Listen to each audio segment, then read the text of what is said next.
Chapter 1010. Consultant Fee. In the mouth of one of Miss Messenger's heads was a neatly folded letter. "Who's it from?" Klein asked in passing. Reinette Tinaker's remaining 3 heads replied, "The Mushroom King's Superior." Mushroom King. Klein was stunned for a full 2 seconds before realizing that it could be Frank Lee, and Frank Lee's superior was Admiral of Stars, Catalia. "The Mushroom King is Frank Lee?" Klein asked in confirmation as he reached out to take the letter. With the 4 blonde, red-eyed heads, hair being held, they were made to bob up and down as though they were nodding. Miss Messenger even gives others nicknames. That's not right. Frank doesn't just specialize in mushrooms. His domains include cows, malt, fish, rose bishops. It's because Frank has had a breakthrough in his mushroom experiments, so Miss Messenger saw a boat full of mushrooms. Klein couldn't help but draw a breath as he hurriedly unfolded the letter. He was worried that the letter was Ma'am Hermit's plea for help. Of course, he wasn't too anxious because, at the most critical juncture, an experienced pirate like Admiral of Stars would definitely choose to pray to Mr. Fool. This letter did come from the future's captain, Catalia. On it were neatly written words. "The Queen has already confirmed the time and place. Wednesday, 11 p.m.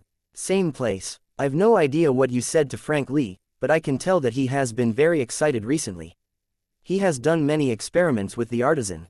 He said that he would be able to produce another phase of results in 3 to 6 months' time.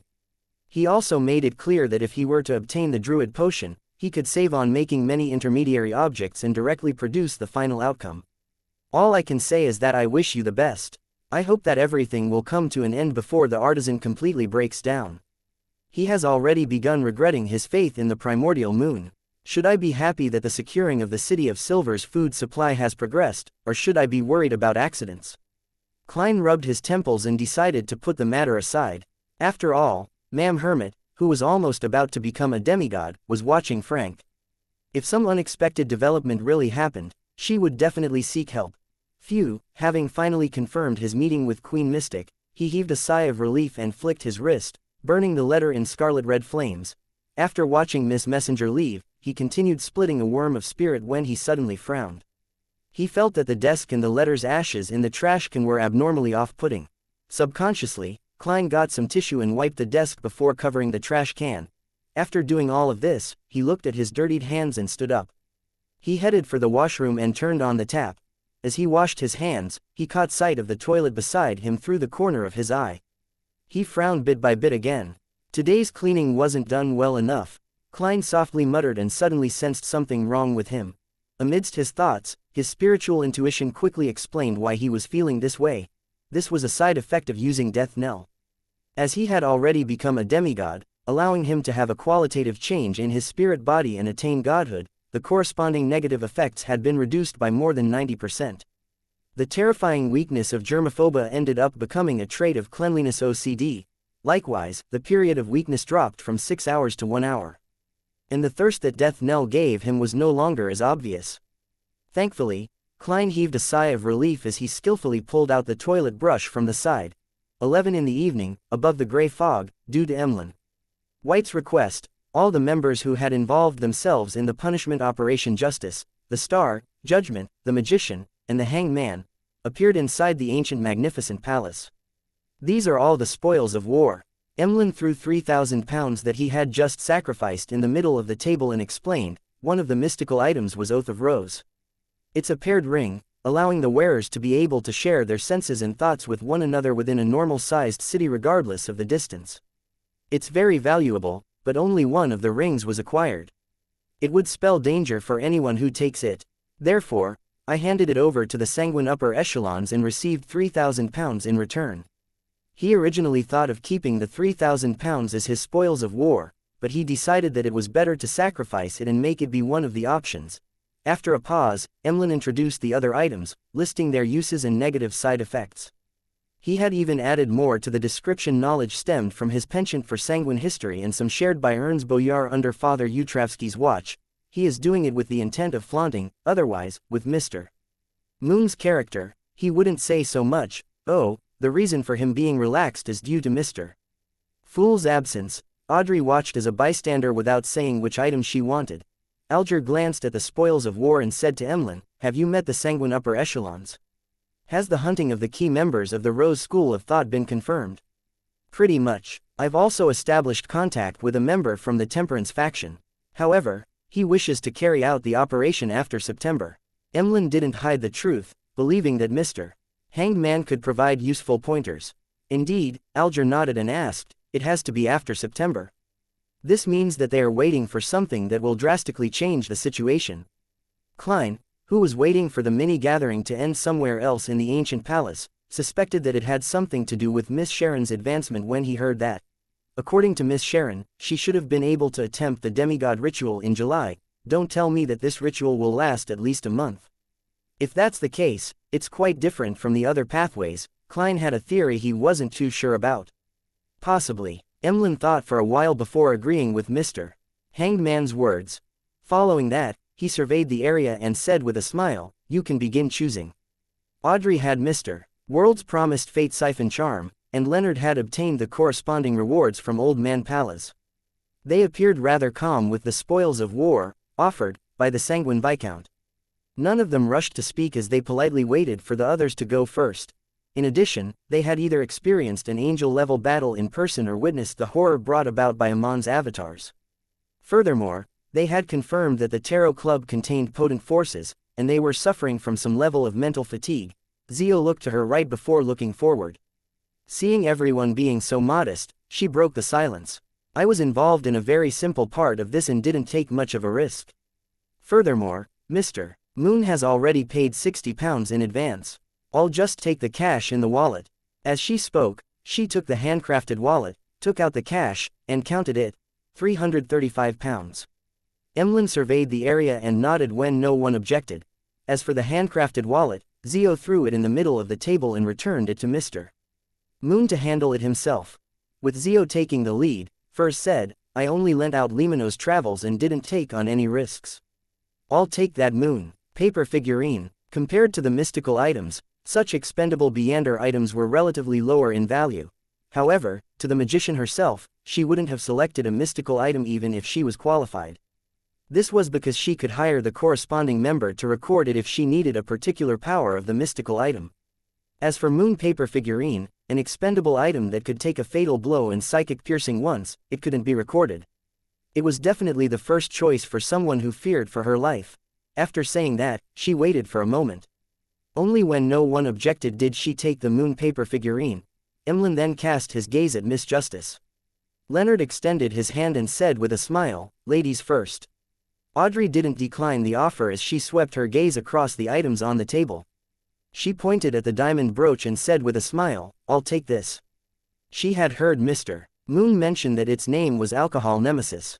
It kept the wearer brimming with energy with lucidity in their thoughts, giving them resistance to influences on the body of heart and mind.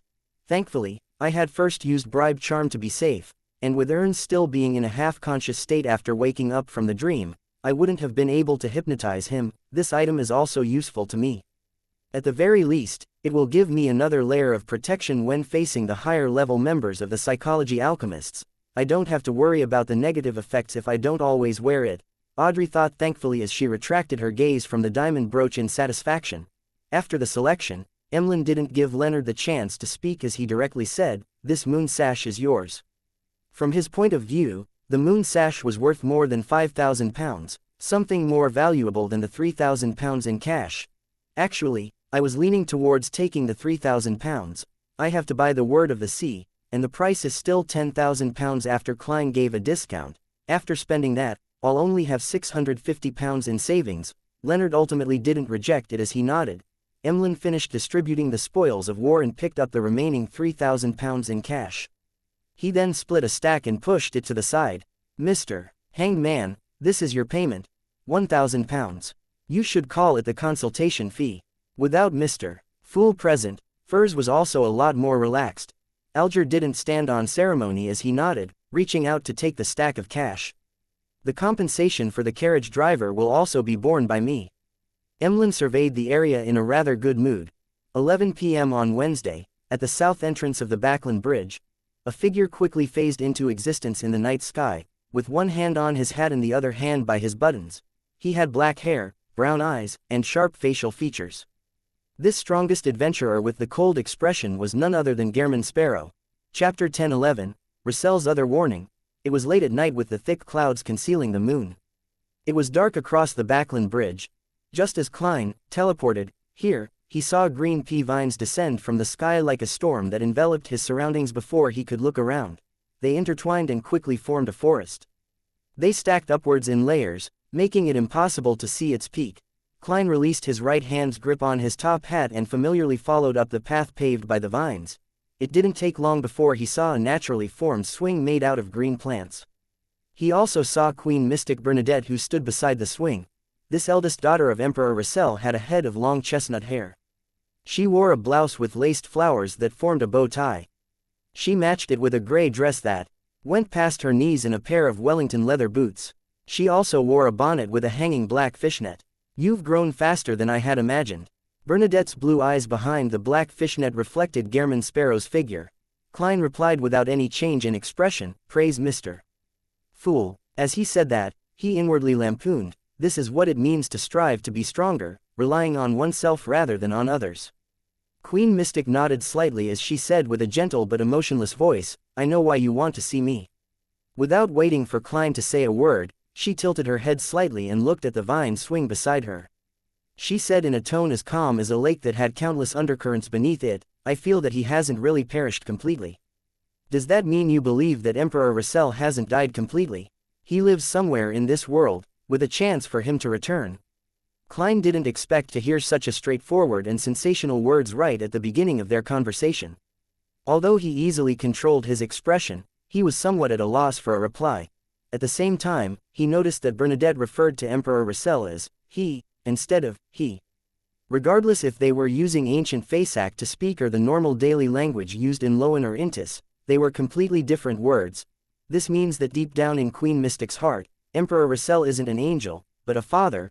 Klein calmed down his emotions and deliberated before asking, "Why do you have such thoughts?" Bernadette retracted her gaze from the vine swing and said with the same gentle voice, "Towards the final stages of his life, although he was crazy and radical, everything he did had preparations in place. I believe that he must have prepared something for himself. You should know that he attempted to switch pathways in his later years and tried for the vacant Black Emperor throne. This required him to build 9 secret mausoleums in the form of pyramids. After he died in the White Maple Palace, the churches of the Eternal Blazing Sun and Steam jointly found 8 mausoleums and destroyed each one of them. However, the 9th mausoleum remains to be discovered. No one knows where it's hidden. If he had already become Black Emperor, he can definitely awaken inside that mausoleum. If he fails, I believe that there's a possibility of using it for his resurrection." Bernadette's voice softened as she spoke. Towards the end, her voice was ethereal and nearly indiscernible. "You aren't that confident either, it's mostly a kind of hope and expectation," Klein sighed. Suddenly, he recalled the words by King of the Five Seas Nast. Emperor Rissel liked to stand in front of a particular floor-to-ceiling window and look to the west. From Rissel's diary, Klein knew that he had discovered the abyss's entrance in the fog sea west of Intis. There, he had found a primitive island and believed that it was filled with oddities and was worth exploring.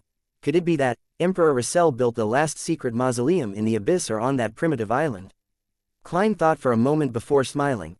"You seem to understand the Black Emperor pathway very well."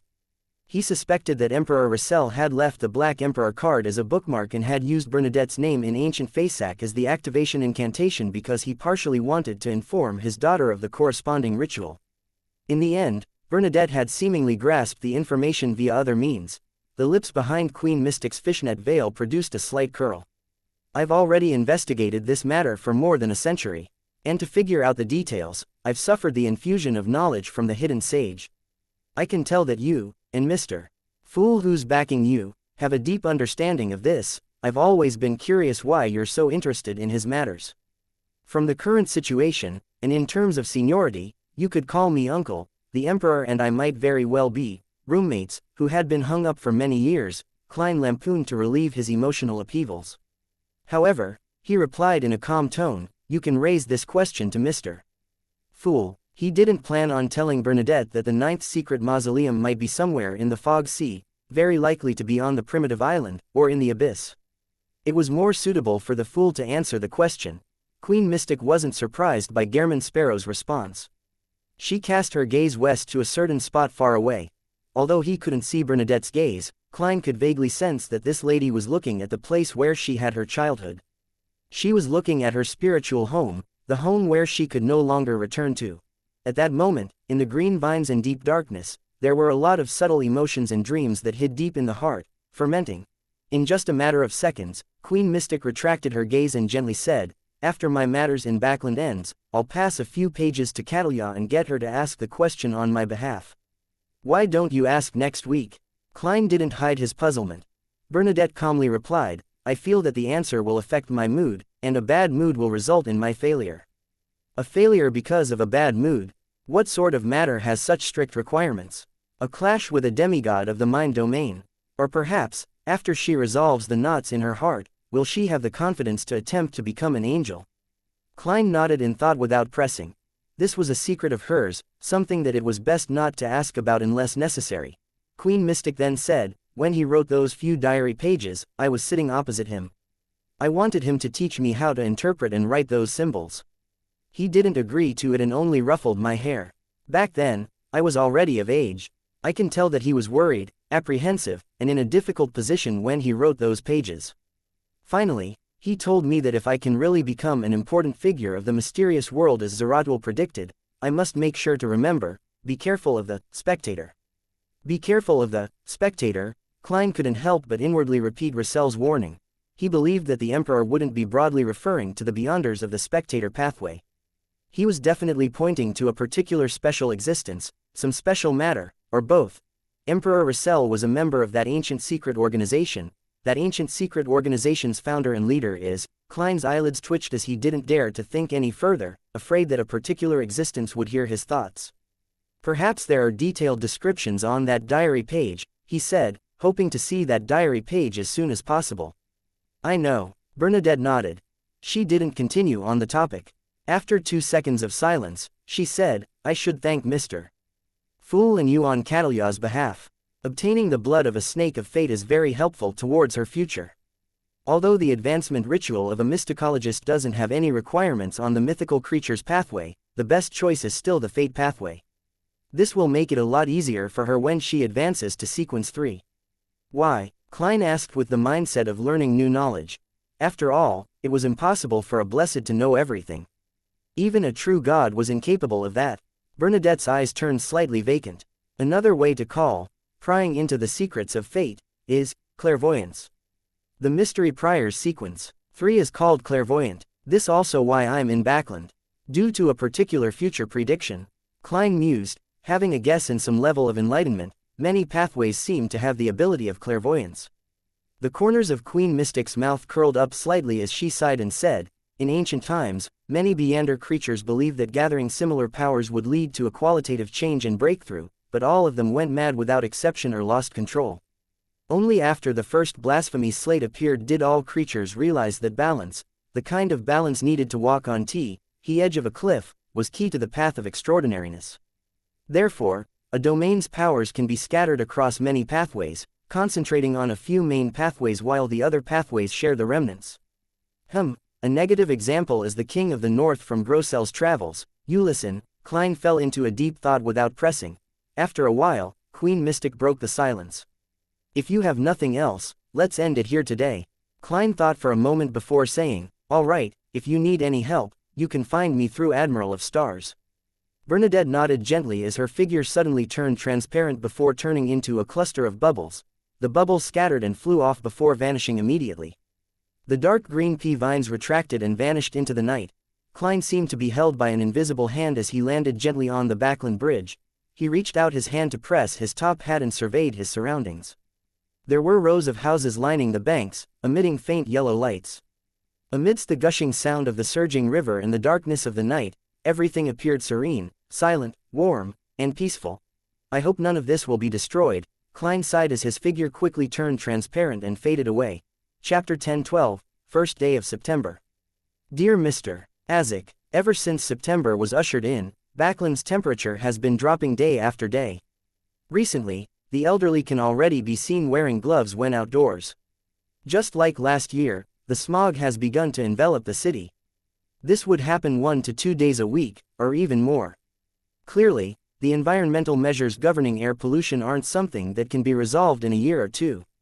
It will take at least 5 years. Something that should be worth being happy about is that the pungent smell in the air has already lessened significantly. My sanguine friend is very pleased with such weather. Another delightful change is that more and more students, postmen, and technical workers have bought bikes. The number of carriages on the streets has decreased, implying that the smell of horse feces and the stench it brings is no longer the main pollutant in Backland's air. Of course, they still occupy a rather important position. As you know, those ladies and gentlemen who think highly of their standing wouldn't casually lower their own standards of one ling yu. However, based on my observations, their kids are gradually having a growing interest in bikes. I've been leading a normal life during this period of time. I go to St. Samuel Cathedral and the Lowen Charity Bursary Foundation a few times a week, participating in their activities and continuously donating cash. I occasionally visit the Turf Club, watch plays and orchestras, or play cards or golf at the club. During weekends, I either participate in balls, banquets, or saloons. I forgot to mention that I've already bought a manor. It formerly belonged to Duke Negan and is called Magor. It has its own excellent vineyard and brewery, as well as a huge forest and plantation on it. It can be used for farming and hunting. Its main building has a huge rectangular shape with 4 stories. It has a large number of rooms, and a casual tour of the place without walking out the door would take me more than 10,000 steps. At the same time, it also has a large number of sculptures, oil paintings, decorations, and exquisite cutlery. It's simply palatial. Perhaps my description is a little exaggerated. After all, I've never seen a real palace. This is also the first manor that I own. I still remember my time in Tingen. I lived in a rental apartment with only 2 bedrooms with my brother and sister. Every day, we slept to the smell of coal. This was introduced to me by Brigadier General Conas Kilgore. It cost me £20,000. You don't have to worry about my financial situation. I made a huge sum of money from the southern continent, and I also sold some mystical items. Currently, I still have more than £17,000 in cash and £15,000 worth of gold bars, including various gold coins, soli, and pence. I'm rather satisfied with Magor and have sent my former valet, Richardson, to be the land steward. It's now autumn, and I'm going to invite guests to enjoy a pleasant weekend there. I hope Richardson can make adequate preparations. The mysterious world in Backland hasn't changed for now. I hope it will continue like this. The magic mirror I previously mentioned to you has been restored to normal. However, it seems to still suffer from post-traumatic stress due to the damage Eamon had dealt it. As long as I question it about what happened, it will automatically change the color of its text and give an erroneous answer and repeatedly request me to compliment it. It also has different views on leaving the Church of Steam. It seems to have decided to stay a little longer, believing that it would be safer that way. It has even thought of showcasing its danger and become a Grade 1 sealed artifact. I have to say that I'm always surprised with the way it thinks. Thanks to some of its answers, I've found a way to create pure darkness. It is to create it with a charm of the Evernight domain that has Dreamworld properties. It's considered a response of the Evmite goddess and is categorized under pure darkness. In addition, after repeated tests, I've finally figured out the way to carve the godhood symbols through cogitation and create the item I want. Upon writing this, Klein, who was sitting on the sofa while using his thigh as his table, stopped writing and rubbed his temples. Repeated failures implied the repeated loss of worms of spirit, and every separation was a damaging blow to his spirit body. It took him a long time to recover. Therefore, in order to have redundancies to prevent any accidents, Klein never pushed himself to the limit. After separating 3 or 4 worms of spirit, he would choose to rest for a few days before beginning the engraving process. Such breaks took him this long to master the method and create a finished product. Glancing at the rectangular diamond beside him, he saw layers of complicated symbols that extended into the void from the constantly refracting light. His head felt a little dizzy as though he was witnessing a part of history. I'll call it the yesterday once more charm. Klein retracted his gaze and continued writing. The coastal regions have had another storm brewing. The 2 houses of the kingdom have entered the traditional phase of debating over bills. With the footsteps of the new year approaching and getting louder, it makes me worried for some baffling reason. May you recover quickly and wake up soon. Your eternal student, Klein Moretti. Putting away the pen and folding the letter, Klein blew Azek's copper whistle and summoned the skeleton messenger that stood nearly 4 meters tall. Unlike before, this messenger had only shown its head and one arm. The rest were beneath the floorboards on the second floor. This made it appear significantly shorter than Klein. After all, I'm now barely considered a blessed of death. Klein handed the letter to the messenger as he watched it crumble into bones, gushing down into the ground like a waterfall. After doing this, he picked up the yesterday once more charm on the armrest.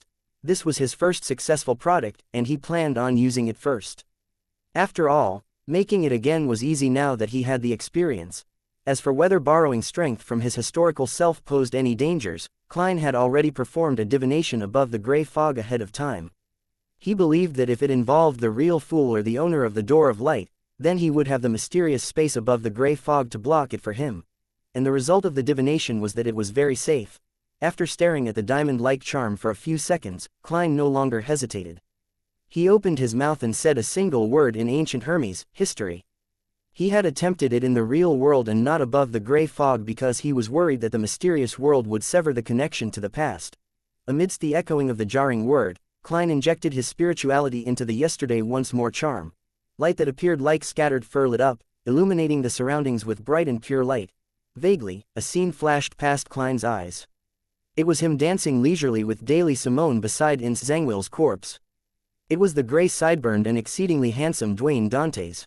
It was Gehrman Sparrow pressing down on his top hat while landing on the black tulip thanks to the blessings of the wind. It was the Sherlock Moriarty who struggled during the descent of the meteor. It was Klein Moretti who summoned sunlight when he heard the baby's cry in the Blackthorn Security Company. It was the pale university graduate who raised the revolver and aimed it at his temple. Beyond this, all the scenes vanished. All that was left was the grayish-white fog. And only when the powers of the charm were exhausted did Klein find himself at the end of that fog. Indeed, my transmigration is related to the gray fog, that mysterious space, and that strange door of light. This basically verifies it. I was sleeping in a cocoon in the past, hanging above the door of light. I've no idea how long I was in that state. Compared to his first time seeing the door of light, Klein, who had made the confirmation, remained calm as though he had long expected it. Phew. Next, I'll make 2 yesterday once more charms for Will. This charm isn't of much use to me. I won't be visiting him this week. It will incur suspicion if I feed him ice cream every week. Their mate is already looking at me in an odd way. Also, since I've mastered the cogitation engraving method of the godhood symbol, I can bring forward the creation of the extraordinary bullets made with the worms of time. Yes, Leonard said that he will be visiting Tingen in the next few days. Let's see if the power of the mutated sun's sacred emblem can be stolen. Klein rubbed his forehead and left the sofa. At a previous tarot gathering, Leonard had already informed him of the 4 types of godhood symbols and magical labels he learned from Pallas Zoroast. They came from the Marauder domain, and it was said that one of them was capable of misdirecting the enemy, making them make errors in judgment. Another was to steal 3 Beyander powers that the target had formerly used, beginning with the most recent power. The third would cause the enemy to lose plenty of vitality if the enemy could be affected by it, making them enter an aged state. Finally, one of them could create worms of time that didn't live long. They would secretly parasitize the target's body and allow the charm user to control them. Among the 7 remaining worms of time that Klein had, he had already made 3 into Fate Siphon charms and had given Miss Justice 1 and kept 2. This also meant that he still had 4 worms of time, allowing him to try out each of the 4 effects. Of course, his intuition told him that the chances of a successful product weren't guaranteed. As for Leonard's 2 worms of time, one had been made into a Fate Siphon charm. He had followed the World Gehrman Sparrow's instructions to pray to Mr. Fool and had received a reply. The other relied on Pallas Zoroast's help to create a parasite charm. After busying himself with a series of tasks, it was evening. Klein had 5 successes and 1 failure. He obtained 2 yesterday once more charms, 1 parasite bullet, a deceit bullet, and a deprivation bullet. The only failure was the aging bullet, seemingly due to the inability to use sufficient powers from the mysterious space above the gray fog. Looking at the 3 similar-looking bullets that were a mix of transparency or translucency, Klein heaved a sigh of relief. He took out Death Knell and loaded the bullet. In the revolver were 3 of his control spirit bullets. After clearing the altar, he walked out of the room and headed for the 2nd floor. Upon entering the dining hall, he said to butler Walter, who was waiting for him, "Invite the guests to a hunting trip over the weekend in the city outskirts using the name list." "Yes, sir." Walter was already prepared for this, remaining stem and serious. Tingen City, 36 Zudaland Street. Leonard got off the carriage as he looked at a newly built building with a mixed expression. He momentarily forgot to enter. Chapter 1013. 1013 Individual Growth. 1013 Individual Growth. The 36 Zudaland street of the past was just filled with a cement foundation, with each floor's 2 windows forming the shape of an arch with their covers being shut. It had the architectural traits of post-1300s of the 5th epoch, and the natural lighting wasn't very good. After its reconstruction, the bottom floor had a small sheltered porch with 2 oriel windows that extended to the 2nd floor. The thinner portion of the window frames had a wall and a decorative column that supported a thin stone beam. Above the oriel window was a parapet that connected straight to the 3rd floor. This was a 3-story architectural style that had been made popular in recent years. His thoughts seemingly going adrift, Leonard had a feeling that he had come to the wrong place. After falling into a daze for about 10 seconds, he stepped into 36 Zudaland Street with a silver inlaid cane. Following that, he walked up the stairs, turned around a bend, and saw the black door and vertical signboard. When he arrived, he seemed to gradually find a sense of familiarity. He sped up his pace and pushed open the ajar door. A brown-haired girl who held the Tingen City Honest paper up vertically on the desk moved the papers to the side when she heard the unconcealed footsteps, revealing a smooth forehead, light brown eyes, and a pretty face. "Good afternoon, Roseanne," Leonard greeted somewhat hesitantly. Roseanne first wore a look of surprise before her expression fell. She said in an abnormally cold tone, "Good afternoon. Congratulations on avenging Captain and Klein." Leonard widened his mouth, at a loss for a response. He didn't even press down on his top hat despite his dislike of wearing hats. He forced a smile and nodded slightly. Then, he went forward in silence, passing Roseanne, planning to enter the door beyond the partition. Just as he was about to enter the office, he suddenly heard Roseanne say rather softly behind him, "Live well." Leonard slowed down his pace slightly before nodding his head heavily. When he entered the interior, he instantly saw Fry standing by the captain's office. This corpse collector still had a paleness that resulted from not being under the sun for a long while. He had black hair. This corpse collector still had a paleness that resulted from not being under the sun for a long while. He had black hair. Leonard solemnly looked at him for a few seconds before exhaling, trying hard to coolly smile. "Good afternoon, long time no see." Fry pointed to the captain's office. "I've already received the telegram and know of your request. I'll get 2 team members to carry out the operation with you. Also, you need to fill in a sealed artifact request form." Slightly surprised, Leonard said with a smile, "You're the captain now. You aren't as silent as before." Leonard had actually finished digesting his Soul Assurer potion and could advance to Sequence 5 Spirit Warlock, but to obtain the power of that drop of the eternal blazing sun's blood, he deliberately kept it a secret. He continued placating the souls around Backland and finally, through his hard work, found an opportunity to come to Tingen. "Yes," Fry said with a gentle nod. "Actually, I don't like to speak much, but I have to do so as the captain." Leonard nodded slightly. "When did you become a captain? Why haven't I heard of it?" "Recently," Fry succinctly replied before giving an explanation. "Shortly after you left, I became a Sequence 8 gravedigger. I finally advanced to Spirit Medium last month. And it just so happened that the previous captain was transferred away." "That's fast." Before Leonard could finish his sentence, he had punched himself in the head. "Look at my memory. I forgot that Klein had already shared some experiences with everyone." He lowered his right hand and said to Fry with a smile, "In that case, you still have room and time to make further progress. Perhaps you might become a deacon." Fry shot a look at him and retracted his gaze. "I'll likely not choose to continue advancing."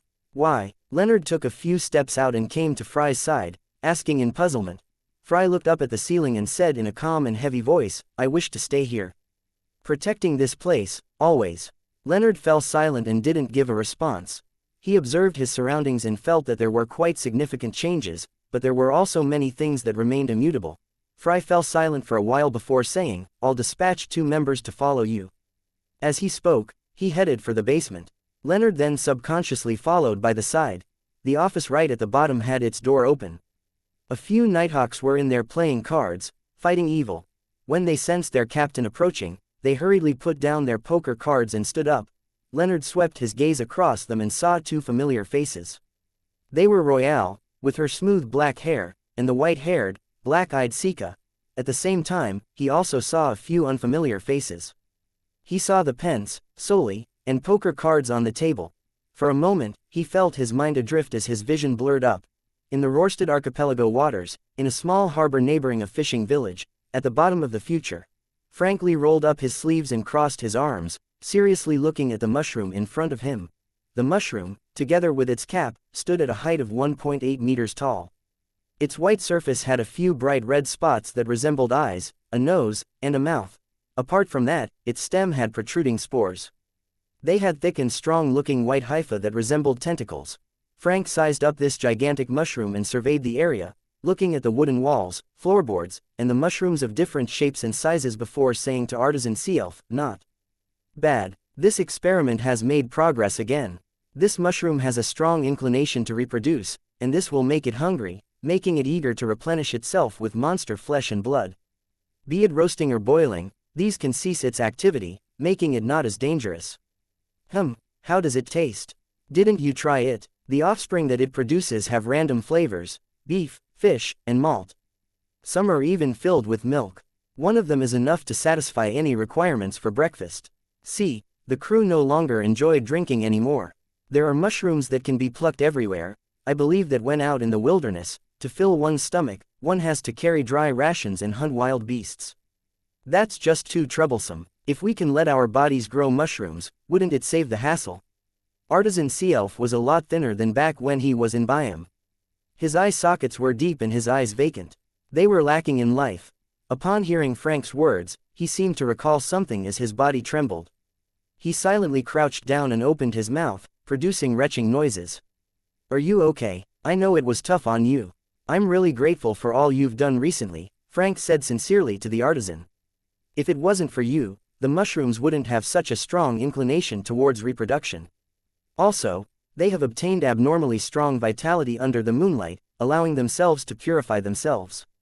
This effectively eliminated the poison that accumulates from devouring monsters. The only problem is that there's no moonlight in pure darkness. This is the next problem that we need to resolve." Sea-Elf didn't say a word. After he finished vomiting, he immediately stood up and turned to rush outside. However, a thick and strong white hypha reached out and pulled him back. Return my mystical items to me. I want to die with these mushrooms," he yelled frantically, his voice softening as his mouth was covered. At this moment, green vines rapidly retreated from a certain spot of the fishing village, as though it was growing in reverse. Catalia walked out of it, her eyes dark purple with some silver hints to them. Her ears continued resounding with the illusory ravings of the hidden sage. However, she no longer found it terrifying. She didn't find it unacceptable like before. Wherever she looked, there were countless indescribable figures looking as if they were shadows stacked upon each other, like an invisible gaze that was cast over from an unknown location. Compared to the past, she could already see the unknown existence hidden behind the curtains. She could see the moons high up in the sky that were of different colors. They were either blood red, silver, dark brown, or ghostly blue, resembling eyes that looked down upon the land. Catalia's mind hummed as she hurriedly retracted her gaze, afraid to look further. She had already dissected the snake of fate's blood and completed the ritual. Through that, she had obtained godhood, becoming a sequence 4 mysticologist of the mystery prior pathway. However, she remembered the Queen's warning. Among all the sequence 4 beyonders of the 22 pathways, mysticologist was the job that encountered danger the easiest. It was because they often saw things that they shouldn't see, hear things they shouldn't hear, and be aware of secrets they shouldn't be aware of.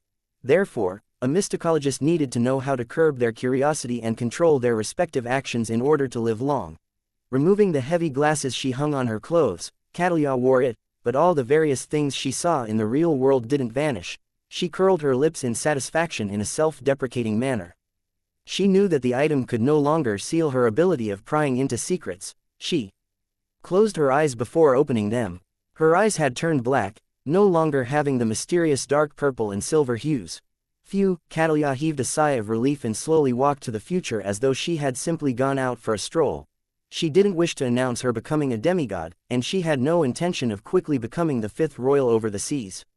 To her, this was a trump card in this dangerous world, one that she had to keep close to her chest. South of the bridge, Rose Street. The carriage that Emlyn was on drove down the street when he saw the blurry figure in a white shirt and black vest with slightly messy hair appear opposite him. It was that wraith-like young man. "Long time no see, Mr. Marie," Emlyn said with an unsurprised smile. Marie nodded slightly. I'm here to tell you that we've already made the preparations. We can discuss the actual operation. Chapter 1014. 1014 The Growing Group. 1014 The Growing Group. All right, Emlyn replied very calmly. Marie didn't speak further as his figure vanished. He knew that it was impossible to come up with a specific plan in an instant. Emlyn White had to first seek the opinion of the upper echelons of the Sanguine, therefore, he didn't stay. This might be a chance for me to obtain godhood and become an earl. Emlyn smiled as he watched the wraith, Marie, leave silently. He had yet to digest the Scarlet Scholar Beander characteristic.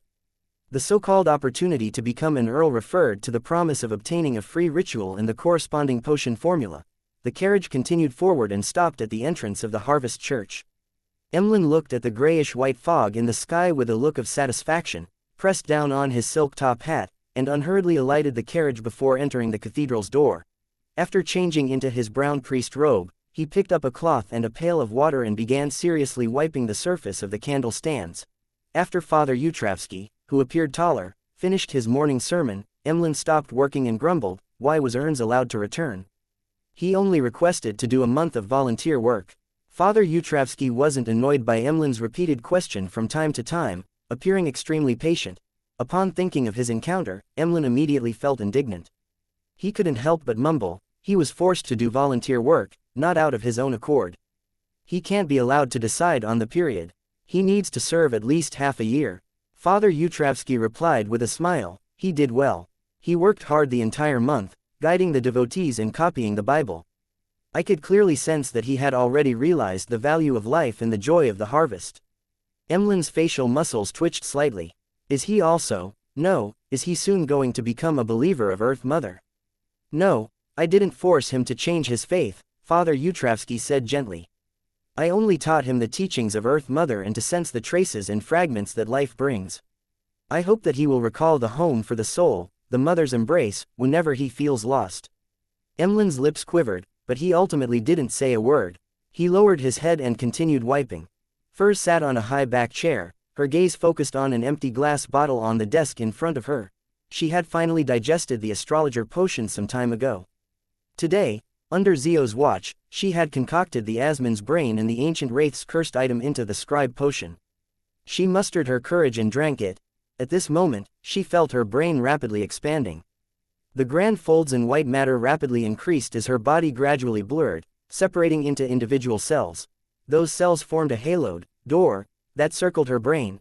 Furs subtly heard the familiar ravings, but they were indistinct and blurry, preventing her from identifying the exact words at all. To the experienced her, it didn't affect her in any way. After an unknown period of time, Furs finally regained control over her brain and cells and could sense her body's existence. Almost at the same time, a large amount of knowledge resonated in her mind, making her understand how to use the powers of a scribe. The mutated brain reproduced the Beander powers used by the target before driving a portion of the vitalized cells to form corresponding symbols, patterns, and labels for complete storage. This was, I came, I saw, I record, which used one's soul as a pen and one's spirit body as the paper. At present, I can only record one Beander power that has the influence of godhood. The higher the target's sequence, the higher the chances of my failure. Even targeted at sequence 4, one might not be able to succeed even once in 10 attempts. I can record 8 sequence 5 and 6 Beander powers, and the effects are half of the original. I can record 20 sequence 7 to sequence 9 Beander powers with their effects being almost like the original. When the potion is digested further, I'll enjoy an enhancement in all these aspects. Furs concluded the knowledge and her experiences before silently muttering to herself. This appeared to overlap with Limano's travels, but Furs felt that no one would ever find having too many Beander powers being excessive. Besides, the two were complementary. After all, she could rent Limano's travels to other Tarot Club members and be paid with Beander powers. However, she was unable to rent herself out. At sequence 6, an apprentice finally has sufficient combat strength. Furs reigned in her thoughts as she sighed to Zio. She then took a pen and paper and began writing a letter. Dear teacher, I'm very pleased to inform you that I've finally become a scribe. I'm just one step away from my dreams of traveling. After writing a few sentences, she saw Zio stand up and walk towards the door from the corner of her eye. She hurriedly shouted at her, "Hey, shouldn't we head to a restaurant to celebrate?" Zio replied in a stern manner, your overflowing spirituality is rather serious. You'll need several days of cogitation to keep it under control. You aren't allowed to smoke or drink. Don't overly indulge yourself in your emotions. After the advice, she added, I still have commissions to do. I almost have enough to exchange for the judge formula. All right, Furs threw up her hands. After leaving the house, Zio unlocked the chains and got onto a bicycle specially created for youths. She then rode towards Hillston Borough. According to the intelligence she had previously obtained, Viscount Stratford had reserved lunch at a luxurious restaurant. Upon reaching the restaurant, Zio secured the bike to a street lamp and found a secluded corner to observe the people passing by. After an unknown period of time, a carriage drove through the thin fog. There was a coat of arms with a flower and 2 rings engraved on it. Zio's focus intensified as she watched the carriage stop at the restaurant's entrance. She then saw the grizzled Viscount Stratford, who was in his 40s, get off first. He then extended his hand to the passenger behind him like a gentleman. It was a lady draped in a dark red cloak. Zio couldn't see the lady's face and only noticed that the lady's jaw was soft and her skin fair. On the Blue Avenger at the Northern Sonia Sea, Alger Wilson's feet left the ground as he floated behind the window of the captain's cabin. He stared at the deck and distant waves outside. Having already digested a portion of the ocean songster potion, he had reported to the Church of Storms 2 weeks ago and had accumulated enough contribution points to obtain a wind-blessed potion and successfully consumed it. This also meant that he was officially a Sequence 6. Of course, he had to redigest the wind-blessed potion, but that wasn't too difficult. The biggest problem is that the commotion created from digesting the ocean songster is too obvious. I should have bought that Word of the Sea and blamed the singing on it every time. Alger sighed silently, but he didn't feel too much regret. This was because even if he wanted to buy it back then, he didn't have the money for it. Furthermore, he had figured out the way to digest the ocean songster potion. I should be able to get the information soon and confirm who that Faceac Navy officer that Mr. Fool wishes to investigate is. Alger retracted his gaze and floated back to the desk where there was a brass sextant. At this moment, 2 sailors passed by the deck while belching. There seem to be sirens in these waters. I always hear their singing at night, one of the sailors said in uncertainty. His companion sneered. How is that possible? How can a siren sound so bad? It must be some noise produced by some sea monster. City of Silver, in the training field which wasn't as crowded compared to during daytime. A pile of blue ice was stacked there like a small mountain. Derek didn't bring his weapon with him as he stood empty-handed in front of the mountain of ice, piously praying, the fool that doesn't belong to this era. After chanting the honorific name and making his request, he looked at the chief of the 6-member council, Colin Iliad, walked towards the ice blocks from afar. Colin, with 2 swords on his back, carried a bottle of light-emitting and hot golden liquid. He watched as Derek exerted his strength to enter the ice block and bury himself inside completely without leaving a single crack. A deep and hazy darkness descended. Even with the lightning streaking across the sky, it was unable to illuminate the interior. In the blink of an eye, an indescribable surge appeared as though pairs of eyes were cast over from the depths of the darkness. Colin Iliad could clearly sense that Derek was in a deep slumber. Even though Derek was being frozen in ice that normally didn't melt and his body was trembling, he didn't wake up. Without any hesitation, he threw the potion bottle ahead of him. A wraith-like transparent figure floated above and enveloped it. This figure passed through the blue ice and came to the cramped space where Derek was. It took out the potion and placed it by Derek's mouth. Just as this action was done, it immediately retreated and left the ice blocks. Colin Iliad suddenly drew his sword and cleaved behind him to his right. A monster, whose rotting body was covered in eyes, burst out into yellow pus. It wasn't known where it came from. At this moment, Colin saw a radiant light emerge from the pile of blue ice. They scattered pure light, with a burning intensity, warmth, brightness, and vitality that was different from the surrounding lightning. This filled Colin's eyes as if the light had come from the dark ages. This City of Silver chief watched intently and was motionless for a long time until another monster emerged from the darkness. Little Sun is at Sequence 5-2, Klein heaved a sigh of relief as he cast his eyes at the crimson star representing the sun and cast it to another star. That signified Miss Justice. Over the past month or so, she had completed many of the Psychology Alchemist's missions and had exchanged her contribution for the Dreamwalker's potion formula. This also meant that she was about to meet Vin Rambus again. Chapter 10:15, 10:15 March of War. 1015 March of War. Backland, at the residence of the furniture merchant, Hampras. Audrey once again met the counselor of the psychology alchemists, Vin Rambus. This old gentleman remained warm and elegant, his white but lush hair was neatly combed. His blue, deep eyes seemed to contain infinite knowledge. Upon seeing him, Audrey's eyes wore a vacant look before she came to a realization. It was as though she had finally awoken from a long dream and recovered her lost memories. She wasn't surprised or puzzled by this at all, accepting this fact without any resistance as if it was something very normal. "Good afternoon, Mr. Rambus," Audrey greeted with the etiquette that was flawless. Rambus nodded slightly and replied with a smile, "Good afternoon, our girl." Over the past month or so, he had gradually adopted the idea that she was the pride of the psychology alchemists, and the most important girl. Audrey glanced at the diamond brooch at her chest and sat down with a smile, waiting for Vin Rambus to speak. In regard to the cue and guidance, she hadn't been affected at all due to her preparations.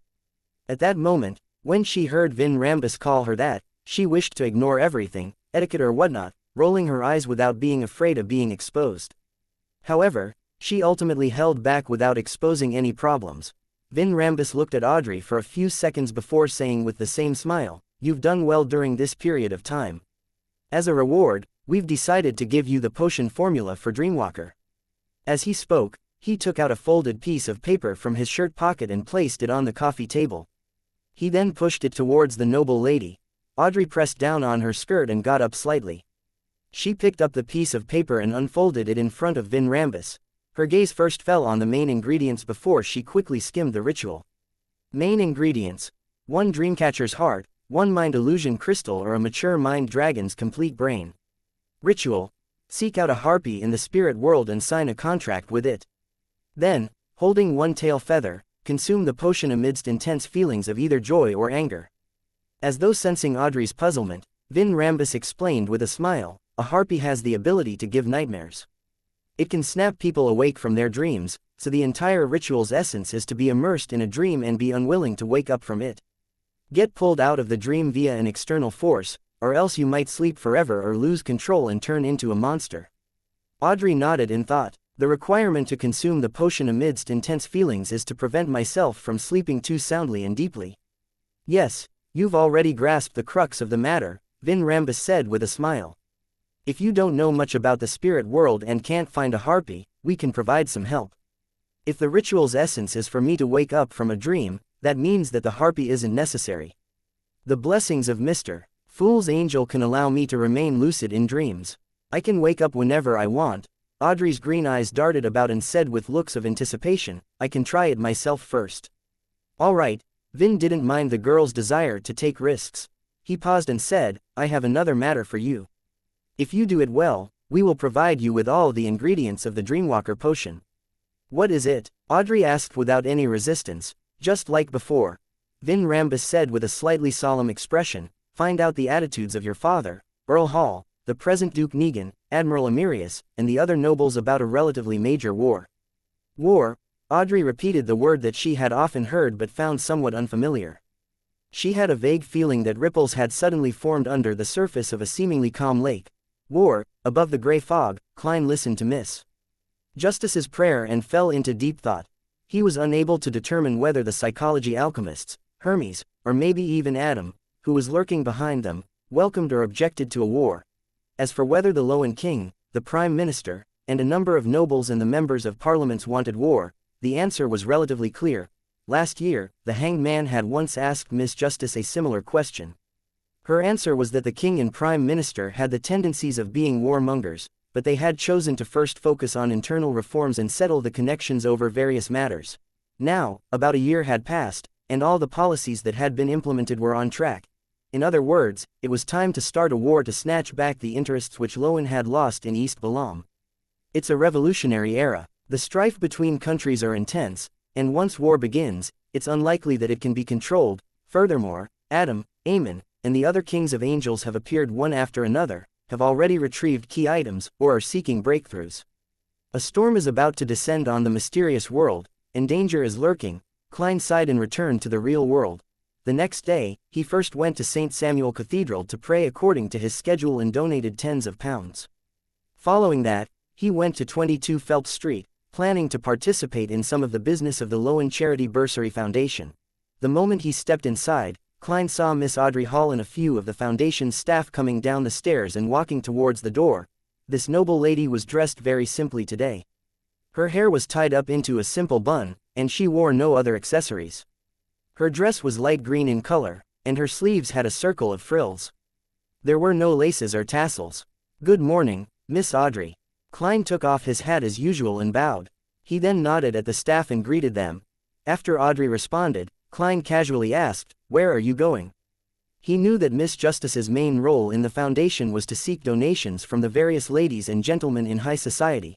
Audrey replied with a faint smile, "Visit the various universities and show some concern to the students we helped previously." Having said that, she blinked her eyes as her smile widened. "Mr. Dantes, do you want to go together? Take a look at the children who had the chance of changing their fates due to your ideas and kindness. Oh, some of them are already young adults." Although Klein had never thought of obtaining anything in return from the Lowen Charity Bursary Foundation, he truly wished that these actions could help the target group. Therefore, he was rather concerned about the progress in the actual situation. He nodded with a smile after some hesitation. "I have no way of rejecting such an invitation." The group went out the door, and under Miss Audrey's suggestion, they chose an untracked public carriage. After getting into the carriage, Klein, in a gentlemanly-like manner, let Miss Audrey sit down first. Then, he sat opposite her and asked with a smile, "You seem to be very used to it." Audrey looked at the Foundation staff beside her and said with a smile, "It's not the first time. It's impossible for us to take my own carriage every time we head out. They have to use public transportation." Upon saying that, she blushed in embarrassment and said, "The first time I was on a public carriage, I took out notes with £1 face value. The lady who collected the money got me to buy a few copies of newspapers before going back to her. Oh, it's cleaner than I imagined. The smell of the air isn't that unbearable either." Klein nodded slightly and said, "This is because the truly poor are unable to take public transport. Like this, they'd rather walk. Under normal circumstances, they don't have to head out, nor do they go somewhere too far." "Mr. Dantes, you seem to be familiar with such matters." Although Audrey had guessed the reason, she still asked in front of others. "Although I've never experienced it directly, I've seen too much of it." Audrey didn't continue on the topic. Instead, she mentioned to the beneficiaries that they were visiting to confirm their education and living conditions. Amidst their idle chat, they arrived at their first destination, Backland University of Technology. Based on Audrey's identity and Dwayne Dantes' social relations, they met the chancellor of the newly established university directly. He was a resident of 100 Backland Street, Mr. Portland Moment. This elder had a large build, a ruddy complexion, and a loud voice. Whenever he talked to his neighbor, Dwayne Dantes, and the distinguished Miss Audrey about the university's establishment, he would complain about the Higher Education Commission from time to time. Audrey and Klein listened with a decent smile and occasionally echoed his words. Finally, they found an opportunity to raise the need to begin work. Portland was just about to get his secretary when he suddenly heard someone knock on his office door. "Please come in," the chancellor said loudly. The door opened without a sound. A black-haired, brown-eyed girl entered. She didn't doll herself up and was rather thin. She had nice facial features, and she looked to be 17 or 18. Klein's gaze suddenly deepened before he reined it in. The girl hadn't expected the chancellor's office to have guests. In her anxiety, she hurriedly lowered her head and said, "I'm sorry." "It's fine. They were about to leave anyway," Portland said without minding it. "Have you finished the item I got you to make last week?" Yes. The girl walked through the door and stood to the side. Portland Moment then smiled at Dwayne Dantes and Audrey. "Her name is Melissa Moretti. She's very talented with machinery. I happened to chance upon her and got her to help in my laboratory. Of course, she can only do some miscellaneous chores for now." "Not bad." The corners of Klein's mouth curled up as he commended her with an obvious smile. Audrey glanced at him and smiled. There are always arrogant people who say that women have no talent in machinery, and this lady has proven them wrong. Portland laughed and shook his head. "There's no need to bother about such comments. All right, I'll get my secretary to help you in understanding the conditions of those beneficiaries." Audrey and Klein didn't stay any longer as they left the office. Once they were out the door, Audrey stole a glance at Dwayne Dantes, but she didn't say a word. Chapter 1016. 1016 News from the Numinous Episcopate. 1016 News from the Numinous Episcopate. 160 Backland Street. Inside Dwayne Dantes' mansion, Klein stood in front of the floor-to-ceiling windows, watching as the rain began to descend along with the wind. The rain hit the ground and the glass, intersecting to form a mesh. Ever since autumn, Backland had started to rain again. It brought with it a lingering coldness and humidity. Klein stood there motionless for a long time, watching silently into the distance through the blurry rainy scene, his eyes unfocused. Only when his spiritual perception was triggered did he stop his wandering thoughts and turned his head to the side. Reinette, with the 4 blonde, red-eyed heads in her hand, had a letter as she walked out of the void. "Who is it from this time?" Klein asked Miss Messenger out of habit. The last letter he received came from Sharon. The lady had told him that she had successfully completed the ritual and advanced to sequence 4 puppet of the prisoner pathway. Klein first sincerely congratulated her and apologetically informed her that he had already obtained what he needed and didn't need to visit Calderon City in the spirit world anytime soon. Of course, he also indicated that there was a huge secret there that might have something to do with him. He would probably head there one day, and when that time came, if Miss Sharon had the time or was willing, he wished to obtain her support. For Klein, on the one hand, he might have to head there to find the future ingredients he needed for his advancement. On the other hand, he believed that the magical city that involved ancient death, Phoenix ancestor Grace, also might contain the method to heal Mr. Isaac's incomplete spirit bodies. Even if this death console didn't have the means to advance, he hoped that by doing so, the former didn't need to repeatedly suffer the torment of losing his memories. Of course, Klein had prepared a plan for that. It was to wait until he advanced to sequence 3 Scholar of Yore. He could prepare more yesterday once more charms for Mr. Isaac, or he could imbue him with the corresponding Viander powers to speed up the recovery of his memories each time. At that moment, Klein had already received a letter. Reinette Tinaker's 4 heads replied one after another, from that undying idiot. Patrick Bryan of the Numinous Episcopate's Artificial Death faction. Klein easily understood who Miss Messenger was referring to. This was because Patrick was the one who wrote the most to him over the past 2 months. He reported almost anything of slight importance and asked for instructions. After a few times, Reinette Tinaker gave him a nickname. Miss Messenger never showed interest in such matters before. "I wonder when it began.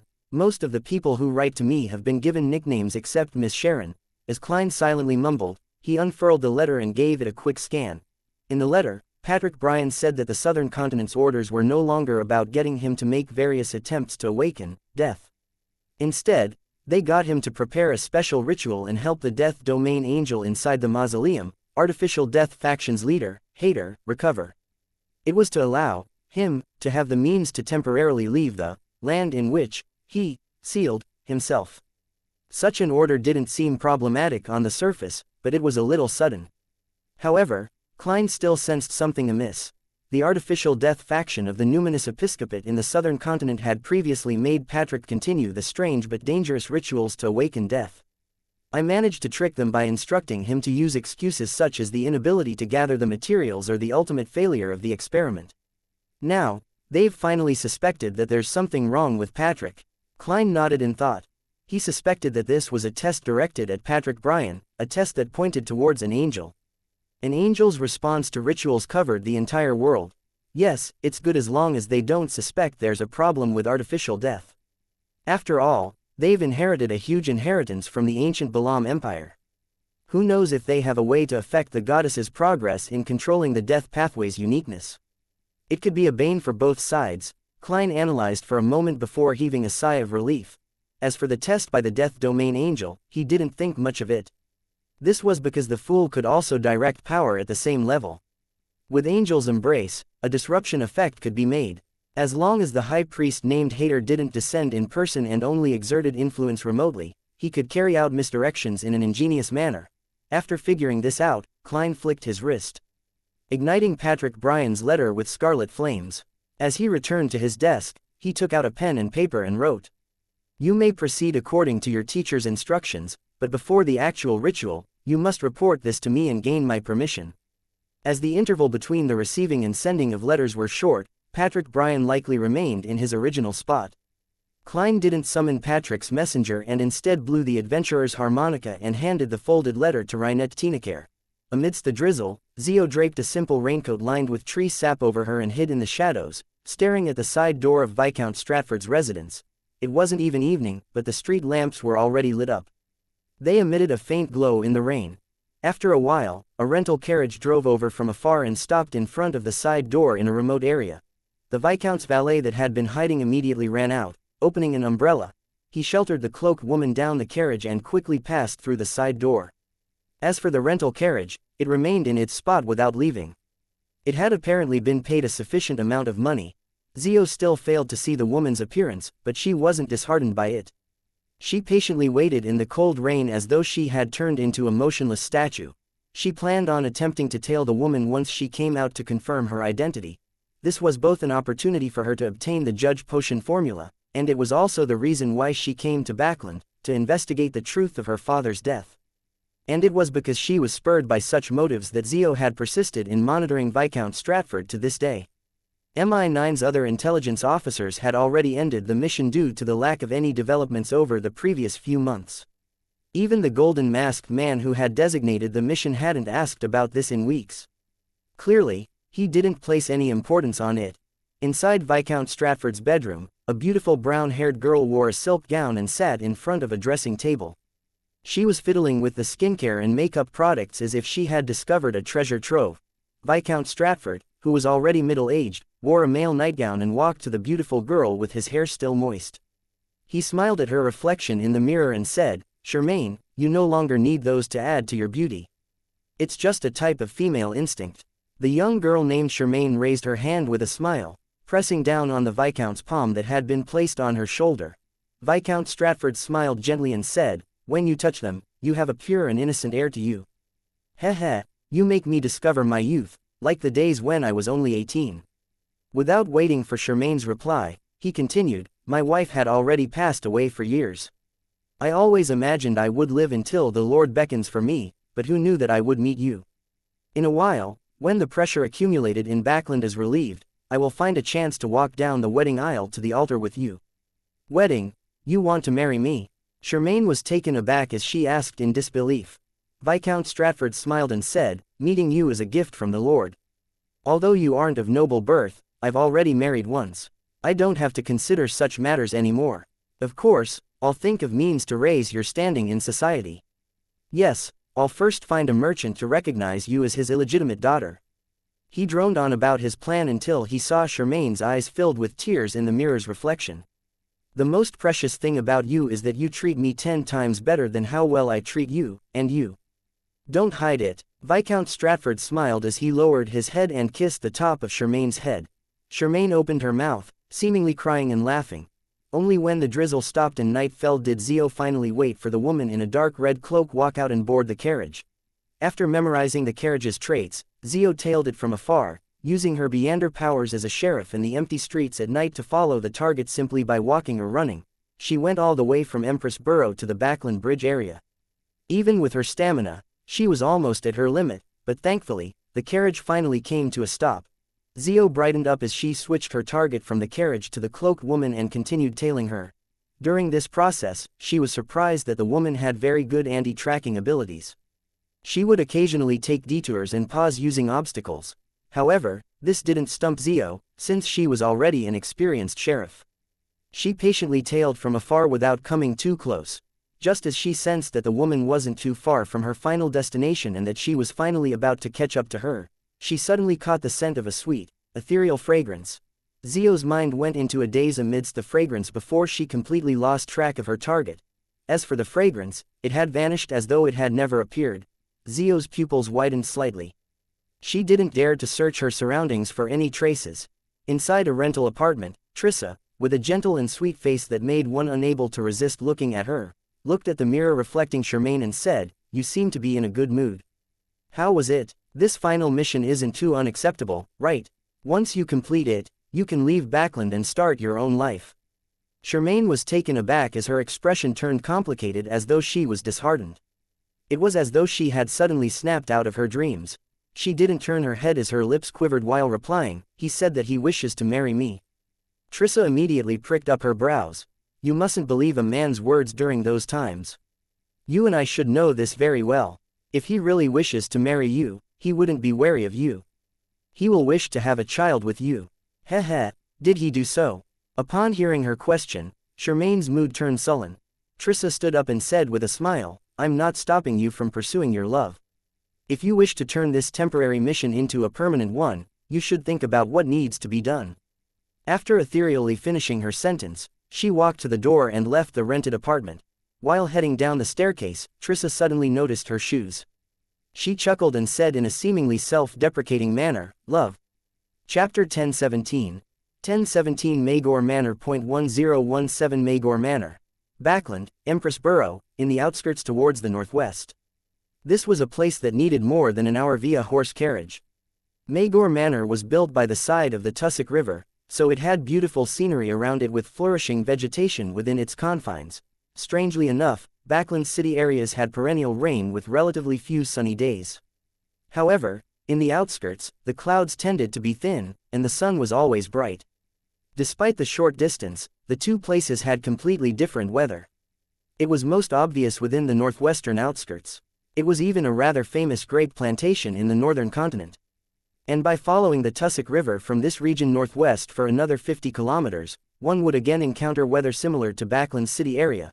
Such situations left meteorologists puzzled. They couldn't find any suitable theories to explain the reason. However, Klein had a vague guess. In the fourth epoch, this was the capital of the Tudor Truncest United Empire. It was also here that Blood Emperor Alista abandoned his humanity and became a crazy deity. Therefore, it was normal that the weather and terrain had changed forever in those very small confines. Leonard Mitchell had once mentioned information about this during one of the free exchanges. Furthermore, is an area with a long history and signs of early human activity. This land of hope buried countless ancient ruins. It was very possible that they could have an influence on the weather. The carriage drove into Magor Manor, passing by the fountain pond and small garden that was surrounded by the main building. Finally, it stopped outside the main door. Just as Klein got off the carriage with butler Walter, he saw the land steward, Richardson, led 2 rows of male and female servants by the door, awaiting their employer.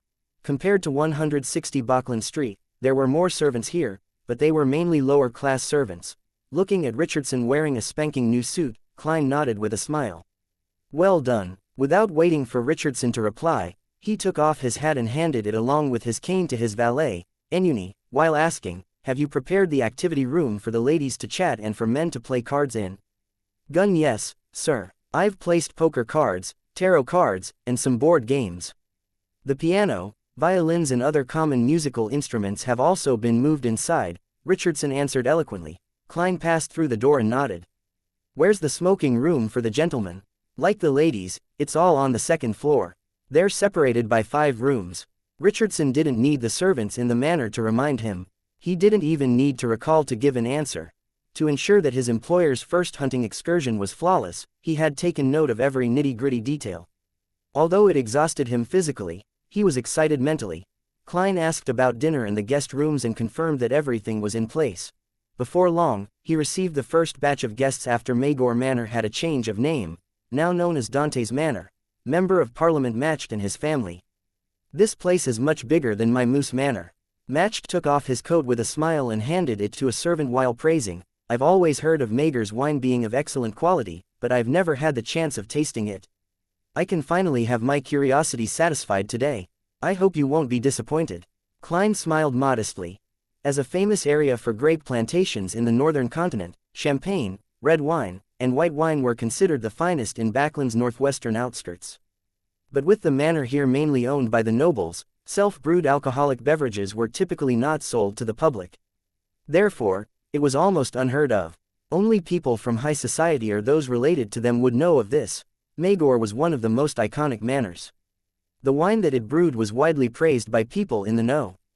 Red wine of certain years was even offered at more than £100 a bottle by collectors. However, for Klein to be able to buy this manor for £20,000, he naturally had to agree to certain conditions. All the wine from certain years were to be taken away by Duke Negan's servants. Match was rather clear about this and didn't expect to drink famous wine commodities. He said with a laugh, "You can open a few bottles and pour a small glass of each for me. Let me decide which of the remaining wine is most spectacular." As a member of high society, he had never tasted the wine of Magor Manor. The reason was simple. He was a member of the new party, and the previous owner, Duke Negan, was the main sponsor of the Conservative Party. "No problem," Klein immediately agreed as his gaze swept across Hazel's face. Compared to July and August, this girl had clearly cheered up. She no longer felt apprehensive when facing strangers. Previously, it was as bad as not willing to participate in any banquets or balls. This made those familiar with her think she was sick, and this was all thanks to Audrey. Whenever she met Dwayne Dantes at the Lowen Charity Bursary Foundation, she had mentioned that she had recently met Miss Hazel matched twice. Such communication didn't seem problematic at first glance since Hazel was a common acquaintance of Audrey and Dantes. Finding a topic about a common friend was common in idle chatter. However, Klein could read Miss Justice's hints and understood that she had met Hazel twice at different balls and banquets and had treated her twice. After getting Matched's family settled in, Klein welcomed the second batch of guests for the weekend hunting trip. Brigadier General Konas Kilgore, who had come with a friend that he had previously mentioned. Klein knew this friend, but he didn't know Dwayne Dantes. He was a steam car mogul, Framus Cage. He was one of the main investors of the bicycle project. He had relied on a lawyer suspected to be a Beander with the lawyer sequence and had bought the 10% shares from Sherlock Moriarty at a cheap price. Since he's related to a lawyer, it can be explained how he's an Earl of the Fallen's friend. Klein went forward with a smile and hugged Brigadier General Konas and Framus Cage. "Welcome." He then stepped back and said to the portly, light blue-eyed Framus, who was a quarter faceac, "I heard your steam car is very famous. Why didn't you drive it over?" Before Framus could answer, the manly Konas Kilgore said with a smile, "No, you don't understand him. He will never give up the chance to showcase his steam car. However, the car's too heavy. On the way here, it fell into a ditch and couldn't be pulled out. Thankfully, I never believed his claims and rode on a carriage myself, following behind him. Otherwise, he would have had to cover the remaining distance on foot. The main problem is that our roads are terrible. They need to be renovated and rebuilt. They need metal tracks to be paved, just like steam locomotives." Framus retorted and threw his hands up. "I was planning on seeking some investments from you. Haha, we can talk about it later. You were the one who invested in us previously, but now you're asking me for an investment." Only then did Klein realize that he was a rather famous tycoon in the upper class of the kingdom. He had donated shares worth more than £10,000 and had purchased an expensive manor. He had also established connections with the military, so it was obvious he was rich. "But in fact, my current net worth is only 50 to 60,000 gold pounds, perhaps a tenth of Miss Justice's wealth. I wonder when I can really become a tycoon with a net worth of £1,000,000, Klein thought in a self-deprecating manner. After some thought, he said, "It's fine. I'm very interested in the fusion of machinery and steam. When I'm free, I can take a look at your steam car." "Spectacular," Framus immediately said with a smile. "If I didn't know that you had donated a large sum to the Church of Evernight, I might even think of you as a believer of the god of steam. I've drawn the triangular sacred emblem on my chest in the past after all." Klein didn't continue on this topic, afraid that Konas would discover his intentions. He pointed to the staircase and said, "Why don't you head to the smoking room to try some of the prized cigar collections here? It wasn't until I bought this manor that I learned that there was a room specially for storing cigars. Its temperature and humidity are maintained, but as you know, I can smoke, but I don't like it." "Not bad. Do you have chieftain?" Konas Kilgore's face suffused a smile. "Of course." Klein gave a positive answer. There was only one goal in organizing this hunting trip. It was to hunt this Brigadier General, Deputy Director of MI9. Therefore, he had taken into consideration all his preferences. However, Klein wasn't in a hurry to take action for this hunting trip. This was because he still lacked an understanding of Konas Kilgore's actual strength as a hidden demigod. He needed more gatherings and hunts to figure out his preferences, level of alertness, and the items he brought with him. As a magician, Klein didn't perform unprepared. Furs put down the book in her hand and looked at Zio, who was pacing around the activity room. She couldn't help but ask, "What are you troubled about?" Zio shot her a glance and said, "I'm frustrated over whether to inform MI9 about Viscount Stratford's close relationship with an unknown woman, or to keep it from them until there's further development." "Why are you keeping it from them?" Furs first asked in return before giving her answer. "Viscount Stratford is related to your father's death, but you normally lack the opportunity or strength to confront him, afraid of being exposed and affecting your mother and brother. And now, he might encounter an accident because of that unknown woman. He's in a relatively easy to deal with state. This is your opportunity, so you're being hesitant, right?" Zio fell silent for a moment before saying, "Yes." Furs closed the book, stared at her friend, and said in a serious manner, "Since you're hesitating, it means you're already inclined towards one option." Zio slowly nodded and said, "Yes." Furs fondled her slightly long curly hair and stood up, extending her right hand, and said, "I already know your decision." "Well, do you need help?" Seeing Zio hesitant to give an answer, she laughed and said, "I'm a sequence 6 Beander." Without waiting for Zio to answer, she looked around. "If you're worried, we can still seek additional help." She was implying that they could get help from the members of the Tarot Club. Zio thought about it and exhaled. "Not for now, let's try it first. Let's head out now and continue monitoring Viscount Stratford." Now, Furs was taken aback. "All right, but before that, let me use the crystal ball to do some astromancy to confirm the level of danger." After some work, she held the pure crystal ball in one hand and said, "There's a certain level of danger." Chapter 1018. 1018 Unexpected. 1018 Unexpected. Empress Borough, by the side of Viscount Stratford's mansion.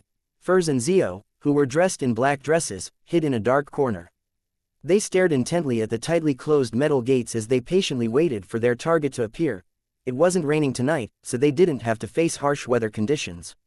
The carriage that remained parked by the side of the street lamps made it clear to them that their patience would be rewarded. It was only a matter of time. After an unknown period of time, the gates produced a heavy metal groan as they slowly opened. A figure in a black cloak appeared with its head bowed. The figure walked to the side of the carriage and nimbly boarded the carriage. "Is that her?" Furs lowered her voice and asked Zio. She didn't have Beander powers that could restore a target's characteristics from a mere description, and she had never seen her before. Therefore, she couldn't rely on her spiritual intuition or astromancy to make a judgment. Zio nodded in affirmation and said, "Yes." As they quietly conversed, the rental carriage sped up and left the side gates. Zio immediately left her hiding spot, prepared to use her sheriff's Beander powers and the physical enhancement that being an interrogator gave her to lock onto her target while jogging. "What are you doing?" At that moment, Furs pressed down on her shoulder, foiling her plans. "Track her." Zio looked back at her friend in puzzlement. Furs looked at the rental carriage that hadn't completely pulled away from them and asked thoughtfully, "Why are you tracking her for? Also, didn't you say that the target has a rather powerful Beander protecting her once you enter the Backland Bridge area?" "That's right." Zio first answered the second question before saying, "Your question is very odd. The reason you track someone is to determine the target's appearance, identity, and motives." Furs retracted her left hand from Zio's shoulder and revealed a smile. "Since the target is protected by a rather powerful Beander, it will be difficult for us to complete the tracking in the Backland Bridge area. We won't be able to find her residence and figure out her true identity. Do you wish to directly fight her guardian? Although you have me to help, are you certain about that person's strength? How certain are you? Will it be very dangerous? Besides, once the battle begins, it will definitely alarm the target. This is the same as stopping the carriage midway and confronting her directly. It will foil your primary objective. It will alarm Viscount Stratford and prevent him from falling into a predicament that will offer you a chance to take action.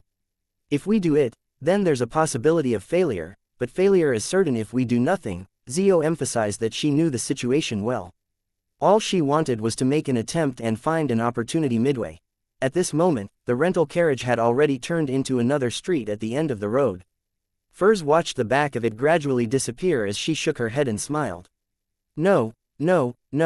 We need to change our way of thinking. We should first attempt to figure out the target's appearance. After daybreak, we can use her appearance to perform normal investigations in the Backland Bridge area and then obtain information from other channels." "Your choice of words is very professional," Zio said in thought. "Of course, I've written detective novels before," Furs answered without any sense of modesty. "But how do I figure out what the target looks like without alerting her?" Zio raised the most critical question. Prepared, Furs took out Limino's travels and said with a smile, "Elementary. Using the psychological invisibility Miss Justice recorded, although Audrey didn't encounter any situations that required her to use Limino's travels, she had rented it thrice out of curiosity. She studied the uses and traits of the Beander powers recorded, and she recorded her own Beander powers into it. This included the rather useful psychological invisibility. As for her true identity, Zio and Furs were increasingly certain of it, but they didn't directly ask or do any further investigations. That was the most basic form of respect towards other Tarot Club members. After hearing her friend's answer, Zio came to a realization and was instantly inspired. Furs continued, by using the Beyonder powers on this page, you will be placed in the sensory blind spots of all surrounding creatures. They wouldn't be able to see you even if you were to jump around in front of them. That way, you can directly board the carriage and stand in front of the target, openly taking in her appearance and remember all her traits. Heh, I sometimes think that people who use psychological invisibility might end up being squashed to death by huge creatures that happen to walk past if they're unlucky. Don't make too much noise later. Don't speak to any nearby creatures, or else you will garner attention. Let psychological invisibility be dispelled automatically. Yeah, Zio nodded, then she raised another issue. How do I prevent the target from discovering the sudden opening of the carriage door while it's driving? Without waiting for Furz's reply, she immediately pressed, did you record the door opening Beyonder power? Guess. Furz smiled as she handed Limino's travels to her friend, telling her which pages psychological invisibility and door opening were on. With this in mind, Zio immediately ran amidst the shadows, chasing after the rental carriage. Before long, she saw her target.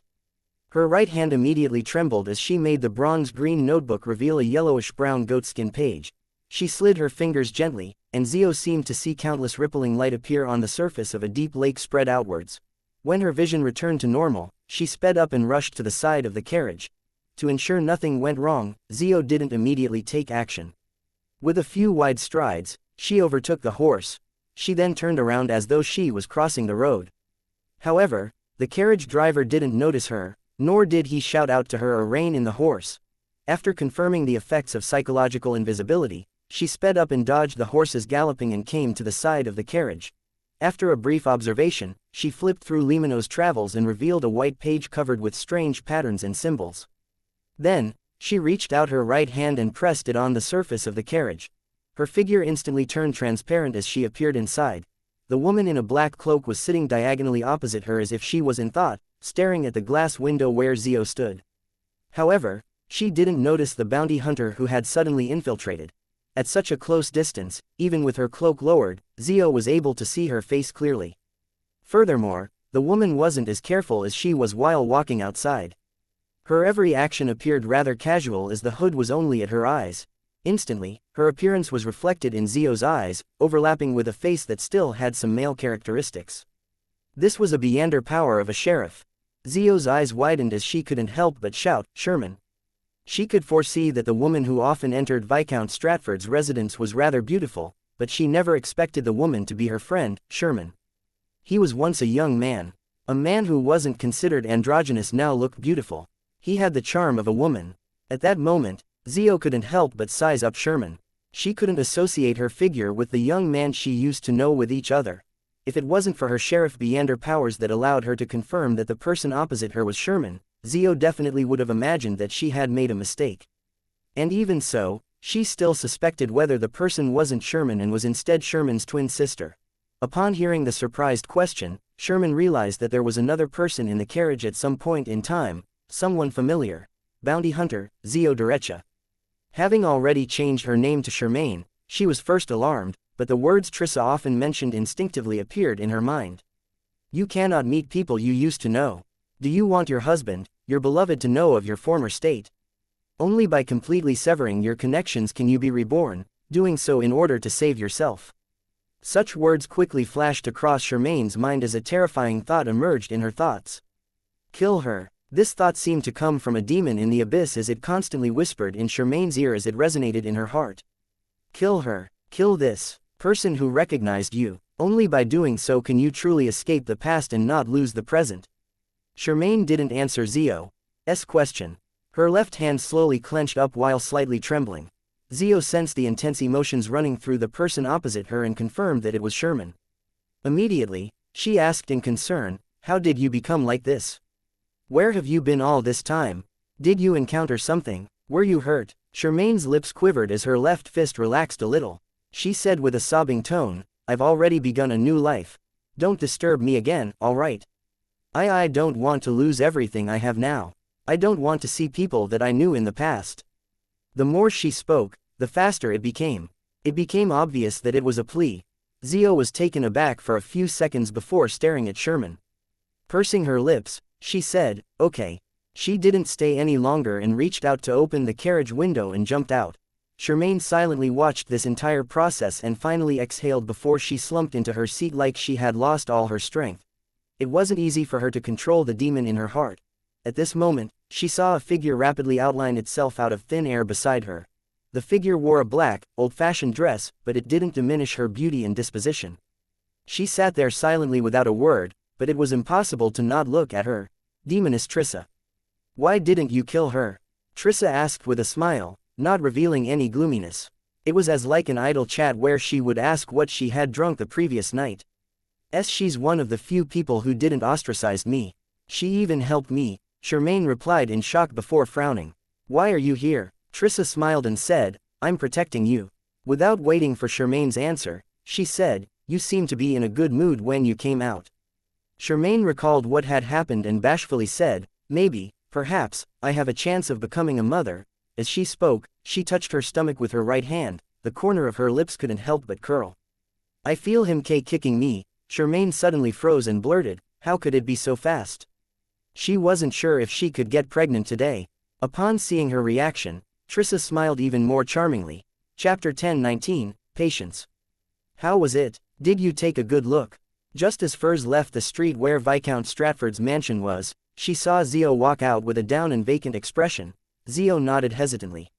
I did. Having said that, she seemed to come to her senses and said in shock, I know her. No, him. Him. Furs was confused. Zio habitually observed her surroundings before saying, he's Sherman. The Sherman I told you about. He actually became a woman. Furs was stunned as she subconsciously asked, were you mistaken? Could she be Sherman's sister? Zio firmly shook her head. No, she admitted it herself and even told me not to disturb her. She wants to bid farewell to her past. But, how did he become a woman? Furs's eyes darted around as she suddenly recalled something. She said in thought, it's not impossible either, there's a meander pathway that allows a man to become a woman at a certain stage. She recalled Miss Justice mentioning something similar during a free exchange session. Ah, really? Zio's widened as she asked in disbelief. Yes. Furs had already recalled the exact conditions as she gave a rather confident answer. This, Zio was momentarily unable to accept it, but she couldn't find a rebuttal. All she could do was ask, which pathway is it? Furs replied, Demoness. It's the assassin pathway. Demoness. Sherman actually became a demoness, Zio repeated to herself. Suddenly, her voice became louder. Could it be that she's being taken advantage of? No, I must warn her. Just as she said that, Zio turned around and ran with great strides in an attempt to catch up with the rental carriage again. However, she couldn't find the target after attempting to pursue it for a few blocks. Sherman and the carriage seemed to have disappeared into thin air. Zio gradually slowed down and finally stopped. She looked at the bustling streets ahead of her with a complicated expression. Behind her, Furs passed through a few walls and finally caught up to her. Gone, Zio whispered. Furs also cast her gaze forward and thoughtfully replied, we were discovered. Without waiting for Zio to speak, she turned around and sighed. Let's return and find another opportunity. Zio didn't take a step forward as she continued standing there. After a few seconds, she said under Furs's puzzled gaze, since they discovered a problem, will they speed up their plans ahead of time? It's possible. If they don't wish for their plans to be foiled, they might attempt one final strike tonight before we're prepared. Furs immediately agreed with Zio. Let's return to Viscount Stratford's place and hide in a more concealed spot. We'll continue monitoring it. Zio immediately nodded and replied without any hesitation, okay. In the dock area, inside a warehouse with plenty of goods, Charmaine was sitting on a dirty wooden crate. Her hands were crossed behind her back as her body had thin but firm spider webs coiled around her. She appeared as though she was encased in a transparent cocoon, unable to make a single sound. It's not a bad thing for you. Trissa stood in front of Charmaine with a pitch-black flame that resembled ink burning in her palm. At the very least, you can determine if he really loves you or is lying to you. Charmaine was angry and afraid. She desperately used her whimpers to express her wish, but Trissa was unmoved. She turned her flame-wielding palm around and pressed it into Charmaine's stomach. The flames seemed to have intelligence as they scattered like flowing water. Following that, they penetrated her skin and flesh in an attempt to drill inside. Trissa's smooth, black hair flared up in defiance of the laws of nature. They were being pulled by invisible hands as they extended out in every direction. It stained the surrounding air with a peculiar smell. The strands of hair thickened as they scattered into distinct strands. Beneath them, dark beams of light surged, bringing about curses and words. They flowed rapidly, fusing into the pitch-black flames. Upon entering Charmaine's stomach, they quickly vanished. Charmaine's face twitched uncontrollably, but she didn't feel any pain. It was as though it was purely on reflex. She soon calmed down as she saw Trissa's figure turn faint and gradually turn transparent until it vanished. Charmaine's pupils widened as she struggled again, but she was unable to break free from her restraints. She tried again and again like a flood was rising, centimeter by centimeter, inside the silent warehouse. After an unknown period of time, the door to the warehouse opened with a thud and slammed into the two sides of the wall. A figure staggered in. It was the middle-aged Viscount Stratford. He didn't wear his white wig like he always did while outside. This revealed his rather high receding hairline and rather messy black hair. The latter was stuck together as though it had been drenched by a storm and was air-dried. But in the past few hours, the clouds were thin and the crimson moon high in the sky. It hadn't rained at all. Drops of sweat dripped down Viscount Stratford's rather cut facial contours as there were countless black threads flowing beneath his skin. His body was slightly hunched, and his facial muscles were somewhat twisted. His eyes were filled with pain and concern. He surveyed the area and was delighted when he found Charmaine. However, he turned anxious as he charged over without much confidence. When Charmaine saw him enter the warehouse, her face lit up as though it was covered in a halo. She then revealed a worried and fearful expression as she attempted to shake her head frantically. However, her neck was held firmly by the spider webs that prevented her movement. She reeled in anxiety, to the point of tears flowing out of her eyes, drop after drop, crystalline and frail. Just as Viscount Stratford was about to reach her, a loud bang suddenly rang out between the two. It was as though there was an invisible wall that separated him from Charmaine, one that couldn't be surpassed. If you wish to break the curse and take her away, you have to answer my question without hiding anything. At this moment, a figure quickly appeared in a corner of the warehouse. Her facial features were charming, forming together into an abnormally sweet look. She resembled the lover that every young lad would fantasize about in his youth. She was none other than Demoness Trissa. Without waiting for Viscount Stratford's response, she raised her right hand and conjured a pitch-black flame. Viscount Stratford's face, hands, neck, and exposed skin instantly turned transparent as they protruded with blood vessels. And in every blood vessel, there was a black flame silently burning as it flowed silently. The pain in Viscount Stratford's eyes immediately reached a peak, but it vanished the next moment. His expression turned extremely cold as a gibing look appeared in his eyes. It was as though the one being cursed wasn't him, but Trissa, who was a distance away. Trissa, who was in the corner of the warehouse, suddenly burst into black flames. Dense, countless spider webs appeared, but they couldn't be lit up. In the blink of an eye, Trissa was like Charmaine, being sealed inside a transparent cocoon. She couldn't move or escape. In a ventilation vent high above the warehouse, a figure appeared. It was a woman whose age wasn't obvious. She wore a simple and sacred white robe. She had black hair, blue eyes, looking sweet and beautiful, giving off an indescribable charm. Katerina Pell. Trissa seemed to expend all her strength before she shouted a name. At this moment, Viscount Stratford grabbed at his body, pulling out an illusory doll covered in thick black flames. He glanced at Charmaine and smiled at Trissa. When it comes to matters related to life, I would never be careless. After that fellow, Sykes, died, I knew that it would be my turn one day.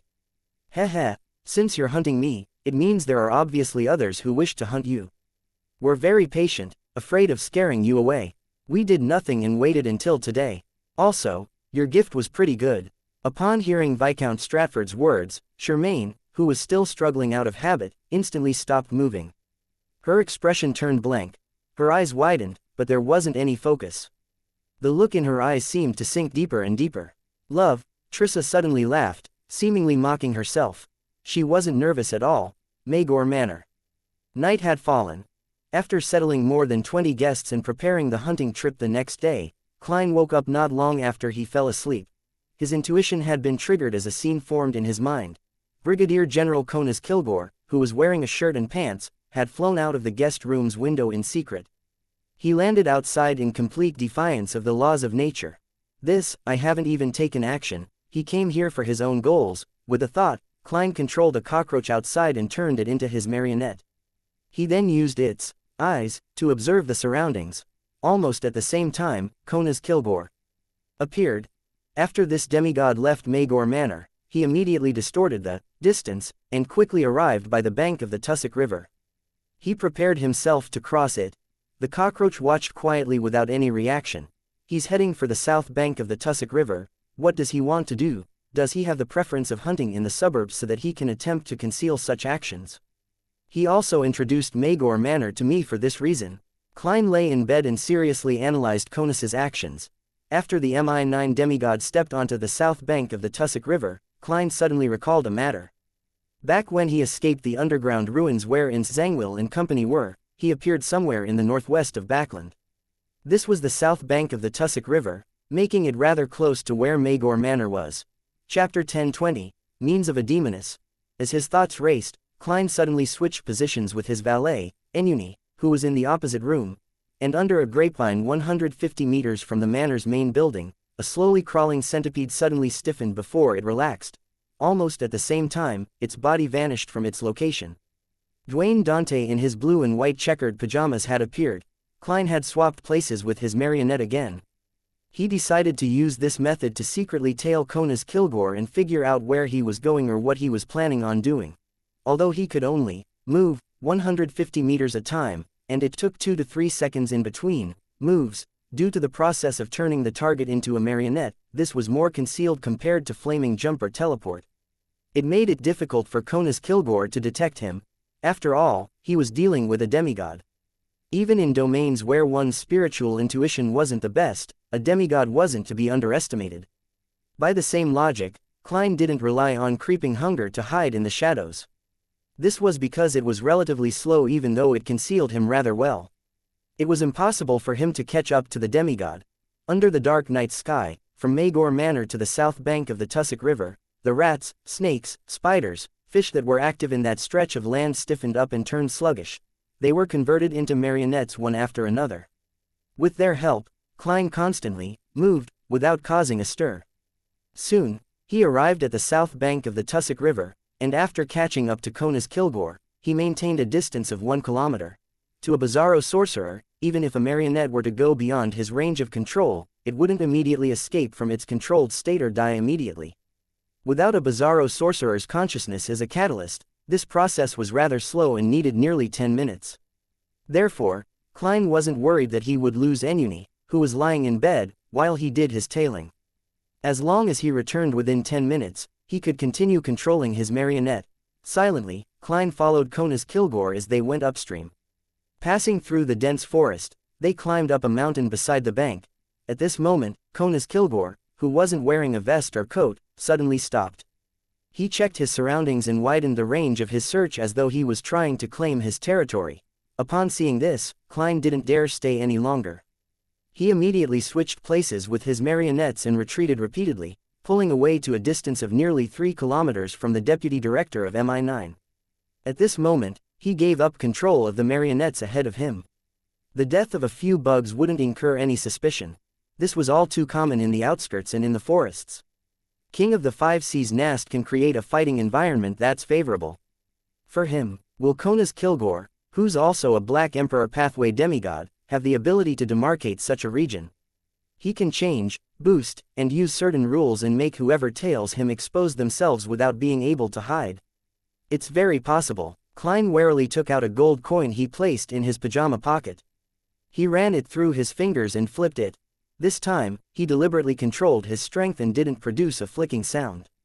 The gold coin flew up in silence and landed in his palm. Without needing to look down, the gold coin's face was naturally reflected in his mind. It was heads. This meant that the anomaly ahead contained extreme danger. As expected of a demigod. Such abilities sure are enviable. However, do you think you can avoid my tailing? Klein scoffed inwardly and found an abnormally secluded spot and made himself turn into Gehrman Sparrow. Following that, he clasped his hands and pressed it to his mouth, whispering, "Blessed of the sea and spirit world, guardian of the Rorstad archipelago, ruler of the undersea creatures, master of tsunamis and storms, the great Calvechua."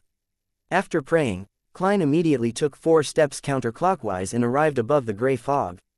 He sat at the fool's seat and beckoned for the bone scepter with blue gems embedded at its tip. Then, with the help of his prayer, he utilized the sea god scepters responding to believers and saw the area around Gehrman Sparrow.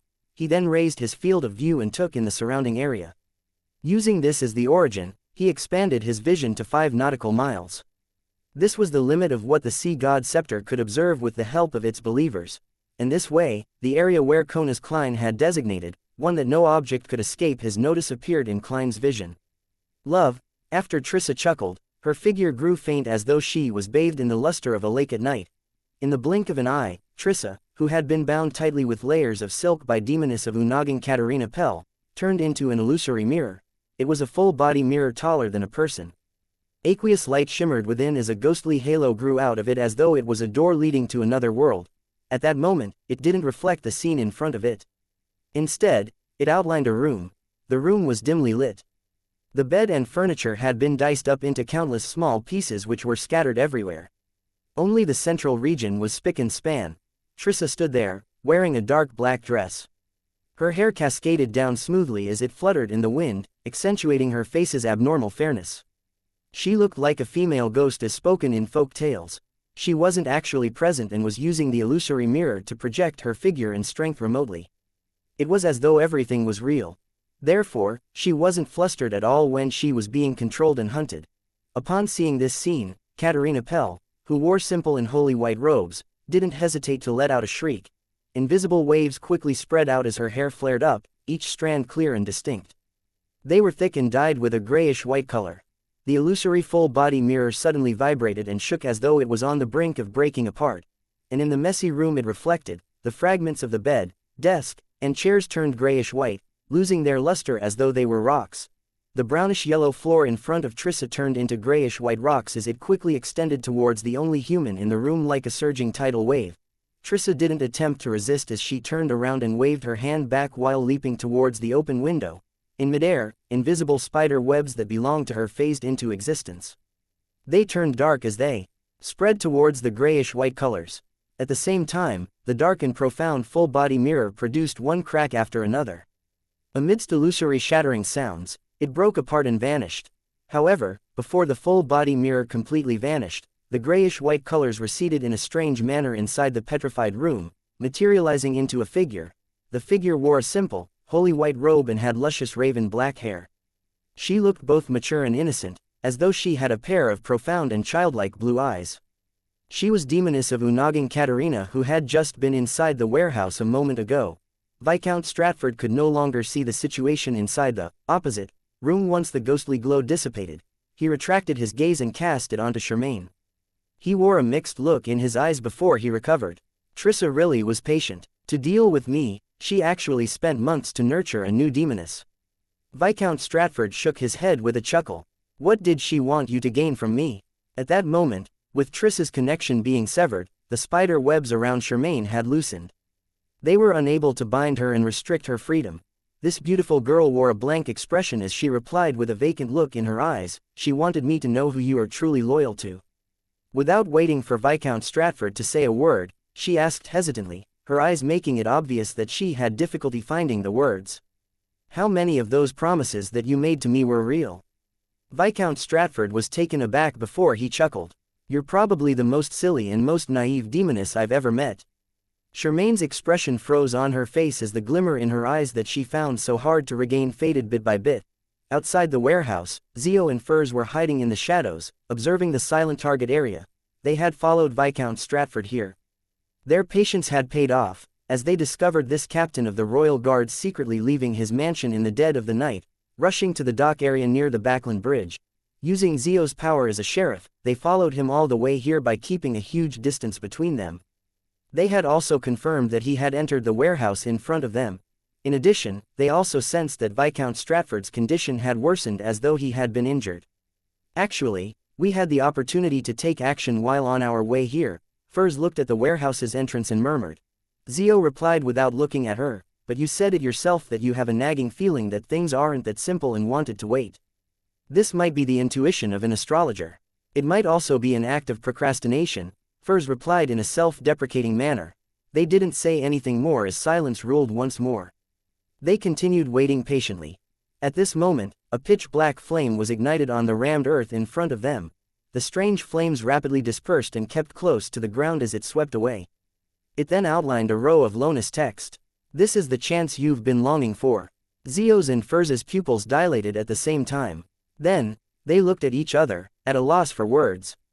After a few seconds, Furz finally couldn't help but ask, "What do we do?" Chapter 10:21. Cross. Zio hesitated when she heard Furz's question. We were discovered. They had said something similar before, but they were repeating it again now. However, it didn't have the same meaning. Previously, it was referring to being discovered by the guardian or monitor when she recognized Sherman. Now, the crux of the matter was that their choice and corresponding actions were expected and arranged by the person behind the scenes. They had no secrets to speak of. This meant that the chance that Zio had been longing for might have really appeared, but what lay behind this matter was inconceivable. If we follow the intention behind this message, the final outcome will depend on whether she has good intentions, but that's not something under our control, Zio added from a rational angle. The reason why she had used she to represent the person behind the scenes was because she had recalled the fragrance she smelled when she lost Sherman the other time. Furz listened quietly and nodded in agreement. Yes, we're too passive in this matter. The best option is to leave this place. As soon as she finished speaking, she looked at the warehouse. She opened her mouth but didn't say anything further. She was reminded of the possible situation Sherman was in, and she suspected that he was in grave danger. However, she deliberately ignored it in the end and didn't mention it. To her, Sherman was a person who existed in Zio's descriptions. He was no different from a character in a novel. If she had the strength and opportunity to save him in passing, she was willing to do so, but to bear the risk because of that and allow her friend to be rash, putting her life in danger was definitely not something within her considerations. Zio nodded and said, "All right, we'll leave now." However, the person who left that comment definitely wouldn't be happy to see us do so. She will definitely hinder us. Let's do it this way. We'll escape in different directions and make that person choose one person. Whoever successfully leaves this area will immediately cause a commotion and attract the official Beyonders. Why don't we directly cause a commotion here? Furz subconsciously raised a question. It will definitely be stopped or foiled. Zio gave her excuse. Furz nodded thoughtfully. Makes sense. All right, let's not delay it any further. Let's begin. Zio didn't say another word as she took out her transparent, nearly invisible triangular blade. With her back bent, she leapt out of her hiding spot and ran out of the harbor amidst the shadows. The triangular blade was a mystical item she had spent 500 pounds through Mam Hermit to get the artisan to forge with the ancient wraith's powder and remnant spirituality. It was called Wintry Blade. Anyone hit by this weapon, even if it were a gentle touch, would be frozen stiff. They would even lose control of their thoughts as though they were possessed by wraith. At the same time, once the battle continued, Wintry Blade's enemies would gradually have their thoughts turn sluggish and their actions become rigid and dull, even if they didn't touch the triangular blade, and Wintry Blade's negative effects wasn't that terrifying. Furthermore, there was only one: the wielder would slowly lose their body temperature and transform into an undead. Once a certain time limit was exceeded, this process would become irreversible. Therefore, Zio had recently enjoyed jogging more or riding a bicycle at lightning speeds to generate heat to resist the loss of temperature. But even so, she had only managed to extend the time it took before she kept Wintry Blade away from her body from 3 hours to 4 hours. After running a certain distance, Zio turned back and realized that Furz had already passed through a wall and departed. She had vanished from where they were hiding. After staring for 2 seconds, Zio bit her lip and suddenly turned around and changed direction. She headed straight for the warehouse. Soon, she arrived beside her destination, but she wasn't in a rush to enter. She looked up and observed the area above her, seemingly trying to find another passageway, one that was less noticeable to the people inside. At that moment, her keen senses made her turn her head and see a figure appear around the corner of the wall. The figure wore a black dress with a head of brown, curly hair. She had a pair of light blue eyes. It was none other than Furz Wall. "Didn't you leave?" Despite being surprised, Zio didn't forget to lower her voice. Furz curled her lips and said, "Weren't you fleeing too?" Zio was momentarily at a loss for words. After a few seconds, she asked, "How did you notice it? You didn't even mention Sherman. That's completely unlike you. I've already prepared a reason to persuade you," Furz quickly replied. Zio was taken aback as she said with a complicated expression, "You didn't have to come back. Furs ignored her and pressed on the wall of the warehouse and said, "If we keep talking, perhaps we will no longer need to be stumped because it would already be over." "Man, I actually didn't think of such a good idea just now. I should have immediately insisted on going with you to save her. You definitely would have persuaded me otherwise and would think of doing it yourself. If we repeated the conversation a few times, everything would have ended on its own." Zio gave her friend a look and, without any hesitation, stood by her side with wintry blade in hand. Furs immediately flipped Limino's travels and augmented her friend with Beyonder powers. Then, she put away the spellbook and grabbed Zio's shoulder with one hand, pressing the other on the wall again. While Zio was waiting for door opening, she realized that Furs hadn't immediately used her powers. This best-selling author took a deep breath and quickly said, after entering, "We'll hide and observe. After confirming that there's a chance to do something, we'll take action. If there's really no chance, or if we can't seize an opportunity for sure, we'll leave as soon as possible.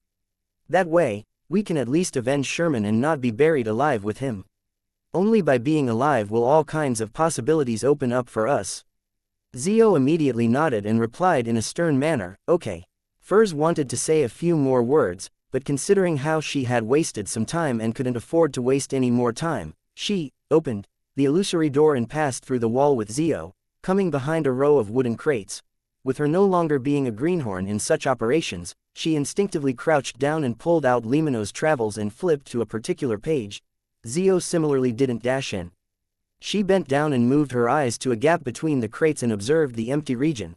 The female-looking Sherman was sitting on a wooden crate without any signs of anger. Her brown hair was gently fluttering in the wind, and standing in front of her was Viscount Stratford. This captain of the Royal Guards tightened his collar and was surveying the area, a mystery as to what he was looking for. "Unfortunately, you're only a demoness. Don't worry, I will let you die without any pain. You will be completely purified." As he spoke, he took out an item from his inner pocket.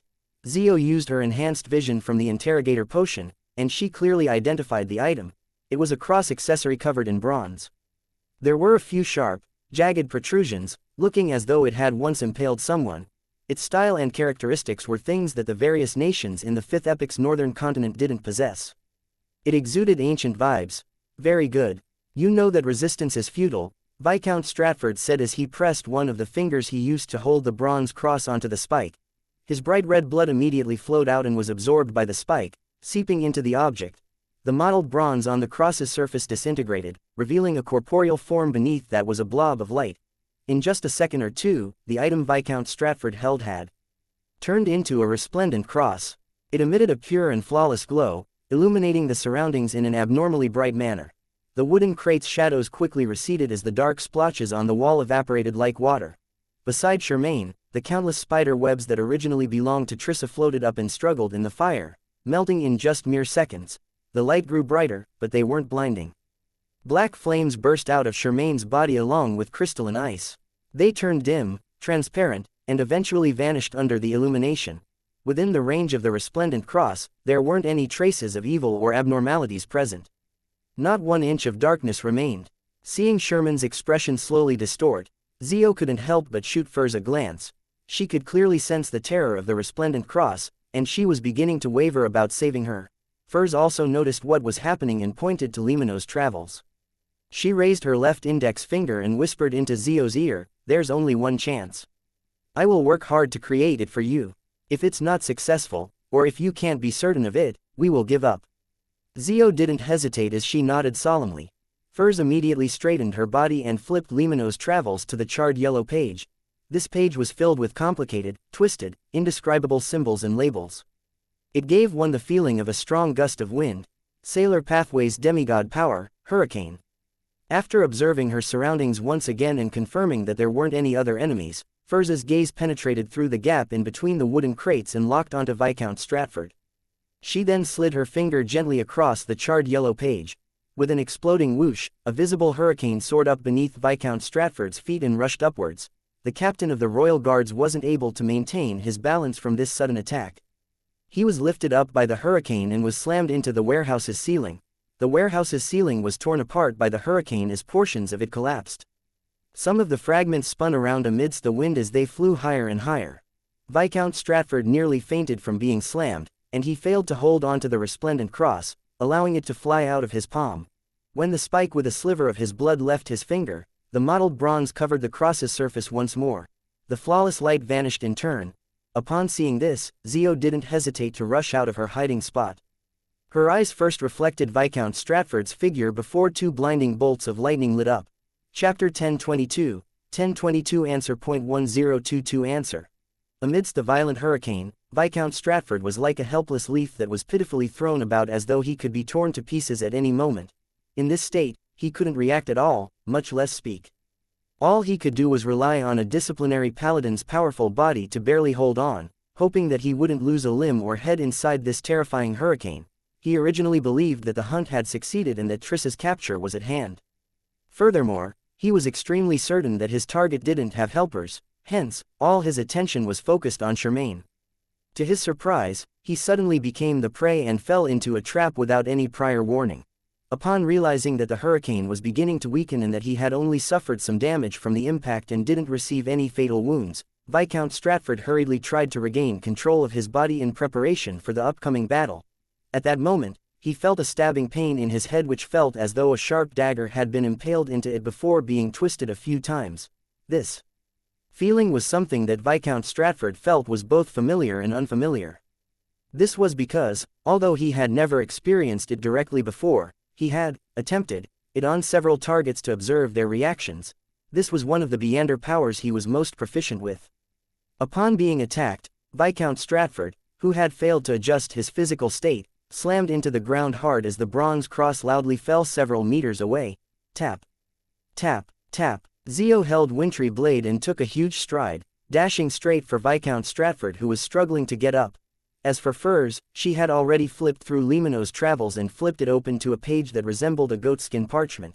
As her fingers slid across the page, Viscount Stratford's shadows, which had surfaced once again, came to life, condensing into black chains that wrapped around its target, binding him tightly. Viscount Stratford, who had just managed to catch his breath and become alert, still hadn't had the opportunity to choose the target for his punishment and apply certain restrictions when he once again lost his freedom. Even his mouth was bound by a shadow chain. It was abyss chains from the Sanguine or Moon Pathways mid-sequence Beyonders. Furs had used it once and was rather fond of this Beyonder power. She found it very useful, so she had spent gold pounds to get Mr. Moon, who had become a Viscount, to record it. At this moment, Viscount Stratford suddenly unleashed power that surpassed his previous strength, tearing the shadow chains apart. He had chosen the bindings, restricting him to be the target of punishment. But at that moment, Zio had already rushed in front of him like a high-speed train, thrusting the transparent triangular blade. Amidst a splotching sound, the wintry blade stabbed into the target's abdomen. Viscount Stratford's body stiffened once again as his eyes glazed over as though he had turned into an ice sculpture. Zio released her hand and allowed wintry blade to remain stabbed into the stomach of the captain of the Royal Guards, seemingly hoping that the wraith which might have existed on the weapon would continue possessing her target and forcibly bring him under control. Right on the heels of that, she swung her arm and slammed a punch right below Viscount Stratford's ear. After two heavy blows, Viscount Stratford fainted without even letting out a grunt. His stiff body collapsed once again. After completing this strike, Zio left her back to Furs and immediately moved past the staggering Viscount Stratford, who had wintry blade in his stomach, and dashed to Sherman who remained sitting on a wooden crate. Furs flipped through Limino's travels once again, using other Beyonder powers to add another layer of restrictions onto Viscount Stratford's body. Then, she walked out of the row of wooden crates she had been hiding behind and first approached that bronze ancient cross. The scene she saw made her suspect that it was an item at the demigod level. In the parlance of official Beyonders, it was a grade 1 sealed artifact, and with Viscount Stratford carrying and using it, she believed that the negative effects of the cross weren't that direct. She could attempt to pick it up. Of course, as a former astrologer, Furs took out the pure crystal ball as she walked, quickly doing a divination. There are no problems. Furs glanced at the outcome and quickened her pace. At this moment, Zio had already rushed in front of Sherman. Looking at this friend who had turned rather beautiful, she was momentarily at a loss for words. To her, Sherman's condition was in a terrible state. This demoness's hair was floating up with each strand turning thick as if they were tiny snakes. On the ends of the tiny snakes, some had eyes or mouths. They appeared extremely bizarre and terrifying. On Sherman's face, a black paint-like mysterious pattern suffused out of her skin and was rapidly spreading across her body. Her slightly vacant eyes quickly reflected Zio as she gradually recovered her spirit and, along with that, also came a little confusion and pain. She opened her mouth and stuttered, "Zio, I'm in so much pain." Zio's vision instantly blurred. Although she was still lacking in many of the details regarding the mysterious world's general knowledge, since the Tarot Club's discussion was just way over her head, and the information she got from MI9 was mostly about secret organizations, she still knew quite a bit about losing control. Among unaffiliated Beyonders, it was something that couldn't be avoided. Therefore, Zio knew that Sherman was beginning to lose control. It was irreversible, and the situation would only worsen. Sherman seemed to sense her state as she gasped for breath, revealing a weak smile.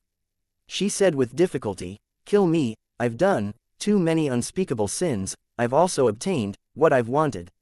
Zio's tears dripped down. Without hesitation, she flipped her hand, drawing her backup weapon, an ordinary revolver. She then placed the revolver at Sherman's forehead. Sherman smiled as a mesmerizing charm appeared in her eyes once again. Call me Charmaine. Charmaine. Zio couldn't help but frown as tears brimmed in her eyes. She repeatedly pulled the trigger and fired the bullets inside. Fresh flowers bloomed at once, red and beautiful. Furs pursed her lips unknowingly when she saw this. After 2 seconds, she let out a long sigh. She bent down and reached out for the bronze cross. Just as her fingers touched the item, it felt like she had touched fire.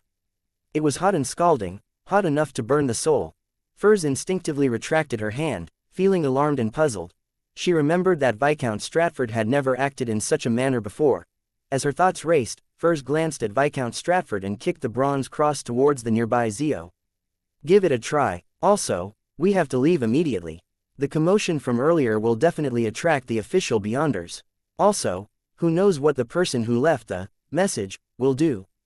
Zio, with her reddened eyes, didn't say a word. She bent down and picked up the bronze cross. She didn't feel any sense of discomfort the entire time. Furs didn't ask why as she walked to the stiff Viscount Stratford's body and warily looked around.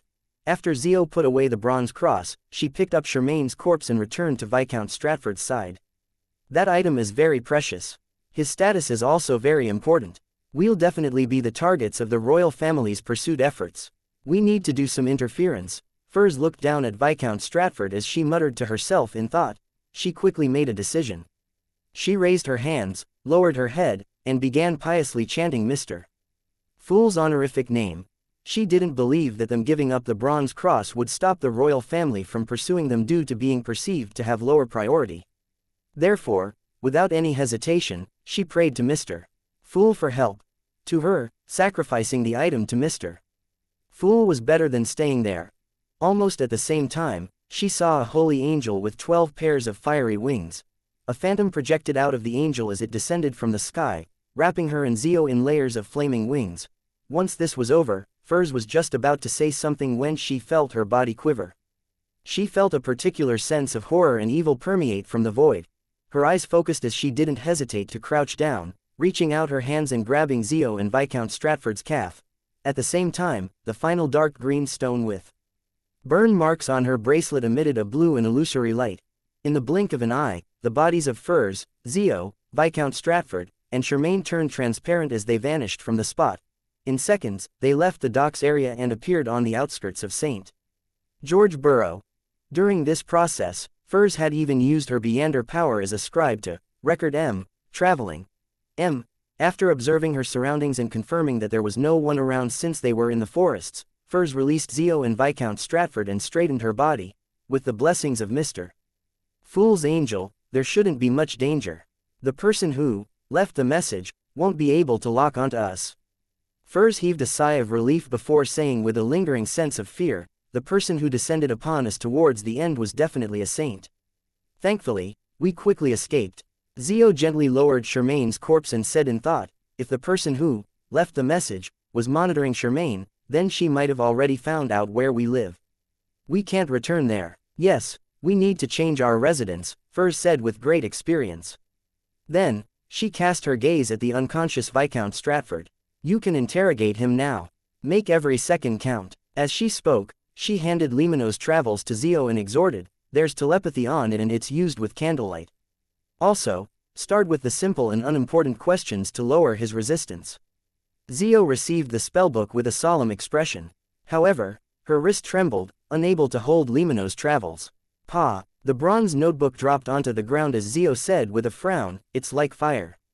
Furs had the same experience earlier, so after some thought, she said, "Throw that cross away and try again." Zio followed her suggestion and successfully picked up Limino's travels. "It cannot be held with other mystical items," Furs said with a nod when she saw this. Zio didn't harp on this problem as she quickly prepared a lit candle. Then, she drew Wintry Blade and relieved Viscount Stratford from his stiff and dazed state. After the captain of the Royal Guards gradually awakened, she triggered the corresponding page in the notebook. Viscount Stratford instantly fell into confusion, and only the faint candlelight remained in his eyes. "Why did Charmaine try to approach you?" Zio asked the question she had just thought of. Viscount Stratford replied blankly, "She was investigating who I'm loyal to." Zio was taken aback as she instinctively asked, "Who are you really loyal to?" Viscount Stratford slowly said, "His Majesty, of course." Chapter 1023. Mason Deer's death. She found it inexplicable that Charmaine would deliberately approach this captain of the Royal Guards just to investigate where his loyalties lay. This didn't seem to be something of great importance or value. As for Viscount Stratford's answer, it was very normal and without any faults. Charmaine paid with her life for such an answer. Zio originally wished to press for the reason behind Charmaine's investigation of such a trivial matter, but she immediately realized that it might involve key intel too soon. It might cause Viscount Stratford, who hadn't entered the necessary state, to put up resistance. So she gradually held back her instinctive urge. She thought for a moment and asked, "Do you know Mason Deer?" "Yes," Viscount Stratford answered blankly. Zio Derecha continued asking rather simple and unimportant questions. "Who is he?" "He's the former captain of the Royal Guards," Viscount Stratford answered simply without elaborating. At this moment, Furs didn't listen to the telepathy at such a superficial layer. She took out the pure crystal ball and placed it in Zio's pocket. After transferring her items, she bent down once again and carefully attempted to pick up the bronze cross. This time, amidst her trembling fingers, the soul-burning feeling didn't assault her. It allowed her to easily pick up the spiky item. As expected, this cross cannot coexist with other mystical items. I still have moon paper figurine and the remnant spirituality of the ancient wraiths, but it didn't react. This means that it can coexist with items that don't contain Beander characteristics, but won't resist spirituality and strength. If that's the case, will it also reject the Beander characteristic within my body? But it doesn't seem obvious. This is its other negative side effect, and it requires some time before it shows signs. Furs had a general idea about this ancient bronze cross. She then warily stored it away in a bag that contained all kinds of ritual materials. After doing this, Furs looked down at the silver bracelet on her wrist. She confirmed that it was completely empty and was without any accessories hanging from it. She had used up all 5 stones that allowed her to use teleport. However, Furs no longer felt as anxious as before. Although she believed that the full moon ravings would become clearer and more terrifying with the usage of each stone, she also knew that with Mr. Fool's help, this wasn't a problem. Over the past year, if not for her need to spend some time above the gray fog during every full moon or blood moon, she would have almost forgotten that she was suffering the torment from the full moon ravings. "I hope that the curse will be lifted one day." After retracting her gaze from the dull silver bracelet, Furs couldn't help but sigh. She then sincerely thanked Mr. Fool in her heart. No matter what his real goal is, he has rescued me time and time again. It hasn't only been from the full moon ravings. This cross's level doesn't seem low.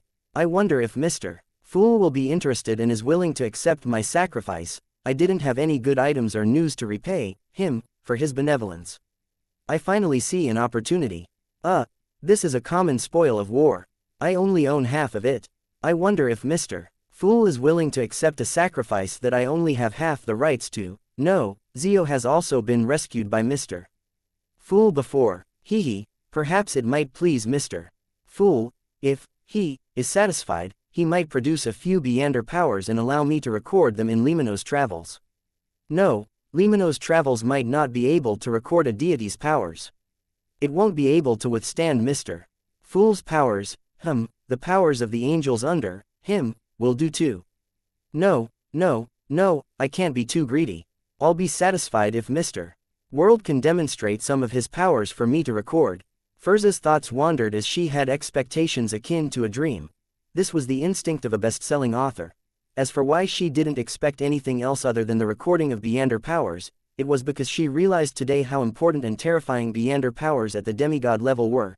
If Limino's travels didn't have Hurricane recorded, she and Zio might not have been able to capture Viscount Stratford. They might not even succeed in escaping. Even if she didn't include the Bronze Cross, Viscount Stratford himself was a rather powerful Beyonder. If he hadn't been injured by Hurricane in the beginning and left dizzy from the fall, their sneak attacks might not have reached this level of success. There was a high chance that they might suffer a counterattack. Of course, separating the resplendent cross from Viscount Stratford was key to the victory of this brief battle tonight. And again, this was all thanks to Hurricane. On careful thought, if we switched to a less pressing situation, and if the Bronze Cross and the demigod powers in the notebook were excluded, Zio and I might have a chance of defeating Viscount Stratford together. We might even have quite good odds. The Beyonder powers recorded in the notebook are varied, and when put together, they're truly powerful. Together with Zio's psychic piercing and the effects of Wintry Blade, in a head-on battle, it's reasonable for Viscount Stratford to be defeated if he doesn't have any special mystical items. A living scribe with rich experience is actually this powerful. The more Furze thought, the stranger she felt. She realized that she had become rather formidable. Back when they were dealing with the ancient wraith, she had already come to a similar conclusion. And this time, their enemy, Viscount Stratford, was the captain of the royal guards of the Lowen royal family. He was at least sequence 6 and was probably sequence 5. Furthermore, he wielded an item at the demigod level. The level of his strength was clear, so this immediately allowed Furze to benchmark her level in the world of Beyonders. Although their victory mainly stemmed from a sneak attack, a successful one was also a manifestation of one's strength.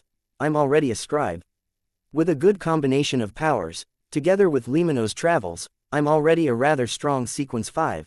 The only problem is that I lack experience. As Furze reflected poignantly, she cast her gaze at Zio and Viscount Stratford, continuing to listen to their questions and answers. At this moment, Zio's question had already reached a rather key topic that could easily result in resistance. How did Mason Deer die? After asking this question, Zio's expression suddenly turned complicated and expectant. She was also in a dilemma, feeling pangs of excitement and fear. This was a question she wished to ask 8 years ago.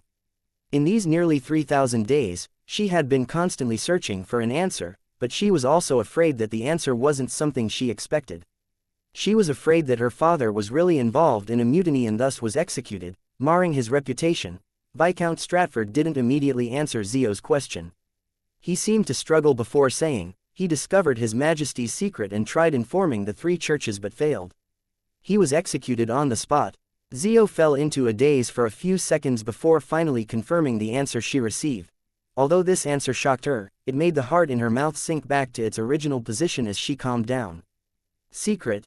His Majesty's secret, she muttered softly to herself and asked in a pressing tone, what secret? Furze, who was beside her, was also shocked to the point of being dumbfounded. She never expected things to develop to this stage. At that moment, Viscount Stratford's facial muscles visibly contorted. It took him a great deal of effort to say a few words. That secret is. Suddenly, his body jerked violently. His confused eyes regained their luster. Right on the heels of that, his body collapsed from the most minute part, instantly transforming into a ball of fireworks. The blood-red fireworks soared into the sky and exploded, illuminating the night sky as they were reflected in Furze's and Zio's eyes. Having experienced this previously, Furze didn't waste any time after her eyes momentarily blanked out. She immediately crouched down and grabbed Charmaine's corpse and Zio's calf. Their figures swiftly turned transparent as they vanished from the spot, teleporting to the southern area of the bridge. Above the gray fog, Klein, who was holding the sea god scepter, saw the fireworks that stained the sky red. Back when Furze prayed to him, he had happened to be inside the magnificent palace observing Konas Kilgore's actions. He conveniently took in the red priest card and used the paper figurine he cut, stirred the powers of the mysterious space, and gave a response. During this process, he discovered that the person lying next to Miss Magician and Miss Judgment was Viscount Stratford. This was one of the targets he had placed great importance on. Although he hadn't investigated him personally, he knew that there was something wrong with him. He knew that Demoness Trissa was targeting him, so he had remembered his appearance and characteristics at a ball. Klein didn't know what the two Tarot Club members were up to, but since it involved Viscount Stratford, he definitely didn't write off its importance. He directly observed what subsequently happened to Miss Magician and Miss Judgment through the Crimson Stars. After advancing to a demigod and obtaining even more authorities, he didn't need the Tarot Club members to pray to directly observe their vicinity via the Crimson Star. This was similar to specially marking out believers, but Klein had always held great restraint towards that and had never attempted it. This made him hear Zio's and Viscount Stratford's conversation. And since he knew the underlying truth, he knew very well what the true meaning and importance of who he was loyal to was. Combined with the discovery of the king's secret by the former captain of the Royal Guards, Mason Deer, and how his attempt to inform the three churches failed, Klein already had a guess. He suspected that the greatest culprit behind the Great Smog of Backland was the Lowen Kingdom's king, George III. Chapter 1024. 1024 Traditional Skills. 1024 Traditional Skills. Inside the palace above the grey fog, Klein, who was holding the sea god scepter, looked at the Black Emperor card and the Tyrant card on the table in front of him with a heavy look. Although Viscount Stratford's answer could only prove that King George III hid a great secret, had played a crucial role in the Great Smog of Backland, and was highly likely to be a mass murderer, it couldn't be said that he had spearheaded everything and was the true mastermind. After all, he might only be a puppet. But to Klein, this was already enough. The target was clear, and he had clues to investigate what they were planning. Seeing that Miss Magician and Miss Judgment had left the area where the abnormality had happened and were practically safe, Klein retracted his gaze and continued to observe the actions of MI9 Deputy Director, Conas Kilgore, via prayer vision. After a while, after securing the territory and confirming that no one was tailing him, Conas Kilgore walked to a mountain wall and took out an object. His entire body was tainted with a ghostly blue glow as he gradually became hazy and blurry. Then, he disappeared into thin air, his whereabouts unknown. A rather special form of traveling via a corporeal ritual or item that allows him to teleport from point to point within a very short distance. Back when I came out from the underground ruins wherein Zangwil was, I also passed through a similar door. Yes, this place isn't too far from the mountain where Mr. A pursued me. This setup needs a very suitable and secretive region. Without having any permission from the interior, just holding onto an activation item might not have any effect. And once something happens, destroying the corresponding ritual can prevent enemies from entering and stop them from finding the exact location. Klein nodded in enlightenment. Combining the information which Viscount Stratford had just revealed, he had come to the initial conclusion that the king's secret and the ploy by the three factions were all hidden deep within the underground ruins. As long as one entered, the truth would be obtained through a careful investigation. However, the difficulty in performing the investigations became apparent the more he thought about it. He had to first obtain the corresponding item and, using his disguise as a faceless to fool the guards, he would teleport in. None of these steps were easy. According to Rhodes, Conas Kilgore wasn't just a demigod of the Black Emperor pathway, he also possessed a rather powerful sealed artifact. Even if Klein had made preparations, his odds of defeating the Brigadier General of MI9 wasn't too high if he didn't seek the help of angels, much less finish him off in a stealthy manner without anyone realizing it. Furthermore, there were many difficulties in getting the help of an angel, as all of them had their own extenuating circumstances that prevented them from agreeing. Even if I take down Conas Kilgore without drawing the attention of anyone, I have to consider the danger that stems from entering. Based on what previously happened, it's impossible for them to not be on guard against a faceless. A cooperation effort between the king, the psychology alchemists, and the demoness sect guarantees that their ploy is significant. It's extremely possible that there's an angel within the underground ruins. Klein frowned as he was at a loss for a reliable angle for investigation. He tapped the edge of the long mottled table and decided to break out of the confines of his original thoughts and consider it from a different angle. A few seconds later, a flash of inspiration came to him. Why do I want to complete all these steps by myself? The king's secret and plans are likely detrimental to the three churches of Storm, Evernight, and Steam. Otherwise, the former captain of the Royal Guards, Mason Deer, wouldn't have attempted to inform the three churches. As a blessed of the Evernight goddess, at least for now, isn't it obvious what I should be doing? This can also count towards my contributions to exchange for the scholar of your potion formula. In an instant, Klein's thoughts became extremely clear. He left the area above the grey fog without any hesitation and returned to the real world. Dressed in blue and white checkered pajamas, Gehrman Sparrow raised his hands once more and made a prayer gesture. he chanted in ancient Hermes, the evernight goddess who stands higher than the cosmos and more eternal than eternity. You are also the Lady of Crimson, the Mother of Concealment, the Empress of Misfortune and Horror, Mistress of Repose and Silence. This time, Klein didn't hold a ritual because he wasn't praying for a bestowment or response. All he wanted was to simply describe what Viscount Stratford had said, as well as his observations regarding Conas Kilgore. Therefore, a direct prayer was sufficient. After praying, Klein exhaled and stood in a remote area of the woods, patiently awaiting the possible developments. In less than a minute, a figure suddenly appeared in front of him, like a quickly sketched portrait. The newcomer was dressed in a simple robe. By the figure's waist was a belt made of tree bark. Long hair cascaded down as the figure was barefoot. She had a pair of dark and serene eyes, and she was none other than the highest-ranking archbishop and leader of the ascetics, servant of concealment, Ariana. "Good evening, Ma'am Ariana." Klein bowed without any hint of surprise. Ariana glanced at him and returned the greeting. She didn't make any small talk as she directly asked, "Conas Kilgore is nearby?" "Yes, less than 10 kilometers away." Klein pointed in the direction. "He has already used an item to vanish from his place. What should we do next?" Ariana nodded slightly and said, "Wait for him to come out and find an opportunity to capture him." Isn't that too direct? You look quiet and plain, a cultured person, no, angel. Why are you so aggressive? If Conas Kilgore didn't head for the underground ruins and had gone to some other secret base, or if he wasn't too deeply involved in the king's ploys, to have the church's archbishop taking action on MI9's top brass would definitely be breaking news. The kingdom's fracturing would only worsen. Klein was momentarily unsure how he should respond to Ariana. Although he would definitely attack Conas Kilgore if he handled the matter himself, since the latter's involvement in the slave trade and the silencing of others was enough reason. The problem was that a demigod of a secret organization attacking a military top brass and an Orthodox church's archbishop attacking a military top brass was two completely different matters. As though sensing Klein's thoughts, Ariana calmly explained, "You will be the one taking action, not me." Klein was a little unused to her style. Ariana continued, "I will create a concealed world for you and provide you the necessary assistance. Battle in a concealed state. Fight with the help of an angel."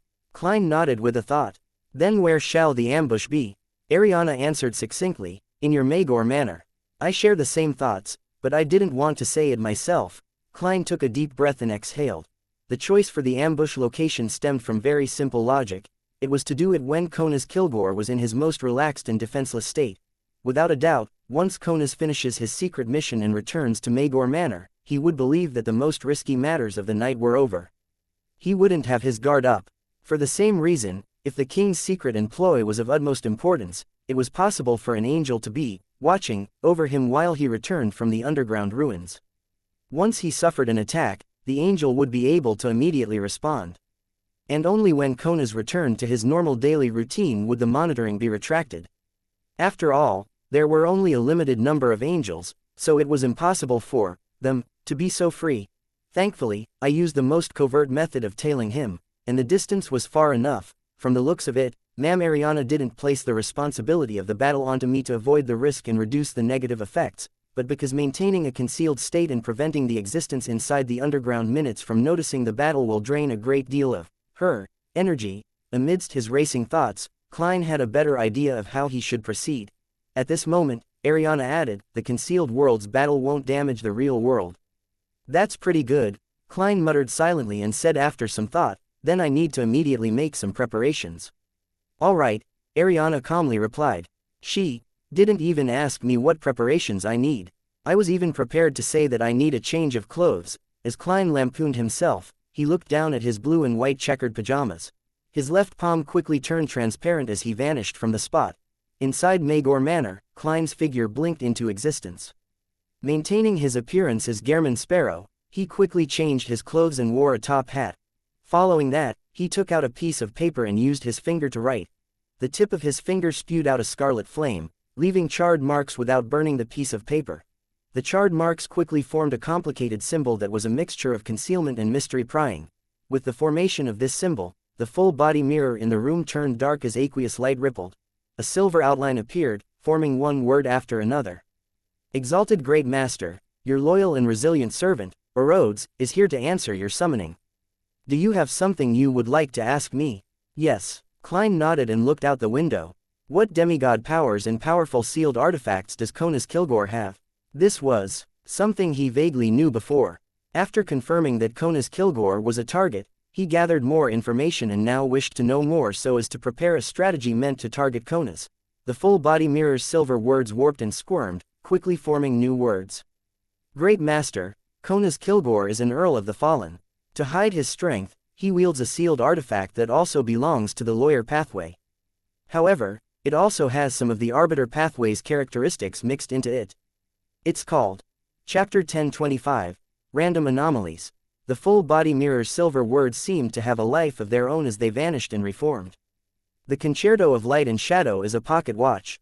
It can restrict certain actions in a particular area, and it can also strip certain Beander powers from the target.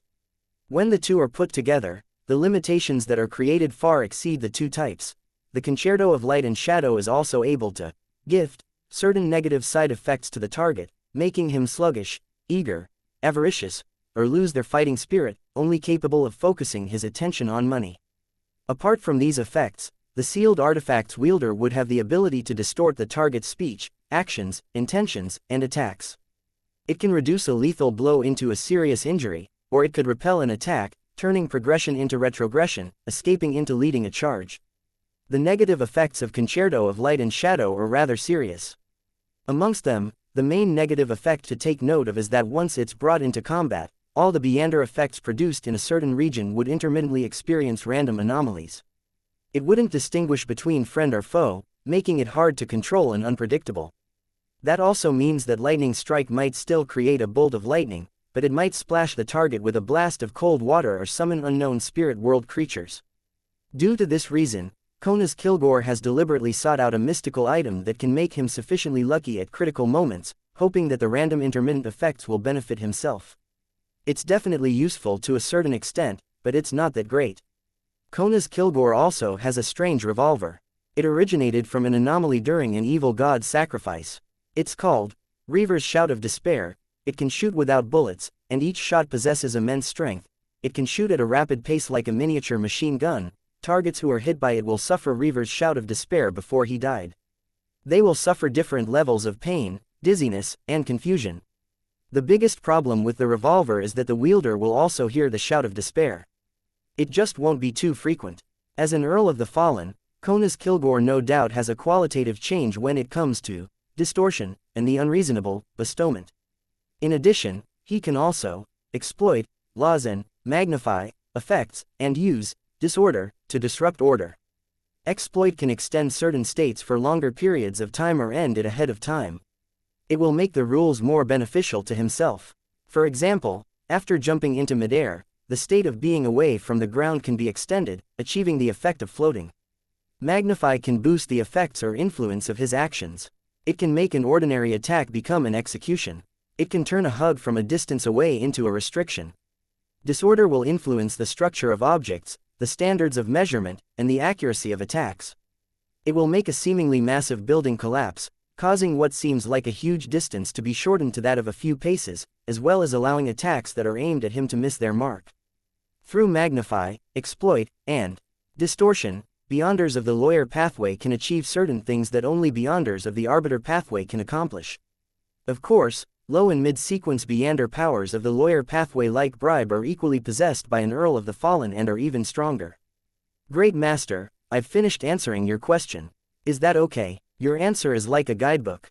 You must have been gathering information from the spirit world while delivering it. Also, must you seek praise even for matters such as this? Klein lampooned and nodded slightly.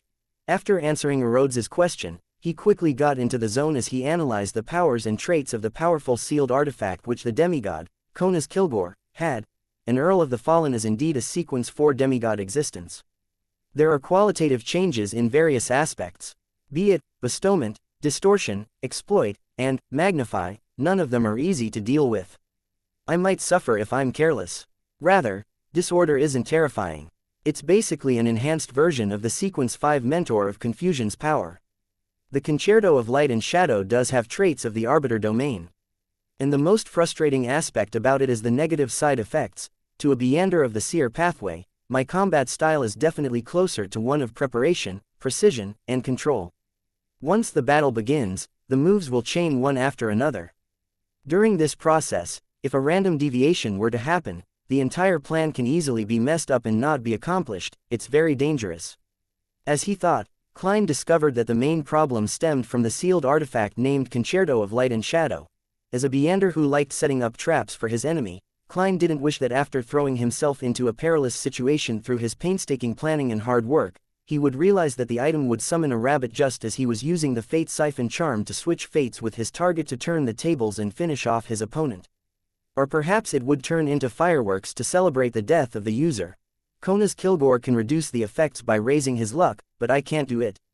Fortune or misfortune that's not at the angel level won't be effective on me. However, I have the marionette, winner Enuni, Klein thought as he gave Erodes the second question. How can the intermittent random anomalies of that sealed artifact be avoided? Silver words appeared out of the ripples of the deep mirror, forming a new sentence. There's no need to avoid it. Kona's Kilgore just needs to become unlucky, and for this, the demigods of the Evernight pathway are experts. Makes sense, according to the theory of relativity, as long as Kona's Kilgore is more unlucky than me, I'll be the lucky one. Ma'am Ariana said that she can provide me with assistance, to her, secretly slipping some misfortune onto Kona's Kilgore before creating the concealed state should be very simple and easy. Klein immediately nodded cheerfully. Very good, that's it for today. I'll summon you again if there's anything else. Yes, Master. No problem, Master. Goodbye, Master. On the full body mirror's surface was a simple drawing followed by silver words. Seeing the mirror instantly return to normal, Klein retracted his gaze and quickly simulated the battle that would happen in his mind. Gradually, he came up with an idea, and grabbing onto that flash of inspiration, he proceeded forward in refining it. After having a few tentative plans, Klein walked to the balcony and looked at the garden in the night sky, whispering, "Can you inflict misfortune onto Kona's Kilgore before the battle?" After a brief silence, a calm and ordinary female voice rang in his ears. "Yes, then it's fine on my side," Klein immediately replied. Tranquility quickly returned to his surroundings. A rather cold breeze blew by, and Klein expressionlessly stared at the manor for a few seconds. Then, he pressed down on his silk hat, pulled the human-skinned glove on his left hand, and drew Death Knell from his underarm holster. Right on the heels of that, he flicked his thumb and made the iron-black revolver's cylinder spin. The night grew darker as the crimson moon occasionally tore through the clouds. Magor Manor was completely in a state of deep sleep. At this moment, a figure stealthily came from the Tussock River's south bank, taking 2 to 3 steps to return to his room. He was none other than the deputy director of MI9, Kona's Kilgore, who wore a white shirt and black trousers. This demigod with a stout look surveyed the area and didn't notice any abnormalities. He gradually revealed a smile and walked to the bar counter in the guest room. Getting a cup, he picked up a bottle of Magor red wine. He prepared to pour some for himself to celebrate the wonderful night. At this moment, his spiritual perception was triggered as he looked up abruptly. He saw the buildings with a few grayish-white chimneys suddenly become covered in shadows as if they were dyed with ink. To the side of the chimneys, on one of the steeple landmarks of Magor Manor's main building, it was equally dark. The bright red moon was silently hanging behind the chimney. The clouds and stars high in the sky had vanished. Apart from the gigantic crimson moon, there was pitch-black darkness. Under the night sky, the flowers and trees were clearly in front of him, but they lacked any signs of life. They were dim, as though they were a great distance away. Black and red, shadows and buildings, and the silence and plants presented themselves in front of Kona's Kilgore in such a strange state. This, the demigod's pupils dilated as he didn't hesitate to respond. He reached his left hand into his clothes and extended his right hand under his armpit, taking out 2 items. Amongst them, he held a strange revolver in his right palm. It was entirely gray in color, bigger than an ordinary revolver. It looked like it was half the size of a sledgehammer that was used in classical battles. Another unusual trait of the revolver was that it had 6 barrels, each rather thick. The mouth was dark, and its cylinder was embedded with more than 10 ugly rivets, making it have a rather crude beauty. Kona's Kilgore's left hand held an iron-skinned pocket watch. On the watch's face, half of it was filled with neatly arranged symbols that followed the order of time, while the other half was a chaotic mess. It even intruded into the neighboring region. On both sides, it seemed impossible to see the machinery behind them as they formed into a structure that looked even more complex and headache-inducing. Almost at the same time, a figure emerged out of the gigantic crimson moon. It glided over at an extremely fast speed. He grew bigger and clearer. He was a young man with black hair, brown eyes, and cut features. The young man was wearing a silk top hat and a black trench coat. He held a unique revolver in one hand, and a transparent human-skinned glove covering the other. Under the bright illumination of the surroundings, he seemed to be burdened with the weight of the gigantic crimson moon. Gehrman Sparrow, Meowhead, an only slightly assisted fight against a Sequence 4, where planning might go awry. I am looking forward to seeing how he will pull this off. Chapter 1026. 2 Restrictions.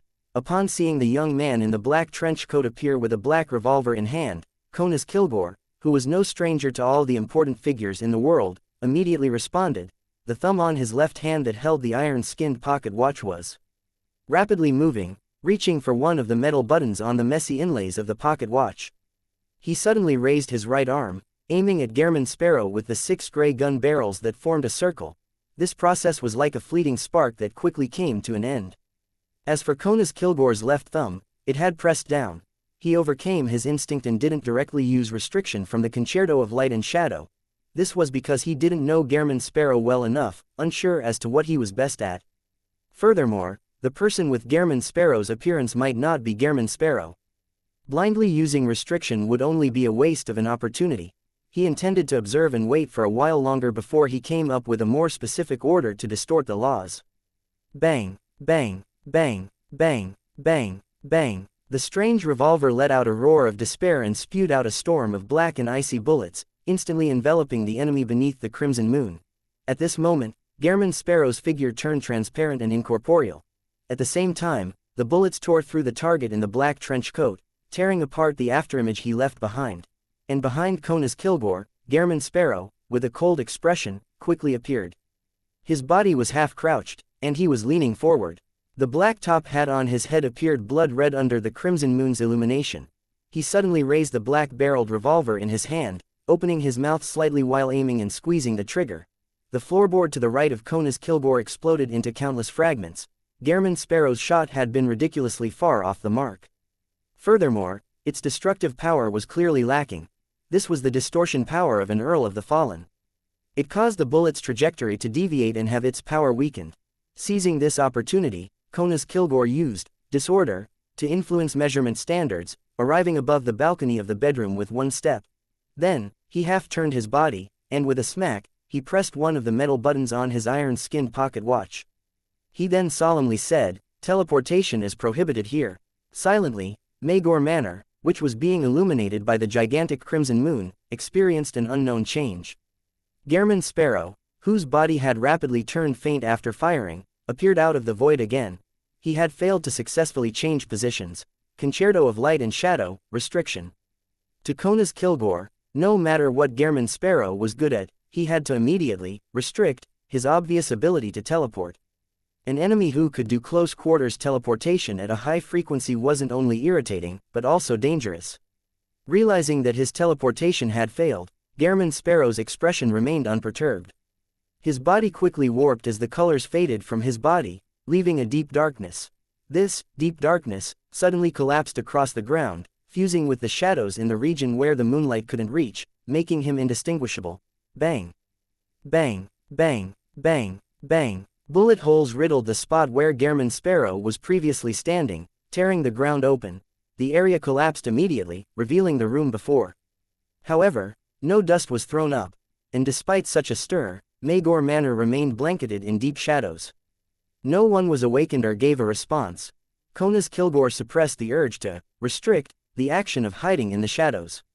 Holding on to Reaver's shout of despair and Concerto of Light and Shadow, he calmly observed his surroundings and waited for Gehrman Sparrow to appear once again before launching his attack. However, inside the collapsed room, the shadows were silent, and there wasn't any movement. And outside the window, the steeple and chimneys remained immersed in an icy cold darkness. The gigantic crimson moon seemed to be hanging over the roof. The plants in the garden, the grapevines far away, and all the various classical windows seemed to degenerate into the background on this night. Despite being visible to the naked eye, they were imperturbable. All of Magor Manor was cold, dark, and silent, just like a forgotten corner that didn't garner the attention or incur discovery from others. There were no signs of life at all. As a demigod, as an important figure in the intelligence community, Conas Kilgore quickly had a theory. He suspected that the person was related to the authority of concealment. This gave him many ideas, but Gehrman Sparrow remained nowhere to be seen. He actually didn't sneak attack and even gave up the chance to deliver a barrage of attacks, leaving me so many openings. Doesn't he know that a high-sequence lawyer or arbiter is very difficult to deal with once they're prepared prior to the battle? A sense of puzzlement flashed across Conas Kilgore's mind. Using his observations of his surroundings and the relatively non-urgent situation, he quickly understood his current predicament. He knew that defeating Gehrman Sparrow wasn't key, but escaping the concealed world was. If he couldn't leave this place, there might be more dangers awaiting him. As long as I can leave this dark-styled Magor Manor, even if angels were to descend, I don't have to worry since I'm in Backland. Such artificial concealed worlds must have an opening. This is a law that cannot be avoided in the mysterious world. The usage and distortion of laws was what lawyer pathway demigods were best at. Conas Kilgore had many ideas come to him as he quickly made a decision. He suddenly turned around and jumped from the balcony, flying off like he was a spring that was released. This demigod of the military instantly reached a high altitude, but he didn't slow down or show any signs of falling. He maintained this speed as he went higher and higher in altitude, thus achieving flight. Earl of the Fallen, exploit. This was the exploitation of laws. By extending the jumping process, he could maintain a much longer duration. If Conas Kilgore became a Sequence 2 angel, he could even jump onto the Crimson Moon with this Beander power. While jumping in midair, Conas Kilgore swung his right arm and released his disorder, Beander power. He wanted to create a certain level of disorder in Magor Manor in this strange world. The true exit would then be exposed through the generated ripples. Instantly, the flowers and grapevines in the background of Magor Manor wavered. The black steeple, chimneys, and classical windows were covered in a faint shadow. In the entire world, only the gigantic crimson moon which appeared to be right before them didn't change. It continued hanging silently in the sky. That's the exit. Conas Kilgore grasped the patterns from the disorder, and using some actual feedback, he determined where the exit was. Without any hesitation, he exerted strength in his waist and used magnify to forcefully change his direction, allowing him to rush towards the bright red moon. At that moment, a figure appeared in front of Magor Manor. It was none other than the cold-looking Gehrman Sparrow who wore a black trench coat and half-top hat. A strong gust of wind appeared out of nowhere, sweeping Gehrman Sparrow upwards as he chased after Conas Kilgore. Amidst the wind, he raised the iron-black revolver in his right hand and pulled the trigger. A bullet flew out, exploding into countless fragments. They then turned into a storm that swept towards Conas Kilgore. Death knell, slaughter. It was a barrage of attacks. Almost at the same time, Conas Kilgore changed direction without any warning, plummeting. Instead of rushing towards the moon. As a result, he dodged the bullet storm's assault as though he was prepared for it. No, it wasn't the case, he was prepared. Although his main goal was to escape the changed Magor Manor, he was still worried that Gehrman Sparrow would seize the opportunity to attack him. Therefore, he came up with a simple trap, planning to use his escape as bait to fish out the hiding Gehrman Sparrow. He could then take the initiative to heavily injure his opponent. Halfway down, Conas Kilgore's figure suddenly bounced back, having distorted the direction he was heading in. This time, his destination was the next point, where Gehrman Sparrow was flying towards. Right on the heels of that, he yanked his pocket watch-wielding left hand back and grabbed Gehrman Sparrow through thin air, pulling him from a distance of nearly 100 meters away to just inches before him. Earl of the Fallen, magnify. Amidst the howling winds, Conas Kilgore grabbed Gehrman Sparrow's clothes and pressed his strange revolver in his right hand forward. Reaver's shout of despair released countless bullets like a machine gun, instantly tearing Gehrman Sparrow's body into fluttering pieces of paper. Conas Kilgore's gaze froze slightly as he immediately moved his left finger and pressed one of the metal buttons on his pocket watch. With a click, this Earl of the Fallen didn't hesitate to say in a domineering fashion, "Stand-ins are prohibited here." Just as he said that, the howling wind came to a stop. Magor Manor returned to silence once again as it was blanketed by dark shadows. Conas Kilgore changed direction and began spiraling in midair in search of Gehrman Sparrow. However, there weren't any anomalies in the dark night sky. This Earl of the Fallen hesitated for a moment before preparing to continue rushing towards the gigantic crimson moon. At this moment, figures appeared in the garden, vineyard, and manor's main building. They either grew or became taller, rapidly taking form. They all had black hair and brown eyes with sharp facial features. They wore silk top hats and black trench coats. They were all German sparrows. The only difference was that some of them were of normal build, some with their backs sunk inwards. The rest were bloated while others just a thin layer. Upon seeing this scene, Conas Kilgore immediately recalled a dangerous enemy he had once encountered, one of the leaders of Intis's intelligence department, a bizarro sorcerer. Chapter 1027. DC. After Conas Kilgore realized which meander pathway his enemy belonged to, all the German sparrows in the garden, vineyard, and main building raised their left hand. They curled their middle finger, ring finger, and pinky, extending their index finger and thumb, making them take on the simple shape of a gun. The index fingers that represented barrels and muzzles aimed at Conas Kilgore in the air before their respective arms jerked up seemingly due to the recoil. Amidst deafening noises, illusory doves appeared to the side of the Earl of the Fallen, who was dressed in a white shirt and black trousers. They flew at him from every direction in a spectacular sight of utmost beauty. This was the random anomaly that came about from the iron-skinned pocket watch and concerto of light and shadow. It made the air cannons which could blast through houses turn into doves of peace that didn't pose any threat. Having used disorder to disrupt the enemy's collective volley, Conas Kilgore wasn't surprised to see the doves fly up and disperse into the air. He was already mentally prepared. He had already endured the negative effects that the sealed artifact had brought for years. Taking advantage of this opportunity, he didn't hesitate to raise his hands which held the iron-skinned pocket watch and revolver, doing so in a bid to make them collide. This was distortion, one that targeted all the German sparrows beneath him. To Conas Kilgore, what frustrated him the most when fighting a bizarro sorcerer was that he was unable to tell if the enemy he faced was a marionette or the actual person unless the marionette was of a very crude level. As such, he had many meander powers he didn't dare use because they were ineffective against marionettes. A large-scale prohibition effect was still alright, but a single target, deprivation, was meaningless in actual combat. No matter how many meander powers of a marionette were deprived, it didn't affect the actual body. When that happened, his opponent just needed to switch marionettes to resolve the problem. Due to similar reasons, using magnify on the mystical items on the marionettes was temporarily written off by Conas Kilgore for strategic purposes. Similarly, an Earl of the Fallen's bestowment was of no use. It was even inferior to deprivation, as it could cause a bizarro sorcerer's marionette to lose its corresponding meander powers. However, the negative effects bestowed to a marionette was unable to interfere with it at all. Be it turning them sluggish, losing the will to fight, making them turn anxious, or only focus on money, it was meaningless to a marionette who was, in essence, dead, without any ability to think or inclinations to take action. Therefore, Conas Kilgore decided to first resolve the problem of identifying marionettes and the actual body. In this aspect, others might not have a solution, but a high-sequence meander of the lawyer pathway definitely didn't have such worries. There were rules to everything, and everything followed certain rules.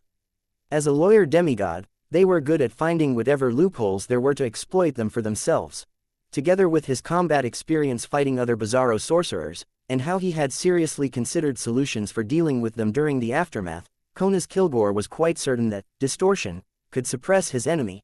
He knew that bizarro sorcerers could seamlessly switch between their actual body and marionettes. He planned on distorting this, making the bizarro sorcerer only be able to switch to 2 to 3 marionettes. This way, the difficulty of identifying the actual body and the marionette would be minimized. Of course, if it wasn't for the fact that distortion couldn't exceed certain limits, and area-oriented prohibition effects had reached its limit, Conas Kilgore definitely would have used a simpler method to deal with his opponent, such as forcing the bizarro sorcerer to only be able to swap with one marionette, or he would prohibit swapping with marionettes. Conas Kilgore smashed the Reaver's shout of despair and concerto of light and shadow together as though he was compressing a large area to a small area. Earl of the Fallen, distortion. Silently, he produced a red glow with a deep shadow in his hand. It appeared as though he was offering it to the German sparrows in the garden, vineyard, and main building. As for the thick and thin, normal, or terrifying crazy adventurers, none of them experienced any abnormalities. Conas Kilgore also suffered a random anomaly, one brought about by concerto of light and shadow. It had changed the distortion effects to summoning a flower from the garden below, and at that moment, the air cannons that had turned into illusory doves continued.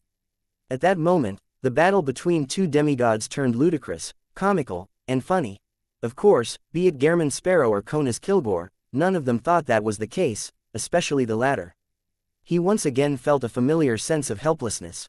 He didn't hesitate as he slammed his palms together again, completing the distortion. He wanted to rely on quantity to resist the random anomaly effect. However, Gehrman Sparrow wasn't a dead person who would abide by the etiquette of turn-based combat. The large swath of crazy adventurers either raised their hands in firing stances or used a death knell with questionable authenticity, aiming at the Earl of the Fallen in midair. Meanwhile, Conus Kilgore's heart stirred.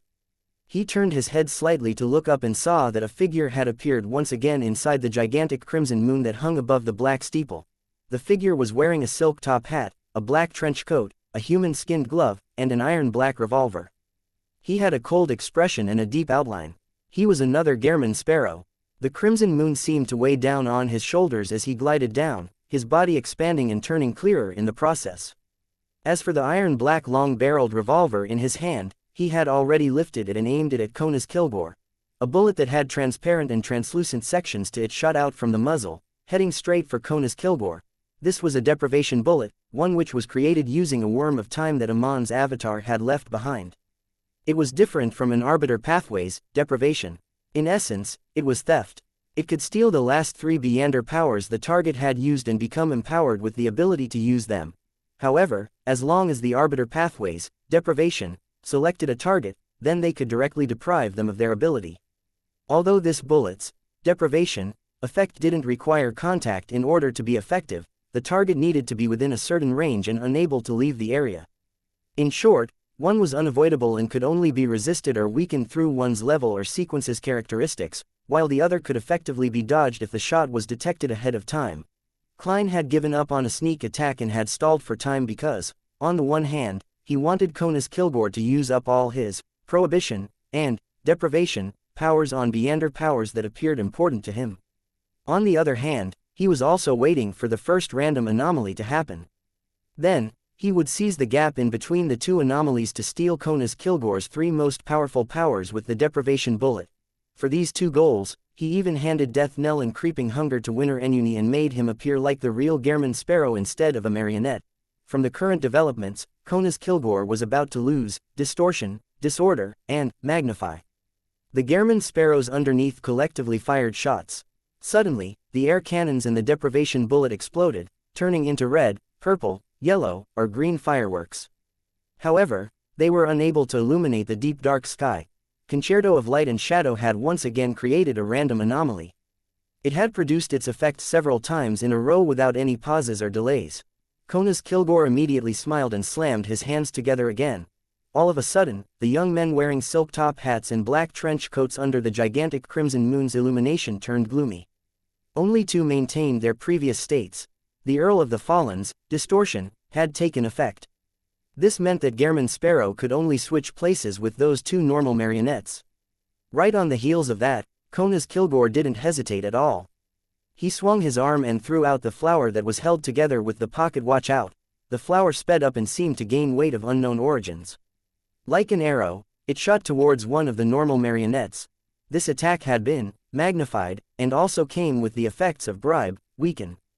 The flower was like a cannon that crashed heavily into the ground, causing a violent quake. The surging waves it stirred up threw up the ordinary and unordinary humans in the vicinity, tearing or severely injuring them. The 2 marionettes which Gehrman Sparrow could swap with had been reduced to pieces of meat. Conus Kilgore maintained his calm. As he distorted his trajectory in midair and circled the area while in flight, he raised Reaver's shout of despair and aimed it at the Gehrman Sparrow that had descended from the crimson moon. At the same time, he silently prepared a bestowment. He wanted to give his target the negative state of lacking the will to fight. But at that moment, Conus Kilgore's mind suddenly turned adrift as his thoughts turned sluggish. This, turning into a marionette, Conus Kilgore's mental state stiffened as he understood his current situation. He then saw that Gehrman Sparrow, who had descended from the crimson moon, wasn't as far away from him as before. The distance between them was only about 100 meters. He had unknowingly entered the range where spirit body threads could be controlled. He had stayed there for at least 3 seconds without realizing it. Deceit. A deceit bullet made from Amon's avatar. When Klein, who was actually Winner Ennuni, had pulled the trigger, he hadn't only fired a deprivation bullet, but had actually fired twice. This was to prevent any random anomalies from happening.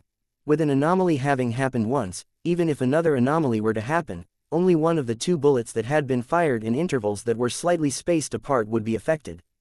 After all, it was an intermittent random anomaly. It was possible to have it happen 2 to 3 times consecutively, but 4 or 5 consecutive occurrences were rare. Therefore, by attacking numerous times, there would be at least one or more instances that wouldn't suffer an anomaly. Just now, the firing of the second deceit bullet had been concealed by the collective volley from the marionettes. This was also why Klein made Winner Ennuni use Death Knell, it was to rely on his luck. Finally, he successfully deceived Konas Kilgore and allowed Winner Ennuni to secretly enter a safe distance of 150 meters from him and begin controlling his spirit body threads and obtained initial control. The moment this began, it meant that the Beander power was taking effect. Since there weren't any anomalies, it meant that there wouldn't be any more. Chapter 1028. 1028 Saving Himself. 1028 Saving Himself. No good, my spirit body threads have been controlled by him, having met faceless Beyonders, marionettists, or bizarro sorcerers, and even fighting senior Beyonders and demigods. Konas Kilgore wasn't unfamiliar with the predicament he was in.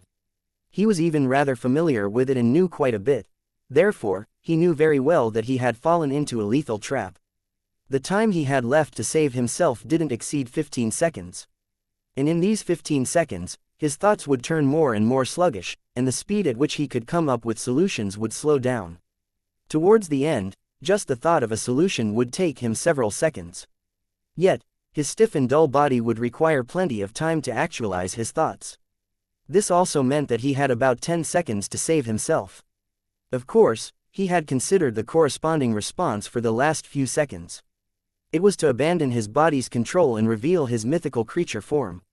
Through this, he could delay the time it took to become a marionette and then use his existence to disrupt the enemy, dealing a blow to them to a certain extent. However, by doing so, even if he escaped the fate of becoming a marionette and even managed to defeat his enemy, Konas Kilgore didn't have much confidence in continuing to live. He wasn't a demigod who could freely switch between his human form and mythical creature form. He didn't have the confidence that he could maintain his rationale in a mythical creature form. In other words, the outcome of escaping the fate of becoming a marionette by releasing his mythical creature form likely meant that the human, Konas Kilgore, would die, while a monster of the same name would occupy his body. Because of that outcome, Konas Kilgore wouldn't make such an attempt unless it was necessary. While his thoughts weren't too sluggish, and with how he could hear Reaver's shout of despair in his ears, this demigod of the military quickly came up with his first plan to save himself. He moved his right thumb at a speed that couldn't be considered slow. Konas Kilgore didn't wish to magnify a particular state of his or the attack of a particular sealed artifact. Instead, it was used to magnify Reaver's shout of despair's side effects. This special revolver allowed the wielder to hear the roar of despair from time to time, a rather serious blow to creatures without godhood, easily pushing them to the brink of losing control, to madness, to a mental breakdown, or mind blanking. And at sequence 4, the effects of the roar was greatly mitigated once his body possessed the characteristics of a mythical creature. To Konas Kilgore, this roar was enough to turn his mind adrift and generate irascible mood swings. It didn't have much of an effect on him, and he had already gotten used to it. And at that moment, he wanted to magnify the roar of despair to a state where even a demigod wouldn't be able to tolerate it. He wanted to use the pain that came from this psychic piercing in his mind to escape the state of having his spirit body threads being controlled. As magnify didn't need any obvious actions, it was quick to show its effects. Opposite him, Gehrman Sparrow, who held Death Knell and wore a half-top hat, was floating in midair with strong gusts of wind swirling around him. He didn't make it in time to stop the Earl of the Fallen from successfully using this Beander power. But in the next second, what Konas Kilgore met in response wasn't a terrifying roar but silence. The ordinary roar that was originally present had vanished. This was a random anomaly brought about by the concerto of light and shadow. Seriously, how unlucky, Konas Kilgore's thoughts slowly flashed past his mind. He didn't have the luxury of time to feel disheartened as he immediately made a second attempt. He raised his right hand in an unsteady manner, aiming Reaver's shout of despair at Gehrman Sparrow, who stood 150 meters from him and was about to pull the trigger. At the same moment, the strong winds that blew at his right hand suddenly disintegrated in an inward fashion, turning into scattered eddies. Earl of the Fallen, disorder. Konas had used this to withstand Gehrman Sparrow's interference. Following that, there was a series of thumping sounds. Like a machine gun, Reaver's shout of despair spewed out dangerous bullets without stopping. Gehrman Sparrow's black trenchcoat-covered body jerked repeatedly, but he wasn't hit. The bullets grazed his outline and flew into the distance, shattering the windows and walls, causing one of the buildings to collapse in silence. The subsequent bullet storm continued their barrage, and finally, Gehrman Sparrow was struck repeatedly. Amidst splattering blood, Gehrman Sparrow kept struggling and shaking in the strong gust of winds like a paper figurine, looking as though he was about to tear apart at any moment. Bang! Bang! Bang! The strange revolver finally stopped its roar, and apart from his head, Gehrman Sparrow was riddled with nasty gaping holes. Typically speaking, this was definitely a state that only the dead had. However, Gehrman Sparrow continued controlling the spirit body threads as though he was unaffected. The ridiculous wounds on his body slowly but resolutely healed. This was the effect of flower of blood. This Gehrman Sparrow was actually Enuni. The reason why he didn't die in that storm-like attack was because he had released all his accumulated luck.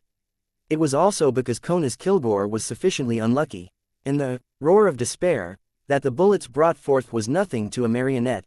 Seeing that the violent attack failed to achieve the desired effect and that the amount of time he had left to save himself dwindled, Konas Kilgore followed his thought-out plan and slowly relaxed his 5 left fingers without any thought.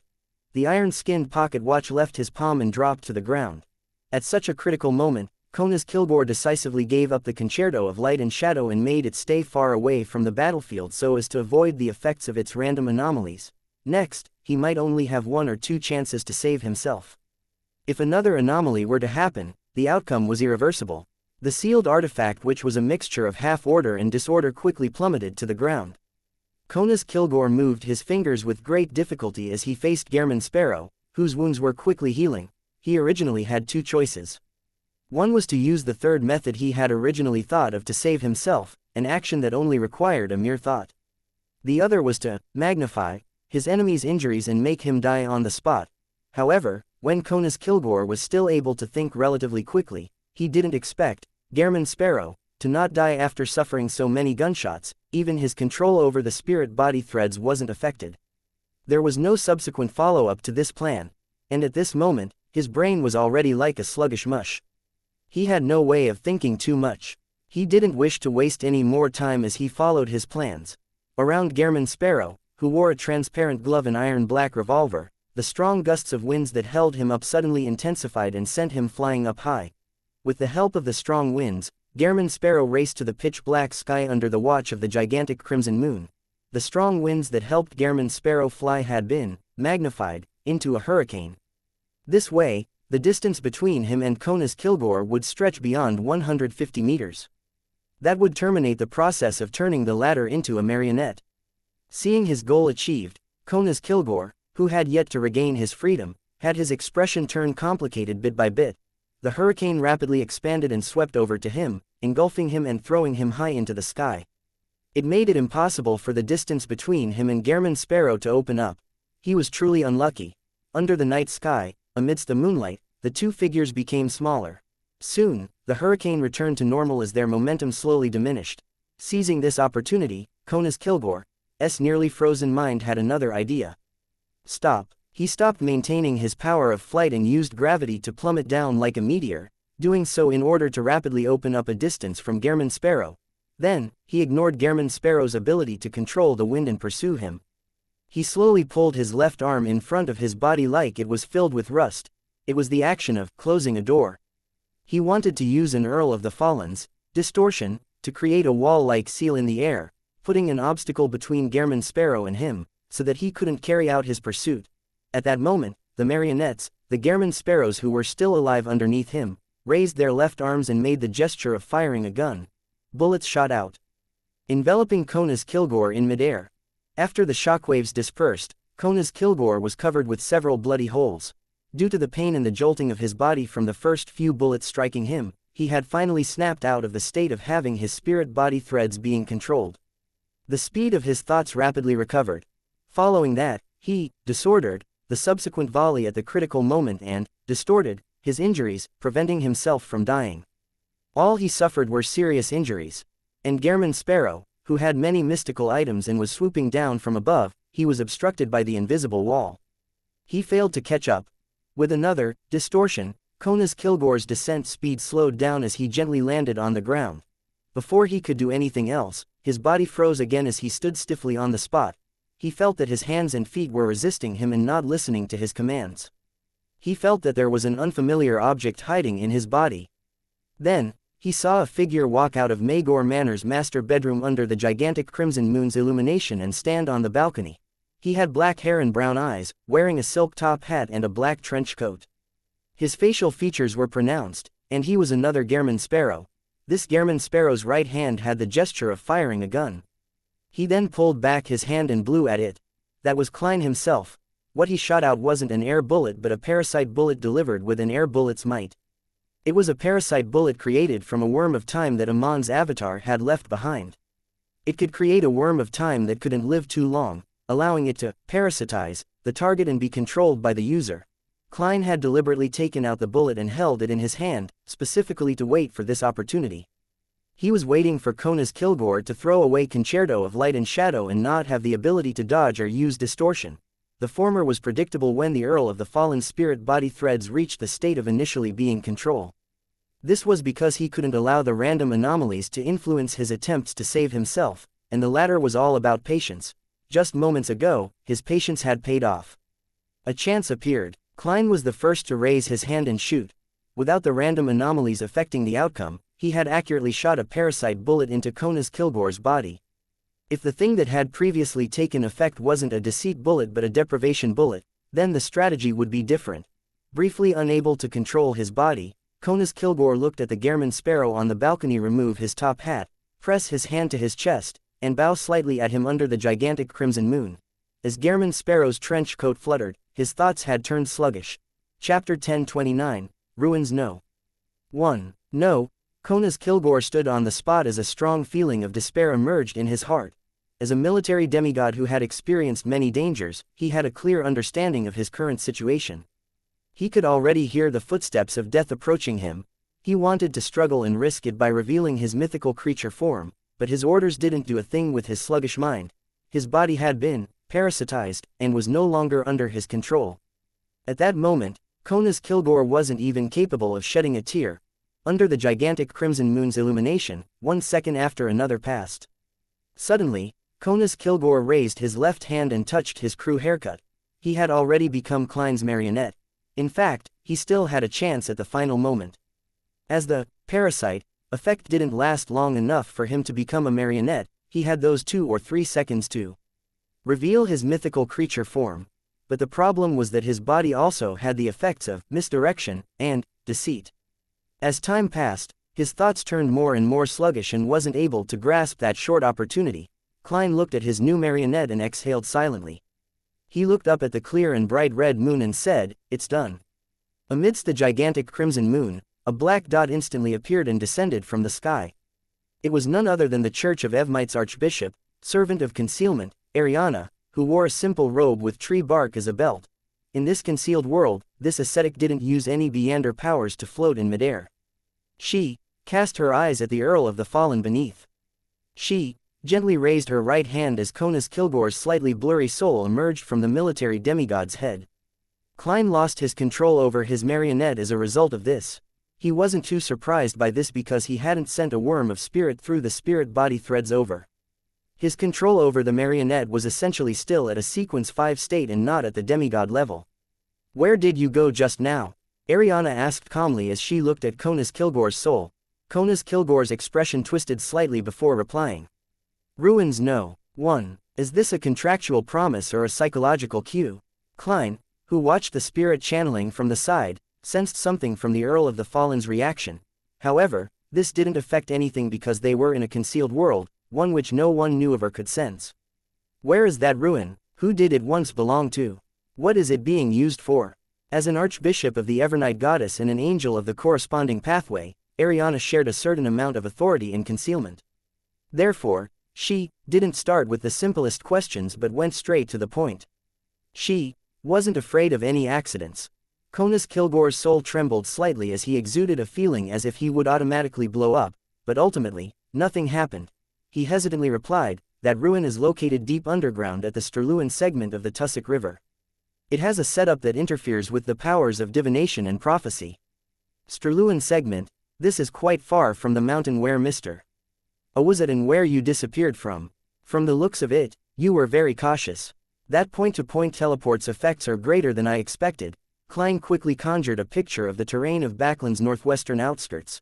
Konas Kilgore continued replying, that ruin used to belong to Blood Emperor Alista Tudor.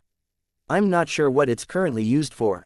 I'm unable to enter the depths of the ruins and am only in charge of sending in people and materials acquired via various means. The name Blood Emperor Alista Tudor made Ariana fall silent. About 3 seconds later, she asked, what materials did you acquire? This time, Konas Kilgore didn't put up much of a resistance. He listed them down, including large amounts of mercury, iron ore, and ritual materials of different domains. Klein was unable to obtain any effective information from that because it was too well-rounded. It was possible to do anything. They really are very careful, using large amounts of sundries to hide what they're truly searching for. Even the demigod in charge of these matters isn't aware of the reason. This is very in line with the way a spectator pathway meander works. It was designed by the psychology alchemists. Klein nodded indiscernibly with a guess in mind. Ariana didn't seem to notice anything as she asked, do you have any guesses on what they're doing? If so, what? Yes, I suspect that they're digging up something and attempting to make sacrifices, Konas Kilgore voiced out his judgment. Ariana silently looked down at him for a while and said, who got you involved in the underground ruins? Who are the people who can enter the depths of the ruins? Konas Kilgore struggled once again, but there were no anomalies. He said hesitantly, I received His Majesty's orders. I was able to become a demigod because he provided me with the formulas, ingredients, and the opportunity. He even bestowed me with the concerto of light and shadow, allowing me to act as a sequence 5 meander even in situations where I can't hide my strength. Apart from His Majesty entering the depths of the ruins, only 2 other demigods of the royal family can enter. One of them is Prince Grove, and the other is Duchess Georgina. They both have Augustus as their last names, but the royal family doesn't only have 2 demigods. Miss Justice doesn't know much of these 2 and mentioned that they seldom participate in social events. Even their seats as House of Lords Member of Parliaments are given to their children. Yes, at the demigod level, even if they lack the meander characteristics of not dying and not aging, it wouldn't be a problem living for more than 100 years. It's really not suitable for them to hold official posts and repeatedly appear in public. Klein tried hard to recall, but he failed to gather anything else. Ariana was silent for a few seconds before suddenly asking, have you met Corrins in the underground ruins? Who is he? Konas Kilgore asked in confusion. Ariana didn't answer and continued asking, besides them, who else have you met in the underground ruins? Konas Kilgore maintained his sluggish state, which was characteristic of spirit channeling. People from the Demoness sect and psychology alchemists. The former was originally represented by Despair Nightingale Panatia, but was changed to Saintess of White Katarina. The latter is Vin Rambus. Did they enter the depths of the underground ruins? Ariana asked meticulously. I don't know. I wasn't following them all the time. Konas Kilgore shook his head.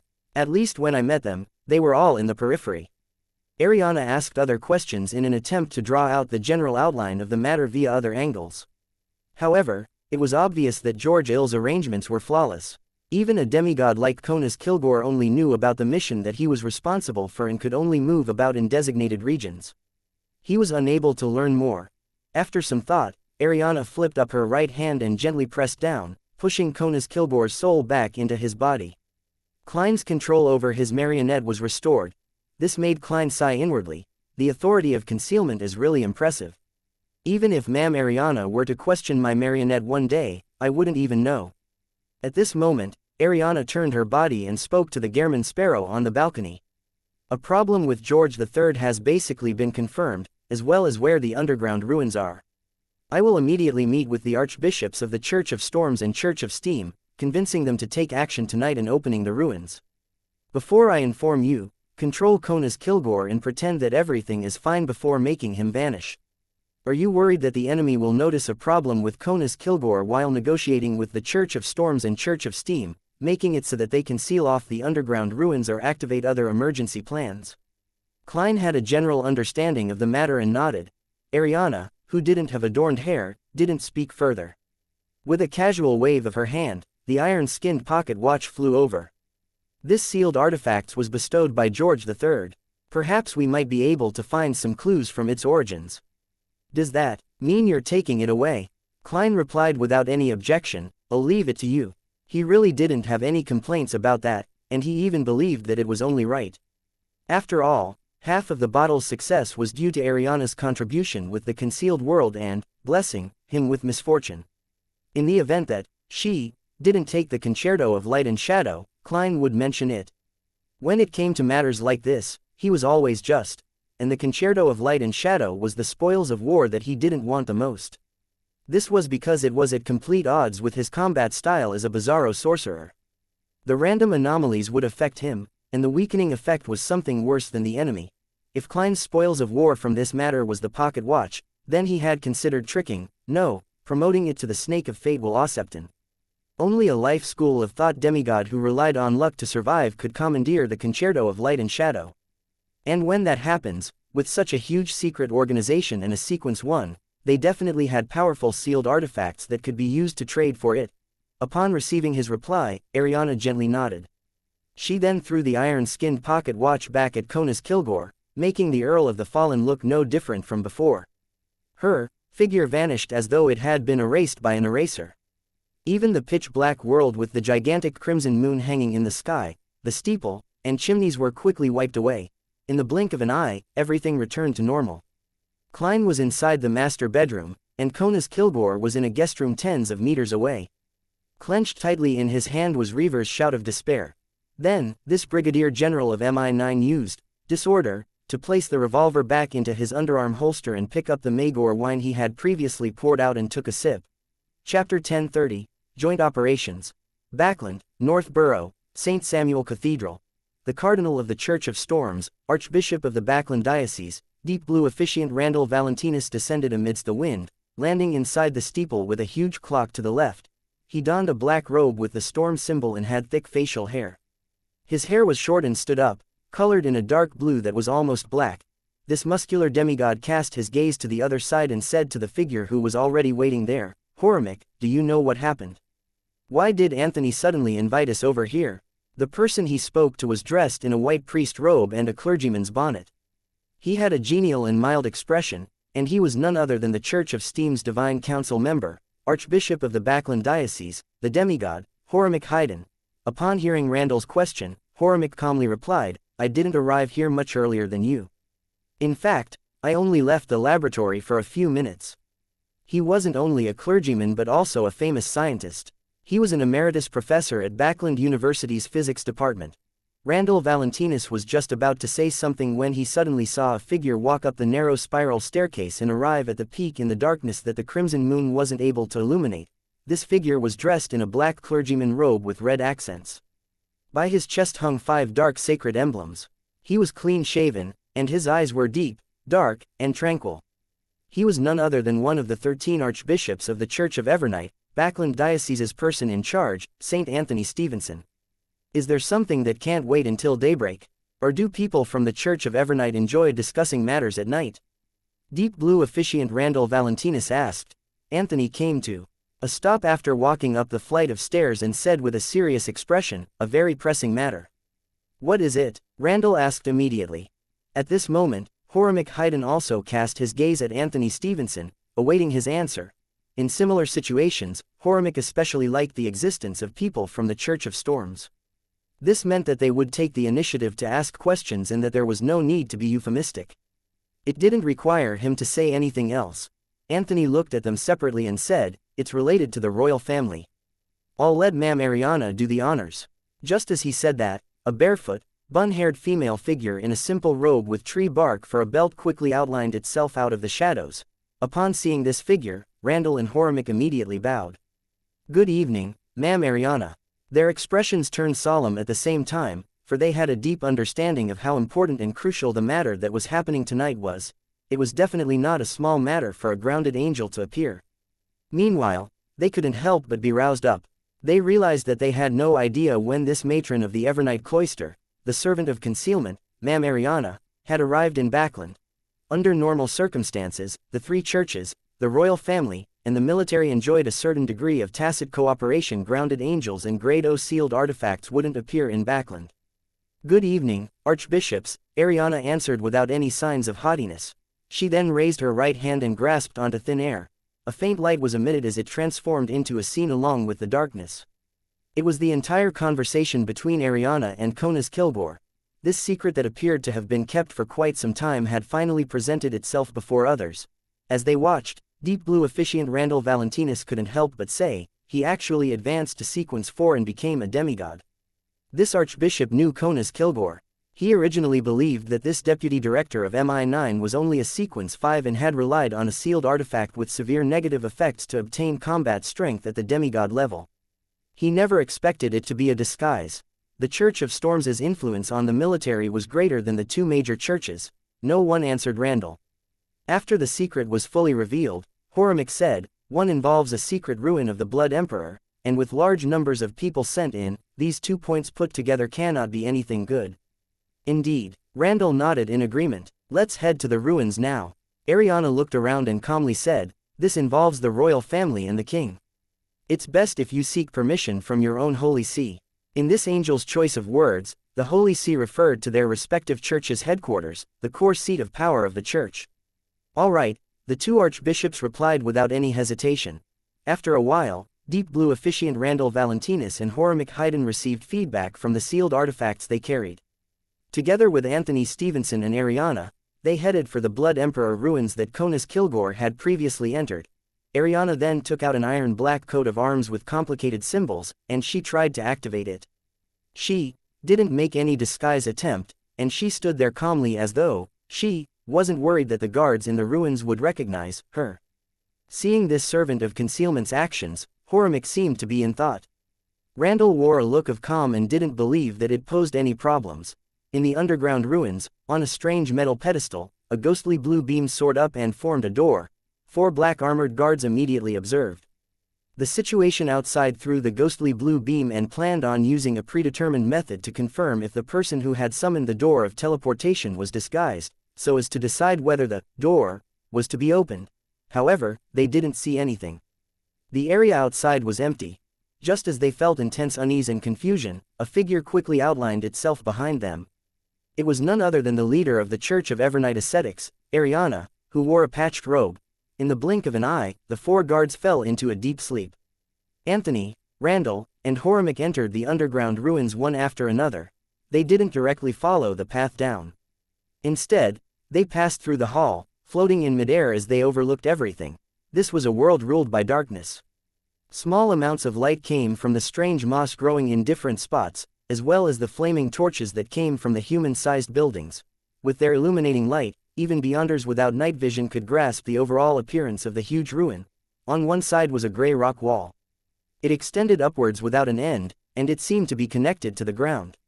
On the other side, there was a bottomless dark valley as if it were the abyss where devils lived. A road paved with stone slabs lay in the middle connecting the halls and buildings together. From time to time, humans would come and go in silence. The archbishops of the 3 churches were just about to capture a few people who could enter the ruins to interrogate them about the situation inside when a figure flew out of the dark valley, heading straight for the demigods. The figure had a long face and wore a white hairnet. 2 curly mustaches grew above his lips, and he had thick brows. His eyes were slightly bigger and looked rather similar to a certain poker card figure. He wore a gown and had a huge cloak over him. The tips of his shoes were extremely long, and his attire was unlike the current times. It was as though he lived 100 years ago. Archbishops, like Anthony and Horimek, were no stranger to him. He knew that he was Prince of Sonia, Grove Augustus, one of the demigods of the royal family. "How did you enter?" Grove asked first, his expression a little surprised and uncertain. They looked at each other, and Anthony took the initiative to say, "We've always been investigating the large number of mysterious disappearances, and we had locked onto MI9's Konas Kilgore. Through him, we found this place." Grove's expression changed slightly as he looked at the woman who left one's heart feeling tranquil. He deliberated and asked, "Ma'am Ariana?" "Yes, I was in charge of the disappearance case," Ariana answered succinctly. Prince Grove smiled bitterly. "We were too greedy. After discovering this ruin, we only thought of digging and retrieving the items inside. To keep it a secret, We even had certain connections with the Demoness sect. Through the people they gathered, we built a passageway and held certain rituals.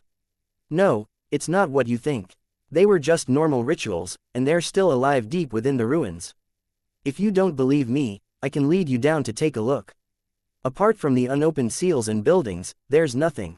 Upon hearing his reply, Anthony, Horimic, and Randall exchanged looks, registering the puzzlement in each other's eyes. This was completely different from their expectations. This made them suspect that something was wrong. Things weren't as serious as they had imagined. At this moment, Ariana said, "You even created the Great Smog." No, Prince Grove shook his head again. That was a lesson we learned from cooperating with the Demonesses. They actually tried to control Edisic and used him to gain control over the kingdom. After it was seen through by us, they created the Great Smog. From that moment forth, we broke all contact with them. Having said that, he pointed below and frankly said, "How could we do such a thing just to secretly dig up the Blood Emperor's ruins? As long as you head deep down and closely examine it, you will understand what I mean." Heh, don't worry. With Ma'am Ariana around, no traps will work. Besides, ignoring the fact that we lack such power, even if we were able to secretly bury you in the ruins, the churches will discover a problem. I don't believe that you didn't report this matter to your respective holy sees before coming. If you don't return in a while, they will definitely take the corresponding actions. Demigods like Randall and Anthony fell into thought as they cast their gazes at the simply dressed Ariana. Ariana calmly nodded. Okay. The angel and 3 saints then entered the depths of the ruins under the guidance of Prince Grove. They discovered that there was a ruin hidden in the darkness, with no man having set foot there, as well as men and women who had been taught to form different rituals. Everything was orderly and serene. Ariana, Horimic, and the other demigods acted according to their own thoughts and separately investigated the different regions. They even left and went further to investigate, but they failed to discover anything. After receiving Ariana's notice, Klein changed Konas Kilgore into a servant inside the manor, making the MI9 deputy director vanish. Then, he unhurriedly held a sacrificial ritual. He sent the items he received above the gray fog for further research, patiently awaiting daybreak. Chapter 1031, Possibility. As the sky lit up, the manors along the Tussock River's north bank began to wake up amidst the morning mist. The tall and portly Framus Cage came to the guest room where Konas Kilgore slept last night. He knocked on the door and prepared to have breakfast with this MI9 deputy director. However, there was no response. Has the Brigadier General headed for the dining room? Framus Cage turned around in puzzlement and left the first floor. After breakfast was over, everyone realized that Konas Kilgore had vanished. Under Dwayne Dantes' lead, they headed outside the guest room and watched the land steward, Richardson, open the door with his key. There was no one inside. Does Brigadier General Kilgore have a hobby of taking morning strolls? Matched asked curiously as he pinched the 2 ends of his cheekbones. Framus Cage shook his head without hesitation. Did you hear anything last night?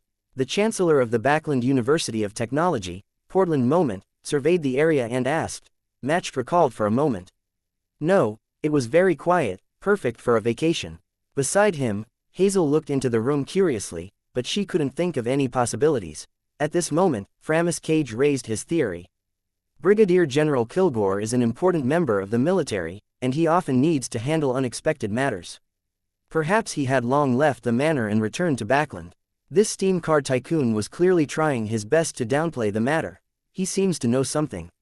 Or at least, he guessed that Konas Kilgore came to Magor Manor for some private, personal goal. Klein listened to their conversation as he said to Butler Walter and Land Steward Richardson with a heavy look, "Ask the servants in the manor if they had seen Brigadier General Kilgore last night or this morning. If they haven't, send someone back to Backland and visit Brigadier General Kilgore's family. Inform them of this matter and let them decide whether we need to immediately make a police report." After giving his instructions, Klein stroked his white sideburns and said to Matched and his other guests, "Things aren't clear yet. Perhaps Brigadier General Kilgore left because of an urgent matter and didn't want to hold up everyone's vacation. Let's do this. We'll continue with our hunting plans and return when the police arrive." As Brigadier General Konas Kilgore's companion, Framus Cage had raised an excuse for the crisis, one that was rather convincing. Matched and company agreed with Dwayne Dantes' suggestion and left the area. Hazel walked right at the back and glanced at Brigadier General Konas Kilgore's guest room and its neighboring room. She had a nagging feeling that something wasn't right as she subconsciously wanted to use her powers as a cryptologist to reconstruct the situation. However, an intense sense of fear emerged deep in her heart. She had no idea what she was afraid of, so she eventually gave up on the idea. She vaguely felt that she had some experience in such matters, and those experiences told her not to look at things she shouldn't see or listen to things she shouldn't hear. After the guests and servants left that floor, a thick carpet that held the weight of the coffee table inside the room beside Conus's guest room began moving. Bit by bit, it pulled itself up from under the sofa and coffee table without causing much of a stir. Following that, the yellowish-brown carpet stood up and revealed its other side. It was solidified flesh. The flesh was squirming and reorganizing itself, and it soon transformed into a person, a mixed-blood young man. This was Dwayne Dantes' valet, Enuni, and the one following Dwayne Dantes was Conus Kilgore. He wore the same face and had the same build. To Klein, there was no need to disguise Enuni in such a manner. He could get him to transform himself into another person and blend in with the servants, using an illusion to interfere with their senses, making them unable to discover the addition of this person. It was a simpler and more reliable method. However, acting remained important to a demigod. It was key to accelerating the potion's digestion and for resisting the inclinations of losing control and madness. Therefore, Klein would deliberately try to be bizarre in his handling of many matters. Of course, he didn't wish to harm the innocent. Even in creating bizarre and eerie situations, he would try hard not to let others notice it. It was to prevent them from being left with a mental scar due to excessive fright. The bizarre and eerie atmosphere was mainly for himself, to gain the approval of the potion inside him. This would undoubtedly accelerate the digestion rate of his potion, but without the feedback of a spectator, it meant that the acting wasn't complete enough. This made the speed at which he digested the Bizarro Sorcerer potion not as fast as he imagined. Despite doing so many things and trying out so many acts, Klein didn't feel that it was possible for him to reach Sequence 3 by the end of this year. Backland East Borough, inside a 2-bedroom rental apartment. Zio sat on an unstable chair as she stared out of the window in a daze, her expression a little gloomy. Furs swallowed her saliva and sat opposite Zio, blocking her line of sight. You seem to have lost all your motivation.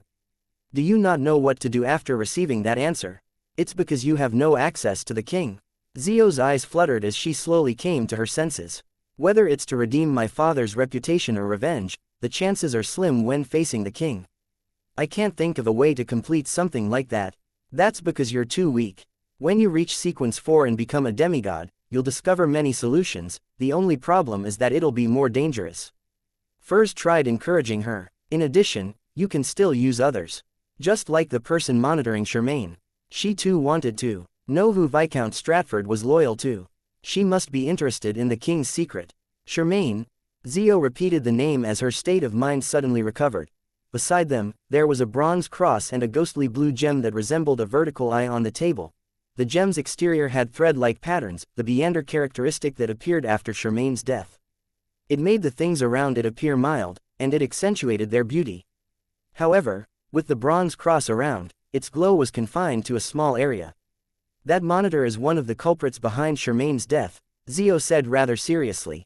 They had already found a spot to bury Charmaine, and Furs had flipped through Limino's travels to placate the dead Charmaine. Furs immediately nodded. Yes, it's why she was instigated to investigate the king's secret and come into contact with the latent danger. Didn't you say that she might be able to monitor where we used to live? We can find an opportunity to return incognito, throw a letter into the mailbox, and write that Viscount Stratford is loyal to King George III and that he has a huge secret. This way, I believe she will be able to see it. Zio thought carefully and nodded solemnly. After discussing what they were about to do next, Furs stood up and pointed at the bronze cross. It's time for us to show our sincerity to Mr. Fool for all the help we received. I plan on sacrificing it to Mr. Fool now. You don't have any objections, right? No, Zio replied without hesitation. Magor Manor. It was another evening. The news sent back by Conus Kilgore's family was to wait since this MI9 deputy director often acted in such ways, involving himself in matters of national security. Therefore, Matched and company didn't panic. They made use of the animals they hunted and roasted them over a bonfire at a party on the lawn behind the manor. Seeing the gentlemen roll up their sleeves and busy themselves around the roasting rack, the ladies heading over to help from time to time, and the children running around eagerly, Klein held a cup of sweet white wine. a fine product of Magor Manor, and sat on a white wooden chair, a smile suffusing his lips. Beside him was his mixed-blood valet, Enuni, who stood upright while awaiting instructions, and inside a particular room in the manor's main building, a pair of eyes were silently looking down. It belonged to a person who looked identical to Enuni. The evening breeze blew past. Just as Klein was about to get up and showcase what it meant to roast meat from Daisy at the roasting rack, he suddenly saw a figure phase into existence in front of him. It was Ariana, who wore a simple robe and tree bark as a belt. This servant of concealment looked at Dwayne Dantes and said, there was nothing special in the underground ruins. She then recounted the main points of what she and the three archbishops saw, as well as the explanation given by Prince of Sonia, Grove Augustus. That doesn't make sense. The first thought that appeared in Klein's mind was suspicion. As Viscount Stratford had Saintess of White Katerina provide him with assistance, this clearly meant that the king's faction hadn't completely severed ties with the Demoness sect. Under the premise that the Great Smog of Backland had already happened, their continued relationship with the Demoness sect meant that it wasn't something that could be explained as hoping to keep the Blood Emperor's ruins for themselves. With such in-depth cooperation, would the Demoness sect and psychology alchemists not wish to split the spoils? In that case, why wouldn't they directly seek the help of the three churches? Klein instinctively believed that the problem with the ruins hadn't truly been discovered. He suspected that there had been a leak during the entire process, allowing the king to make preparations. With Mam Ariana around, the possibility of discovering something amiss via the methods of divination and prophecy can be eliminated. From my killing of Konas Kilgore to the three churches' joint operation, the number of people who know of it doesn't exceed 10. Furthermore, they all involve the high-ranking members of each church. How is it possible that there was a leak? Viscount Stratford's problem resulted in the people in the ruins deploying contingency plans. No, his standing wasn't at that level.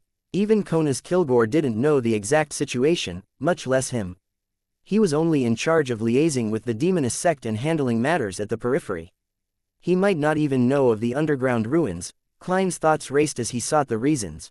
He first eliminated the possibility of them being prepared due to Viscount Stratford. After all, the death of the captain of the Royal Guards wasn't that important or crucial. As such, there were very few possibilities that could explain the situation. 1. A person who knew of the secret amidst this sequence of events had deliberately or unintentionally leaked the matter due to particular reasons. 2. They had noticed something wrong with Konas Kilgore's seemingly ordinary state, but Klein didn't notice anything. The psychology alchemists are in cahoots as well. Could my thoughts be read and the secret revealed? But I have the gray fog augmenting me. No matter what, there will be some abnormality. It's just like when I faced that spectator demigod with Anderson. The psychology alchemists originated from something Hermes left behind. Hermes is, as he thought about it, Klein's eyes suddenly widened. He instinctively stopped himself from thinking deeper about it as he shot a look at Ariana and relaxed. He asked, is this place concealed? Very, Ariana replied calmly. People behind her came and went, but no one noticed her. Klein exhaled as he formulated his thoughts. Emperor Russell once said in his diary that the members of that ancient secret organization are all important figures. Then, could it be possible that one of the high-ranking members of the three churches is a member of the Twilight Hermit Order? And could it be that the ruins which Ariana and the archbishop saw wasn't the real one, but one, imagined, by Adam? Chapter 1032. Forceful Purifier. Restraining his thoughts, and looking at the angel of concealment across him, Klein deliberated over his words. Is there a possibility that the ruins you saw was actually imagined? He didn't directly mention Adam or the Twilight Hermit Order, afraid that discussing such matters in Ariana's concealment zone would still be heard by the Adam who wielded the Spectator Pathway's uniqueness and recently obtained 008. As he was inside Ariana's world of concealment, Klein believed that thinking of Adam and the Twilight Hermit Order wasn't likely to pose any problems, but it wasn't necessarily the case when saying it out loud. After all, Mr. Dorr could freely discuss Adam with Emperor Russell back then, not only because of the Beander powers of a secret sorcerer's secret keeping, but more so because he was also a king of angels, a level not lower than Adam and Amen, perhaps even higher. Imagined, Ariana repeated Klein's keyword softly as though she had figured out something. At her level, she was no stranger to ancient history and the main characteristics of the 22 pathways. Furthermore, she was also an angel that represented the authority of concealment. She possessed the highest clearance in reading all the church's confidential information. A few seconds later, Ariana observed Dwayne Dantes, who remained sitting there. Psychology alchemists. From Kona's Kilgore's statement, it was obvious that the king's faction was working with the psychology alchemists. And this was an organization that had the spectator pathway in its control. Klein first nodded and then added, their higher-ups likely do not have the ability of turning imagination into a reality. In this world, there are only 1 to 2 people who have such authority. Ariana nodded and thought, now that the underground ruins are open to us, I will find a chance to verify it. If it's true, it means that 1 or several archbishops of the Church of Steam and Storms are working for him. She didn't raise the possibility that the Church of Evernight's upper echelons were problematic, as the goddess wielded the authority of concealment. It was very difficult to keep such matters from her for prolonged periods of time. Klein couldn't help but ask in surprise, the underground ruins will be left open to the 3 churches. Yes, if it truly is imagined, it means that their cooperation is on the brink of success and that they just need to delay things a little longer. Ariana simply explained her theory. This is also what I'm thinking. The tide of the times is coming in a bid to drown out everything. Thankfully, I'm a lot more prepared than before. I now have a demigod-level marionette, and in certain areas, he's stronger than me. After all, he can use my Beander powers, while I can't use his. Since I can't digest the Bizarro Sorcerer potion anytime soon and seek my advancement, strengthening my marionette is also an effective measure to protect myself. I can also take note of the Sanguines and Miss Sharon's plot against the Rose School of Thought. Klein's thoughts instantly turned clear. He reined in his thoughts and casually asked, do all 3 churches doubt Prince Grove's explanation? They don't. Ariana frankly shook her head. Kona's Kilgore had mentioned Katerina. But you don't have evidence. After all, they can explain that, after they split with the Demoness sect, Katerina was sent to discuss things in attempt to make amends, but was cruelly rejected. During this process, as they knew each other's secrets, none of them took action at the meeting. It could then be explained that Kona's Kilgore, a demigod who wasn't privy to the matter, made the mistake that the cooperation effort was still in place. And faced with an angel family, one that wields at least half the forces in the military, the 3 churches won't immediately lose decorum with them unless there's evidence. Firstly, they aren't united, and they have to consider that if a civil war were to erupt, countries like Phaenopoter, Intis, and Phaenopoter, as well as the churches of Eternal Blazing Sun, God of Combat, Earth Mother, and the God of Knowledge and Wisdom might try to take advantage of the situation. Klein quickly came up with an analysis of the present situation. He simply mentioned, there were signs of Saintess of White Katerina appearing over at Viscount Stratford's side. I will try to find her.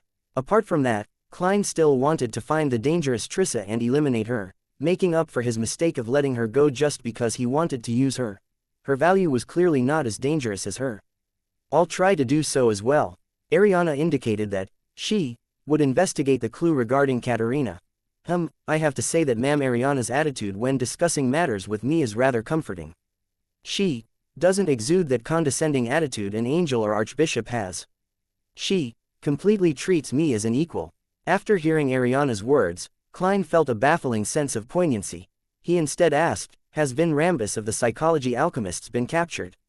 This was one of the key figures mentioned in the information from Kona's Kilgore's testimony, one of the clues that exposed the machinations of the king's faction. He has gone missing, Ariana answered succinctly. As expected, the possibility of a leak has increased again. Vin Rambus has gone underground, but that doesn't mean that he can't contact Miss Justice and other members directly. When the time comes, hey, Miss Justice has already hated him for some time. The only problem is whether Adam will appear in Backland and, imagine, fake ruins. If that were the case, attacking Vin Rambus might mean a non-zero probability that he's being watched by this King of Angels. It might even be the case that he will sit beside Vin Rambus without anyone knowing. The more Klein thought, the more of a headache he had. It had to be said that in an era in which deities rarely descended upon the real world, the 2 brothers, Adam and Aemon, were the limits to one's level and strength. They were synonymous with being terrifying, powerful, frightening, and formidable. A king of angels was an existence closest to that of a deity. Compared to Aemon, I'm more afraid of Adam. He might be sitting beside you, listening to you and watching you smile while he reads your most truthful thoughts, making you die in the most natural, logical, but baffling manner. At this thought, Klein couldn't help but look around, afraid that the simple priest with pure-looking eyes and beard would be holding a tray, standing beside the roasting rack as he waited for the food and watched him with a smile. Without a doubt, Klein didn't discover anything. Noticing his reaction, Ariana calmly added, "He isn't here." "Phew, thankfully, there's the blessings of an angel of concealment." Klein controlled his thoughts and nodded gently, "I will take note of Vin Rambus's whereabouts." Ariana nodded and said, "After this matter is over, you can attempt to pray to the goddess for a bestowment. That is to say that the goddess is very satisfied with my performance up to now. When the time comes, she will bestow me with the scholar of your potion formula." Klein roughly understood Ariana. He stood up and tapped his chest 4 times. Ariana also drew the crimson moon. Her figure disappeared bit by bit as though she had been erased. Yet, the guests at the bonfire party didn't notice the arrival of the ascetic at all. Klein sat down again and continued analyzing his situation from another angle.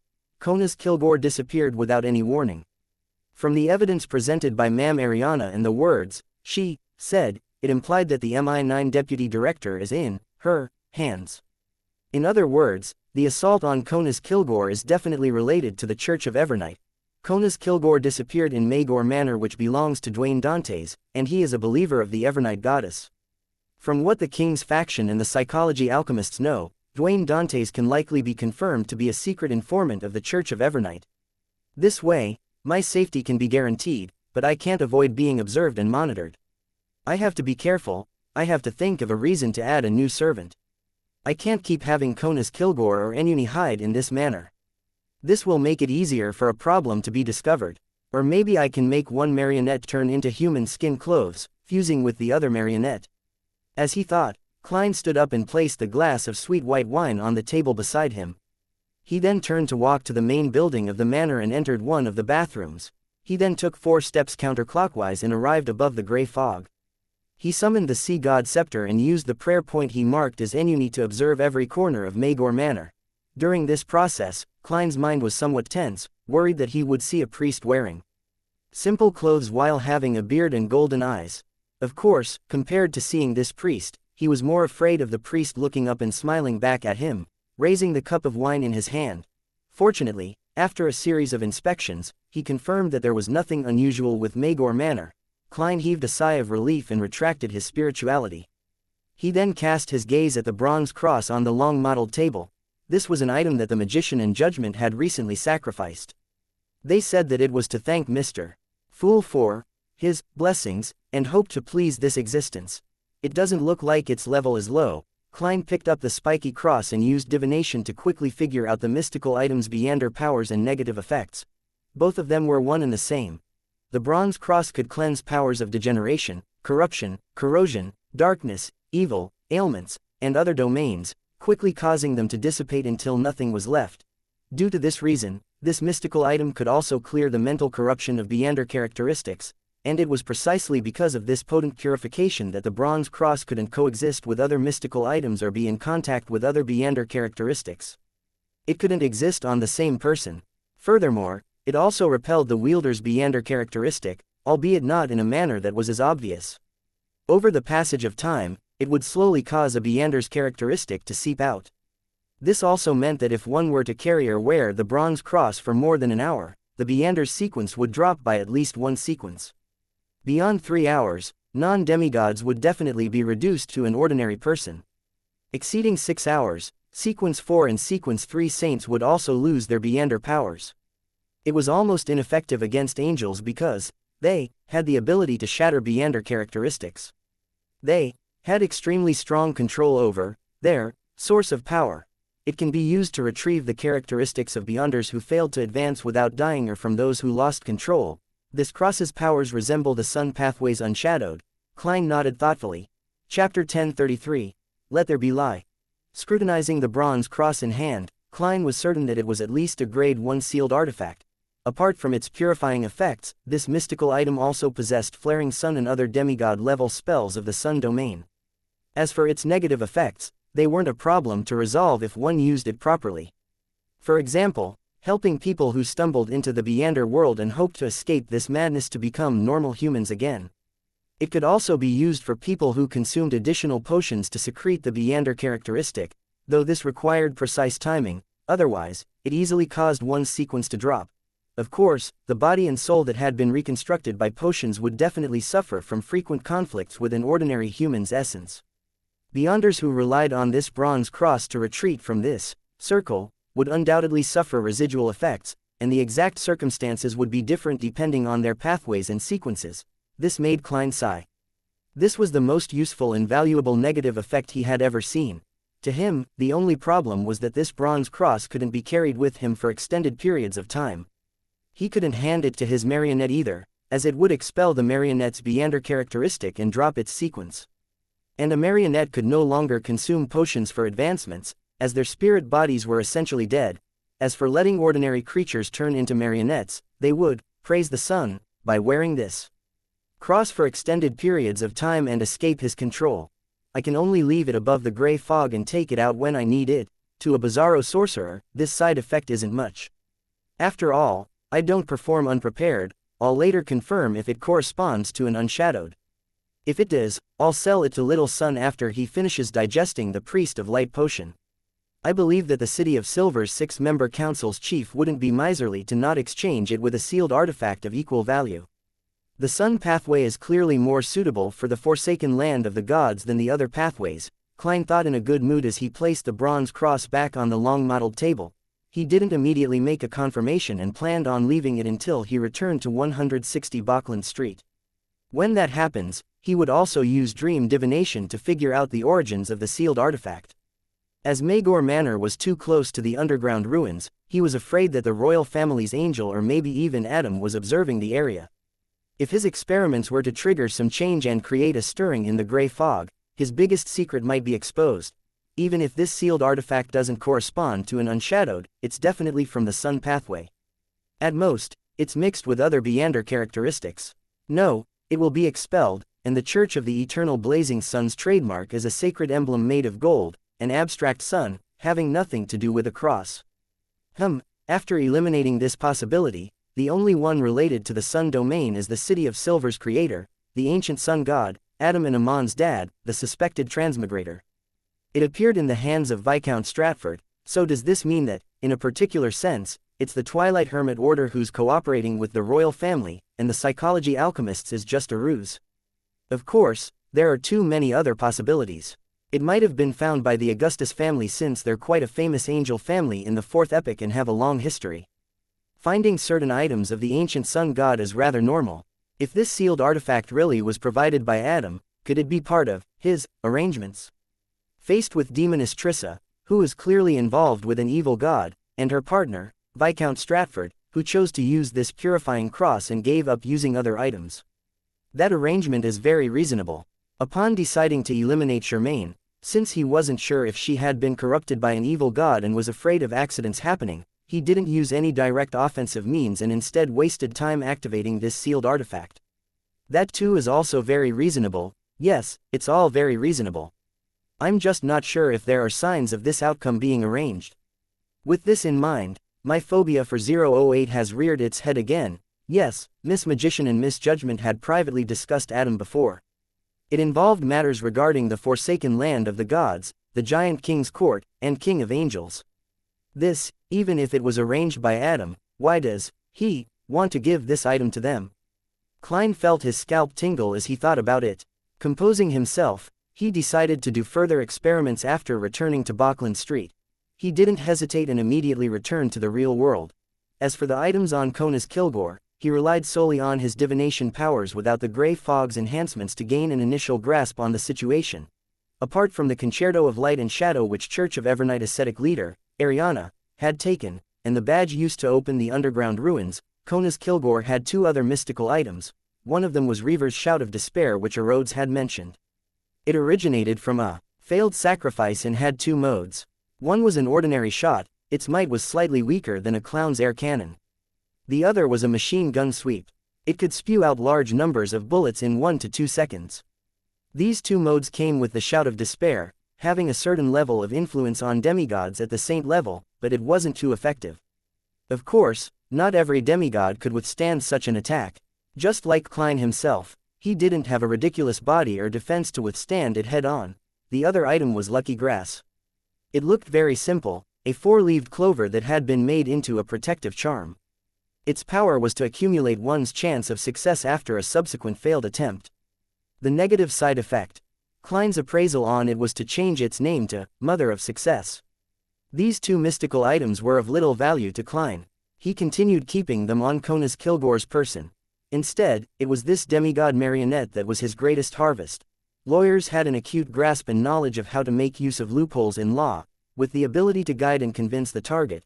Barbarian provided strength and a constitution that broke the rules. Briber had bribe, Baron of Corruption had distortion, Mentor of Disorder had disorder, and Earl of the Fallen had bestowment, magnify, and exploit. They were all pretty good powers. If he hadn't obtained detailed information from Rhodes and made sufficient preparations and formulated a plan, together with the help from an angel of concealment, Klein believed that he had no way of restraining Conas Kilgore even if he had items like Fate Siphon. In fact, instead of turning him into a marionette, using creeping hunger to graze Conas Kilgore would be a lot more discreet, making it harder to be discovered.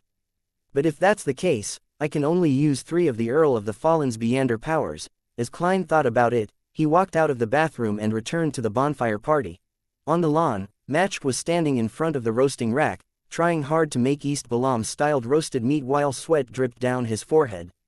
Hazel was standing a short distance away, her eyes looking on brightly.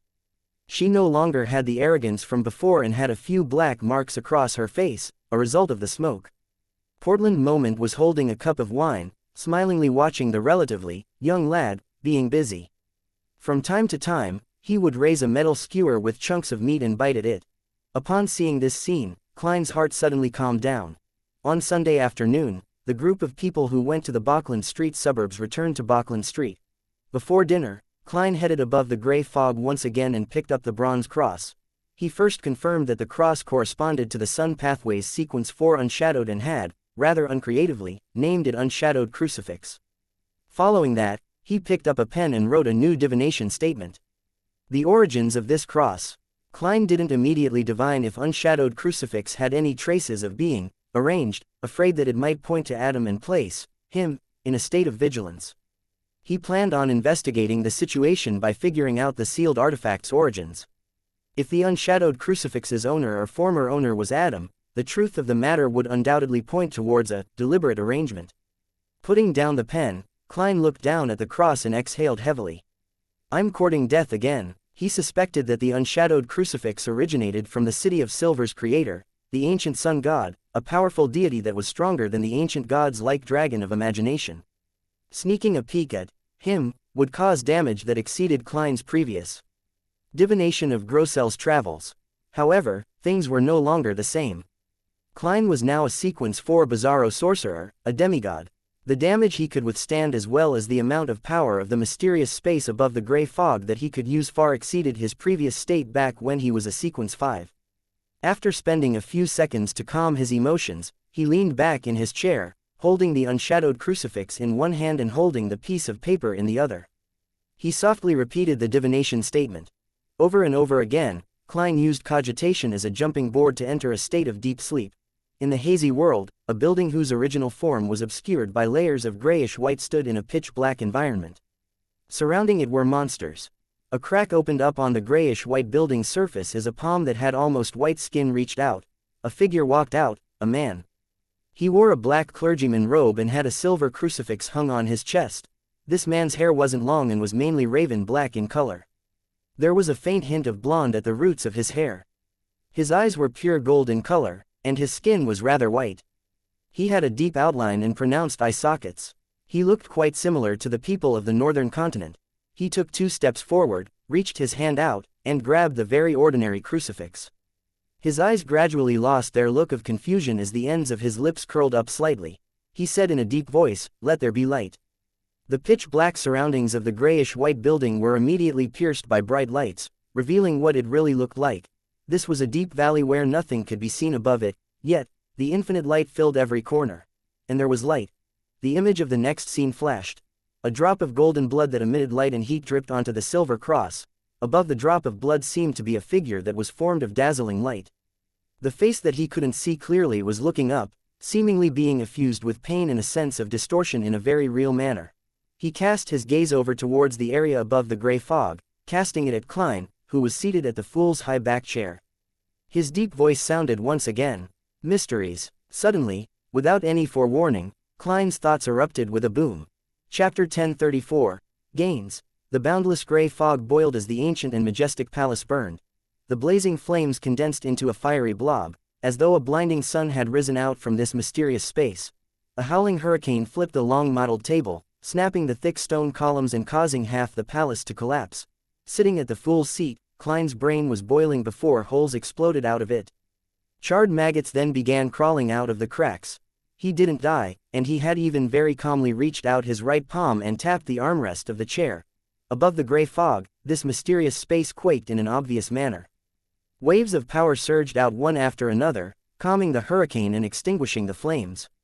The blazing sun evaporated, inch by inch. The thick stone pillars stood once more as the long-mottled table returned to its original state. The magnificent and holy palace appeared as though it had never collapsed or suffered any damage. Klein's head recovered instantly, and the charred maggots that had drilled out had turned transparent again before crawling back inside. As expected, stronger than dragon of imagination Anquelt, Klein muttered to himself as his expression couldn't help but warp. He couldn't help but massage his forehead. It's painful. This pain is also clearly stronger. While muttering, he wrapped the edge of the long-mottled table and made the mysterious space above the gray fog quake once more. Amidst the quakes, a pitch-black shadow abruptly emerged out of the palace's floor. This shadow twisted and struggled before being wiped clean by the gray fog's powers, leaving nothing behind. After nearly a minute, Klein calmed down completely and recalled the scene he had seen. That should be the ancient sun god, the city of silver creator, Adam's and Amon's dad. From the crucifix he wore, and that line, "Let there be light," there's a high chance that he is the first transmigrator. Perhaps he's Caucasian with a religious background. He used a language that can stir the powers of nature. It's similar to Jotun, but it's also different. It doesn't belong to Elvish, Dragonese, and ancient Hermes. Yes, it has similarities with the ancient Faesac of the northern continent and the Dudenese of the southern continent. This allowed me to barely understand what he was saying despite me not knowing this language. This is the language he learned from that strange giant building. He transmigrated there and inherited a rich inheritance. The second scene was of him suffering a betrayal, the scene of him being eaten by the kings of angels, white, wisdom, and wind. To a deity who claims to be a creator, that kind of corporeal pain and that distortion can only appear in such a situation. Yes, the divine blood he dripped before his death fused with the silver crucifix, and it later turned into the latter's form, becoming a rather powerful sealed artifact. From the looks of it, the unshadowed crucifix was obtained by one of the three kings of angels, or it landed in Amon's or Adam's hands. To them, this is an important item. Their father left behind. The previous possibility isn't too high. The cross's effects are extremely useful. Furthermore, its origins are a secret that needs to be kept. No one would give it to the Augustus family. From the looks of it, was it really arranged by Adam? Why did he give the unshadowed crucifix to Miss Magician and Miss Judgment in a very reasonable manner? He had discovered that the two ladies believe in the fool after observing them for some time. This cross was meant for the fool that doesn't belong to this era. He wishes to know where his father, who also doesn't belong to that era, came from. But the problem is, how does he plan on raising that question and obtaining an answer? That city of silver's creator's level is extremely high. He was able to sense my prying despite the long stretch of history between us. He cast his gaze above the gray fog and cast it on this mysterious space. Furthermore, the influence he created not only openly caused destruction but also secretly invaded this place, creating a special shadow. It nearly lurked here, hidden. Doesn't this mean that, once one obtains the authorities of several domains, a deity's level will also undergo a qualitative change? What does the uttering of mysteries mean? Is it pointing to me, or the original owner of this mysterious space? Questions flashed past Klein's mind, making him come up with several theories, but the final answer eluded him. Due to his fear of Adam, he believed that the best outcome for the unshadowed crucifix was to have the City of Silver's godlike sealed artifact shatter it and reform it into a pure Beander characteristic. Reining in his thoughts and suppressing his questions, Klein conjured a new pen and paper and wrote down the knowledge he had learned from looking straight at the City of Silver creator. Sequence 4, Unshadowed. Main ingredients. 1 drop of the sun's divine blood, or 3 adult sun divine bird's feathers in a piece of holy brilliance rock.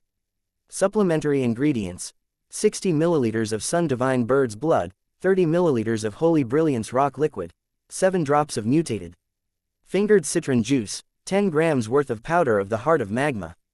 Ritual: extract the strongest emotions that one is most unwilling to abandon before consuming the potion. Inject these emotions back again during this process. Sequence 3, Justice Mentor. Sequence 4, Black Knight. Sequence 3, Trinity Templar. After doing all of this, Klein picked up the bronze cross again and observed it with a heavy expression. He then threw unshadowed crucifix into the junk pile and stirred the powers of the mysterious space above the gray fog to suppress it. He didn't wish to see the paper figurines he cut begin to praise the sun the next time he came. In front of an ordinary house in Sherwood Borough, a postman riding a bike braked and stopped at the door. He then settled down his bike and took out a letter from his bag, glancing to check if the address was correct. "It's here, for Zio." The postman briskly walked to the mailbox and threw the letter in. Following that, he didn't delay as he got on his bike and kicked off. After a while, a pitch-black flame suddenly spewed out of the mailbox's mouth. This flame burned quietly and quickly disappeared. Audrey, who had brought Susie to the garden for a stroll, had just returned to the foyer when she saw her father, Earl Hall, come in from the outside. He had his brows knitted, seemingly in deep thought. "Father, did something happen?" Audrey asked with concern. This was the most basic of observations which she didn't need to hide at all. Earl Hall restrained his frustrated expression and said with a smile, "It's nothing important. I just never expected Vin Rambus to be a member of a cult." "He's a member of a cult?" Audrey expressed her surprise appropriately. She knew that Vin Rambus was actually a member of the upper echelons of a secret organization known as the Psychology Alchemists, but she didn't understand how this was suddenly exposed. Earl Hall nodded solemnly. "Yes, he's wanted by the 3 churches.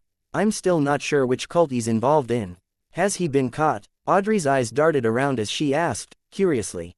"No, he disappeared before the warrant was issued." Earl sighed. "It's really hard to imagine that he's a cult member. He's of excellent character and is knowledgeable. He's rational and objective in various matters and is filled with wisdom." "That's just the side he wants you to see," Audrey inwardly mumbled. Then, as usual, she entered the small prayer room at home before dinner. She faced the sacred emblem of the Evernight goddess and got into a prayer gesture. However, her low chanting was. After chanting the honorific name, Audrey succinctly reported, "Vin Rambus has gone missing. He has been identified as a cultist and is wanted by all 3 churches." With that said, Audrey was about to solemnly pray to the goddess when a boundless gray fog appeared before her. In the middle of the grayish-white fog, a blurry figure sat on the chair, looking down from above and gently nodded. "I'm aware." Just as this secret existence said that, the scene before Audrey's eyes changed suddenly. It presented a figure who was concentrating on praying. "Honorable Mr. Fool, the Church of Evernight has obtained intelligence from Conas Kilgore and confirmed that King George III hides an extremely huge secret. For the obtaining of a Blood Emperor ruins in the Sterluin segment of the Tussock River, he colluded with the Demoness sect and Psychology Alchemists to partake in human trafficking, creating the human disappearance cases that ultimately led to the Great Smog of Backland. The Demoness sect's former representative was Despair Nightingale Panatia and was later changed to Saintess of White Katarina. For the Psychology Alchemists, it's Vin Rambus. Please remind Miss Justice to be careful. When she meets Vin Rambus again, she needs to be constantly prepared to seek help. His Majesty." Audrey's eyes widened as upheavals went through her heart. She found it difficult to control herself. This was partly due to the fact that this news was shocking for a noble like her. In addition, it had to do with lie which magnified her emotions. Almost at the same time, a news report flashed in Audrey's mind. It was one that had left an unerasable impression on her.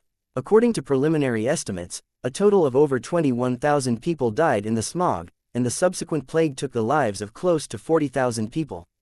Among the deceased were young children, healthy young men, and women. So that's how it is. What is the king plotting? The 3 churches likely don't have any actual evidence, otherwise, Father wouldn't only be frustrated to this degree. Audrey felt an inexplicable sense of anger and sadness. It felt like particular principles she had upheld in the past had been ruthlessly trampled, or that values that had stood up to time were silently crumbling. She subconsciously lowered her head and closed her eyes. Then, she exhaled and whispered, "Thank you, Mr. Fool." Please convey my gratitude to Mr. World. After her prayer, Audrey sat in the tranquil darkness and didn't move for a long time.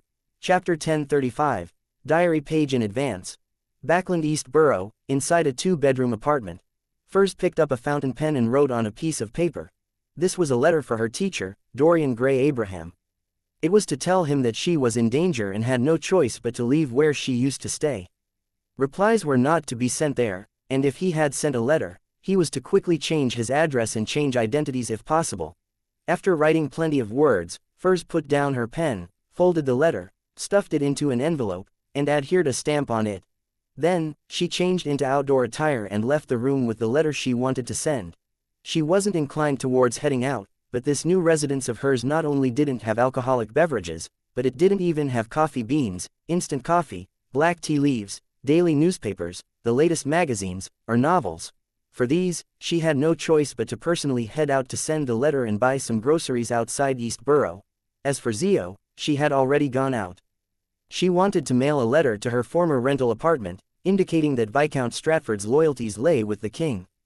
She wanted to see if it could drive Charmaine's observer to take certain actions. Seriously, after everything was over, I was so afraid that I nearly forgot to write to teacher. If I had finished it earlier, I could have gotten Zio to do the mailing. Furs wore a bonnet that had a fishnet, walked down the dark staircase all the way to the bottom, and walked out the condominium. This was in the periphery of East Borough where technical workers and low-level managers mainly lived. It was relatively safe and even had paperboys around. As Furs heard chimes from time to time, she walked slowly along the side of the street. At this moment, a postman stopped his bike, took out a stack of newspapers from his bag, and entered a condominium beside her. Furs casually glanced at it and discovered that the copy at the top was News at Sea. People who live here will actually subscribe to such a newspaper.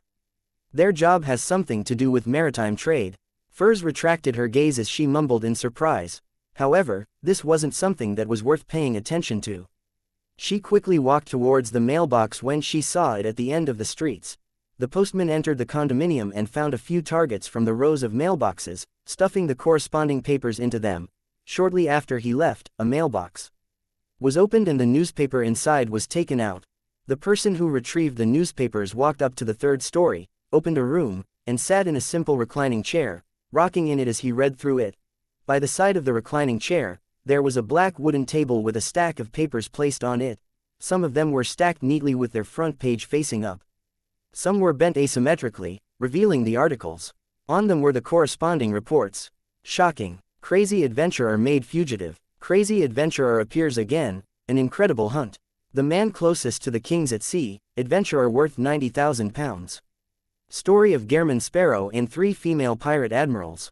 Shooting to fame in one battle. Gairman Sparrow attempts assassination attempt on Vice Admiral Aylmond at night.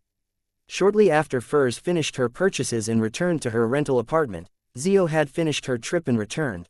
The reason for their timely return was because it was Monday and it was almost 3 in the afternoon. The nearby cathedral's bells resonated as a crimson-red beam of light surged at Furs and Zio at the same moment. Inside the majestic palace, by the sides of the ancient mottled table, figures appeared simultaneously, taking corporeal form.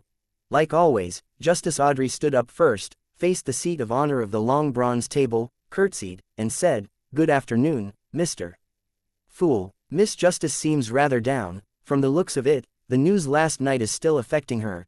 The Fool Klein nodded indiscernibly and acknowledged the Tarot Club members' greetings. At this moment, Audrey, who wasn't in a good mood, noticed with her sharp observational skills that there was a bronze cross beside Mr. Fool's right hand. Where did this cross come from? To be placed on the table by Mr. Fool, it's an item that's at least the level of a card of blasphemy. Who does it originate from? What use does it have? Questions flew through Audrey's mind, making her feel an irresistible sense of curiosity. This was the first time Mr. Fool was placing something in front of him that wasn't a card of blasphemy. Immediately following that, Alger, Catalia, and the other Tarot Club members also noticed the bronze cross that was more eye-catching than a card. Like Miss Justice, they couldn't help but guess at the item's origins, level, and use. Amongst them, Derek felt a subtle calling from it. He felt that the bronze cross was drawing him in. He then recalled a basic rule taught in lessons at the City of Silver. This is a high-level sealed artifact of the Sun Pathway. Derek suddenly came to a realization. Furs and Zio recognized the bronze cross to be the sealed artifacts that they had sacrificed. Their pupils dilated as though they were trying to take a better look. Mr. Fool places so much importance on this item. It's more important than what Zio and I imagined. Furs was stunned and couldn't hide her curiosity. When it came to matters involving gods, her thoughts would never develop towards romance. Zio shared similar thoughts with Furs, but she didn't say a word. She believed that Miss Justice would definitely take the initiative to ask. Just as Audrey was deliberating about raising her hand, Catalia closed her eyes, turned her body, and faced the seat of honor. Before she bowed and spoke, the fool Klein suddenly chuckled, "Don't worry. The glasses you conjure conceal your eye of mystery prying." He knew very well that Mam Hermit had already become a demigod by obtaining godhood, turning into a mysticologist. This was partly because Catalia had prayed to the fool before she held the ritual and consumed the potion, hoping to advance under his watch. This way, even if she ultimately failed, she could be blessed and not lose control or go mad. She could always think of expelling the excessive characteristic and redo the attempt. Towards this matter, Klein wasn't too confident about it, because he had never attempted it before. Divination also didn't give any answers, but since he had agreed, he believed that if she failed and didn't die, it was definitely all thanks to Mr. Fool. If she were to lose control or go mad, she wouldn't care if Mr. Fool was really a cheat. In short, Klein's main purpose was to give her confidence so that she was in the best conditions for an advancement attempt. After all, Admiral of Stars wasn't able to find other existences to give similar blessings. After witnessing Mam Hermit's advancement to a demigod, Klein heaved a sigh of relief while lampooning inwardly. At times, acting as a god is harder than acting like a human. When believers encounter trouble, there are usually two outcomes, life or death. Their survival is naturally due to the blessings of deities, and no one would care if death occurs. On the other hand, after becoming a demigod and being able to use more of the powers of the mysterious space above the gray fog, the fool Klein could easily see the astral projections of the Tarot Club members, thus, reading their current Beander pathway in sequence.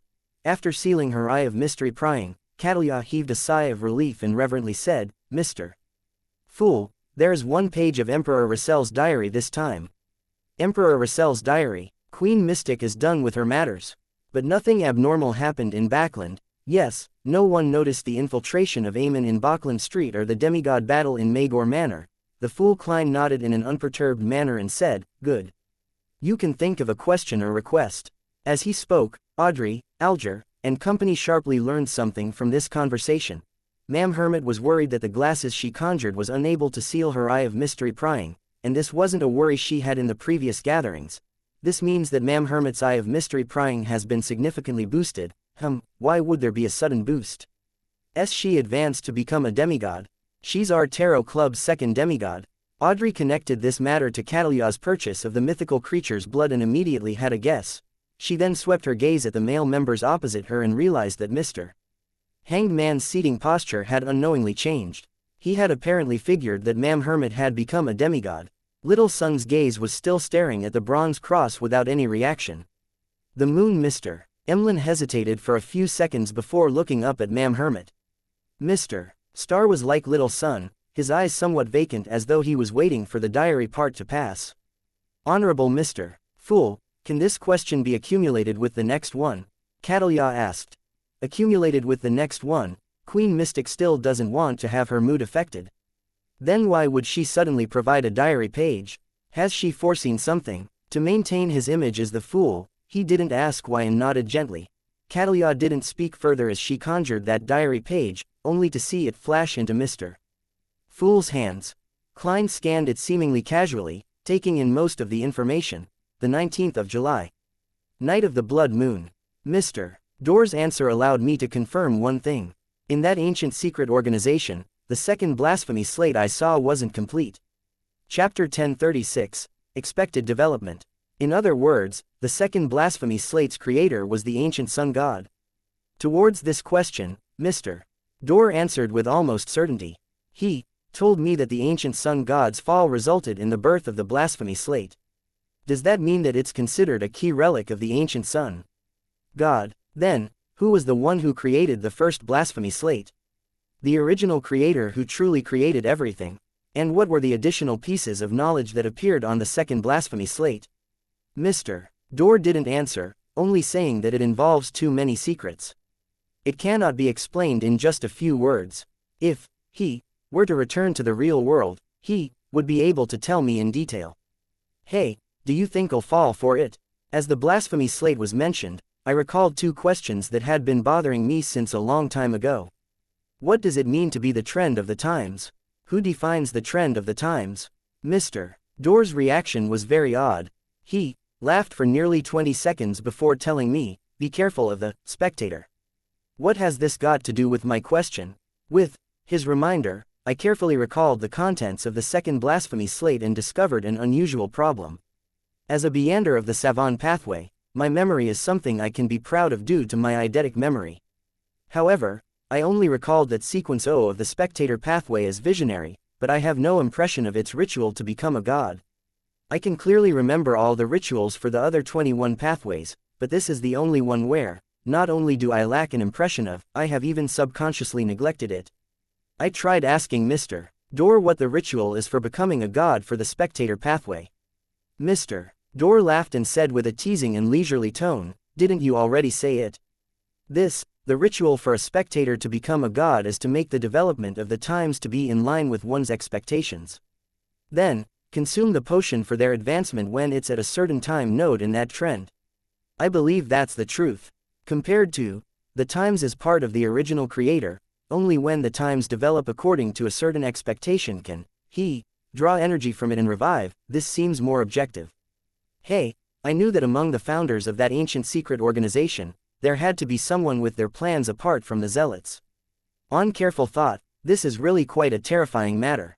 It's fine when stuck in the low and mid-Beander levels, but once someone is of a high standing, they might suffer an unknown and sudden destruction simply because their particular thoughts, ideas, or matters that they would like to push forward disagrees with a particular existence's expectations. Be careful of the spectator. I'm very curious how Mr. Dor knows what's on the second blasphemy slate, as well as the various rituals needed to become a god.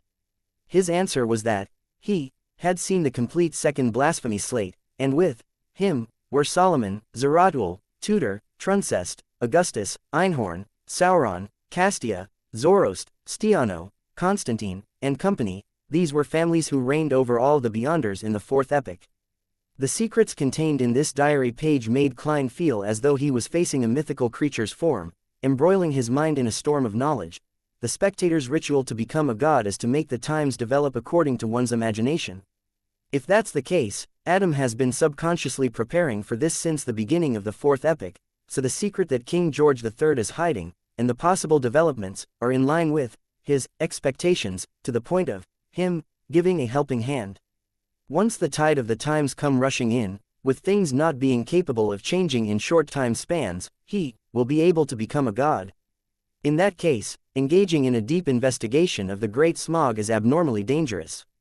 Even if I'm currently a blessed of the goddess, having an official Beander's background and being able to cooperate with angels anytime, my safety can't be guaranteed. After all, the goddess isn't able to descend for quite some time. Amidst his thoughts, Klein suddenly had the intention of cowering back. If this were in the past, he could relax after reporting the matter to the Church of Evernight and even leave Backland for a vacation. But now, as a blessed of the goddess, he had already promised to seek out Vin Rambus and Saintess of White Katarina, making it very difficult for him to escape. It was truly a case of, you win some, you lose some. Furthermore, Klein didn't know how Adam wished for the times to develop. If a great smog of Backland happened again, he really had no way of extricating himself. There were people he cared about, and he yearned for peace.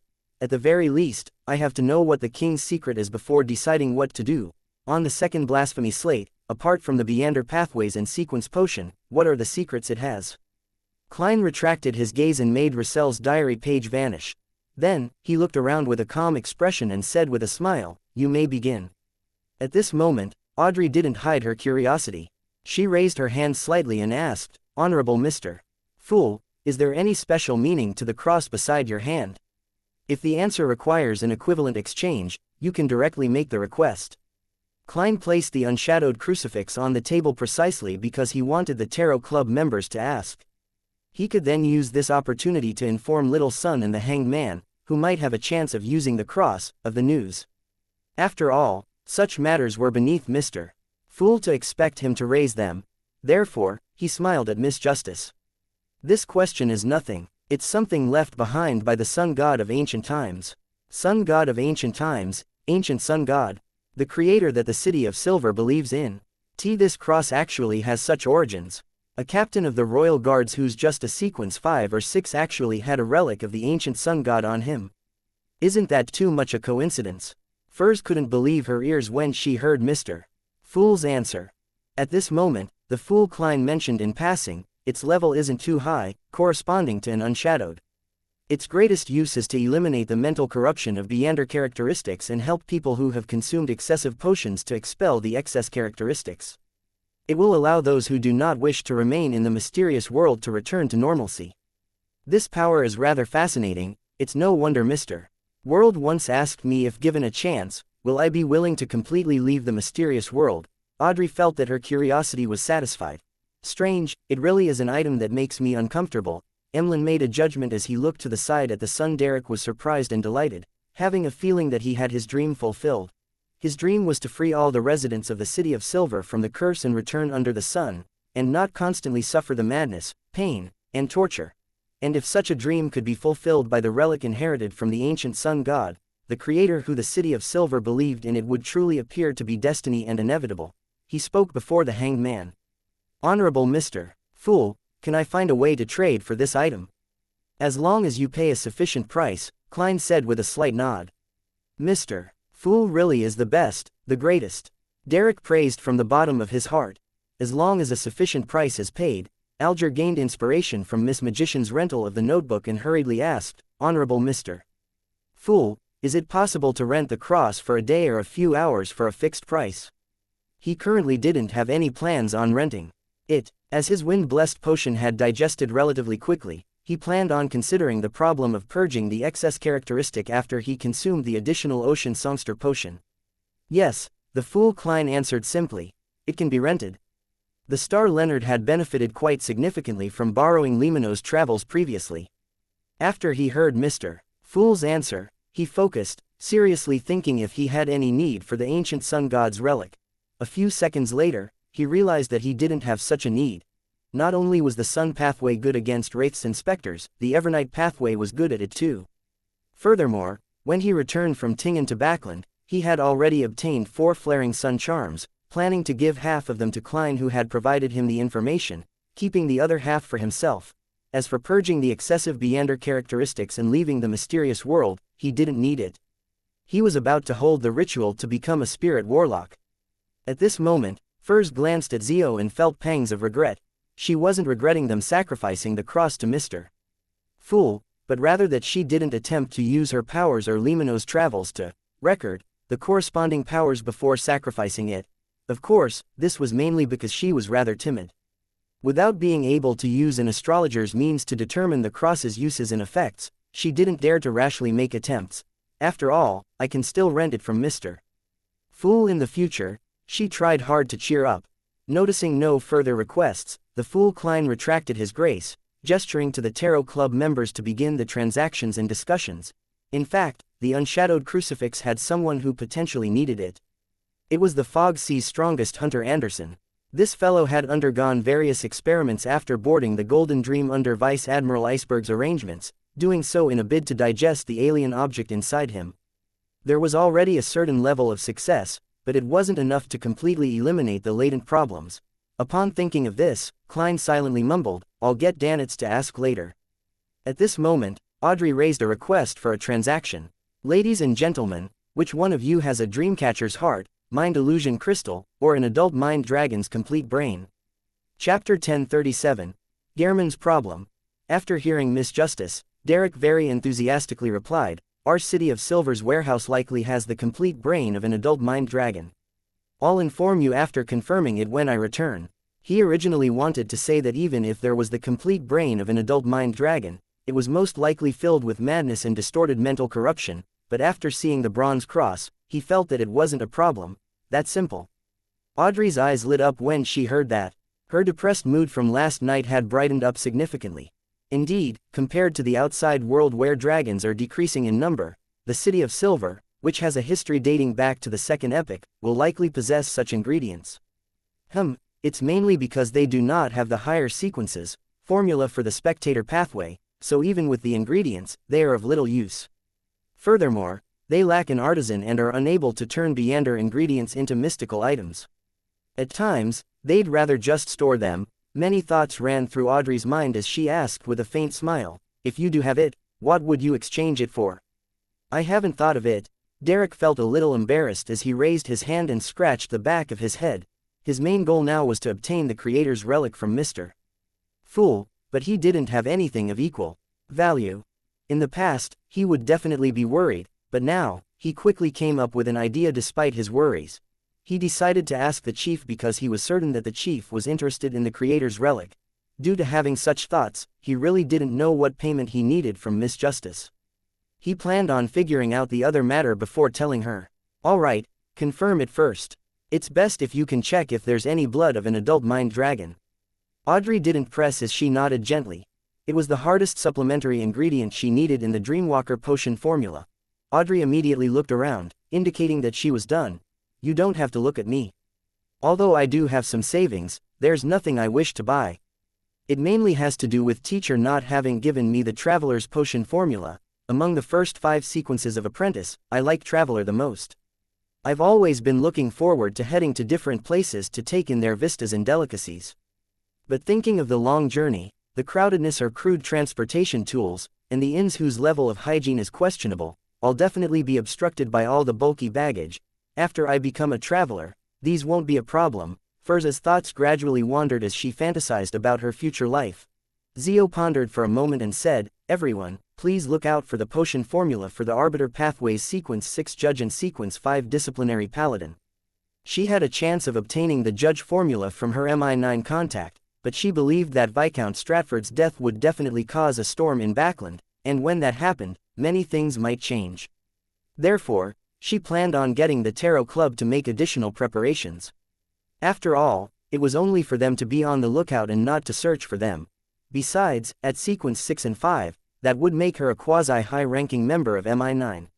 For informants in the peripheral to apply for the potion formula, there was a high probability that she needed to undergo a new round of investigations. This wasn't something she could skip because of the contact who had been very friendly to her. To Zio, who was anxious to advance to a high-sequence Beyonder and figure out the secret of the king, she undoubtedly couldn't place her hopes in the military. "All right," Alger was the first to reply. Due to the influence from the royal family and the military, the Church of Storms likely had some of the potion formulas of the Arbiter pathway. Of course, this wasn't something a Sequence 6 inches captain responsible for acting as a pirate would know. He only had a chance of knowing them after he officially became a Sequence 5 and was summoned back to the church or was assigned to deal with more important missions. Following that, Catalia said, "The potion formula of the Arbiter pathway is strictly controlled by the Lowen and Fainapotter royal families and military. They seldom appear in the wild. However, I can try to help you obtain it, but not able to guarantee you success. Also, if you need it, I can provide you with a Judge Pathways mystical item. After its shattering and reformation, it will become the corresponding main ingredient." When she mentioned the words, shattering, and reformation, Catalia subconsciously thought of turning her body sideways as a hint to misjudgment that she could seek Mr. Fool's help, but ultimately she held back. As for the method to obtaining the potion formula, it was actually very simple. It was to take the initiative to listen to the ravings of the hidden sage and accept the knowledge he imbued. At Sequence 4, her level of tolerance as a demigod had undergone a qualitative change. However, the hidden sage was definitely not an existence that lacked intelligence. He could attach negative influences in the knowledge in his ravings, and even send his powers down from above, corrupting the listener. Therefore, such actions were still dangerous. Catalia had the courage to attempt it, not because she was rash and overly confident, but because she was a member of the Moses Ascetic Order. As an ancient organization that believed in the hidden sage, the Moses Ascetic Order's upper echelons had gradually found a relatively safe method to listen, while under this existence's influence. Likewise, the hidden sage didn't have a ridiculous level of malicious intent towards members of the Moses Ascetic Order. He seldom brought harm, and most of the time, he was simply imbuing knowledge and letting them pursue his believers. To her, as long as she controlled the frequency and quantity, she could obtain knowledge from the hidden sage in a rather safe manner. As for the tiny influence and corruption that came with it, she suspected that the process of entering the area above the gray fog every time she participated in the tarot gathering allowed them to be eliminated in a natural and simple manner. The only problem was that the knowledge she received each time wasn't something under her control. It depended on the hidden sage's mood and thoughts at that particular point in time. In a sense, this was a passive and irresistible secret deed ritual. As for the judge pathway mystical item that she was willing to provide, it came from the Fog Sea's strongest hunter Anderson, a button. After she became a demigod, some of the items she held had little use. One of them was the button. After hearing that, Zio didn't hesitate to agree. Alright, I'll consider purchasing it after obtaining the judge potion formula. I hope I can raise my sequence again by then, allowing me to use the gray fog's powers that isn't just close to the level of an angel, but that of an angel. Only then can I shatter items and let the characteristic reform. Otherwise, I'll still have to bother Mam Ariana or Will Osepton. Yes, if Mr. Azek were to awaken, things would be a lot simpler. I wonder if the unshadowed crucifix can purge an item's Beander characteristic out. I don't think it will work. It can't coexist with those items, preventing them from even coming close. Other than this restriction, it should be possible in theory. I'll later try to use the gray fog's powers to force the unshadowed crucifix to be bound to other mystical items. Klein, who was listening by the sidelines, thought. After discussing Misjudgment's matter, the other members didn't seem to have any needs to make a transaction. Leonard had already covered up the weaknesses of his mystical item. Alger was working hard to become legal. Derek was only thinking of the creator's relic. Emlyn and Catalia had just advanced recently, so they had nothing they needed for now. Amongst them, Catalia had the intention of renting the cross to see if she could cleanse the remnant corruption in Artisan Sealf. However, the Russell diaries she gathered came from Queen Mystic and were used for obtaining answers. She believed she was temporarily unable to produce anything that would game her Mr. Fool's interest. I'll try to gather the Emperor's diary out at sea. Catalia secretly made the decision. After some thought, Emlyn said to the magician, "Ma'am, in the next 2 weeks, I might need to rent that notebook." No problem. Furs was originally thinking of spending money to get Mr. Moon to add abyss shackles and other Beander powers to the spellbook, so she was very happy to permit his request. This meant, not only would she not be spending money, but she would even earn some money. At this thought, she couldn't help but add, "Try not to." Record: full moon. She would be very troubled if Limino's Travels' powers were mainly filled with full moon. While Emlyn nodded in agreement, Alger interrupted as though in thought, as the Sanguine's hunting of the key members of the Rose School of Thought about to begin. Yes, Emlyn didn't hide the truth at all. Once the plan is finalized, I'll get everyone to provide me with suggestions. No problem. The first to answer wasn't the Hanged Man, but the World Gehrman Sparrow, who had been sitting silently at the bottom end of the long bronze table. He's interested in this. Not only did Emlyn think this, but the other members also had the same idea no matter how slow they were. With the Hanged Man, the Hermit, and Justice agreeing to help Mr. Moon in plotting the Sanguine operation, the Tarot Club's transaction segment came to an end, ushering in the free communication segment. The World Gehrman Sparrow sat up slightly and looked at the star Leonard.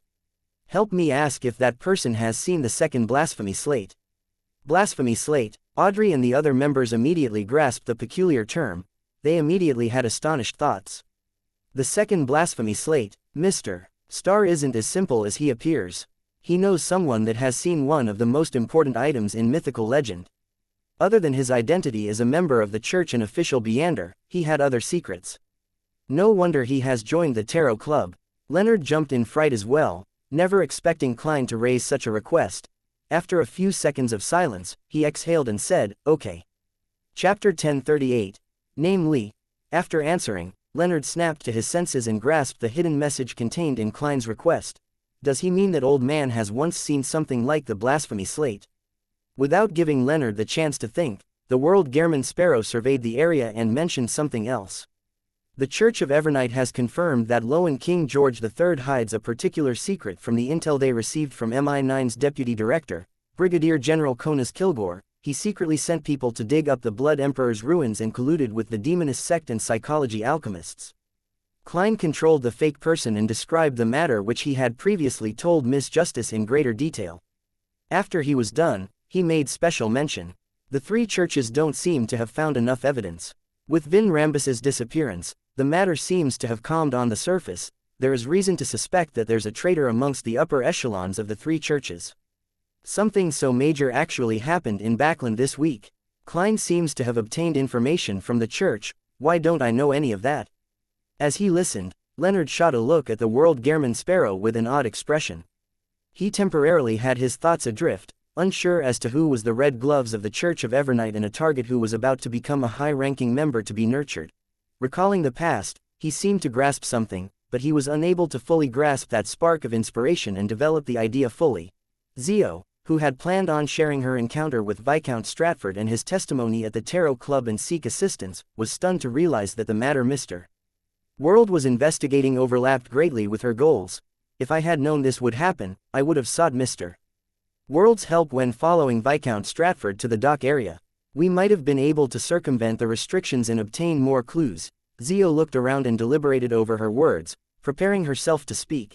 At this moment, while Alger was feeling shocked, he connected it to the period 3 to 4 months ago, a period before the Star and Judgment had joined the Tarot Club. Back then, the World Gehrman Sparrow had requested the Tarot Club members to help take note of information regarding Kona's Kilgore, and he had accused Vin Rambus of being the mastermind behind Quaron's suicide.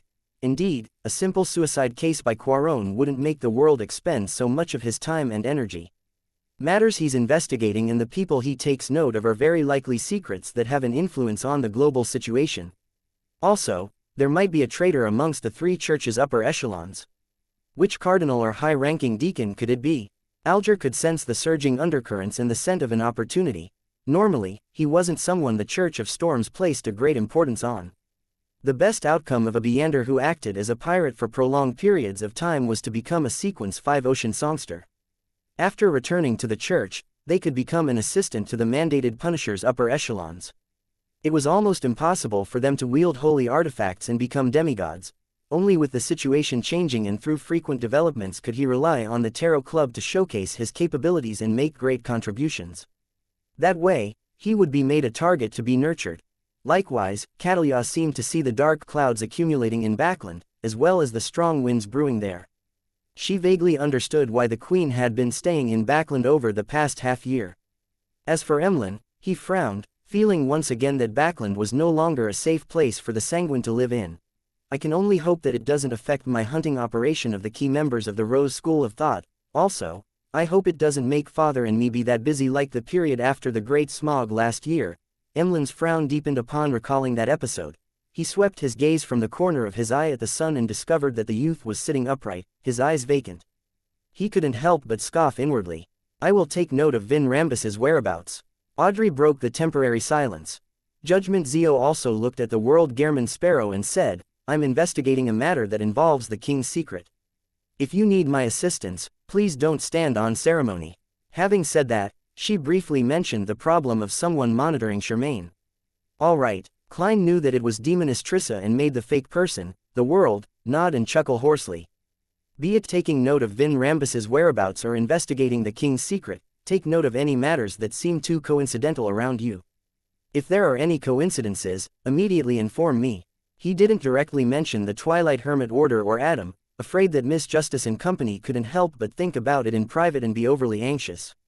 If they were to reveal any problems, they might attract unneeded attention. Too many coincidences. Furs and the other Tarot Club members repeated this phrase in their minds as they made their own guesses. After about 10 seconds of silence, Derek said, I'll be following the expedition team to the afternoon town camp after a period of making preparations and adjustments. This time, we might attempt to enter the Giant King's court. To Audrey and company, this wasn't something too sudden. They had long known that the City of Silver would launch such an operation after the sun advanced to Sequence 5. Therefore, they weren't shocked or surprised. Instead, they had the feeling that their patience had paid off, as though a mythical legend was about to unfold before them in a real, corporeal manner. Alger thought and gave a vague reminder. When the time comes, listen to your chief's arrangements and try your best to pray to Mr. Fool frequently. If you're stumped, you can request a mini-gathering for a discussion like the moon. All right, Mr. Hanged Man. Derek had no problems with that since those were things he usually did or thought of doing. After this matter was over, Alger turned to the seat of honor at the end of the bronze table and reverently said, "Honorable Mr. Fool, I have the answer to the matter you wanted me to investigate." Under the other members' looks of puzzlement and curiosity, he continued, "There were 5 Fasak colonels who participated in the Konotop Sea battle in 1338. 2 of them died in battle, and 1 died 2 years ago due to excessive drinking after being discharged due to age. 1 was promoted to Commodore and was transferred to the Imperial Navy College and became its Vice-Chancellor. 1 became a Rear Admiral and is currently serving as Commanding Officer of the Fasak Subjugation Fleet's 2nd Squadron."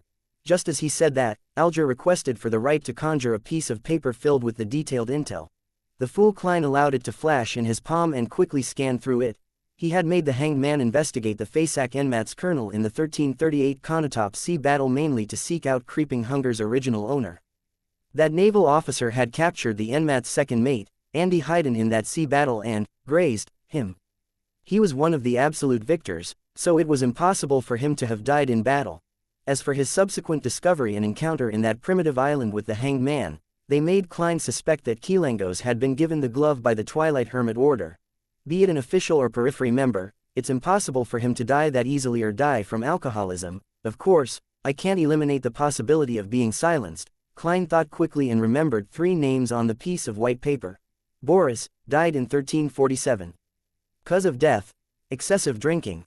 Suzdal, 48 years old. Commodore, Fasak Imperial Navy College's Vice-Chancellor. Dmitriev, 45 years old. Rear Admiral, Commanding Officer of Fasak Subjugation Fleet's 2nd Squadron. Retracting his gaze, the fool Klein nodded gently and said to the Hanged Man, "Continue gathering detailed information of the latter 3. Figure out everything about their lives." "Yes, Mr. Fool," Alger agreed without hesitation. This was an opportunity for him. After the mission was completed, he could attempt to request to borrow the cross.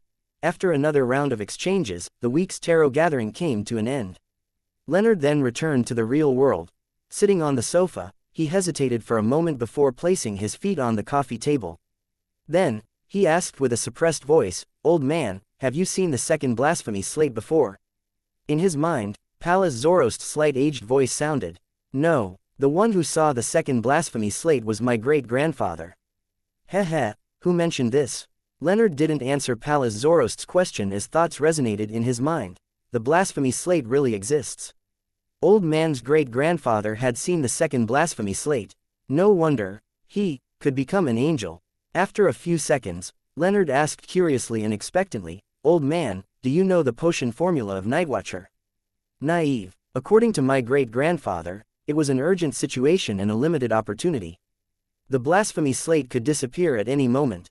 Any smart person will know to grasp a complete Beander pathway before looking at the rest." In addition, the knowledge of the blasphemy slate appeared in its essence and not in textual form. Everyone who saw it needed some time to interpret it. When the blasphemy slate was taken away, not everyone managed to memorize a complete Beander pathway, so how could they care about the others? I do have quite a number of potion formulas of the other pathways, but they were slowly gathered by the family over long periods of time. There aren't many high-sequence formulas among them. Is that so? Leonard chuckled dryly and asked, "Who took the second blasphemy slate away?" Pallas Zorost fell silent for a second before saying, "If my great-grandfather's description isn't wrong, that should be King of Angels Adam." The 7 deities, no, it should have only been 6 deities back then, didn't participate in this matter. Leonard pressed in puzzlement. Pallas Zorost laughed in an ambiguous manner. "At least not on the surface." Chapter 1039. Hope. A bolt of lightning streaked across the deep, dark sky, illuminating the entirety of the City of Silver. However, it didn't last too long, and it soon disappeared into the darkness, returning the world to its pitch-black state. After Derek Berg opened his eyes, he immediately got off the bed and dashed for the door. He slowed down his pace as he walked, his expression clearly conflicted. How should I mention the Creator's relic to the chief? Directly tell the chief that an item has caught my eye? No, although, according to Mr. Hanged Man, the chief has a tacit understanding towards such matters. I can't be too direct. Derek was always a thin-skinned youth. Even when his parents were alive, he seldom made requests for items. He paused in place, seriously trying to recall the discussions with Miss Justice, Mr.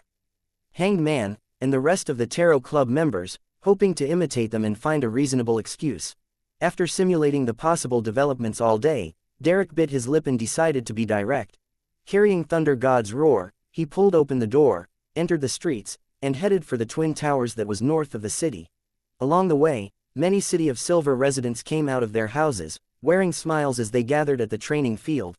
This period of time was the harvesting season for black-faced grass, a festival for the City of Silver to offer sacrificial offerings to the Creator. It was also one of the rare days when people could feel happy deep down in a darkness with harsh survival conditions. Seeing CMD Ren who were skipping about and adults wearing black-faced grass amulets and rings while hearing their discussions and singing, Derek's heart calmed down as his footsteps grew firmer. Coming to the spire of the Twin Towers, he passed the message and met the chief of the 6-member council, Colin Iliad, in a particular room at the top of the tower. This demon hunter was messy and grizzled as always, having not put effort into combing it. The wrinkles on his face were rather deep, leaving behind either deep or distorted old scars. His light blue eyes were deep with experience as though they could see through a person. After Derek saluted him, he nodded and said, "How's your grasp of the Priest of Light potion?" This was referring to the spirituality convergence and the corresponding familiarity with the various theurgical spells. Derek answered in a frank manner, almost grasped it. "Yes, there's no rush. The other members of the expedition team have yet to make preparations. They still need a certain amount of time, just like Luvia. She's gathering and searching for the ingredients needed for her advancement." Colin Iliad gave a casual mention. "Indeed, Elder Luvia will also participate in the expedition to the Giant King's court. She's trying to become a demigod." Derek was taken aback as he asked without hiding anything, "Elder Luvia has the subsequent potion formula?" This was a problem that had plagued this shepherd elder all this time, preventing her from becoming a demigod for years. "Yes." Colin gave an affirmative answer, but he didn't provide an explanation. He instead asked, "Is there something this time?" Derek turned anxious when he heard this. He didn't make a request, but rather directly said, "Your Excellency, I discovered a relic of the Creator. It corresponds to the sequence 4 unshadowed of the Sun pathway." The tall and muscular Colin in a linen shirt narrowed his eyes as the look in his eyes changed. Those complex and indescribable emotions made Derek freeze on the spot, causing him to momentarily forget what he was about to say next. Amidst an indescribable silence, Demon Hunter Colin said in a deep voice, "Relic." Derek's pupils constricted as he realized that he accidentally mentioned something of great significance. He had felt pain that the Creator had been eaten for a very long time, knowing that he had completely fallen, never to return again. This made him develop the illusion that it was common sense. Faced with the chief's question and gaze, Derek fell silent, momentarily at a loss for an explanation. He hesitated for a few seconds and finally opened his mouth with great difficulty. "Yes, relic. The kings betrayed the Lord." He subconsciously used the term the ecclesiastic at Afternoon Town had used in referring to the kings of angels. Colin looked at Derek, his light blue eyes seemingly losing focus temporarily. This demon hunter remained silent for a long while, and after nearly a minute did he calmly say, "Got it." His voice subconsciously turned deeper. He didn't ask where the relic of the Creator that Derek had discovered, or what it looked like and what its use was. His eyes regained their depth as he didn't continue the topic. Instead, he said, "You've already become a Sequence 5. You have the right to know what holy sealed artifacts the City of Silver has.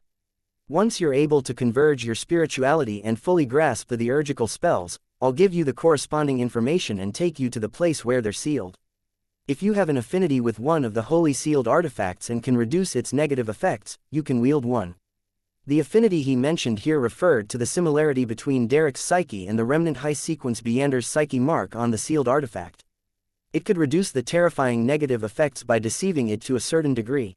In the City of Silver, there wasn't a lack of common Beander characteristics and ingredients. Furthermore, everyone knew the acting method. The only thing preventing them from advancing was the rituals. At times, without a potion formula, it didn't stop a Sequence 8 from advancing to Sequence 7, or Sequence 7 to 6.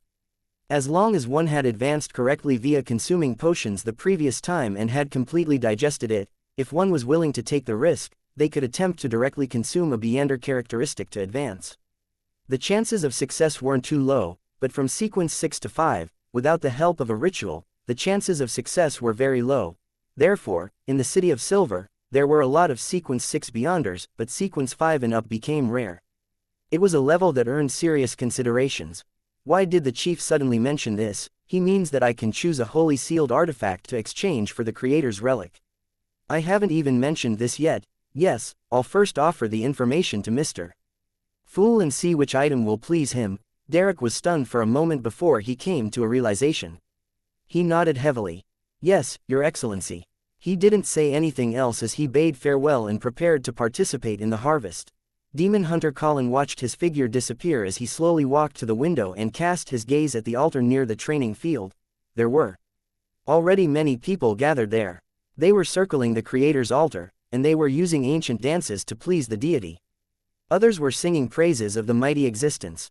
They had obvious smiles on their faces, their eyes brimming with hope and anticipation. It was as if the creator would return if they held on for a few more years, and all hardships would come to an end. Such expectations had been repeatedly shattered in the past 2 to 3 millennia, but it rose up, again and again, to support their hearts in resisting the despair and burdens. Colin Iliad stood by the window and watched intently. Backland, BDK Lund Street.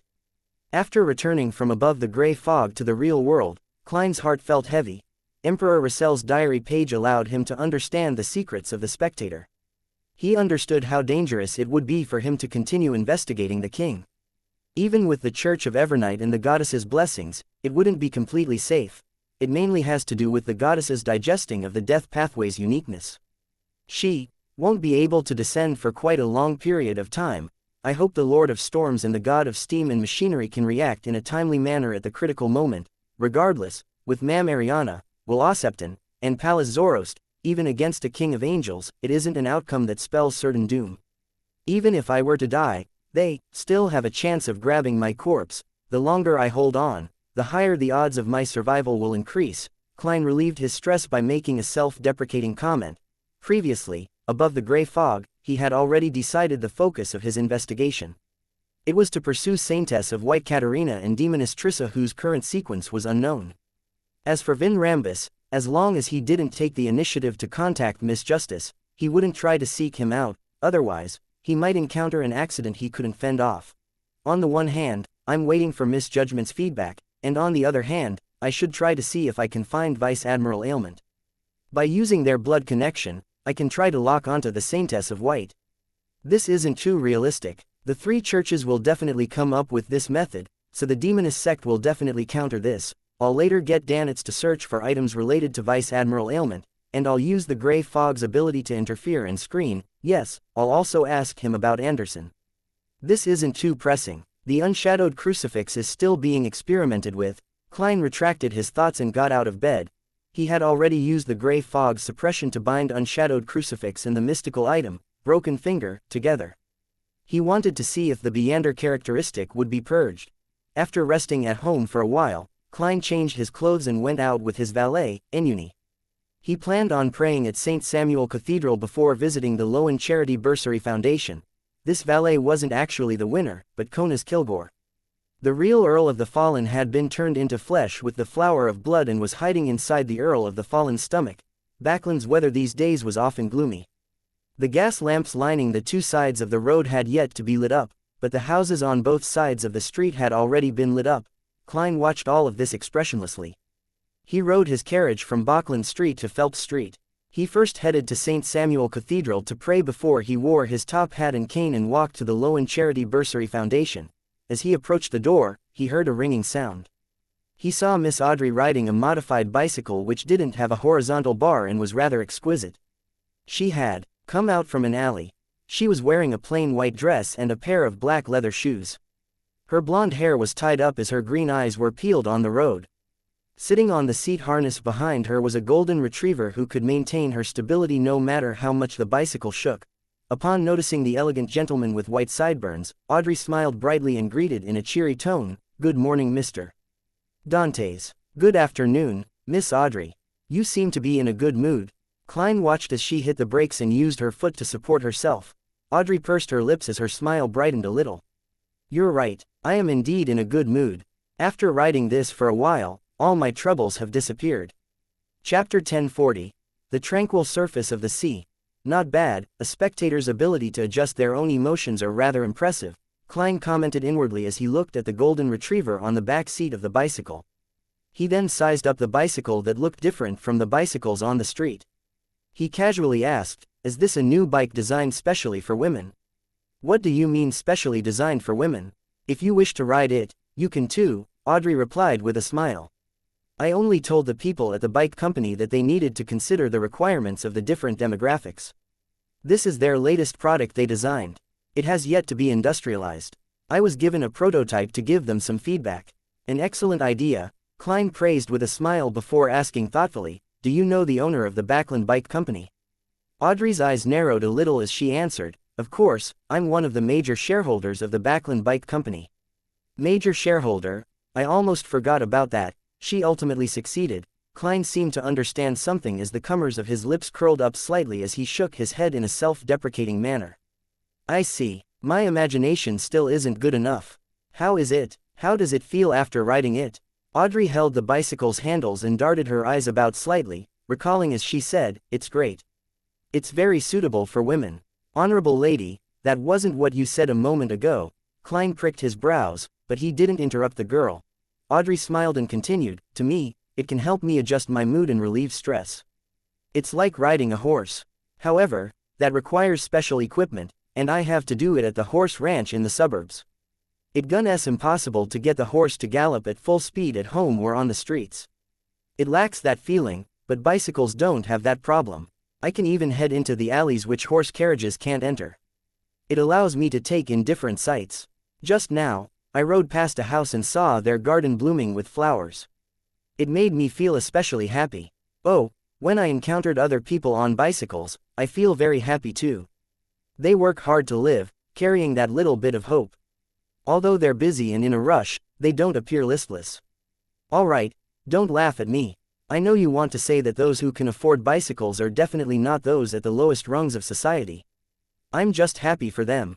I hope that one day, I can ride through every street in Backland." Klein listened quietly as his mood improved. With Miss Justice's description, it seemed possible for the scene to appear in front of him. And this was a trivial change he had brought to this world. He laughed and said, "No, I have no way of refuting it. It sounds very interesting. This is what I wish to see in Backland, the more the merrier. I originally had doubts about certain things, but now, I seem to have fewer doubts." With that said, he pointed at 22 Phelps Street, the Lowen Charity Bursary Foundation's door. "Let's go in. It looks like it's going to rain soon." "All right, I'll park the bicycle." Audrey got off the bicycle and pushed it and her golden retriever towards the back door.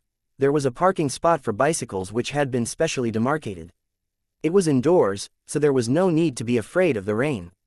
In an organization like the Lowen Charity Bursary Foundation, more and more of the staff who often needed to travel deep into East Borough were beginning to ride bikes.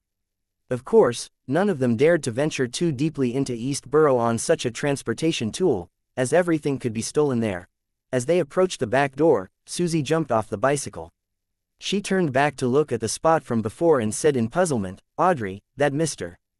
Dante's person had a mixed tone when he heard you say that you were one of the major shareholders of the bicycle company, but I failed to decipher his true meaning."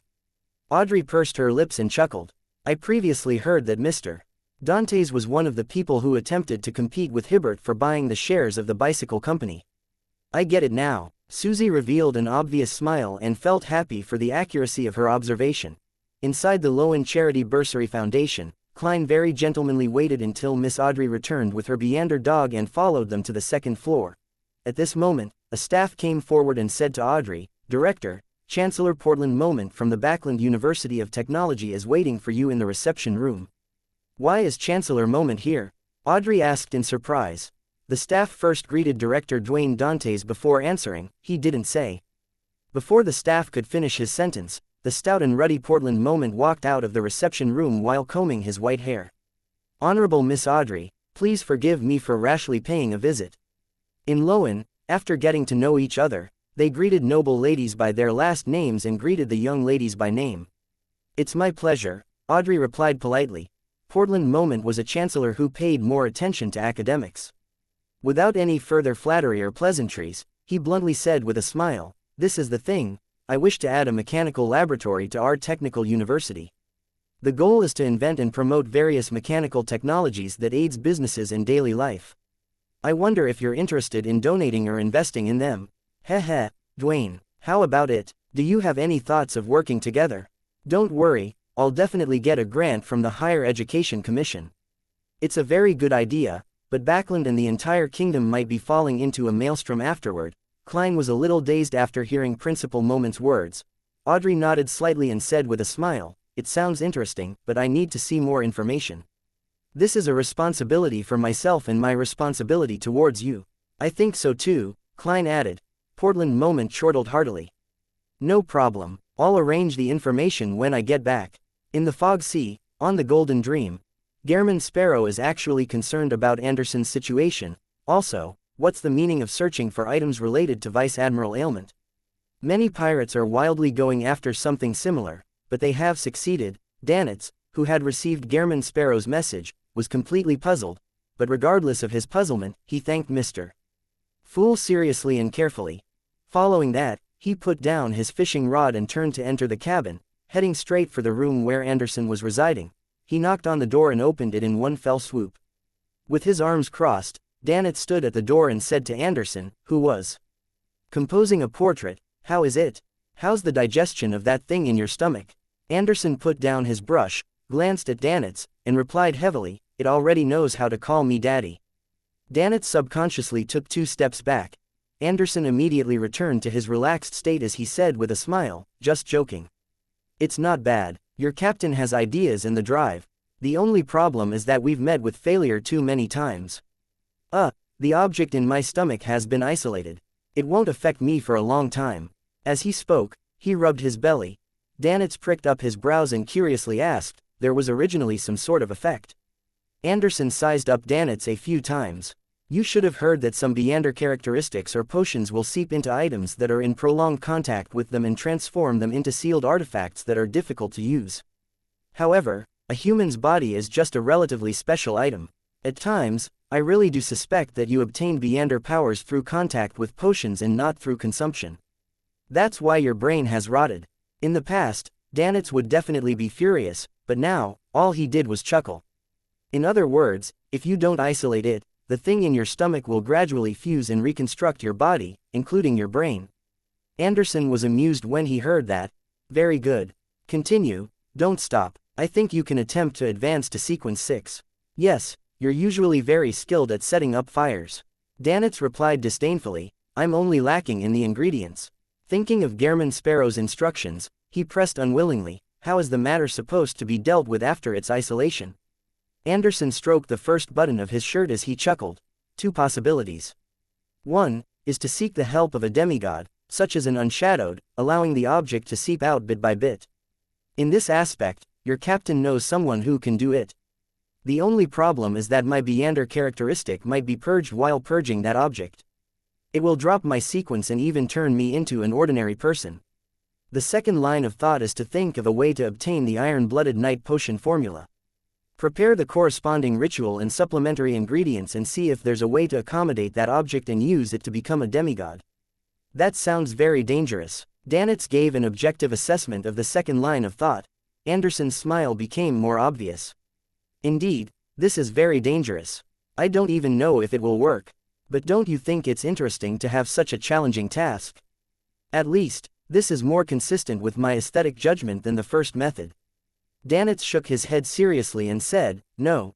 Following that, he asked in a provocative and probing manner, "Don't you have a large inheritance? No, wealth? I can bring back your ashes." Anderson wasn't annoyed at all as he solemnly nodded. "When the time comes, you can consider eating my ashes directly." Why isn't it possible to provoke this guy at all? The corners of Danitz's mouth twitched as he decided to give up. He wanted to seek the captain and ask how he could obtain items related to Vice Admiral Ailment. Late at night, at 160 Bachland Street, just as Klein was about to sleep, he saw Miss Messenger walk out while holding 4 blonde, red-eyed heads in hand. One of them bit on a thin envelope with a letter stuffed in it. "Who's it from?" Klein asked out of habit as he extended his hand to receive it. Reinette Tinaker's 4 heads spoke one after another. "Sharon, who doesn't like nicknames." Chapter 1041. 1041 King's Daughter. 1041 King's Daughter. Sharon who doesn't like nicknames. How did she know? She's interacted with Miss Sharon before. Upon hearing Reinette Tinaker's answer, Klein was first taken aback before questions emerged one after another in his mind. From his point of view, a messenger and a mailer wouldn't communicate under normal circumstances. The entire process would be the messenger's appearance, the retrieval of the letter, and its departure. Besides, when did Miss Messenger need to obtain the permission of the other party when she gives nicknames? Did Frank Lee and Patrick Bryan agree to it? A few seconds later, Klein instinctively had a guess. Miss Messenger and Miss Sharon definitely had some kind of connection, and Reinette Tinaker didn't wish to hide anything. Reining in his thoughts, Klein opened the envelope, unfolded the letter, and quickly scanned the contents. There's something I hope you can help me with. Let's meet at the Bravehearts bar to discuss in detail. Compared to before, Miss Sharon isn't that stingy with her words. She's slightly improved in this aspect for the better. Is this a change that resulted from a demigod advancement? Klein thought for a moment and walked to his desk. Picking up a pen, he wrote, "When do you wish to meet?" Putting down his pen, he glanced at Reinette Tinaker, who was standing by the side, seemingly waiting to write the reply. Klein felt even more certain again. He folded the letter, handed it over, and casually said, "For Miss Sharon." One of Reinette Tinaker's heads bit on the letter while the remaining three said, "You haven't paid." "No, postage payment." Klein cleared his throat, took out a gold coin, and handed it to Miss Messenger. Seeing Reinette Tinaker disappear, he revealed a pensive look as he walked to the reclining chair and waited patiently. Less than a minute later, Miss Messenger walked out of the void again in her complicated dress. She was biting the letter from before. Klein didn't inquire as he received the reply letter and unfolded it. "If you don't have any problems with it, it would be best if it happens tonight." "Tonight?" Klein nodded thoughtfully and flicked his wrist, causing the letter to ignite into scarlet flames, quickly turning it black. The flame burgeoned and enveloped his body as well. By the time the flames extinguished, Klein's figure had already disappeared from the reclining chair. The floating ashes hovering in midair automatically fell into a nearby trash can with the help of an invisible wind. In the houses that were connected together in Backland's North Borough, Sherwood Borough, and the bridge area, the wall gas lamps brightened slightly before returning to normal. Before long, Klein appeared in a room he had privately rented at the periphery of East Borough. He changed his clothes, put on gold-rimmed glasses, and went out with the appearance of Sherlock Moriarty, heading straight for the Bravehearts bar. This time, he didn't seek out Ian, who was in the card room playing tabletop games with a bunch of people. He listened for a few seconds before pushing open the door to one of the billiard rooms and entered slowly. Just as he flipped open the door, he saw figures outlining themselves on two sides. Sitting on a high stool to the left was the blonde, blue-eyed Sharon. She was wearing an exquisite bonnet and a regal dress. Compared to the past, her face was no longer as pale as before. It just looked like she was anemic, making her look less like a female ghost and more like a doll. Standing to the right of the billiard table was Marie. This young man who liked to play cards with zombies had turned increasingly pale. The malice in his eyes had become unobvious, but it gave a suppressive feeling to others. "Good evening." Klein took off his hat with a smile and bowed. "Good evening, Mr. Detective." Sharon's body seemed to float up weightlessly as she seriously bowed. Marie did the same. At that moment, the billiard room seemed to be filled with paranormal events. Klein casually pulled a high stool chair and sat down. He chuckled and said, "What is it this time? I'm very sorry to trouble you again." Sharon bowed again. Marie quickly said, "We made an agreement for a cooperative effort with the Sanguine to deal with the key members of the Rose School of Thought in Backland. We will definitely carry out the bulk of it ourselves. It will include how we lure them out, how we ambush them, and how our attack will happen. We just hope that you will watch the entire process by the side and aid in our escape when an accident happens. If you want anything, just mention it. We can discuss it. That is to say, I'm a contingency to prevent any accidents. What if that fellow, Emlyn, also enlists the world to secretly help? When that happens, they would have two demigods in their contingency plans. I think it might work. I can be Sherlock Moriarty while letting Conas Kilgore be Gairman Sparrow." Klein considered for a few seconds without immediately agreeing. Instead, he said, "Let me ask a few questions." Marie glanced at Sharon and nodded. Klein looked at Sharon, who was sitting on a high stool like a doll. "The Teutons S2 mummy we previously obtained was a preparation for you to advance to Sequence 4 puppet, and you've already become a demigod." This was something he had previously learned from their conversations and letter exchanges. His main goal was to make a confirmation and start the subsequent topic. Sharon quietly looked back at him as she said with an ethereal and inhuman voice, "Yes." Klein nodded slightly and directly asked, "What's your relationship with Reinette Tinekere?" Sharon's blue eyes darted about almost indecimably as she said, "She is my teacher." Teacher? She? Although Klein already had some guesses, he nearly drew a gasp. He felt his head aching. In the blink of an eye, although his expression remained the same, countless thoughts were bubbling in his mind. Miss Messenger was originally an angel. I'm actually using an angel as a messenger. Isn't that too exaggerated? She is even Miss Sharon's teacher. It probably wasn't that simple when she requested to be my messenger. From the looks of it, she definitely isn't on the same side as the Mother Tree of Desire. Miss Messenger signed the contract with me because the Mother Tree of Desire was coveting me. No, that she is bound to be my enemy. It's no wonder Miss Sharon was able to obtain the puppet potion formula and the corresponding ingredients with the help of her teacher. As his thoughts raced, Klein decided to ask another question. He wanted to use the process of Miss Sharon's or Marie's replies to calm his emotions. He deliberated and said, "What's the exact situation?" This time, it was still Sharon replying. Compared to Horemic's mechanical dolls, she appeared more lifeless as she calmly said, "Early in the fifth epoch, death perished. There was resistance stirring against the Balam Empire in places like the southern continent's Star Highlands and Paz Valley. During this process, the chained god appeared, and the Rose School of Thought was born. My teacher was originally the daughter of the ruler of the local highlands, but she later became the blessed of the chained god, assisting her father in establishing the Highlands Kingdom. Later on, she became a Sequence 2 angel, one of the leaders of the Rose School of Thought. She advocated temperance and using austere and few desires to resist the madness in life. About 922 years ago, the Son of God, Sua, was born. Everything began to change as the indulgence and bloody rituals gradually took over the dominating faction. At first, Teacher was barely able to maintain it, preventing the temperance faction from being affected. However, as time passed, the influence of the Mother Tree of Desire grew. Sua also successfully advanced a few years ago, becoming a true abomination. An internal war broke out. Teacher protected us as we escaped from the highlands, valley, and grasslands. I watched her fall under the siege of Sua and the other high-ranking members. However, she didn't completely die because of prior preparations. She resurrected in a special state in the spirit world and now yearns to complete her body. Is that so? In other words, Miss Messenger is currently, in essence, an angel without the corresponding powers. She is in a weakened state. It's no wonder she wasn't able to easily deal with the Rose School of Thought demigod. Shanks, wait, although there are many angels cooperating with me, why are they all incomplete or weak? Apart from Mam Ariana, all of them are in such states, Mr. Azek, Pallas Zorost, Will Osepton, Miss Messenger. Is there a problem with my title as the Fool? Are they all waiting for me to give them the charms corresponding to Scholar of Yore? Klein came to a realization as he felt rather poignant.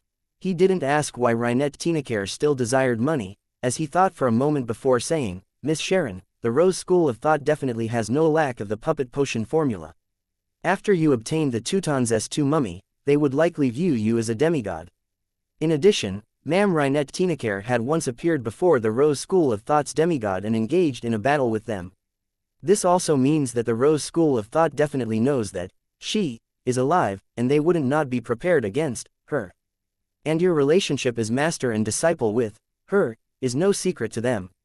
In such a situation, isn't it a little too naive to use yourself and Marie as bait to fish out the key members of the Rose School of Thought in Backland? Do you think they will only send 1 or 2 demigods to deal with you? Up to what degree of help can the Sanguine provide?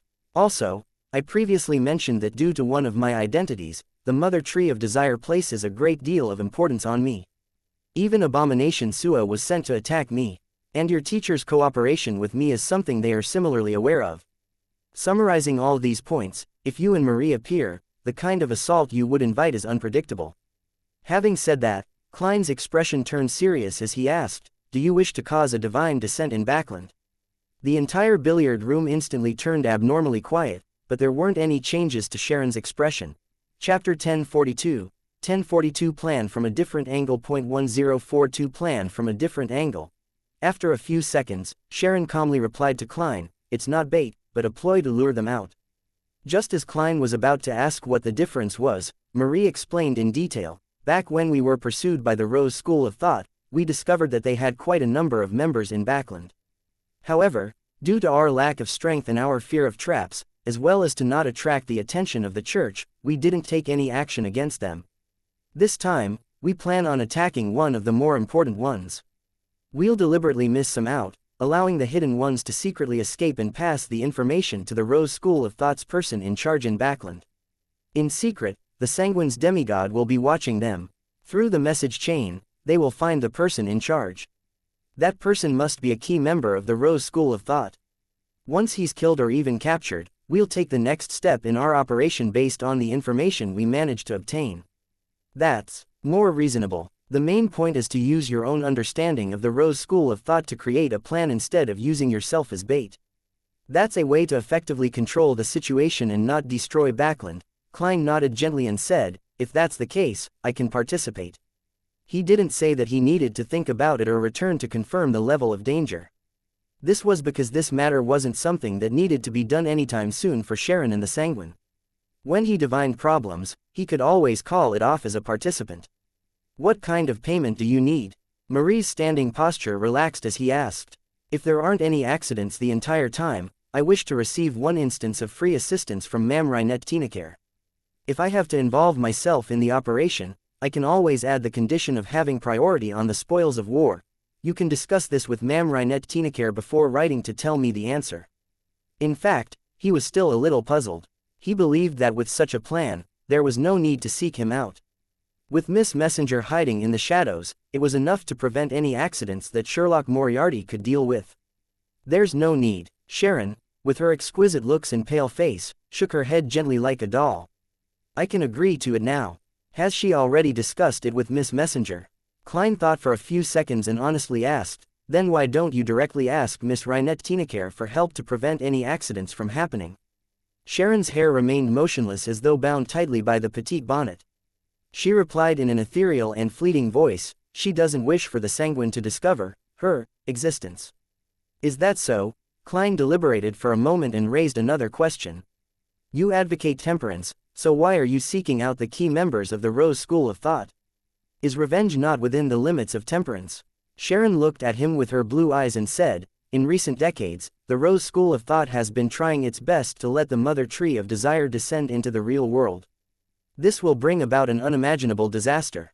In addition, Teacher also desires her body to be complete. If the Mother Tree of Desire were to descend into the real world, it would be an unimaginable disaster for me. However, what has this got to do with the completeness of Miss Messenger's body? Her body was once torn apart and is being held by different key members of the Rose School of Thought. Or can the body's high sequence beyonders of the same sequence and their characteristics be made into a part of her through some ritual? Klein mumbled inwardly as he probed, is Abomination Sequence 1 of the mutant pathway? Then what are Sequence 2 and Sequence 3? He had asked Miss Sharon the first question before, but he had only received a vague answer. Sharon answered without any hesitation. She didn't speak too fast, but her voice remained ethereal and inhuman. I wasn't too sure about it in the past. Now I can confirm that Sequence 1 is Abomination, Sequence 2 is Ancient Bane, Sequence 3 is Cursed Artifact but is now known as Disciple of Silence. Does that mean that you weren't certain when I asked you the last time? That is to say, when you summoned Miss Messenger and reunited with her, you managed to learn more secrets. Klein nodded in enlightenment. I have no more questions. After confirming the time for the operation, write to me. Thank you. Sharon once again floated up and bowed. Marie pressed his hand to his chest and slightly bent his back. There's no need. Klein stood up from the high stool and wore his top hat with a smile. This time, without a smacking sound, scarlet flames rose and engulfed him. Under the night sky, countless lights silently lit up in Backland, as though they were stars that were covered in clouds descending upon the land. With the few stars twinkling, Klein returned to the rental apartment at the periphery of East Borough. After changing his clothes and preparing to return to North Borough's Buckland Street, he heard a series of illusory pleas. It was from a man.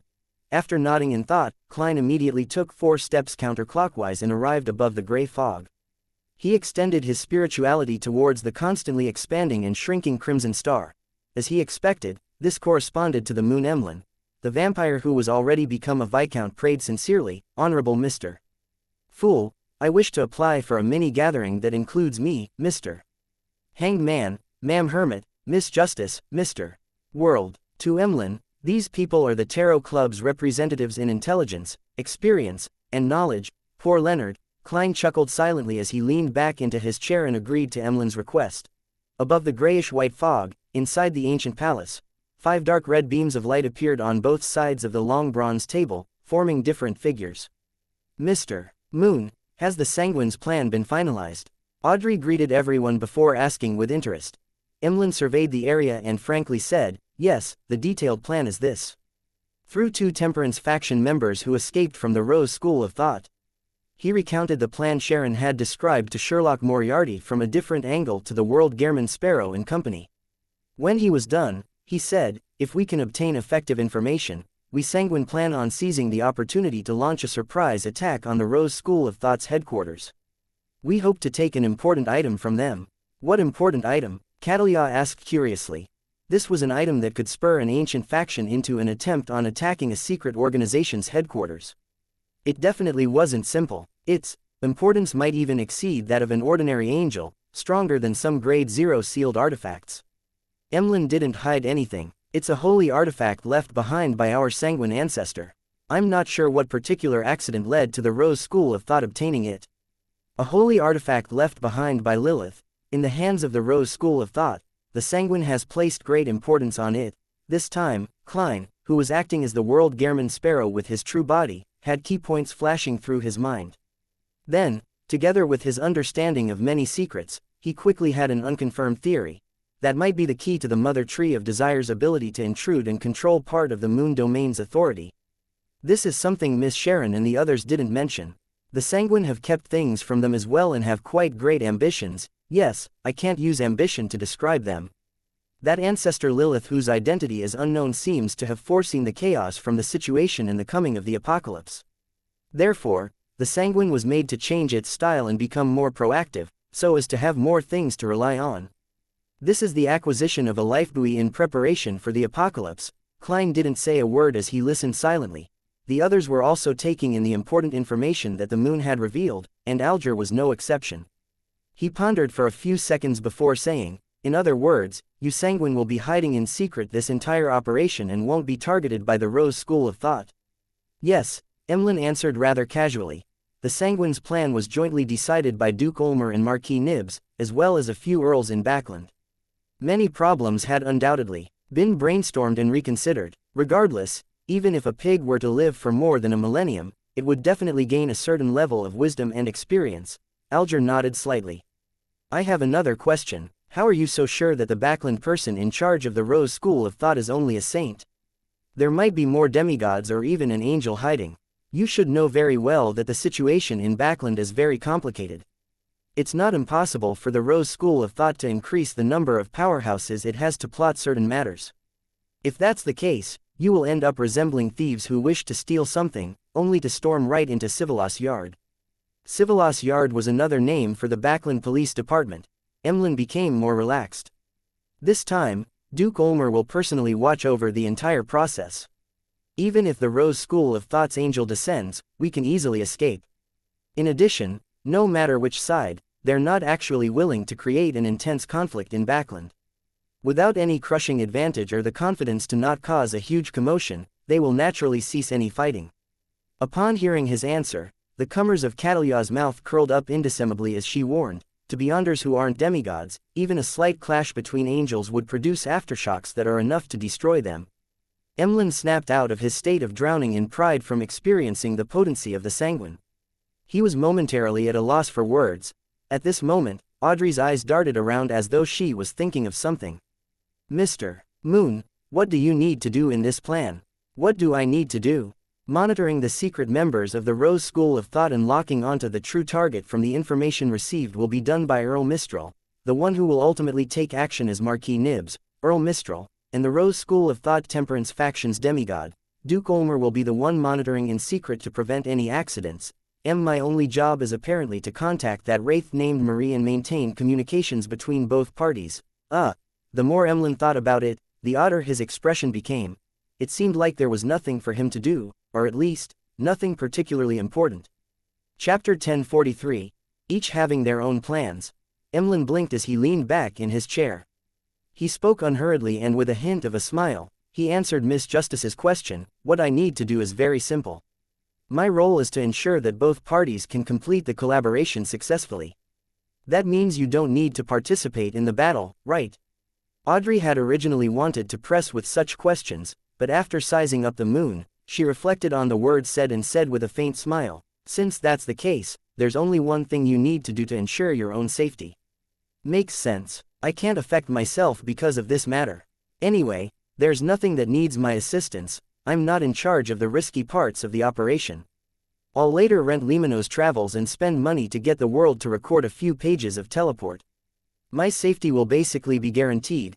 Emlyn thought for a few seconds and said with a nod, excellent suggestion. As there were no other members of the Tarot Club participating in the Sanguine's hunting operation and wasn't under their control, the private men gathering quickly ended and the participants returned to the real world. Klein wasn't in a rush to leave. After his figure disappeared, he appeared in the Fool's Chair again and beckoned for the unshadowed crucifix and the Marauder Pathway mystical item, Broken Finger. At that moment, the surface of the two grayish-white tweezers that resembled the polishing of finger bones had produced a piece of gravel that sucked all the light around it, making it look pitch black. It slowly swirled and gathered as though it was trying to form a new shape. As for Broken Finger, the grayish-white color had turned transparent as it reflected some light, producing tiny holes. The unshadowed crucifix can actually slowly purge the Beander characteristics from mystical items and sealed artifacts and let them combine together. Of course, the premise is that there's a power similar to the mysterious space above the gray fog to suppress it, allowing it to willingly make contact with items with Beander characteristics. Klein nodded in satisfaction. At this moment, the grayish-white Broken Finger suddenly began to belt out in a fervent voice. Oh, my son, praise the sun. As the tweezer-like object sang, a cracking sound emitted from it as though it would shatter into pieces at any moment, but this did not affect its praise of the sun. Klein gaped at the scene, momentarily at a loss for what expression to show. After a few seconds, he sighed. He separated the unshadowed crucifix and Broken Finger and threw them to the corner of the junk pile in different spots. He then suppressed the former using the powers of the gray fog. Then, he prepared to leave and return to the real world. At this moment, the point of light, which represented the fool's only believer, emitted ripples of light as the sounds of stacked prayers were heard. Klein reined in his thoughts and extended his spirituality over.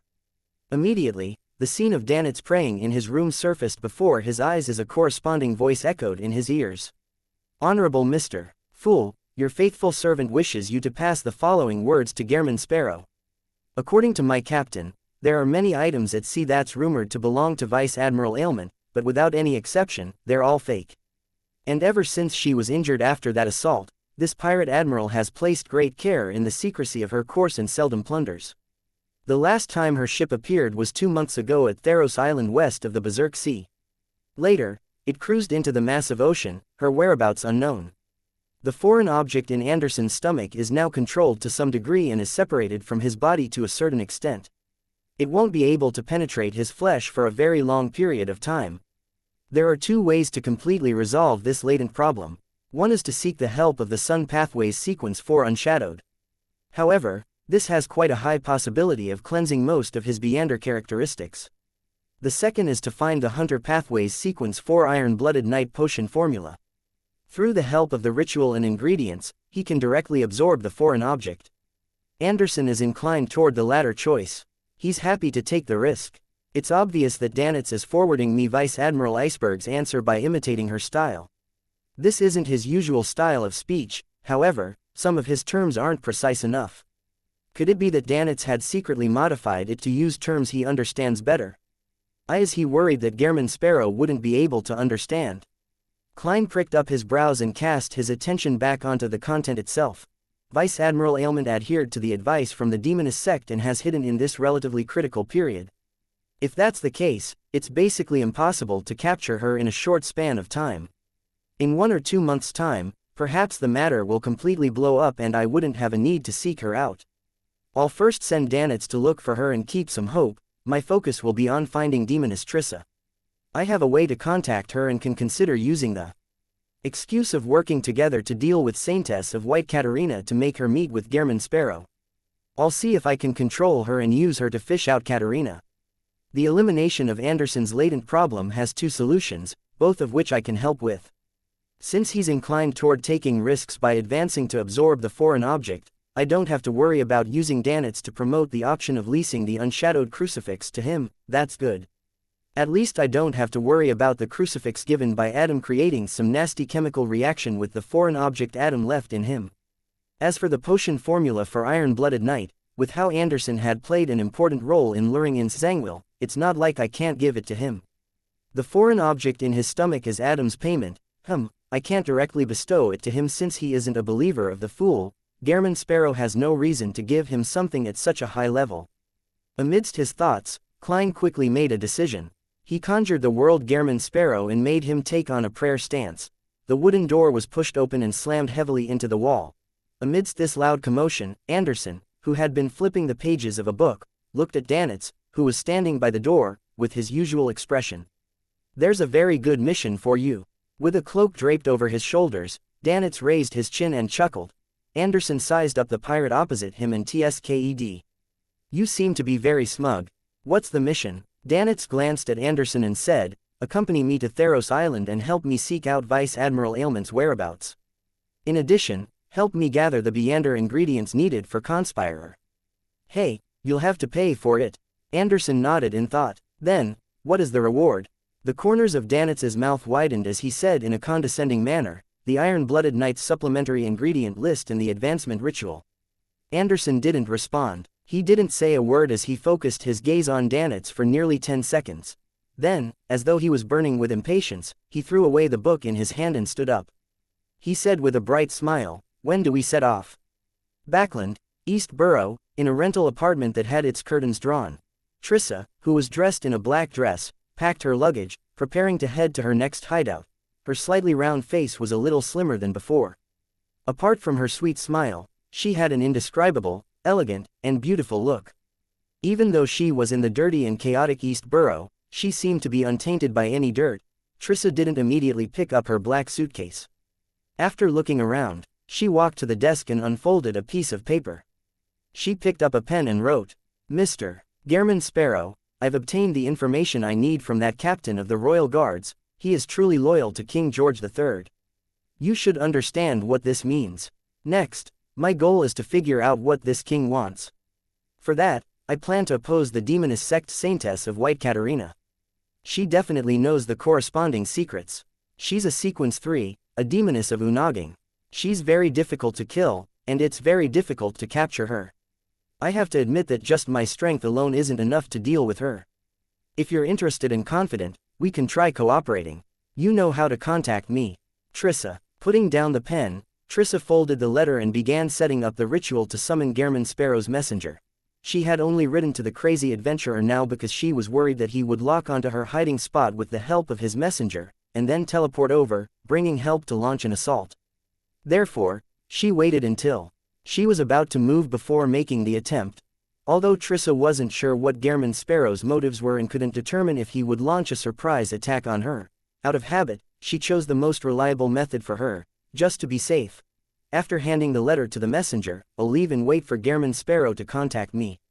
I'll try not to meet him until we begin taking action. I wonder what faction is hiding behind him. I have to focus on mobilizing and using him, and not to trust him too much. This is indeed troublesome, but it's sufficiently safe." As Trissa thought, she ended what she was busy with and took 2 steps back. Looking at the candlelight, she chanted in ancient Hermes. Just as she finished speaking, the candlelight burgeoned and turned abnormally pale. Following that, a figure stepped out of the candlelight and wore a dark and complicated robe, holding 4 blonde, red-eyed heads. The 4 heads had 8 bloodshot eyes that darted around simultaneously as they cast their gaze at Trissa. Trissa's pupils dilated as though she saw something extremely terrifying. Chapter 1044. 1044 Placing herself in the tides. 1044 Placing herself in the tides. Backland, Street. George Borough, in a factory room filled with junk. Light flashed in a mirror filled with obvious cracks. Its surface turned dark and deep, as though it was connected to another world. Suddenly, a white hand reached out from under the mirror, as though it had penetrated through layers of aqueous waves. A figure walked out from the shadows. She was none other than the sweet and beautiful demoness Trissa in a long black dress. There was a rare paleness to her face, as though her face had lost all its ruddiness. Her forehead was covered in dense beads of sweat. With a smacking sound, the suitcase in Trissa's hand fell to the ground. She could hardly suppress the horror in her eyes. She then muttered to herself blankly, "His messenger is actually an angel." At that moment, Trissa felt a chill run down her spine, as though a cold wind had blown at her. She had never expected how dangerous it would be to summon a messenger previously. Thankfully, the woman holding the 4 heads in her hands watched her silently for a while before she left without doing anything. "Who's it from?" Klein asked with anticipation as he received the letter from Miss Messenger. "Vessel, of, dirtiness, darkness." This nickname, Klein was taken aback when he heard that. For a moment, he didn't immediately figure out who Miss Messenger was referring to. In his mind, the people who knew how to summon his messenger quickly flashed past, one by one, as he filtered through them. In a few seconds, he had the corresponding guess. From what Klein knew, this demoness, who had been renamed to Trissa Cheek, might very well be one of the mediums for the primordial demonesses' awakening or descent upon the world. In such a situation, calling her a vessel wasn't wrong. And people who knew enough about the mysterious world knew that the primordial demoness was an evil goddess, one that was known as the ultimate bringer of the apocalypse that would end everything. She had the creation of the apocalypse and the destruction of everything as her mission. She also wielded authorities such as desires related to feelings and emotions. It wasn't very apt to describe her with dirtiness and darkness, but it was understandable. Similarly, dirtiness and darkness could also describe Trissa, who had been corrupted by the evil goddess to a certain extent, as expected of an angel. She actually dared to say that about the primordial demoness. Klein secretly marveled as he opened the letter and quickly read it. At that moment, he suddenly recalled something. He hurriedly looked at Miss Messenger and said, "What reaction did the sender have when she saw you?" "She was very scared." Rhinette Tinaker's 3 heads spoke one after another without giving the last one a chance to speak, as its head was simply left agape. Klein's expression turned slightly heavy as he deliberated and asked, "Did you mark her?" The head of Rhinette Tinaker, which failed to speak previously, rushed to speak. The remaining 3 blonde, red-eyed heads added, "Because she had the aura of primordial." Klein fell silent for a few seconds before nodding. After watching Miss Messenger step into the void and leave, he unfurled the piece of paper and quickly read Trissa's letter. "She actually sought me out to deal with Saintess of White Katarina. Isn't this exactly what I wanted to do?" Klein's eyes shimmered a few times as he immediately rummaged for a black sticky blob.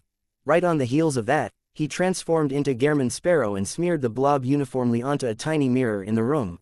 After patiently waiting for nearly 10 minutes, the black sticky blob vanished into thin air, leaving nothing behind. Klein had failed to contact demoness Trissa. As expected, Trissa, who has been corrupted by the primordial demoness to a certain extent, managed to identify Miss Messenger's level and was given a fright. She probably wouldn't communicate with Gehrman Sparrow anytime soon. Sigh, if I had known Miss Messenger is a special angel, I definitely wouldn't have let her appear in front of Trissa, or I would have informed her that if a demoness were to summon her, she can bring both the person and let her over. Klein sighed silently and could only blame it on his luck. At that moment, he suddenly heard a series of illusory pleas. In a dark alley in the Backland Bridge area, Zio hid Wintry Blade and entered the area, looking around warily. "Not bad, you're getting more and more experienced." A deep male voice sounded, and a figure walked out from the darkness around the corner. He stood tall, wearing a golden mask that revealed his eyes, nostrils, mouth, and cheeks. It was none other than the MI9 member who had contacted Zio before. "Why did you contact me so urgently?" Zio asked. The golden-masked man didn't make any small talk and directly asked, "You still seem to be monitoring Viscount Stratford's surroundings. Have you discovered anything unusual recently?" Zio thought and said, "Yes. He had intimate contact with a girl of unknown origins. He made her visit him at his residence late at night several times. I tried to track that woman down, but I failed both times. Also, Viscount Stratford suddenly went out in the middle of the night 2 days ago. I don't know where he went because I didn't manage to follow him." The golden-masked man tersely acknowledged this as he went deeper into the details. Zio answered according to the details she had seen back then. She only concealed the fact that she had met Charmaine in the carriage and how she had followed Viscount Stratford all the way outside the warehouse. Not bad, your persistence was rewarding. The golden masked man nodded slightly. He didn't seem to doubt what Zio had said. He sighed and said, with this, your contributions to us will increase significantly. To be frank, if this continues, you'll soon be able to accumulate the contributions needed for the Sequence 6 potion. However, before that, there will definitely be a strict examination. And with your background, it will fail the examination without a doubt. After all, I know it very well. Actually, there's no need for you to seek the truth. I know that this was the motivation for you to persist in continuing the mission regarding Viscount Stratford, but my personal suggestion is to put the matter aside. With your current sequence and abilities, it's enough to let your mother and brother lead a very good life. Don't worry, no one will cause you trouble, and if you wish to continue persisting, I cannot guarantee what will happen. Although Zio had already expected such an explanation, she was helpless in resisting her emotions and throbbing heart. She blurted out a question. Who exactly are you? I'm just an ordinary mid-sequence Beander, the golden masked man said with a smile. You might not know that the post of Captain of the Royal Guards has the corresponding authority in MI9. It's equivalent to a deputy director that handles matters related to the royal family. Back when your father was alive, I was his subordinate and had received his help in various aspects.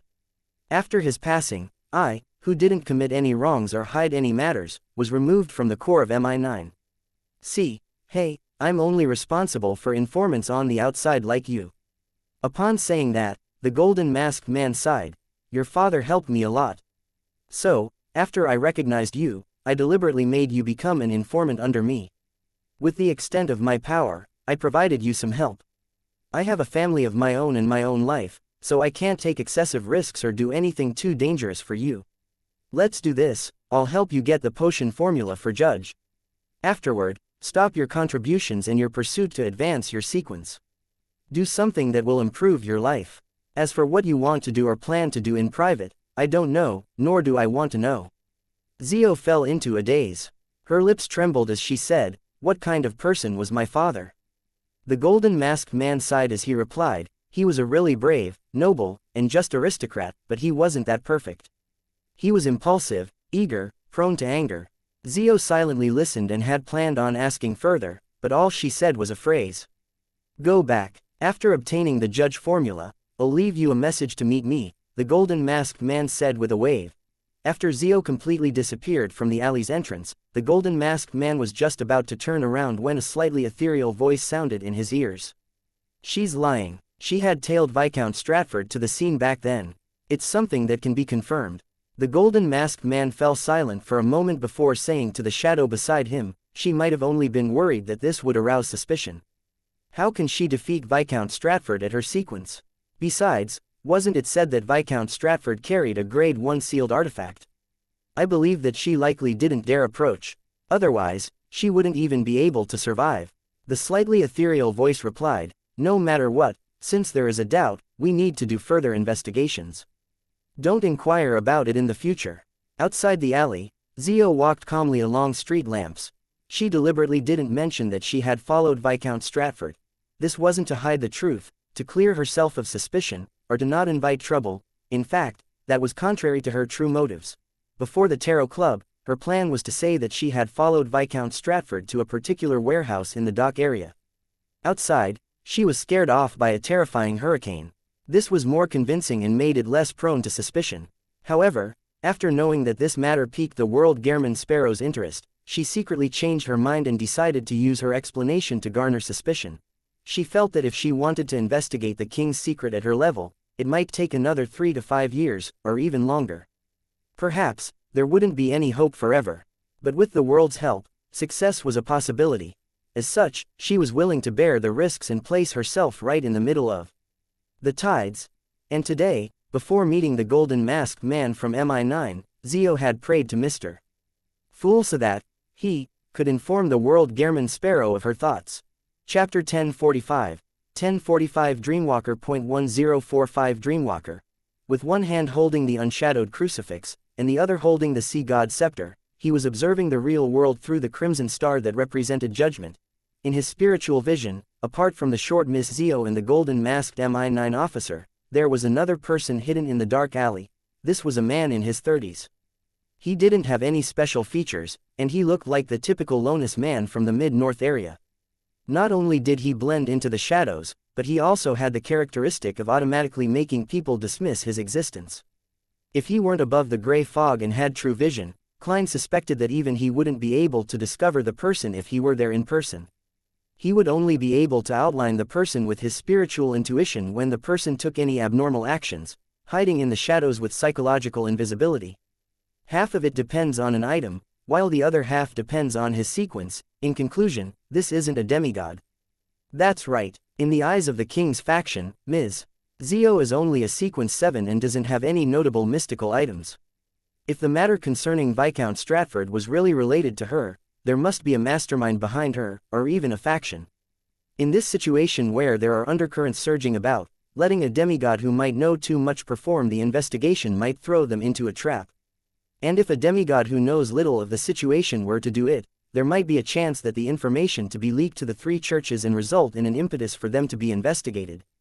In this case, a sequence 5 or sequence 6 Beander with trustworthy strength while also not knowing too many secrets due to his limitations in rank is an excellent choice, Klein silently said to himself, giving up the thought of teleporting over as Gehrman Sparrow to capture him. He couldn't get any useful information for now. He decided to wait patiently, waiting for the situation to change. Of course, it wasn't possible for him to continue monitoring from above the gray fog. If that happened, his physical body in the real world would be defenseless for prolonged periods of time. An accident would be disastrous.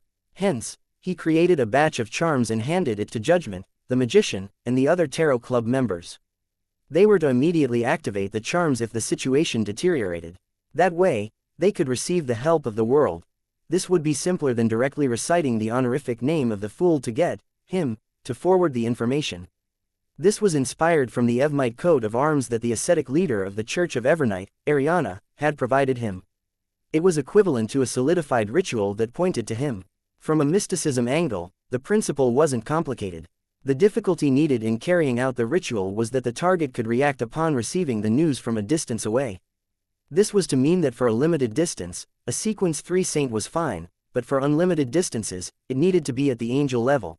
As a newly advanced demigod, Gehrman Sparrow was able to allow the charm to be useful because, when he made it, he used the corresponding honorific name and symbol of sea god Calvetua, and with the help of the gray fog, he could respond throughout the world. It sounded a little complicated, but simply put, he had made use of his other identities level. As for the materials used for the charms, they were mostly tin, extremely easy to obtain and cheap. In the Backland Bridge area, Zio had both hands in her brown jacket pockets as she strolled leisurely along the streets. Under the light of a street lamp that was quite a distance away, her expression was relatively calm, but she was unusually tense.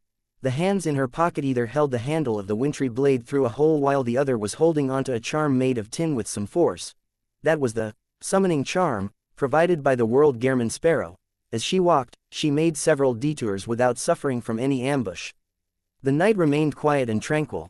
Initially, she was worried that the king's faction would be able to openly capture her through MI9 or other official organizations and bring her back for an investigation. In this case, summoning Mr. World would only lead him into an extremely awkward and dangerous situation. It was equivalent to being at odds with all the official factions in Backland. But later, she realized that such a development wouldn't occur. This was because her existence would be exposed to the three churches.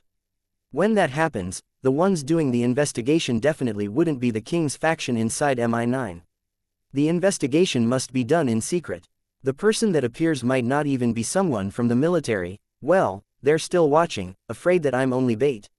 Mr. World said not to trouble him if we can resolve it ourselves. Zio looked around her without letting down her guard. She didn't continue loitering outside and returned to the periphery of East Borough and entered her rented condominium. Frankly speaking, she didn't want to involve Furs in this risky endeavor. However, the two of them were the ones who had been following Viscount Stratford. This meant that Furs had also been put on the investigation list. Although, as long as Furs hid in East Borough and seldom went out, it wasn't certain that MI9 could find her. Doing so would lead to the corresponding investigations to reach out further. Based on her past experience, family and friends, as well as people communicated by letters would definitely be investigated. This easily affected others. Furthermore, if the two of them hid separately and didn't stay together, the feeling of them being bait became too obvious. It made it difficult for them to hook up any targets. After getting Furz's approval, Zio finally chose to face the subsequent development with her friend. Opening the door and entering the house, Zio had just taken off her cap when she saw Furz put down the magazine. She stood up, curled her hair, smiled, and asked, "You weren't followed, right?" This was a secret signal that the two of them had agreed upon ahead of time. On the surface, it showed their concern about being followed, but they were actually asking if they had been investigated. No, Zio shook her head seriously. Furz didn't continue this topic. Instead, she went on and on, grumbling about how she couldn't buy any good tea leaves or alcoholic beverages in the vicinity. It required her to walk very far to find them. This warm and peaceful atmosphere continued till late at night. The two of them entered the bedroom and slept in a bunk bed. After the candles were extinguished, Zio was about to say something when a holy light suddenly appeared in front of her. The light instantly condensed into a silhouette, and 12 pairs of wings formed from scarlet flames appeared on its back. The figure descended and the layers of wings closed, enveloping Zio. Mr. Fool's angelic blessing. Zio was instantly enlightened. This was also a matter that she had solemnly asked Mr. Fool when she made the prayer to contact the world Gehrman Sparrow, as she already knew that, apart from the Demoness sect, the psychology alchemists was also working with the king's faction. And not only were Beyonders of the spectator pathway capable of hypnosis, but they could also dreamwalk. They needed to be careful of any investigations that used these two powers. If she didn't prepare herself, she suspected that she wouldn't even detect an investigation that had been carried out, let alone be able to inform Mr. World. Everything quickly calmed down. Zio opened her mouth and said to Furz, who was sleeping in the bunk beneath her, "Good night." "Good night." Furz didn't react in time, as though she was almost falling asleep. This made Zio realize that she had also received the angelic blessings. Time ticked by and the two fell asleep. After an unknown period of time, the dazed Zio suddenly snapped awake, aware that she was dreaming. Right on the heels of that, she felt something shadowy floating in the dark sky, and all kinds of thoughts from deep within her heart surged out to form a dream. These thoughts were mainly things that she had been most keenly aware of recently, including the night she barged into the warehouse and attacked Viscount Stratford. At first, Zio was a little frightened. She wanted to wake up from her dream, but no matter how hard she tried, she couldn't extricate herself from that state. It was as though she was still in a dream even when she opened her eyes. She quickly calmed down and tried to control those thoughts, only to realize that it wasn't difficult. Thus, the memories of the attacks on Viscount Stratford were buried. However, after some consideration, Zio deliberately didn't do it well, leaving some clues behind. In the dreamland, she and Furz discovered that something weird had happened inside the warehouse, but it wasn't the same account she gave to MI9 that the tornado tore through the roof. Furthermore, they didn't escape immediately. Zio believed that this would allow the person who invaded her dreams to notice a problem but be unable to resolve it. After this, the investigators would confirm that there was a demigod or some faction behind the two of them. They would then believe that they weren't too difficult to deal with because the level of the secret wasn't too high. This way, it was likely that they would send a demigod to deal with the aftermath. And this was a development that Zio anticipated. After all, every demigod had a high probability of knowing the king's secrets due to the positions they occupied. At this moment, Zio's dream began to turn scattered, as though she had escaped some sort of guidance. She knew that this was a sign of the intruder leaving. For the rest of the night, nothing abnormal happened to her and Furz. The sky lit up and the morning sun's rays started to emanate through the thin fog. After breakfast, Audrey brought along her big golden retriever, Susie, her personal servant, Annie, and her bodyguard. They boarded their carriage as usual and headed for the Lowen Charity Bursary Foundation at 22 Phelps Street. The chiming of bells rang out from the outside occasionally, bringing with them some sort of special energy. It made Audrey turn to look at the street and take in the sights of people coming and going. This calmed her down and made her feel more energized. She only felt that the whole world was filled with vibrancy. Just then, from the corner of her eye, Audrey saw a figure in the carriage. The figure was wearing a black three-piece suit, a dark red bow tie, and held a top hat in his hand. His hair was completely white, but it was still thick. His light blue eyes seemed to contain infinite wisdom. This was Vin Rambus, the psychology alchemist's counselor, a demigod from the spectator pathway. Suddenly, Audrey fell into a daze, as though she had lost all her vigilance and wariness. In the carriage, Susie, Annie, and the others wore vacant looks as though they had entered a state of blankness. Vin Rambus's gentle voice rang out.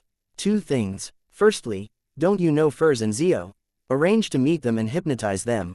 Chapter 1046. A test. That gentle voice seemed to resonate with the thoughts deep in Audrey's heart. She only felt a little resistant to it before feeling as though it came from her heart, and that it was her truest thoughts. Vin Rambus looked at her emerald green eyes and said unhurriedly, secondly, in the upcoming banquets and balls, don't be as opposed as before to the few princes who take the initiative to show their fondness.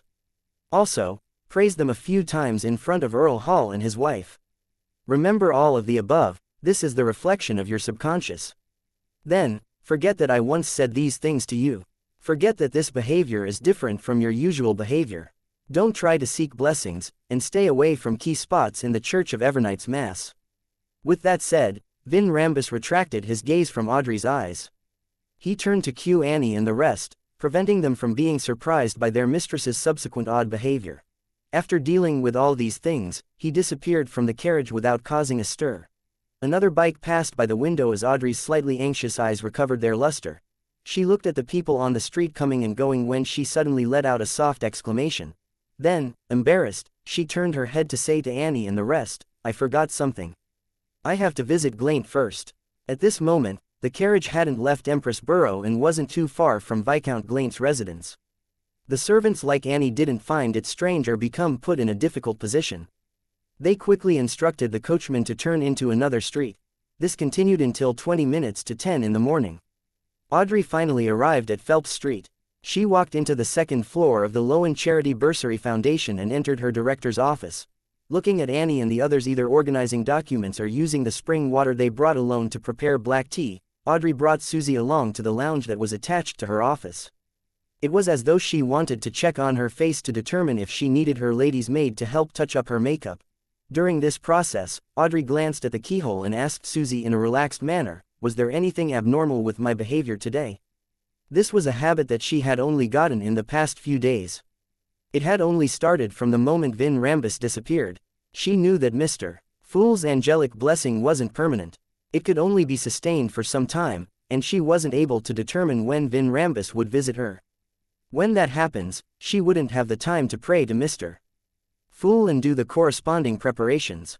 Therefore, from her understanding and cautious attitude towards psychology and mysticism, she not only checked her behavior 3 times a day for any abnormalities or for any excessive coincidences, but she also instructed Susie to take note of her condition and be her mirror.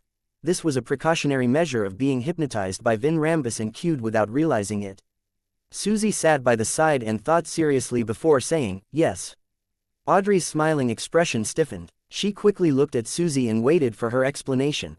Susie wriggled her nose and looked around before continuing. You didn't plan on paying a visit to Viscount Glaint when you left the house, but you changed your schedule halfway. You'll inform me of the general schedule ahead of time over the past few days. Also, you said that you would discuss it with me if you decide to suddenly change or add to the schedule. Upon hearing Susie's reply, Audrey's expression turned grave. She still didn't feel that there was anything unusual about this matter, but this situation was extremely abnormal. This made her almost certain. Vin Rambus had been here before, right after she left her house and before she headed for Glaint's residence. The other party had already cued and hypnotized her and removed all traces. However, he didn't exhort a dog, making it feel like everything that it saw was normal. Audrey subconsciously wanted Susie to leave so that she could pray to Mr. Fool, but she was hesitant. Would my current behavior be monitored by Vin Rambus? Will he be sitting somewhere in this room and quietly be watching me? No, if that were to happen, he would have discovered a problem when I asked Susie. Praying wouldn't make the outcome any worse, even if he's here, Mr. Fool would also discover it. I can promise a future sacrifice and pray that he directly send divine punishment. However, why don't I wish to pray and ask for help? Audrey stood there, all kinds of feelings running through her as she instinctively wanted to escape. This made her realize the contradiction, and she realized that there was a bit of resistance in her heart. From the perspective of psychology and mysticism, she had a vague guess. She quickly put aside the idea of seeking help. allowing herself to be in her usual state of praying to the goddess without the desire of getting a response. This greatly reduced the conflict in her heart. Audrey instantly became confident. She gestured for Susie to leave first, then she looked into the mirror and began softly hypnotizing herself. "You're not asking for help. You're only doing your usual prayers, you're not asking for help. You're only doing your usual prayers." After repeating it over and over again, the vortex deep in the light greenness of Audrey's eyes that could suck a person's soul slowly dissipated, and her eyes returned to normal. She then raised both her hands and placed them between her mouth and her nose. Then, she chanted in ancient Hermes, "The fool that doesn't belong to this era, I might have met Vinrambus." As she spoke, she didn't mention any desire for any help but described her discovery. After waiting for a while, a deep red light appeared in front of Audrey, drowning her like a tidal wave. Suddenly, her thoughts became clear, and images flashed across her mind. It was Vinrambus in his black three-piece suit, who was sitting in a horse carriage, sitting opposite her. It was the elder who had exhorted her with a gentle voice. It was the demigod from the spectator pathway whose light blue eyes that seemed to contain infinite wisdom and vortices. At the same time, those words resounded in Audrey's ears again, making her remember everything that had happened. After the crimson glow disappeared, she saw the long bronze table in front of her. Sitting at the seat of honor at the end of the table was a figure shrouded in the grayish-white fog. As emotions of fear, horror, and panic surged through her, she stood up, lifted her skirt, and curtsied to the great existence. "Thank you for your blessings, honorable Mr. Fool." Klein nodded and smiled approvingly. "You handled it well." Upon hearing this, Audrey suddenly felt at ease, no longer as nervous as before. She sat down and calmly described what had happened to her. As the fool, there was no way for him to directly discuss things with Miss Justice, analyze it for her, or give suggestions. All he did was smile and say, "This is a test of fate. A test. Only through this test will I have the qualifications to become a demigod, so that I can protect the people I want to protect in Backland, which is in a state of turmoil." Audrey interpreted Mr. Fool's hint and nodded seriously. Without another word, Klein sighed and smiled. "Go back, and welcome it." Audrey was about to express her gratitude again when the crimson light appeared before her eyes, blurring everything she saw. In the blink of an eye, she returned to the real world, but she didn't forget or ignore anything. A test. Does that mean that I have to resolve the danger of Vinrambus without exposing my secrets? Even if I cause the death of Vinrambus, I still wouldn't be suspected by the psychology alchemists. How should I do that? Audrey looked at the abnormally beautiful blonde in the mirror. She turned her head slightly and glanced slightly to the side. There was a large lounge in that direction. It belonged to the director, who didn't have any responsibilities in the Foundation. Just 10 minutes ago, Audrey had seen Mr. Dwayne Dantes inside when she was heading up the stairs. Above the gray fog, Klein's fingers tapped on the edge of the long mottled table as he analyzed what had happened between Miss Justice and Miss Judgment last night. That's not right. Adam had given me the unshadowed crucifix through Miss Judgment and Miss Magician. How could he not know which existence is behind them? What other test needs to be done? Last night, I thought that the investigation of Miss Zio was purely an action from the King's faction, where they only used the help of a mid-sequence Beander from the psychology alchemists.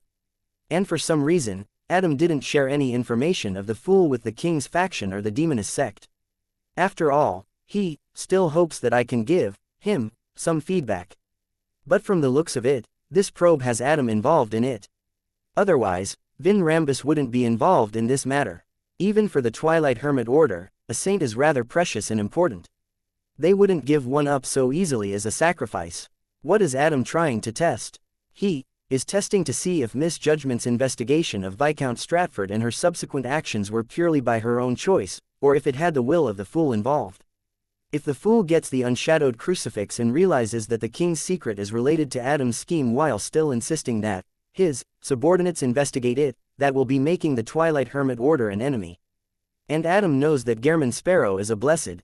But with Adam's abilities, there's no need to test out anything. Just sitting next to Miss Judgment and listening to her true thoughts will be enough to grasp the actual situation. There's no need to go through so much effort. Unless he has already left Backland, or rather, to avoid certain problems, he doesn't dare enter this big city again, and can only investigate it through his subordinates. My warning to Ms. Ariana and the Church of Evernight has taken effect, causing Adam to sense the danger of a divine descent. Probably. Even though he knows that Gehrman Sparrow has something to do with the death console, he probably wouldn't notice that something has happened to Artificial Death. Even the Numinous Episcopate's Artificial Death faction hasn't noticed a thing. Therefore, with the authority of concealment augmenting this, he has no idea that the goddess wouldn't be able to carry out a divine descent for a long period of time. Next up, I'll have to deal with Vin Rambus. I must make sure that Miss Justice is steered clear so as to not have any relations and isn't suspected. Just as this thought crossed his mind, he saw Miss Justice Audrey enter the director's lounge through her prayer light in search of Dwayne Dantes. He quickly reined in his thoughts and returned to the real world.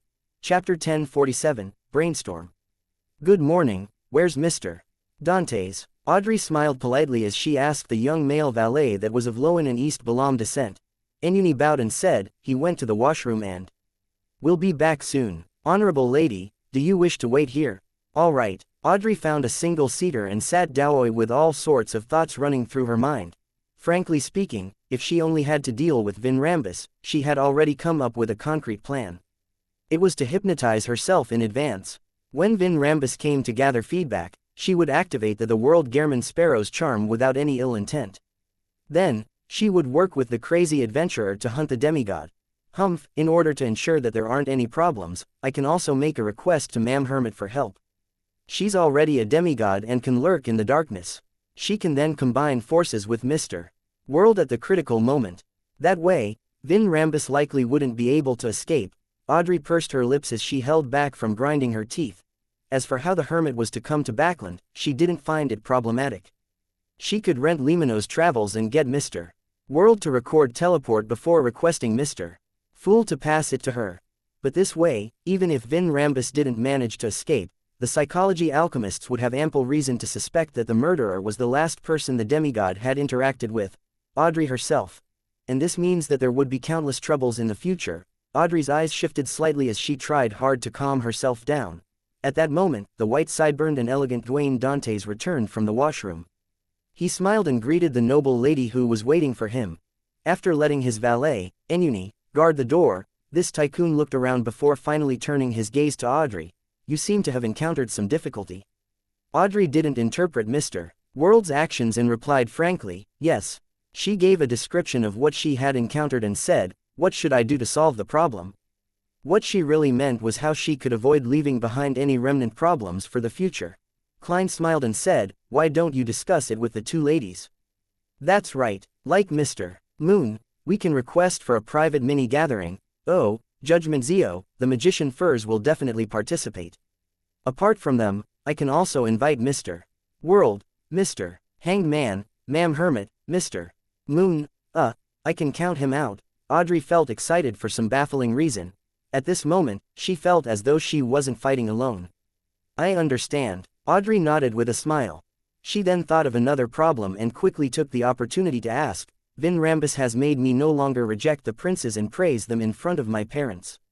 What's his motive? Klein thought for a moment and said, perhaps it's to show some kind of friendliness on the surface. It's to rope in your father and make a hint to the Church of Evernight behind him. Regardless of the king's secret, whether it succeeds or not, he will definitely need at least one Orthodox church's support so as to reduce the opposing forces. Is that so? Audrey didn't really reject Mr. World's explanation. This was the politics she was familiar with. If she stripped off the outer shell that involved Beander powers, she didn't stay any longer and returned to her own office. After settling her daily affairs, she grasped her afternoon break and prayed to Mr. Fool and applied for a mini-gathering to be convened. Above the endless grayish-white fog, dark red beams rose up around the long bronze table. Audrey looked around, stood up, and curtsied to the other members. Everyone, I have something I wish to hear from you. It sounds urgent. Alger nodded gently and replied. Audrey sat down and said, yes. She then looked at Zio and Furs. I met Vin Rambus this morning. He hypnotized me to do two things for him and to forget his appearance. Fortunately, I was quite careful and cautious. I quickly discovered something odd, and thanks to Mr. Fool's blessings, I remembered everything. One of the things Vin Rambus asked me to do was to arrange for a meeting with Miss Magician and Miss Judgment and take the opportunity to hypnotize them. I'll then obtain intel on the instigator for the actions they had recently taken and also get them to leave Backland as quickly as possible.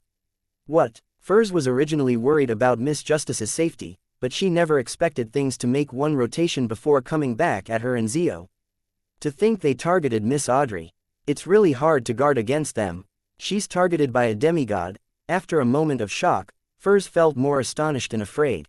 She couldn't help but look at her friend and saw Zio sitting calmly, but her hands had unconsciously clenched into fists.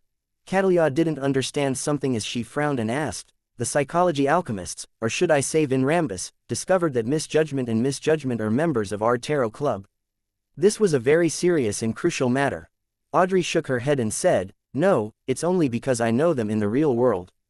At that moment, she no longer tried to hide her identity from Furs and Zio. In fact, ever since Zio joined the club and obtained the judgment card, Audrey knew that she would be exposed sooner or later. Through repeated observations, she had confirmed that her two friends had already guessed it, but they tacitly didn't expose her. "You know them?" Catalia asked in surprise as she adjusted her heavy glasses. Audrey nodded. "Yes, they were actually recommended by me. Mr. Hanged Man can testify." "Ah, didn't we chant Mr. Fool's honorific name because we wanted to save ourselves and get pulled in here? How did it become a recommendation process?" Furs looked at Miss Justice blankly before glancing at Zio, her face blank and confused. Zio also had that rare, similar expression because the word, recommended, had exceeded what she knew as well as her speculations. Audrey felt a little embarrassed. She blinked and explained to her two friends, "Because all of you have your own special qualities, and I also hope that the Tarot Club will develop and expand, I recommended the two of you to Mr. Fool. However, this was just a chance for you. If you hadn't passed Mr. Fool's test, he wouldn't have pulled you in." "Test? What kind of test did I undergo?" Furs was still confused. As for Zio, she thought of many things, especially the origins of the paper that had Mr. Fool's honorific name, as well as her frantic search for an exorcism. "No wonder I had an inkling that they knew each other, no wonder Misjudgment only entered the club after so long. This was probably due to their different individual experiences, each of them has their own specialties. This specialty is the selection criteria. Do I have one?" Catalia came to a realization as she came up with a theory. Upon seeing this, Alger, who had some level of judgment regarding this, wasn't at all surprised as he chuckled and said, "We can talk about this in the future. Miss Justice, the problem you would like to ask about is how to deal with Vinrambus." "Yes." Audrey returned to the topic and asked seriously, "If we not only have to deal with Vinrambus but the psychology alchemists from suspecting me, what should I do?" Alger didn't have any experience in dealing with a demigod, so all he could do was rely on his insight that had been built up over the years. He deliberated and said, "Lock onto the whereabouts of Vinrambus. Only take action after he has interacted with someone else." "How do I lock onto him?" Audrey asked the question herself before giving the answer. "After getting the answer from Miss Judgment and Miss Magician, I'll wait until Vinrambus leaves after I meet him again. Then, I'll recite Mr. Fool's honorific name and ask him to cast his gaze on the demigod. Theoretically it's possible. My true vision above the gray fog has a radius of nearly 10 kilometers. As long as Vinrambus doesn't know teleport, I can confirm his location and trajectory for a short period of time. Then, I can return to the real world and directly teleport over. This will require the help of divination, but the problem is that it requires the Fool to personally intervene. As the world German Sparrow, Klein said in a hoarse voice, "Let me remind you of something. Miss Judgment and Miss Magician had mentioned Adam in the real world. The psychology alchemists originated from the ruins of Hermes, who is a member of the Twilight Hermit Order. And Mr. Fool doesn't wish to be at odds with the Twilight Hermit Order because of this matter. Even if we were to do anything, we must try not to let the other party know." This string of words contained a lot of information that made Alger, Catalia, and the rest feel like they were seriously experiencing a literal brainstorm. Zio and Furs were even more shocked. "So that organization is called the Twilight Hermit Order, Mr. Fool doesn't want to be its enemy over this matter. Is it because he had just finished collaborating with the Angel of Imagination Adam over the matter of Ince Zangwill? I never expected the psychology alchemists to be related to the Twilight Hermit Order. Wait, Hermes. He's still alive. He's actually a member of the Twilight Hermit Order. The members of this organization are really unimaginably important figures." Alger first glanced at German Sparrow before failing to resist the urge to look at Catalia. He realized that the latter was equally shocked without hiding it. The Twilight Hermit Order, is this the ancient secret organization that Emperor Russell joined? Catalia mumbled to herself as if she was seeking confirmation. Gehrman Sparrow gave the answer. After you return to the real world, it's best if you don't think about matters like this again. You'll easily be detected. If you don't trust yourself, you can get Miss Justice to give you some psychological cues. Chapter 1048, Real and Fake Spy 1. In the ancient palace above the gray fog, with the world Gehrman Sparrow's words coming to an end, no one spoke for a moment. The entire place was silent. The psychology alchemists are cooperating with the king's faction and are investigating Zio and I. The founding of the psychology alchemists originated from the discovery of a Hermes ruins, and Hermes is a member of the Twilight Hermit Order. Its leader happens to be Angel of Imagination Adam, and Zio and I had mentioned Adam in the real world. We're in the sights of a king of angels. This, in the world of mysticism, just a slight mistake can result in such dangerous circumstances. Furza's mind was filled with Gehrman Sparrow's warnings as she was gripped by horror and panic.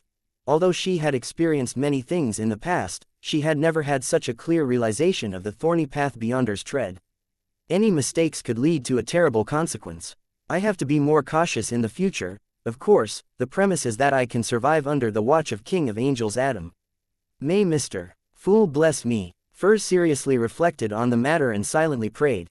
Zio also didn't expect her situation to be so perilous. She didn't expect that something like this would involve a King of Angels. She couldn't help but feel horrified and fearful, but she had already decided to sacrifice herself for the truth. She rapidly calmed down, but couldn't help but shoot a glance at the magician, feeling guilty for pulling her good friend into this conundrum. At this point in time, crying and feeling remorse won't solve the problem anymore.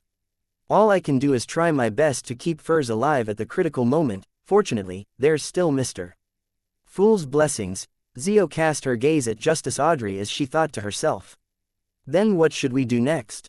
She had mixed feelings towards Miss Justice's recommendation. On the one hand, she knew that Audrey thought highly of the Tarot Club and had recommended her purely out of good intentions. On the other hand, she felt that she had gained the notice of a secret existence for no good reason. Thankfully, it was Mr. Fool, or she would have died a tragic death long ago. Even her soul wouldn't be able to receive deliverance. Well, I guess it's because I voluntarily chanted Mr. Fool's honorific name that I was dragged into it. There wasn't any coercion. Ultimately, I'm sitting here of my own volition. It has nothing to do with Miss Justice. Also, if it weren't for her recommendation, I might never have such an opportunity to grow stronger to seek out the truth. Zio pursed her lips as she furtively took a deep breath. Justice Audrey knew about the relationship between the Twilight Hermit Order, Hermes, and Adam, so she was the calmest one there. She just never expected that Furz and Zio's casual mention of the Angel of Imagination had garnered his attention. This made her have an unprecedented awareness of the horror behind the words. Any mention of it will be known. After some deliberation, Audrey looked at the world Gehrman Sparrow and tried to interpret his words.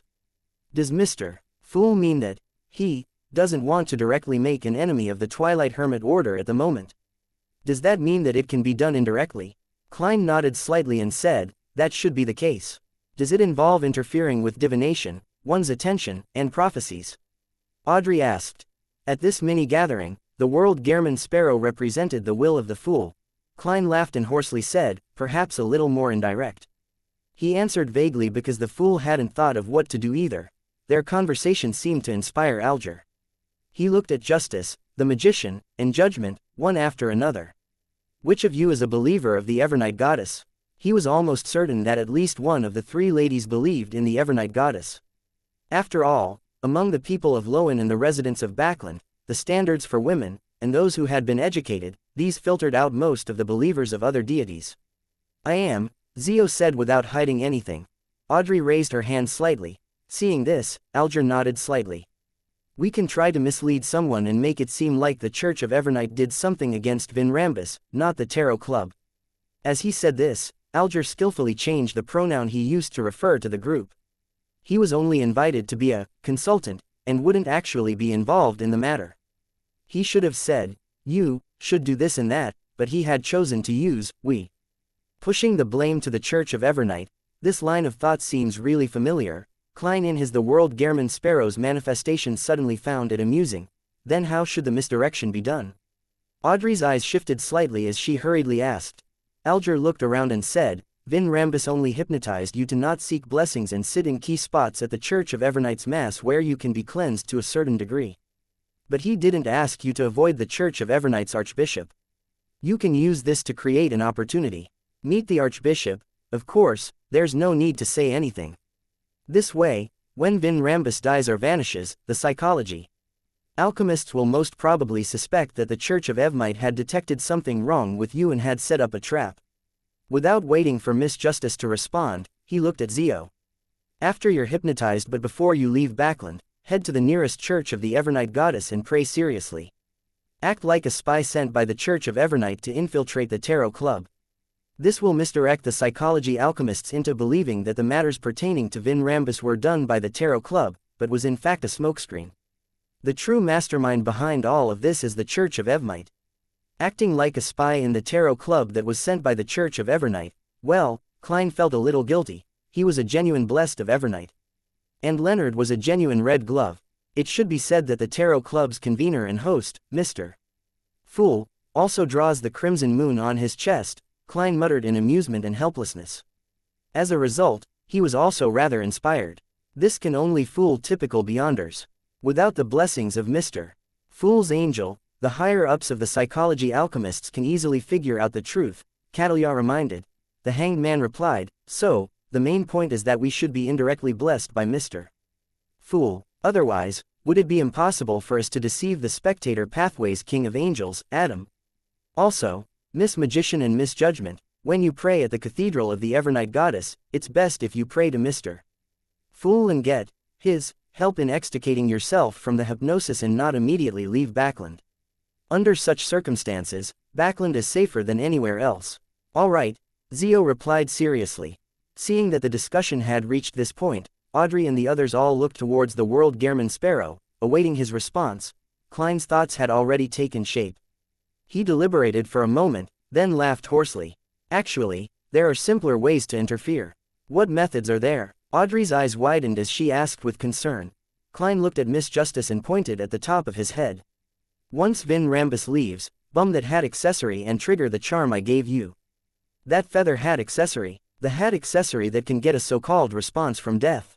Mr. World hopes to get this existence to disrupt the divination, attention, and prophecy. Audrey's green eyes sparkled as she nodded in thought. I know what to do. When that happens, the response would be the power of concealment. This way, no matter what happens, Adam can only assume that the goddess had interfered, believing that she had blessed the Hall family and has nothing to do with the Tarot Club. I wonder if the goddess will send Mam Ariana.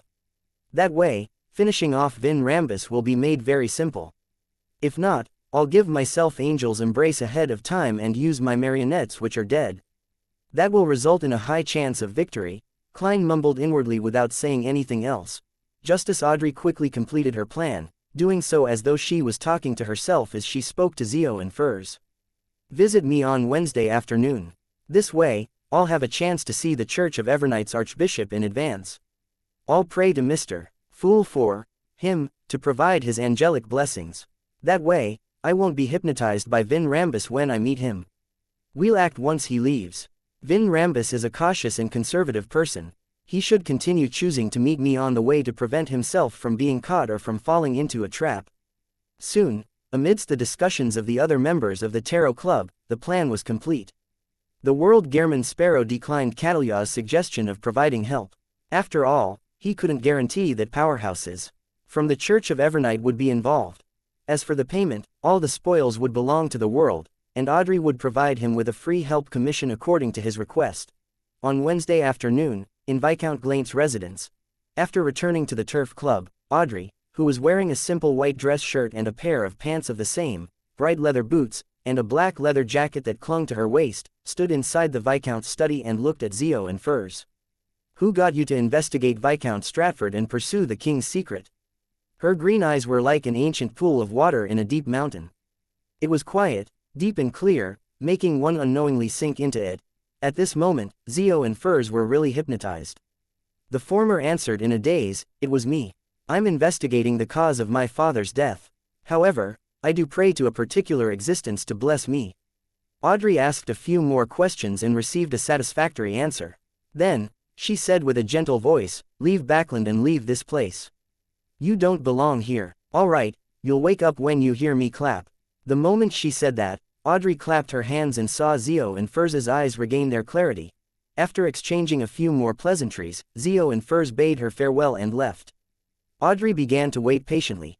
She planned to stay inside Viscount Glaint's residence for another half an hour. She was waiting for Zio to enter the nearest Evernight Goddess Cathedral and finish her prayers before heading elsewhere. This way, regardless of whether Vin Rambus appeared en route or elsewhere, she would be prepared. Picking up the lady's bonnet with a white feather accessory, Audrey walked out of the study, planning to meet up with Susie and Annie first before chatting with Glaint to kill time. She had just taken 2 steps when she heard a gentle and smiling voice. Audrey's pupils dilated as she hurriedly turned her head, only to see a silver-haired man standing next to an elegant wall lamp rack. His eyes were light blue, and his clothes were neat. He was none other than Vin Rambus. This demigod was actually waiting in Viscount Glaint's residence for Audrey to complete the hypnosis and receive the answer. At this moment, Zio and Furz probably hadn't walked out the main door. This was completely outside Audrey's expectations and the Hanged Man's analysis. This meant that Vin Rambus was present, so there was no need to question the target through Audrey. Being in the vicinity and personally hypnotizing them was just as dangerous. Chapter 1049. 1049 Spectator's Intuition. 1049 Spectator, S Intuition. How did this happen? Even if Zio and Furz didn't meet with any delays en route and maintain a relatively fast speed, it would take at least 15 minutes to arrive at the nearest Evernight Cathedral. Luckily, I was cautious enough and had prayed to Mr. Fool for an angelic blessing ahead of time. I also actually hypnotized Zio and Furz. An upheaval of thoughts instantly ran through her mind before she rapidly suppressed them. At first, she looked confused, and then her face wore a look of realization. It was as if she had finally woken up from her long dream and remembered the things that had been neglected. "Mr. Rambus, why are you here?" Audrey made her voice sound ethereal, as though she was still in a dreamy stupor. As she spoke, she made use of the control of her emotions as a psychiatrist to make an unavoidable hint of anxiety flash through her mind, doing so without causing any abnormalities. This unexpected turn of events made her unsure of how to proceed. Without a doubt, she understood that she had to first deal with Vin Rambus's subsequent questions so that the demigod wouldn't suspect anything. However, if that was the case, he would leave in 3 to 5 minutes after he was done asking. As for Zio and Furz, they definitely wouldn't have entered an Evernight Cathedral yet. This inhibited the step needed for the misdirection, and when the time came, igniting the hat accessory and summoning the world easily exposed flaws in the handling of matters in the end. They wouldn't be able to completely fix the inherent problems. No, I'd rather miss this opportunity than proceed with the plan without being fully prepared. Patience, tolerance, and caution are key in the mysterious world.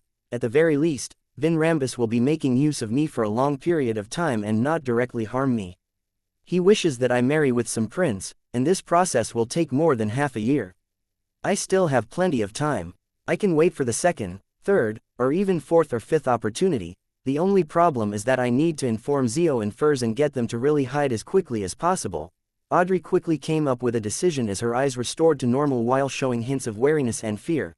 After observing her reaction and hearing her question, Vin Rambus smiled and said, "This should be your first time hypnotizing someone, and I was worried that an accident would happen, so I specially came here to wait." "Heh, given your background, you don't usually have the chance to do this." His voice was gentle and laced with concern. It made the wariness and fear in Audrey's eyes subside bit by bit, but in Audrey's mind world, she once again felt her consciousness being split apart. Some of them were raised, looking down at the island and the sea. This made her clearly realize that her fond feelings and sense of security that she had just felt were all artificial. Seeing that Audrey had returned to normal, Vin Rambus nodded and said, "How did they answer your question just now?" Audrey honestly said, "Zio said that the investigation of Viscount Stratford and the pursuit of the king's secret was all of her own will. She was very suspicious about the death of her father. Her father was the former captain of the Royal Guards, Earl Mason Deer. However, she mentioned that her actions were blessed by a certain existence." As she answered, Audrey almost stopped talking. This was because her spirituality high in the sky was looking down at herself, one on the island of consciousness in the spiritual sea. She saw a figure rising up from the bottom of the sea as it followed up steps that appeared, passing through the subconscious realm and landing on her body of heart and mind's island. The figure was wearing a black three-piece suit, with a head full of silver hair. It was another Vin Rambus. There wasn't a hint of a smile on Vin Rambus's face. He had an extremely sinister air, and a part of his skin was covered in grayish-white scales. Not only did his eyes turn from pale blue to golden, they also turned vertical, looking like a particular animal. If it weren't for the fact that she had experienced something like this before, just the intense level of nervousness she currently felt might have prevented Audrey from acting as though she hadn't noticed anything while ensuring that she didn't stop speaking or end up stammering. In the real world, Vin Rambus smiled as he looked at Audrey's pretty face and asked further, "Which existence's blessings?" Audrey shook her head as the island of consciousness began to change. When this matter was raised, Zio and Furs became very resistant. There were signs of escaping the hypnosis, so I didn't dare continue asking. Of course, the blessings of a particular existence could be explained as Mr. Fool's attention, and it could also be understood as the goddesses, the lucid Audrey muttered silently under the spiritual sky. Vin Rambus continued to circle around the questions and asked about the details of the hypnosis. After 2 or 3 minutes, he nodded satisfactorily and said, "Not bad. You do have a gift in hypnotizing people. When the recent events come to a close, I will give you the Dreamwalker potion and personally host the ritual for you. Oh yes, don't reject love and marriage too much. You're not even 20 years old, and it's the perfect time to pursue such matters. Your charm is enough to gain everyone's affection and enjoy their attention." Vin Rambus used an indirect hint and guidance to lower Audrey's resistance towards love and marriage. This detestable guy. Audrey puffed up her cheeks under her spiritual sky and muttered resentfully. She then controlled herself to reveal some shyness and longing. Vin Rambus didn't expect to succeed by simply following a logical process. Seeing this, he retracted his invading consciousness and allowed himself to leave the island. He turned around and said, "Forget what I just said. They're all spontaneous thoughts from your heart. After I leave this place and disappear from your sight, you'll forget that I was here." Upon hearing this, Audrey under the spiritual sky couldn't help but heave a sigh of relief.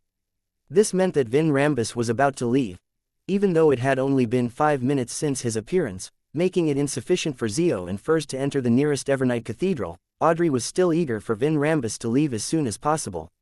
To face off a demigod of the spectator domain was unimaginably stressful. There's still a chance after this. As long as I maintain my consciousness, there will still be a chance. Audrey, don't be depressed, don't be impatient. Audrey silently consoled herself as she watched Vin Rambus turn around and walk towards the hall. She didn't relax and didn't breathe. She tried her best to maintain her normal state. Suddenly, Vin Rambus stopped in his tracks and turned around. He narrowed his pale blue eyes and looked at Audrey. "Why were you so scared when you first saw me?" I was too surprised at that time, so I didn't manage to hide some of my emotions well." Audrey felt her scalp tingle under her long, blonde hair as her thoughts whirled quickly. She asked, puzzled, "Really? Isn't this normal? Someone suddenly appeared beside me. A brief shock is inevitable." Vin Rambus nodded, as if agreeing with this explanation. He sized up Audrey and suddenly said, "You used to carry a mystical item that can change one's form with you as an accessory. Why didn't you wear it today?" To a spectator, this detail was an abnormality. "Oh no, I've been hiding lie beneath my clothes most of the time. How did he notice that I wasn't wearing it this time? He has secretly read some of my memories that I didn't protect to appear normal." Faced with Vin Rambus's question, Audrey felt her thoughts stagnant. The reason why she wasn't wearing lie was simple. She was afraid that this accessory would amplify her emotions, preventing her from being able to completely hide her true thoughts when facing a demigod from the spectator pathway. This meant that she had predicted that she would meet Vin Rambus today. This was something that shouldn't have happened under normal circumstances. In the blink of an eye, Audrey grabbed onto an idea and smiled blankly. "It will amplify my emotions and reduce the success rate of the hypnosis attempt. I removed it in advance to avoid any accidents." Vin Rambus nodded and said, "So that's the reason." Just as Audrey was feeling a little relaxed, this spectator pathway's demigod suddenly narrowed his eyes. "If it's just this matter, there's nothing worth suspecting. But compared to when you saw me, the fear that slightly exceeded normal limits seems to imply something." As he said that, Vin Rambus's light blue eyes turned vertical and was quickly dyed with the color of gold. The 2 golden vertical pupils clearly reflected Audrey's image in her rider's attire. With a buzz, Audrey's thoughts became extremely muddled. Only under the spiritual sky barely remained conscious. The surface of the spiritual sea surrounding the island surged with waves, enveloping it. At the same time, the sinister-looking Vin Rambus returned to the island and stopped beneath the sea surface, allowing patches of grayish-white dragon scales to fly into the foundation of the island where most of a human's subconscious lay. Audrey suddenly felt her thoughts twist, prompting her to say everything, confessing all her secrets. Relying on the lucidity of herself under the spiritual sky, she barely controlled herself and didn't reveal anything. She also knew that there would definitely be problems if this continued, so she quickly diverted some of her thoughts and, relying on the angelic blessing in her splintered consciousness, prevent Vin Rambus from noticing it. Some of those thoughts included reaching her hand into her left pocket. Just then, Vin Rambus, who had invaded her mind world, looked increasingly sinister as he snorted. There really is a problem. If there wasn't a problem, Audrey would have started with the most important matters, revealing all her secrets and private matters one by one, instead of staying silent. Likewise, since the manipulation attempt happened so quickly, Audrey didn't have the time to sort out all her secrets. Even if she wanted to hide anything, her lucidity would be discovered the moment she spoke. After confirming that something was off, Vin Rambus didn't hesitate any longer. His gaze turned extremely cold as grayish-white scales covered his skin. The storm in the spiritual sea suddenly intensified, and Audrey, who was under the spiritual sky, staggered. The last bastion of the defenses of her consciousness was rapidly weakening under the repeated attacks, putting it on the verge of shattering. Humph! Vin Rambus increased the force of the mind storm once again, feeling satisfied that Audrey's entire island was shaking. This meant that he was about to completely control her. At this moment, he heard an ancient word. In the real world, Vin Rambus looked up in surprise. All he saw was that Audrey's green eyes were dyed with the brightest, the most dazzling gold. Chapter 1050, Good at Using Hypnosis. As the ancient Hermes' words resounded, the areas where Audrey and Vin Rambus stood dimmed. It was as if someone had passed by, blocking the window that was closest to them, then quickly left. By the time the light returned, the island filled with a terrifying mind storm in the illusory world had transformed from Audrey's to Vin Rambus's. The person that had intruded on the other party's body of heart and mind went from Vin Rambus to Audrey. This was made using a worm of time as the material. Using the Fool's powers, this charm was created. It could siphon off a corresponding target's subsequent fate for a short period of time, exchanging the corresponding fate with the user. It was the consultation fee Audrey had received from Gehrman Sparrow after she treated Hazel's mental breakdown. With the corresponding charm, she could divert her future of having her consciousness defenses broken and losing control over her thoughts to Vin Rambus. She then siphoned off the mind storm from him and opened her target's door to the body of heart and mind. She then directly altered and planted the corresponding consciousness's fate. In an instant, the situation reversed. Audrey went from the edge of collapse to gaining the absolute advantage.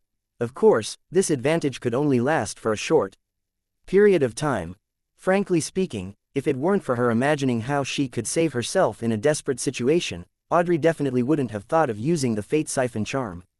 Or it could be said that, by the time she thought of it, it would be too late. At this moment, just like how she had practiced it countless times in her mind, she suppressed her surprised emotions from the effects of the Fate Siphon charm and quickly confirmed her condition. With her current advantage, she made the hypnosis and mind storm swirl together, instantly opening Vin Rambus's door to his body of heart and mind. Vin Rambus was instantly dumbfounded, as if he was an ordinary person whose attention had been diverted to Audrey's golden eyes and thus fall under her hypnosis. Yes, at this moment, as a demigod of the spectator pathway, he had been controlled by Audrey, who was only a sequence 6. This way, even if the effects of the Fate Siphon charm came to an end, it wouldn't change the development in the real world. However, Audrey knew that, with the help of the magical charm, she was using Vin Rambus's powers to open the door to his body of heart and mind and achieve initial control. Whatever she wanted to do later would definitely be rejected by him, and with her sequence level, she had no means to resist or control such intense power. Furthermore, she could clearly sense that Vin Rambus was subconsciously resisting his current state. In the real world, a small amount of gray scales began to appear on his face. In no time, he would be able to forcefully extricate himself from the state of my initial control over his mind. A realization flashed across Audrey's mind. She then cast her gaze towards Vin Rambus's head, feeling a little regretful that she didn't carry a powerful revolver with her. Otherwise, she could take this opportunity to shoot at him several times in a row in an attempt to kill him. Soon, she recalled that she had dragon scales. She believed that Vin Rambus definitely had it, and that it was even stronger. It wasn't something an ordinary attack could tear through, even most mystical items that were at the mid or low sequences couldn't do so. And if she couldn't kill him in one shot, Vin Rambus would definitely be able to use this opportunity to regain consciousness and escape her control. Without any hesitation, Audrey, who lacked the appropriate offensive abilities, quickly came to a decision. Hypnotize him. He's best at hypnotizing and is very resistant against this, so he wouldn't prepare any additional items that can affect his defense. I can't let him do things that will be against his will. With our difference in levels, I definitely can't resist the corresponding subconscious resistance he puts up. Thoughts ran through Audrey's mind as she spread her slightly parched lips. She tried hard not to show any signs of abnormality as she looked into Vin Rambus's eyes and said in a gentle voice, "Find a spot inside Glaint's mansion and wait. Find me in the garden 15 minutes later." Such a subconscious thought didn't stir any obvious signs of being rejected, therefore, Audrey was able to complete her control rather smoothly. To Vin Rambus, he was indeed looking for Audrey today, and the venue for the meeting was also Viscount Glaint's mansion. Audrey's hypnosis was simply changing the corresponding time and place, and the discrepancies were just in a very small aspect. It matched Vin Rambus's thoughts and didn't waste too much of his effort, therefore, she didn't encounter any intense resistance. "All right," Vin Rambus responded to Audrey's words. Audrey didn't care to let out a sigh of relief. She focused and continued looking into the other party's eyes. She gently said, "You will only come looking for me in 15 minutes, so you haven't seen me today. Since you haven't seen me, everything that happened just now definitely didn't happen. They will be forgotten." As Vin Rambus had accepted the hypnosis, he followed the logical train of thought. Although there was resistance, it wasn't anything intense. Soon, the golden light disappeared from those alluring eyes. "Yes, I haven't seen you before. Nothing happened just now," Vin Rambus repeated with a blank expression. The grayish-white scales on the surface of his skin had increased significantly again. After completing this crucial step, Audrey resisted the urge to pat her chest and thought for a second. "When you hear my singing, it will become quiet." She wanted to hypnotize him with her charm, but she realized that she wasn't able to take on a seductive pose, and she couldn't make the corresponding expressions. She could only lift her hand to comb her blonde hair and tilt her head. The ripples in her eyes swirled as her smile beamed.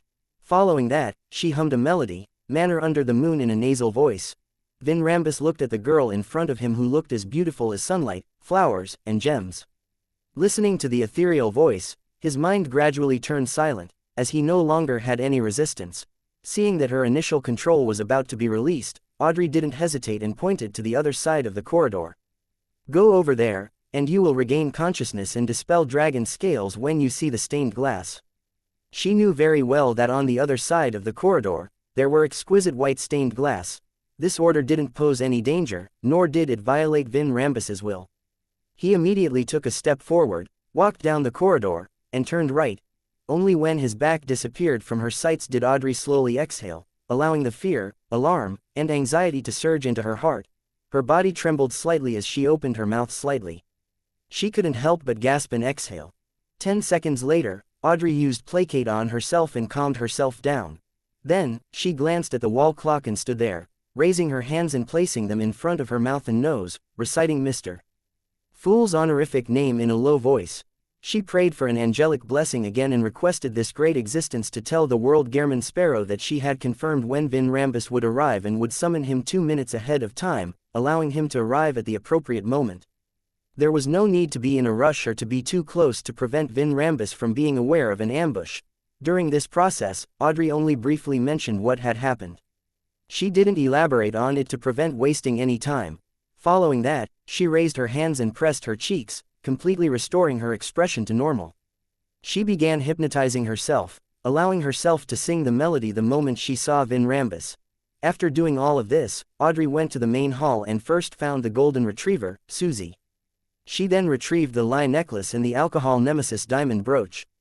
The latter, which could resist any mental influence, could only be worn for half an hour, otherwise, the damage one's liver and brain suffered would be irreversible.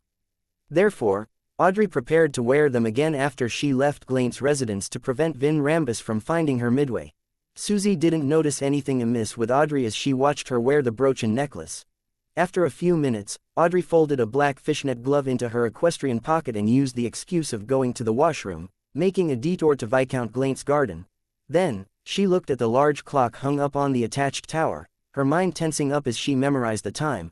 To her, she was afraid that Vin Rambus wouldn't come, but she was also worried that he might come early or be late. Time passed by slowly and Audrey used placate twice to calm herself down. When there was still 2 minutes and 15 seconds left, she took off the feather accessory on her hat and flicked her wrist. The scarlet flames soared, igniting the white feather. This was Lai's flame-controlling ability.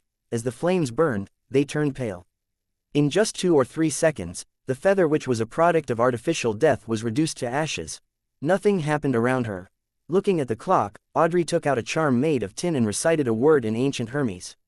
Lightning. The charm lit up as though many tiny electric snakes were entangling with it.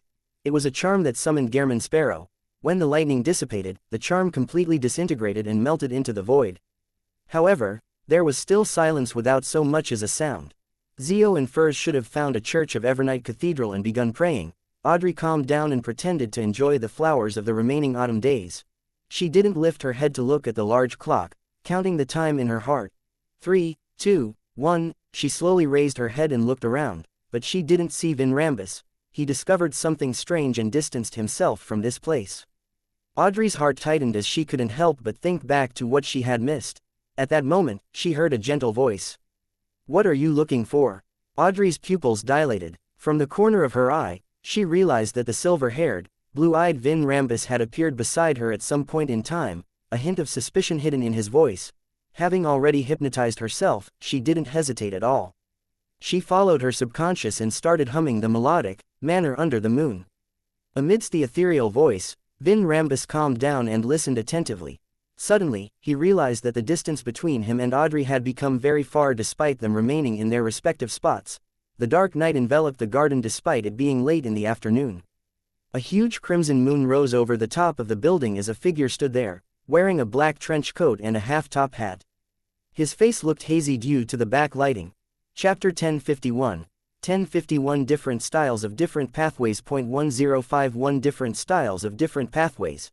Upon seeing this scene, Vin Rambus immediately extricated himself from that state of calm, clearly aware that he had fallen into a trap.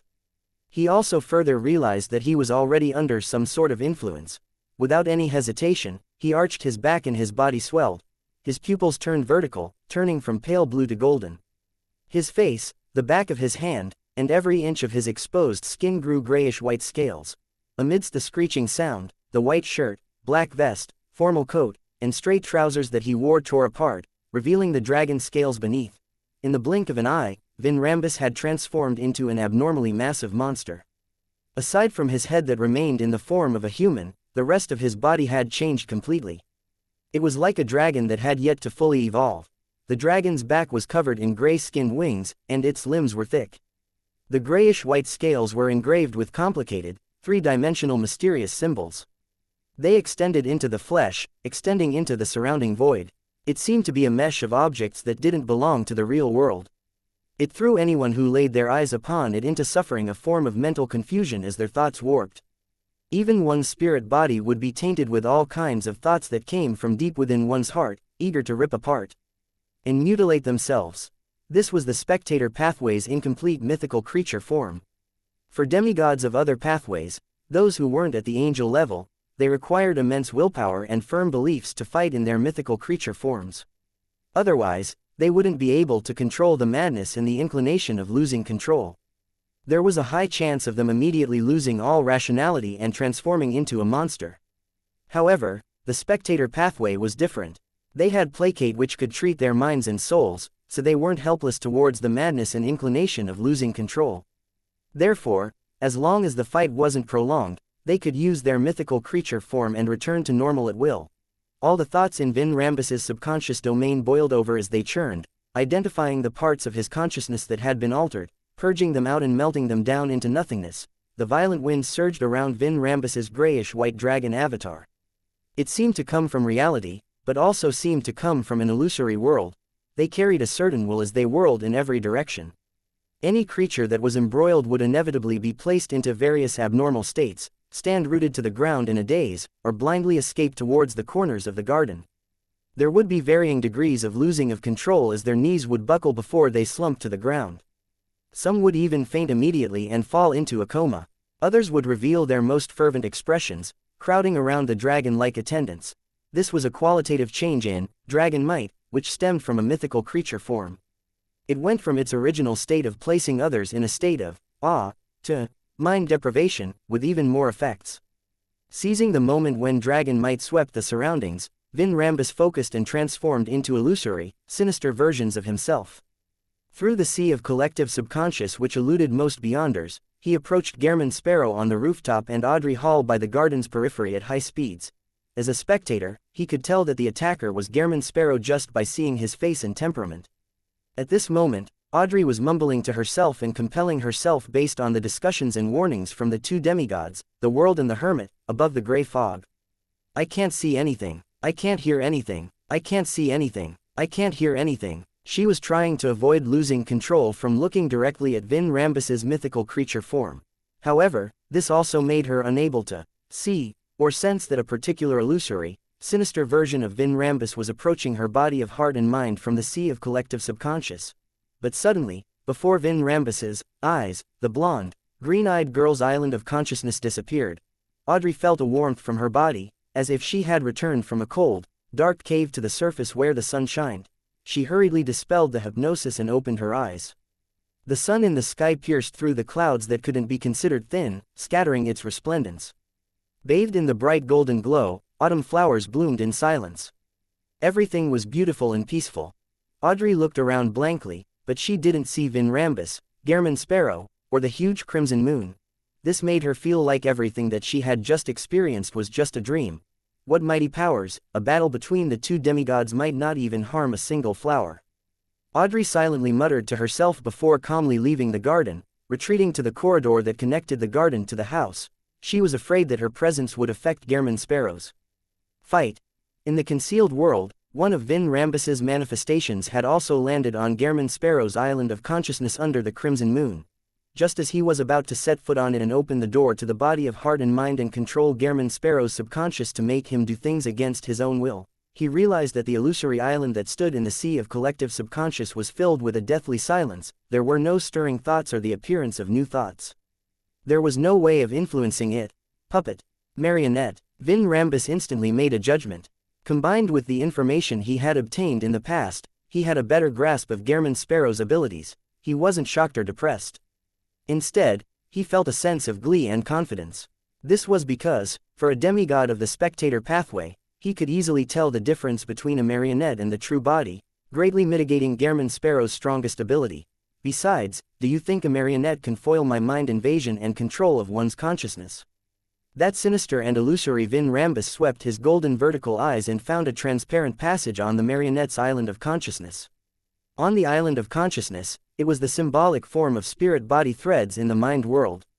Right on the heels of that, Vin Rambus's figure flashed, and he traced the transparent passageway and found another island of consciousness hidden in the distance. This was where the source of where the marionettes were controlled, which meant that it belonged to the actual body. Found you. Vin Rambus snorted coldly as he conjured a terrifying mind storm in the sea of collective subconscious, allowing them to thrash about in Gehrman Sparrow's island of consciousness over and over again. This caused the nearby weather to rapidly change, and the ability to percept the surroundings via spirituality suffered intense interference.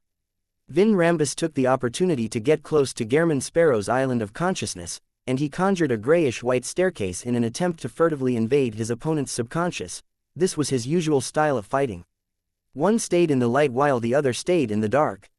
While one attacked head-on, the other sneaked in. With these two angles of attack, it easily broke the target's mental walls and allowed him to control his opponent's body of heart and mind. At the same time, as a dragon avatar, he flew up and spiraled in midair. It affected Gehrman Sparrow with its dragon might and breath, complementing the battle at the consciousness level.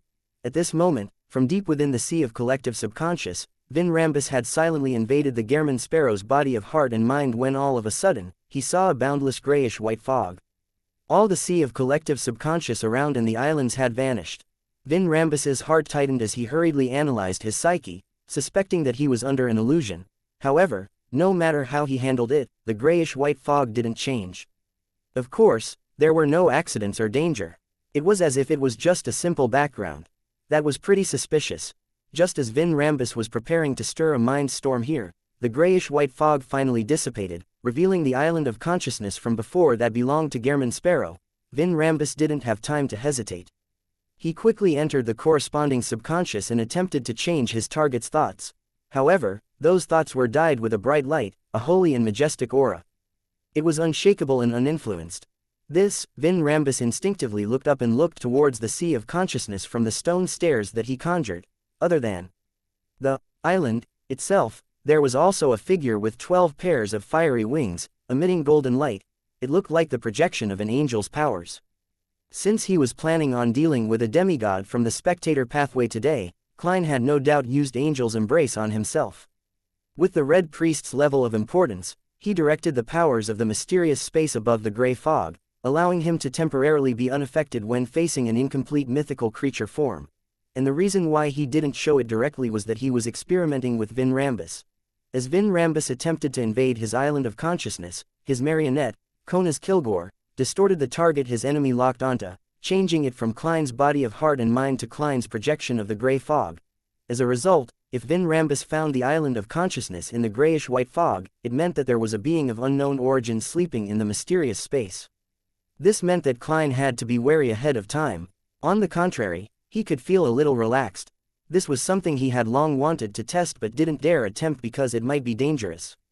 Today, he finally had a chance to do so.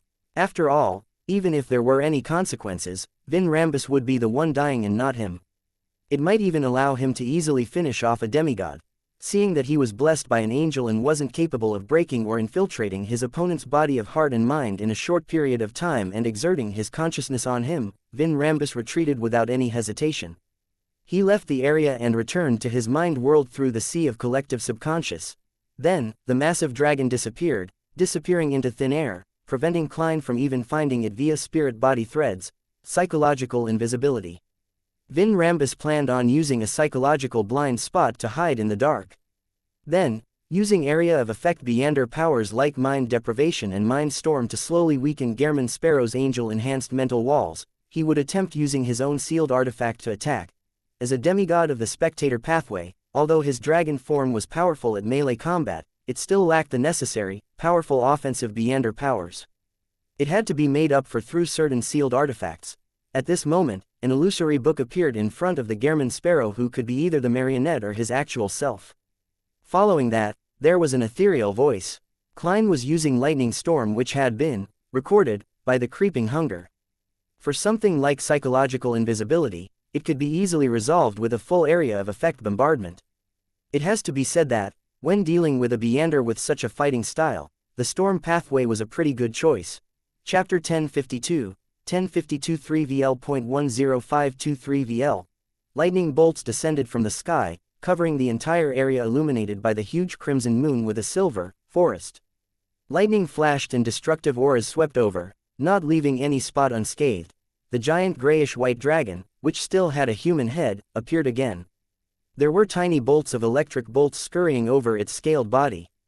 There were also some obvious cracks. Vin Rambus's psychological invisibility couldn't be maintained under such a wide area of effect bombardment.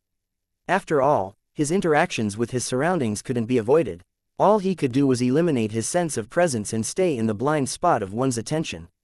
Once the level of interaction grew excessive, he didn't have the means to avoid exposure.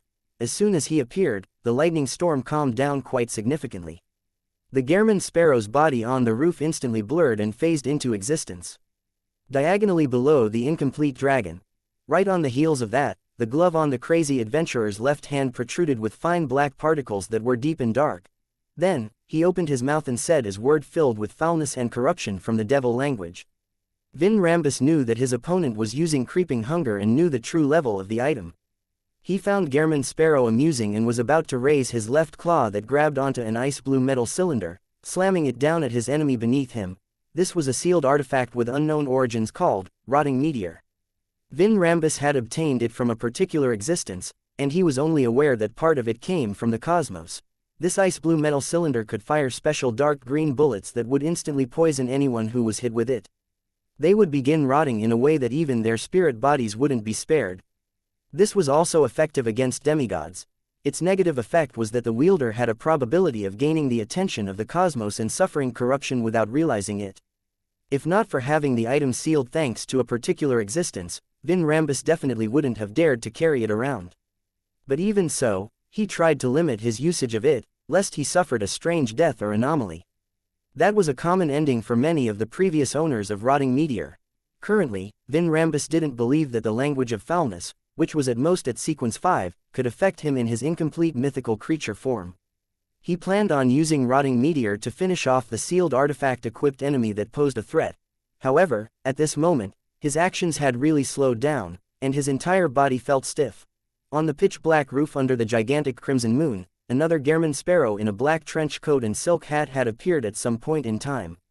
He held a 6-barreled revolver in his right hand and aimed his left hand at the Gehrman sparrow beneath him before balling his fist and turning his wrist. This was Klein's other marionette, a demigod from the lawyer pathway, Kona's Kilgore. With the help of his Magnify, Creeping Hunger could amplify the Beyander powers it obtained from grazing souls, almost raising it to the level of sequence 4, or in other words, at the level of a demigod. Of course, Magnify couldn't be used consecutively in quick succession. It was limited to a one-time use each time. Due to Vin Rambus's current mythical creature form, no matter how magnified slow M was, it couldn't affect him for long. Therefore, it was the Gehrman sparrow, who was actually Enuni, who had to seize this short opportunity and control Vin Rambus's spirit body threads. Normally, he would take 3 seconds to attain initial control. However, his opponent had already revealed a powerful mythical creature form, and time would definitely extend the time required. It would take perhaps about 7 seconds or even more than 10 seconds to succeed. And by then, Vin Rambus would have long extricated himself from the influence of slow, restoring himself to normal and carrying out the corresponding countermeasures. At this critical moment, Kona's Kilgore aimed his left hand at Winner Enuni once again and clenched his fingers. Another Magnify. The control of the spirit body threads was magnified. Suddenly, Enuni's control of Vin Rambus's spirit body threads became easier, as if the mythical creature form hadn't been revealed. In other words, he could obtain initial control in 3 seconds. This was already rather formidable, but the problem was that the dragonified Vin Rambus wouldn't take more than a second to extricate himself from the influence of slow. No, he had already escaped. At that moment, there was a gunshot, a bullet that looked lusterless, deep and profound but not dark, swiftly shot out with its many strange patterns and struck Vin Rambus, who had just escaped from his slow state. In another comber of the garden, another Gehrman sparrow in a black trench coat and a silk top had appeared. Vin Rambus's dragon body stiffened once again. Not only did his thoughts come to a halt, even the wings on his back froze, and he had lost all his control of himself. The entire dragon collapsed to the ground. Control Spirit Bullet. Klein had used his Worms of Spirit as the material to contain the control spirit bullets made from the powers of the mysterious space above the gray fog. It could even freeze sequence 3 saints for 1 or 2 seconds. At that moment, Vin Rambus, who had an incomplete mythical creature form, wasn't much stronger than a sequence 3 saint. Back when Amon's avatar was hit by the control spirit bullet, it had also froze for more than a second. In addition, Klein could also get Kona's Kilgore to magnify the power of the bullet. However, to grab the opportunity, he had failed to do it in time. The string of team combination attacks from before had already made Klein turn poignant, as obtaining the aid of a demigod from the lawyer pathway was terrifying. It was very, very effective. Of course, under normal circumstances, the Earl of the Fallen's Magnify could only amplify the effects and influence that strengthened one's body or actions without helping others. However, the problem was that, as marionettes with worms of spirit within them, they were without a doubt no different from Klein. He hadn't been augmenting others, but himself. Seizing the opportunity of Vin Rambus falling into a state of paralysis, Winner Enuni obtained initial control over the spirit body threads. The incomplete dragon had just ended its rigid state when its thoughts became sluggish. Its movement had a certain delay. It had to be said that, after a bizarro sorcerer obtained a powerful marionette, they could unleash terrifying powers through their cooperation with their marionettes. Klein also had a cheat-like method like control spirit bullets. This was something that could only be created by him because he was the only one who could stir the powers of the mysterious space above the gray fog. Of course, Amon and other powerhouses also had similar charms and bullets. The only difference was the effects would be different. Seeing that Vin Rambus had come under a certain level of control, Klein began preparing to disrupt any form of resistance he tried putting up, preventing him from escaping from his current state until he became a marionette. However, at this moment, his head suddenly ached due to an intolerable mania in his heart. Then, he became extremely down, as if he couldn't feel joy anymore. He despised himself and wished he could give up his life just like that so that he wouldn't be a burden on others. In the blink of an eye, he became excited. His eyes seemed to be blood red and filled with hatred towards anything, wanting to destroy everything he saw. Not good. Before his mental state deteriorated, Klein realized that he had been influenced by Vin Rambus at some point in time. Something was wrong with his body of heart and mind. He hurriedly attempted to cogitate to fight against the abnormal mental state. However, various thoughts that didn't seem to belong to him flashed through his mind. Let's end it here. Fuck, think of a way to save yourself. What exactly happened? I think I have a serious mental illness. A psychiatric disease that's contagious. The special mental illness that Miss Justice mentioned. This is indeed a high-sequence Beander power of the spectator pathway. Why are you saying so much? That's a demigod. Psychiatrist you're facing. Turning him into a marionette will easily resolve this problem. Realizing that Gehrman Sparrow hadn't shot the second bullet, Vin Rambus's face, covered in grayish-white scales, revealed a faint smile. Although he hadn't anticipated the tight cooperation between Gehrman Sparrow and his two marionettes, causing him to quickly fall into a perilous situation, it wasn't like he hadn't done anything prior to this. Before he left the Sea of Collective Subconscious, he had secretly planted contagious madness in a marionette. A marionette was, after all, a dead person. Although it was unable to be controlled by any other methods other than spirit-body threads, it didn't mean that they didn't have an island of consciousness. It was just a dead mass, but it was precisely here that Vin Rambus buried a seed, named madness. The seed couldn't affect the marionette itself, but it could secretly infect the Sea of Collective Subconscious of its surroundings, causing the person who kept switching between bodies to unknowingly place themselves in an environment with a contagious mental disease. Also, this madness could also be transmitted via spirit-body threads. In addition, this type of infection stemmed from one's self. It wasn't something an angelic blessing could screen. At most, it would be weakened and have the effects weakened. This was a high-sequence spectator's power, manipulator's mental plague. In ancient times, there would be people from time to time who were placed in repressed states for prolonged periods of time and appear abnormal at the same time. Their abnormality influenced the people around them, causing mass hysteria to happen. An ancient folk song once sang of it in such a manner. 7 young ladies are dancing weirdly on the street. 9 men are rolling on the ground laughing by their sides. On a horse carriage passing by, the nobles are slapping their faces. The stoned children are crying outside the house by the street. People are hurting each other. The entire city is crazy. If one thought about it carefully, it would make one feel an inexplicable sense of horror. However, Vin Rambus knew that the scene described in the myth was true. It was an experiment from a spectator pathway demigod, a highly contagious mental plague. By the time Gehrman Sparrow's actual body went crazy, his control over his marionettes would undoubtedly be lost. When that happened, Vin Rambus would be able to escape from his predicament. It wouldn't take long, as it only took a few seconds. At that moment, a manipulator like Vin Rambus wasn't afraid that Gehrman Sparrow had the charm which Audrey had used, the one that could temporarily swap fates between two people. This was because a swap would put Gehrman Sparrow in a state of becoming a marionette. His thoughts would turn sluggish and his body would stiffen. As for Vin Rambus, being infected by the mental plague was a relatively simple problem for him to resolve. At this moment, Vin Rambus saw the Gehrman Sparrow on the rooftop aiming his left hand at the Gehrman Sparrow who was holding the iron black, long-barreled revolver. He gripped his fingers and slowly turned his wrist. Distortion. Klein had used Konas Kilgore's Beander powers to distort the level of his mental disease, weakening it and slowing down the deterioration. Making use of this period in which he had clarity of mind, he raised Death Knell again and pulled the trigger. Another control spirit bullet shot out and hit the motionless, massive incomplete dragon. At the same time, Konas Kilgore used Magnify.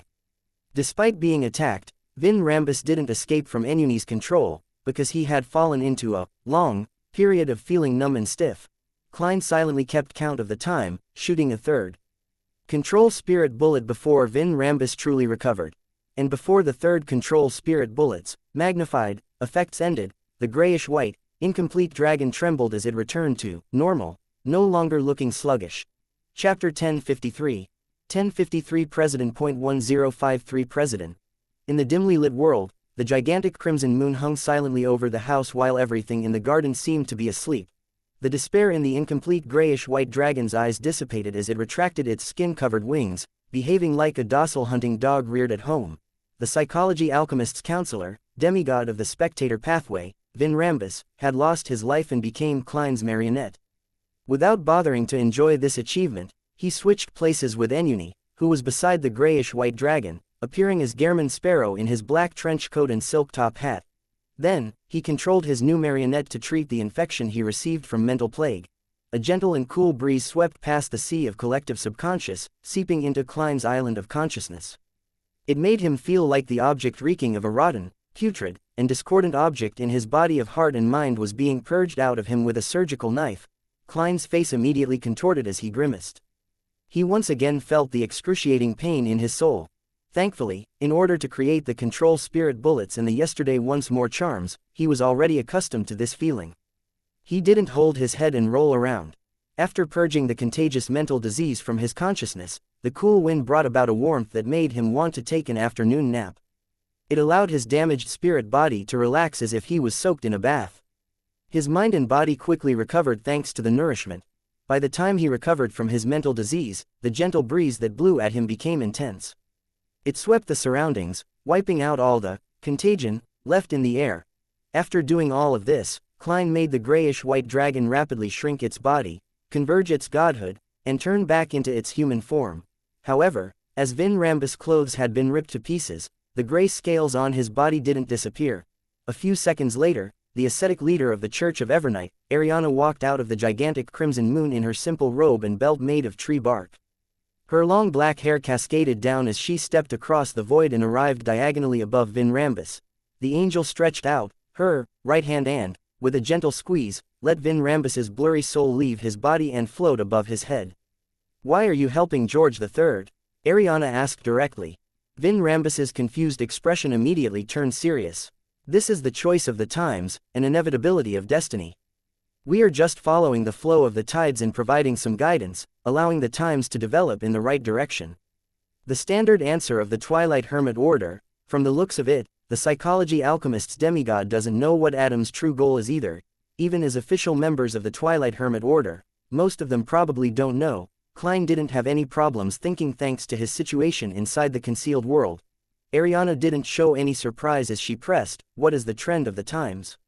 Vin Rambus's eyes were unfocused, but his expression was solemn as he answered, "A war, one that will sweep the entire world." "This, isn't peace nice?" Klein frowned slightly as he couldn't help but mumble inwardly. He knew very well what a world war would do to humans. He only wished that his investigation with the Church of Evmite would be able to seize the key and successfully prevent the war which the Twilight Hermit Order was strongly pushing from erupting. Ariana fell silent for a second before asking, "What's the secret George III is hiding?" Vin Rambus revealed a smile. "Every king is restrained by 3 major contracts and can only reach a limit of sequence 5. But with our help, he bypassed the restrictions and has already reached a higher level.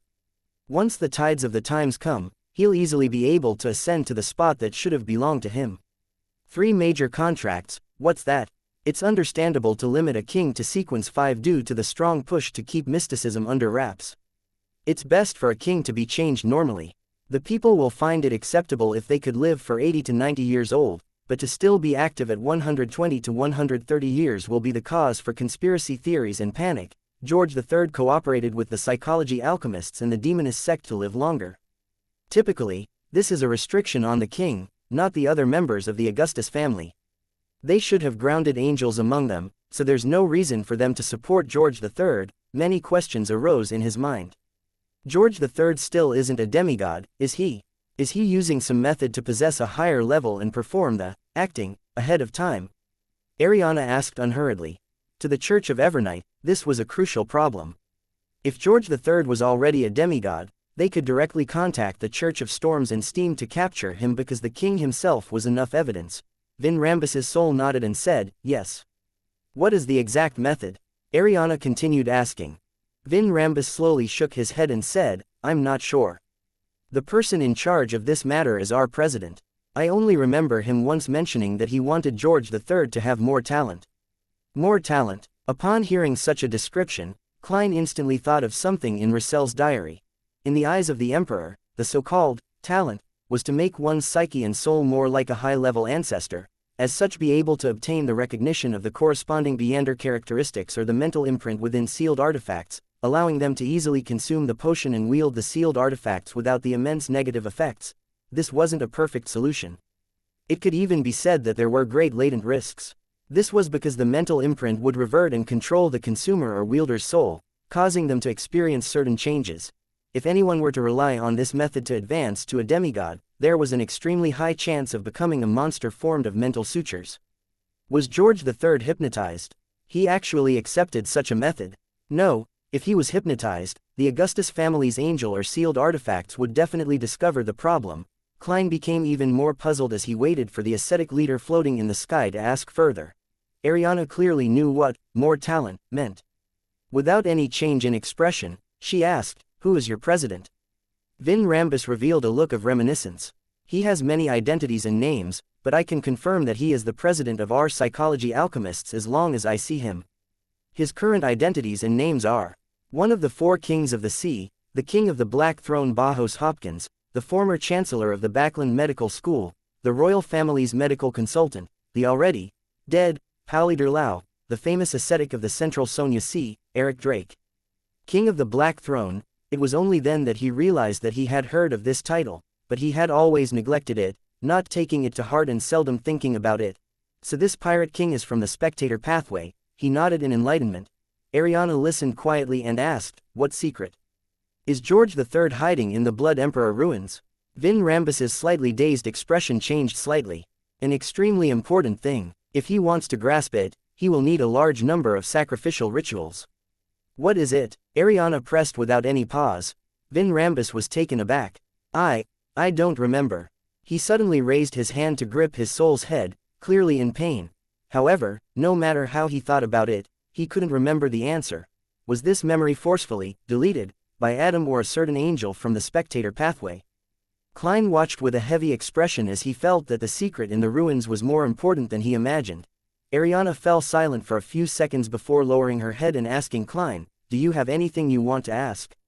Klein thought for a moment and asked Vin Rambus, "What is the name of the high-sequence Beander potions of the spectator pathway?" The pain in Vin Rambus's soul lessened as he slowly replied, "Sequence 4 Manipulator. Sequence 3 Dreamweaver. Sequence 2 Discerner. Sequence 1 Author." He didn't mention Sequence 0 Visionary, clearly unaware. "What's the potion formula for Manipulator?" Although Klein felt that his question was rather substandard compared to Ma'am Ariana's, he still asked. In a dazed tone, Vin Rambus said without hesitation, "The main ingredient is an elderly mind dragon's complete brain, or the crystalline heart of a tree mentor, or a Beander characteristic of a manipulator. The supplementary ingredients are 80 milliliters of the blood of an elderly mind dragon, 3 golden leaves of a tree mentor, and 7 different drops of tears from different humans or non-human creatures that were shed due to intense emotions. The ritual is that on a special occasion with at least 10,000 people, drink the potion when they are in the midst of an emotional resonance. In contrast, the difficulty of a demigod ritual of the spectator pathway isn't that high." "That's right. Spectators can heal and analyze themselves, allowing them to effectively deal with the madness and the loss of control brought about by the potion, so the ritual can be simplified." Klein nodded in thought. "What's the potion formula for Dreamweaver?" "I don't know." Vin Rambus shook his head. "All right then." Klein asked Vin Rambus why he had personally come to Audrey and received the corresponding answer. Then, he said to Ariana, "I have no further questions." The questions he had couldn't be answered by Vin Rambus. Ariana's right hand pressed softly, causing Vin Rambus's soul to return to his body. Following that, the angel glanced at Klein and said calmly, "Don't use him as a marionette. Before his mental imprint is removed, it's best you don't use his Beander characteristic to create items." "Of course, I don't want Adam to visit me." Klein nodded sincerely. "I will remember it. Thank you, Ma'am Ariana." Chapter 1054, Tailored-Made Ritual. After thanking her, Klein immediately gave up his control over Vin Rambus, making it impossible for him to maintain his marionette-like state. With that, this spectator pathway demigod collapsed to the ground and became a corpse. Ariana lowered her head and took a look. the darkness in her eyes growing deeper. Vin Rambus's corpse immediately got erased like a pencil drawing, as if it was being wiped away by an eraser, inch by inch, leaving behind only the ice-blue metal cylinder. Right on the heels of that, beams of light seeped out of the void and quickly gathered together, forming a strange object. It was fist-sized and looked like a heart. However, it resembled a different kind of brain, with its surface being covered in grayish-white wrinkles, each crevice with countless symbols and strange patterns that extended into the surroundings. These connected to a world that beyonders of other pathways couldn't see. This was the beyonder characteristic left behind by a manipulator. Miss Ariana's concealment and reversing concealment process is able to quickly extract Vin Rambus's beyonder characteristic. Klein came to a realization after a moment of pause. At this moment, Ariana calmly said, "The mental imprints in it have all been removed." "Thank you, ma'am Ariana." Not surprised at all, he bowed as if he had prepared to do so. He had decisively given up on his marionette because he foresaw that something like this would happen. In fact, his original plan was to bring Vin Rambus above the gray fog as a marionette, allowing him to use unshadowed crucifix to purge the manipulator, dreamwalker, hypnotist, and other beyonder characteristics out. This way, Miss Justice no longer needed to worry about the ingredients needed before becoming a demigod. Even her beyonder dog at home had a chance of advancing.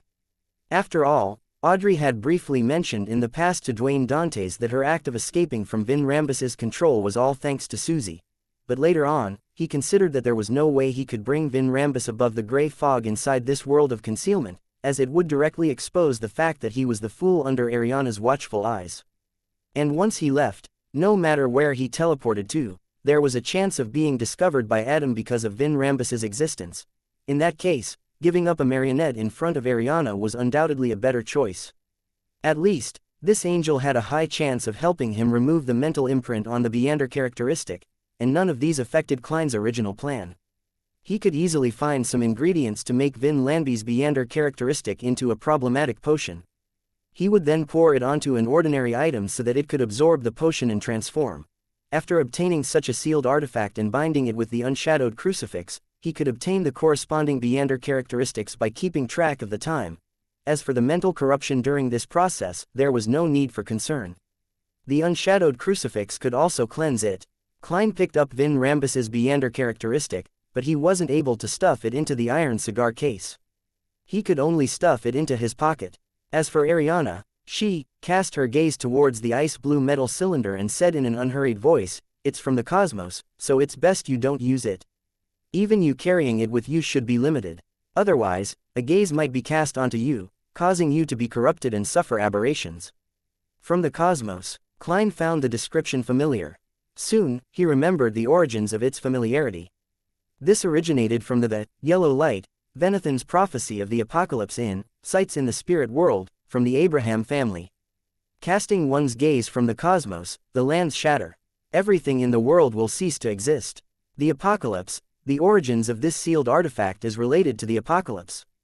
What does the cosmos represent? What does it have to do with the astral world? A series of questions formed in his mind, making his expression turn heavy. Faced with his question, Ariana nodded gently and said, "Yes, the cosmos." "Is it the cosmos above our heads?" He pointed at the dark night sky which was embedded with the gigantic crimson moon. "Yes." Ariana gave an affirmative answer, but she didn't explain further. After some thought, he asked again, "There are many hostile existences that are attempting to destroy this world." Ariana's gaze swept across his face and finally stopped at his eyes.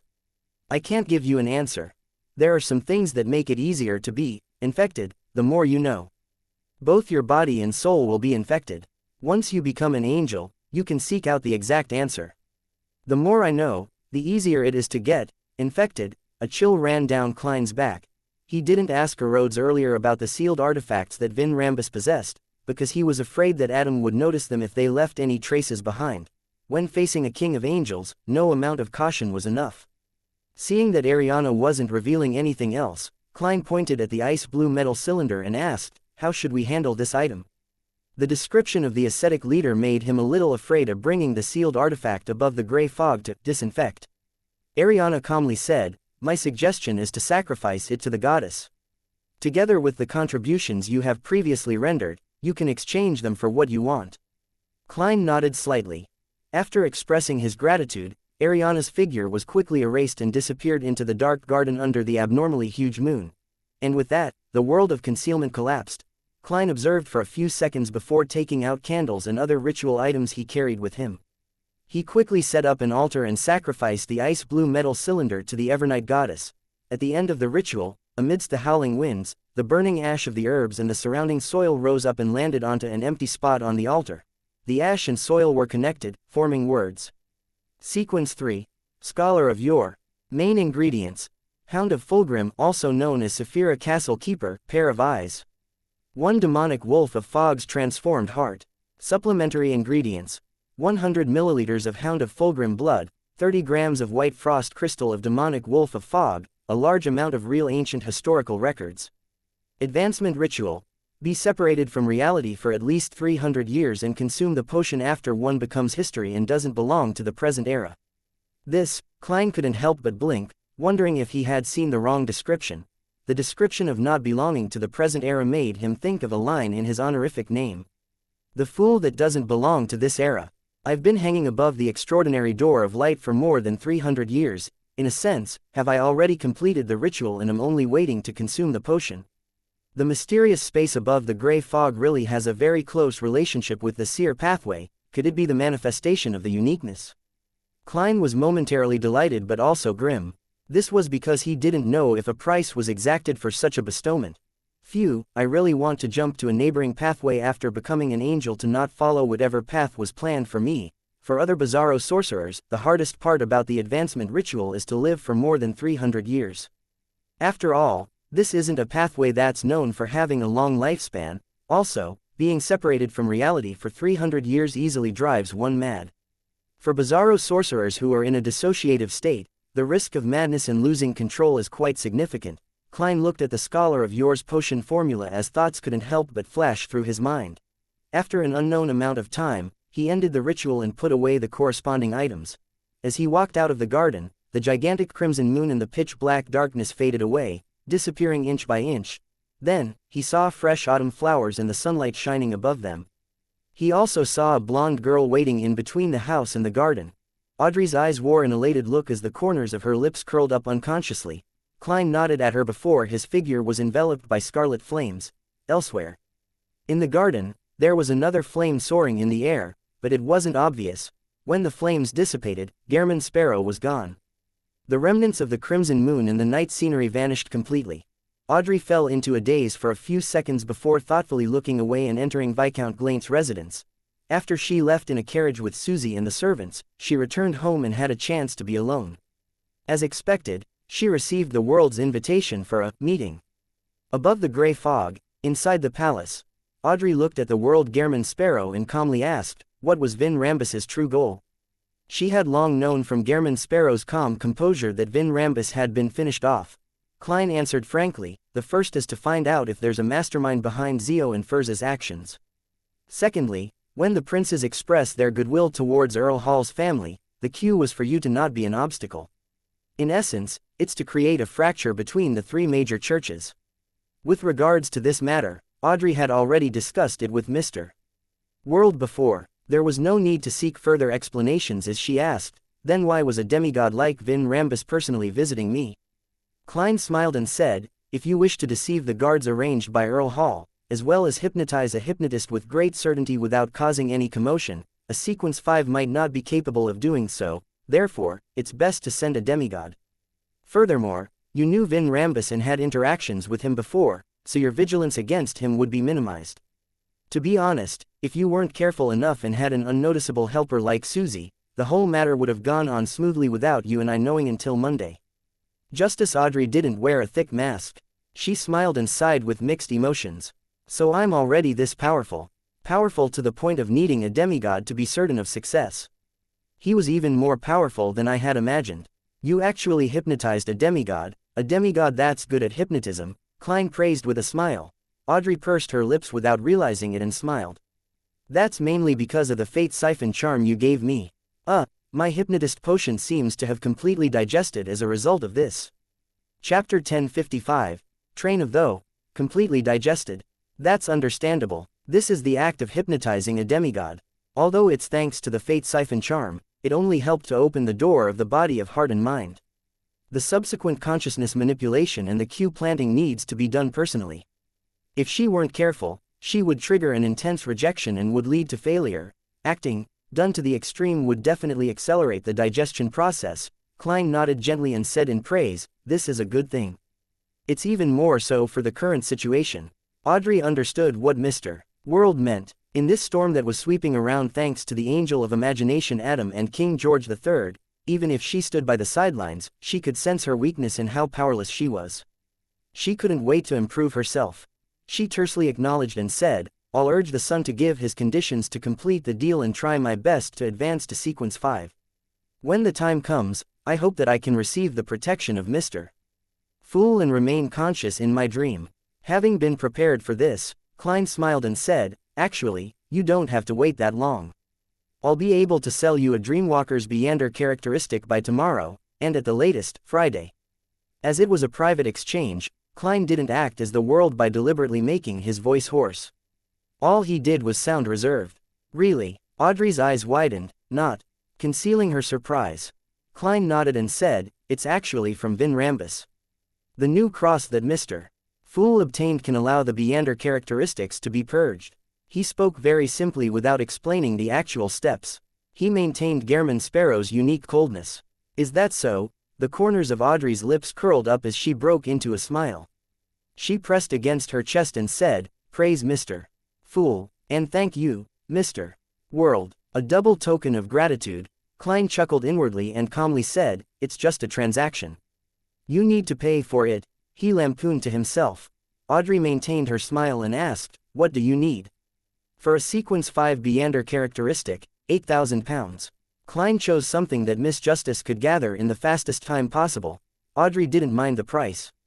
She thought for a while before asking, "Can you sell the separated hypnotist characteristic to me as well?" When she said that, she smiled in embarrassment and said, "It's for Susie." The incident this time was resolved all thanks to her. Yes, the higher her level, the greater the help she can provide will be. "Well, I'll also help her." "No problem. £4,000. Having expected this, Klein directly named his price. In his plan, he could stop once the hypnotist was purged, doing so without continuing the separation process. Now, he would place the unshadowed crucifix together for a long period of time, allowing its remaining characteristics to take form. A total of £12,000. Audrey asked for confirmation, not feeling too much pressure. As she didn't have any major expenditures for the past few months, she only had £10,000 left. Just a little bit of economizing was enough to satisfy her needs. Seeing the world nod, she heaved a sigh of relief. "I'll pay it before Friday." After closing the deal, her mood became better with Vin Rambus having been killed. She asked as though she was chatting, "I'll also buy the complete brain of an adult mind dragon from the sun as well. However, I won't be in such a rush. Susie won't be able to digest the hypnotist potion so quickly." At this point, she glanced shyly at Mr. World. "What needs to be exchanged for Vin Rambus's demigod characteristic?" Klein laughed and replied, "I still don't know what I'm lacking. In fact, other than the manipulator characteristic from Vin Rambus, I also have the corresponding potion formula. While you digest the Dreamwalker potion, I'll slowly think about what I need, and I'll get you to do certain things and gather some materials so that you can make sufficient contributions to exchange for them." Upon hearing these words, Audrey's green eyes lit up. After her reply, she asked with interest, "Is this the same as how Zio contributes to MI9?" "Yes, it's also the same method that the various major churches use." Klein gave an affirmative answer. Audrey nodded and curiously asked, "Mr. World, do you know the name of the high-sequence Beander potions of the Spectator pathway?" Klein answered simply, "Manipulator, Dreamweaver, Discerner, Author, and Sequence 0, Visionary. Hearing the names makes me look forward to them, especially Author and Visionary." Audrey fantasized for a few seconds before diverting the topic back on track. Did Vin Rambus say what the king's secret is? Also, why are they helping the king? She was partially asking for Zio, but on the other hand, she was also concerned herself. The king's secret: he wishes to bypass the 3 major contracts the royal family signed with the Orthodox churches and become a demigod. For this, he needs to use many sacrificial rituals to gain control of some important object inside the Blood Emperor's ruins. Heh. That was Vin Rambus's answer, but it might not be the entire truth and might very likely be only a part of it. As Klein answered, he shared his line of thought. As for the psychology alchemists or the Twilight Hermit Order, they need a war that sweeps the entire world. This is what they're pushing for and hope to see as the trend of the times. A war that sweeps the entire world, Audrey repeated softly. Her pretty eyebrows furrowed slightly, and her cheerful mood plummeted again. Although her status and standing hadn't made her truly experience the cruelty of war before, she was no longer sheltered and cut off from the world. She could already imagine it to a certain degree. After a brief moment of silence, Audrey took a deep breath and forced a smile. I hope we can stop this. After exchanging a few more words, she left the gray fog and returned to the real world. As for Klein, he busily used clear water, tree sap, herbal powder, thousand-faced hunter's blood, spirit world plunderer powder, and other materials to dilute Vin Rambus's Beander characteristic and concoct a potion that had a questionable name which was definitely filled with problems. Then, he found an ordinary glass bottle and put the potion inside. He wanted to know what kind of sealed artifact it would eventually transform into. This took quite a bit of time, so he used the power of the mysterious space above the gray fog to construct a spherical barrier around the glass bottle to prevent any influence it had on the entire area after it mutated. After doing all of this, he returned to 160 Bachland Street. He prepared to summon Rhodes and ask it for information about the two Beander creatures known as Hound of Fulgrim and Demonic Wolf of Fog. At that moment, with the passage of time, the clouds in the sky had thickened, and the sun was covered up once again. The entirety of Bachland had become as dark and cold as the morning. Standing in front of the desk, he looked out the window at the sky. For some reason, he felt as though he and the Church of Evernight had neglected an important problem. Their investigations had been going relatively smoothly during this period of time, and the intelligence they received was also delving deeper. However, for some reason, it made him feel uneasy. Is there some influence or misdirection in this matter, and truly is something that I can't think of? Even heading above the gray fog is useless. Divination will most likely point towards him. Klein hurriedly collected his thoughts, unfurled the paper, and drew a picture consisting of symbols that implied concealment and mystery prying with a fountain pen. 1 second, 2 seconds, after nearly 8 seconds, the full body mirror in the room turned dark. Aqueous light rippled and formed silver words. I think I'm late. I'm already a grade 1 sealed artifact. I need some time if I want to circumvent the isolation. Please forgive me, Great Master. You're a grade 1 sealed artifact? Klein asked with a surprised look. He could already imagine what was going on within the Church of Steam. The mirror that likes to play question and answer games has suddenly gone crazy. The full body mirror's silver words squirmed and formed new words. Great Master, is this a question?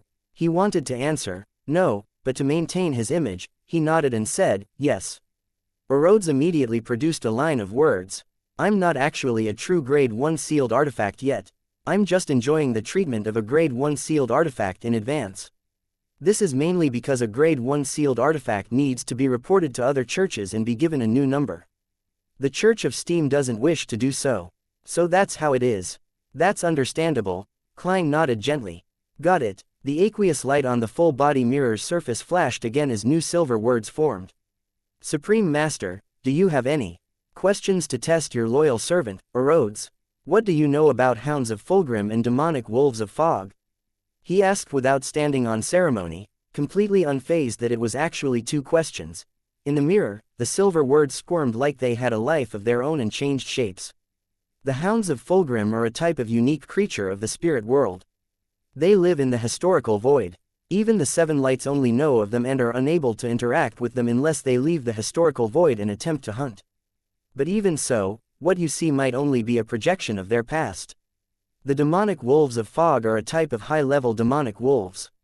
After the death of the ancient gods in the Cataclysm, and with them being killed by the Antigonus family, Zeradul family, and the Church of Evernight, they're extremely rare now. Furthermore, they're all good at anti-divination and deceit. They aren't easy to find. In other words, the Church of Evernight likely has materials and items related to the Demonic Wolf of Fog. And with this, I can bring it to the spirit world and use the law of Beander characteristic convergence to bait a Hound of Fulgrim. Klein began his train of thought as he read on. Chapter 1056, The Real Devil. After getting a grasp of the situation, Klein looked at the full body mirror in the room and asked, what's the king's secret? The surface of the mirror that seemed to lead to another world had aqueous light ripple before revealing a scene. It was a ruin that was hidden deep in the darkness, covered in the dust of history.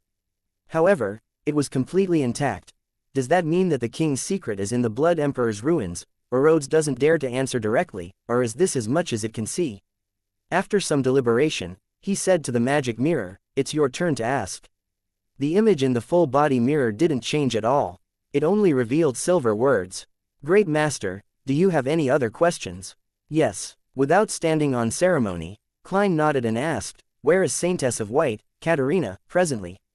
In the mirror, the silver words rapidly faded and disappeared, but the background didn't change at all. It was still the Blood Emperor ruins.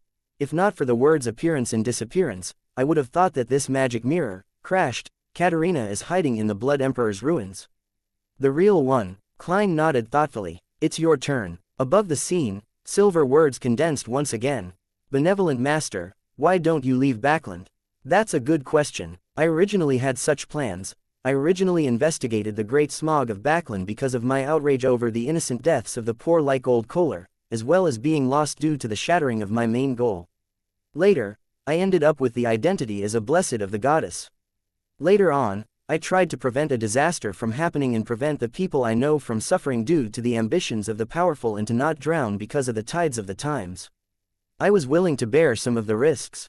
As for now, knowing that there might be a war that would sweep the entire world, and discovering that the advancement ritual of Scholar of Yore is practically tailor-made for me, with signs of things being arranged, I've already come to a realization that I might not be able to escape even if I tried. Or should I say that I'm unlikely to escape my destiny even if I were to flee Backland? In that case, I might as well take the initiative to face the risk head-on and see if I can figure out the truth and find a chance to survive. Grasping my fate in my own hands, Klein's thoughts kept churning before they settled. Following that, he calmly replied, "Leaving can't really solve the problem." With that, he asked, "Where is Trissa now?" The full-body mirror finally changed the depicted scene. This time, it was pitch black. Occasionally, thick objects would slip across the surface. Rhodes also can't see Trissa's situation. Klein nodded slightly and said, "It's your turn to ask." The mirror was filled with aqueous light and wisps of silver formed a sentence. "Great Master, I have something to tell you." "May I?" "Go ahead," Klein replied, somewhat curious. The silver words changed into new words. "You have to be careful with what follows next." It even used an exclamation point. Rhodes noticed something unpleasant. After thinking for a few seconds, Klein said, "What do you think can threaten me?" "I don't know. I have a feeling." Rhodes reorganized its words, turning them from silver to grayish-white. It was obvious that it meant to express its sadness and self-reproach. Without waiting for a reply, new grayish-white words appeared in the mirror one after another. "Great Master, I have another scene to show you. Is that okay?" "Sure." Klein spoke slowly. The full-body mirror's surface produced ripples as the pitch-black darkness changed. It became deeper and deeper, sparkling like diamonds. This was a beautiful and vast night. The scene that Rhodes displayed is directed at the goddess who's intrinsically the stars, or it's the gaze cast from the cosmos. It seems like it doesn't dare to express it directly. Klein considered for a moment and didn't attempt to ask further.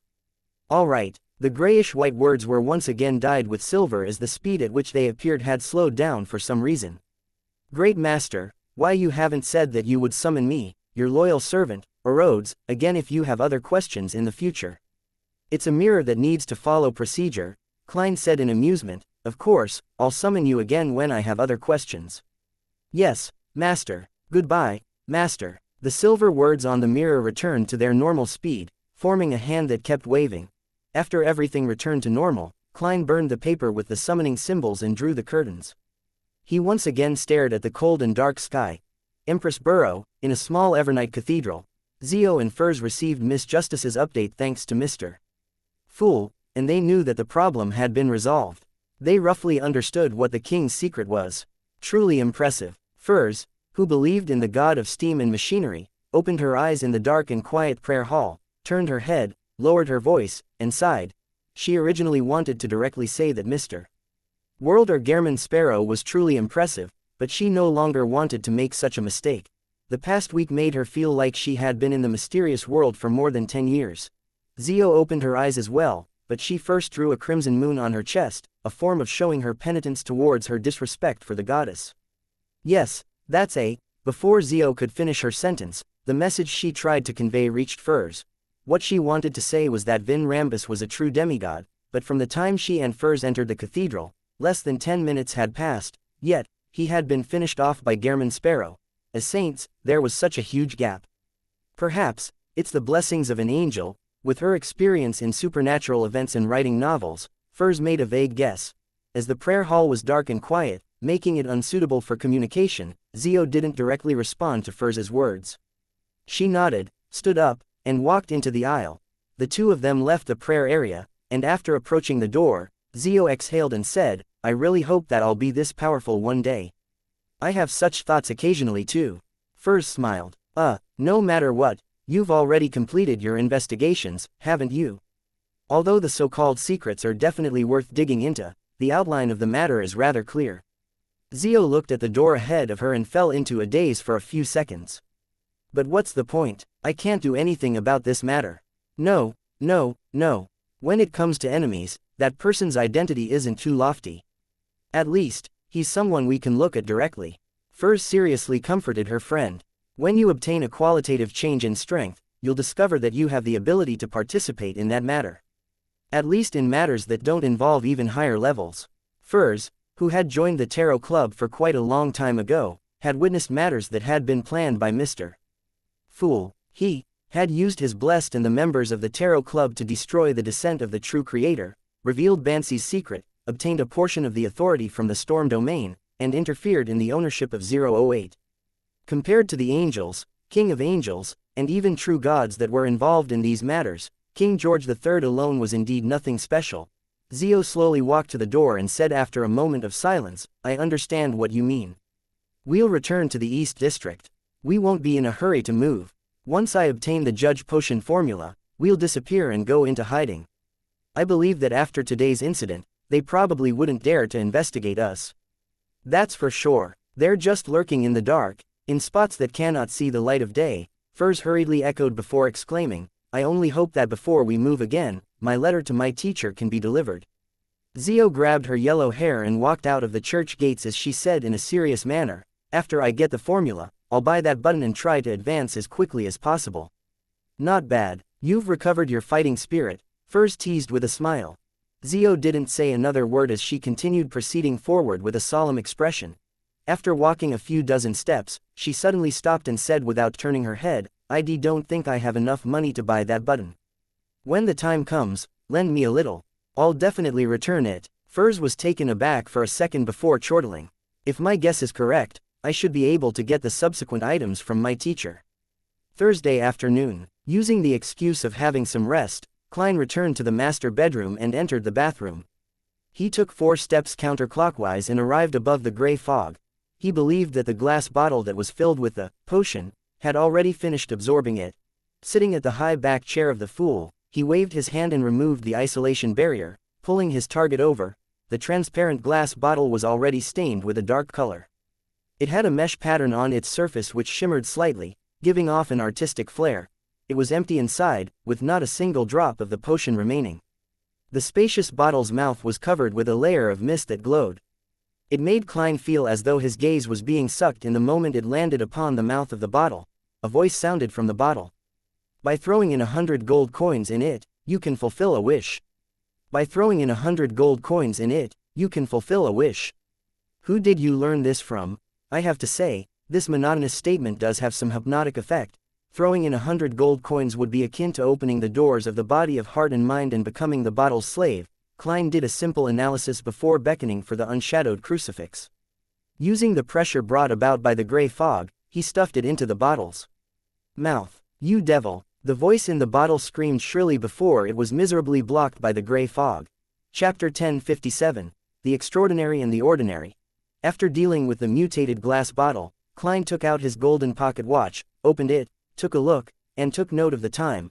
He had to return 3 hours later and separate the unshadowed crucifix from the bottle of slavery.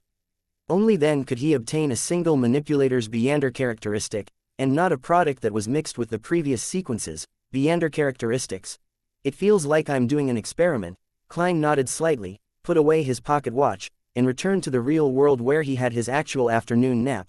At 4 in the afternoon, his valet, Enuni, knocked on his employer's door under butler Walter's watch. "What's the matter?" In his pajamas, Dwayne Dantes rubbed his forehead and opened the bedroom door. Enuni bowed and said, "Sir, you accepted Madame Rihanna's invitation for high tea the night before."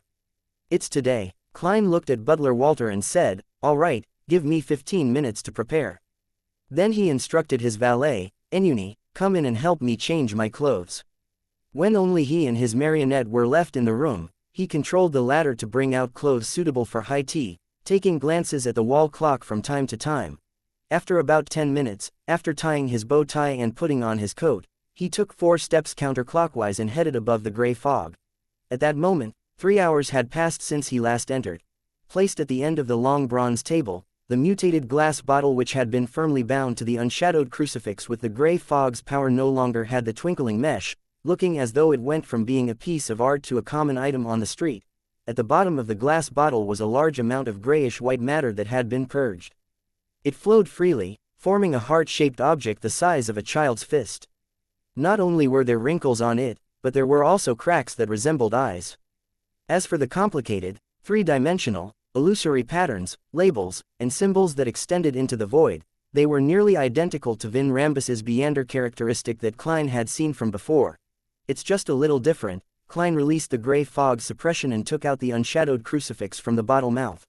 With this step, the item that was purged out was completely separated from the mutated glass bottle, becoming complete and independent. Klein reached out his left hand to pick up the item that resembled both a heart and a brain, and after examining it for a few seconds, he threw it into the junk pile and allowed the gray fog to envelop it. At this moment, a weak voice sounded from the mutated glass bottle. "You, devil." Klein didn't respond as he thrust the unshadowed crucifix back in with his right hand, using the power of the gray fog to press down on it. And with that, the ancient palace returned to its tranquil state. After returning to the real world, Klein put on his top hat, held his cane, and left 160 Bachland Street on his carriage. He headed for Member of Parliament Matched's residence at Unit 39. Inside an elegant activity room at Member of Parliament Matched's house, a few guests sat around an intricate 3-tiered tray. In front of them was a cup of charming black tea. Klein took a small cucumber sandwich and took a small bite. Half jokingly, he shared his true feelings. "The desserts today seem very unique. Be it the carrot cake or cream puffs." Matched laughed when he heard that. "Dwayne, your observation skills are truly impeccable. This has nothing to do with one's observation skills. As long as one isn't blind, it's impossible not to tell that. The shapes are all banged up," he lampooned silently before saying, "It sounds like something remarkable. Of course, it's personally made by Hazel. You can try it later. Although she can't control its appearance effectively, it really does taste good," Matched said proudly. By the side, Portland Moment, who was the Bachland University of Technology's chancellor, laughed and said, "This doesn't sound like the Hazel I know." Matched glanced at Mam Rihanna and said in satisfaction, "Everyone grows up, right? Hazel has really matured recently. Not only is she willing to learn those classes in preparation for socializing and marriage that she used to hate, and occasionally makes desserts and plays music for us, but she'll also frequently offer to accompany her mother to attend musicals, horse racing matches, shop at the departmental store, and listen silently by the side at all kinds of saloons and balls. According to Miss Justice, Hazel's treatment progress has reached a point where she can recall the terrible shock and pain she had suffered. Although it's just a direct sense of the emotions and doesn't involve the exact sequence of events, it's enough to make her dream of losing her parents and relatives. This made her learn to cherish her family. For this, she has decided to change herself to a certain extent." Klein nodded in thought and said with a smile, "That's excellent." "Indeed," Matched replied while full of emotion, "I was worried about her personality, worried that she wouldn't have a good marriage and be unable to date people in our circle. After we pass away, she wouldn't be able to find help when faced with difficulties. But now, I can finally feel at ease." Matched revealed a sincere smile as he revealed his worries that he seldom divulged. He raised his arm and waved it gently. Then he said with great confidence, "Why am I making an enemy out of the bloody smog and pollution? Why do we have to fight over the colonies in East Balam with Fasak and the West Balam with Intis? Isn't it to let our children lead a better life, so that we have fewer worries? To me, Hazel's maturity is greater than the contributions I made at East Balam, far more meaningful than my fights in the House of Commons. As Klein listened to Matched's recount, he couldn't help but look out the window. It was dark outside and the sun was gone. At this moment, Portland Moment replied to Match jokingly, "No, those things are for our own good." At this point, he looked at Klein and said, "Dwayne, have you thought about it? Do you want to invest in my mechanical laboratory? Mr. Chancellor, why are you still so anxious like a young man? I've already read through the information you gave me and have a rough impression of the rights and revenue. Frankly speaking, I'm very interested. To let talented young adults obtain training at such a mechanical laboratory is greatly satisfying. This should be something we invest in. What's most valuable in this day and age? Talents. Emperor Russell once said that." Portland Moment chuckled. "So, how much do you intend to invest?" "The initial plan is £10,000. As expected of the most famous tycoon in Backland recently. I can't even guess how many assets you have. First, you donated more than £10,000 of shares, then you spent £20,000 buying Magor Manor, and now you're donating £10,000 to the Portland Mechanical Laboratory." Ma'am Rihanna couldn't help but exclaim. Portland Moment gave a thumbs up. "This is a truly keen investor." Klein smiled and said, "But I'll still find a team formed by lawyers and accountants to verify the actual situation and stipulate the conditions. Professional matters should be left to the professionals.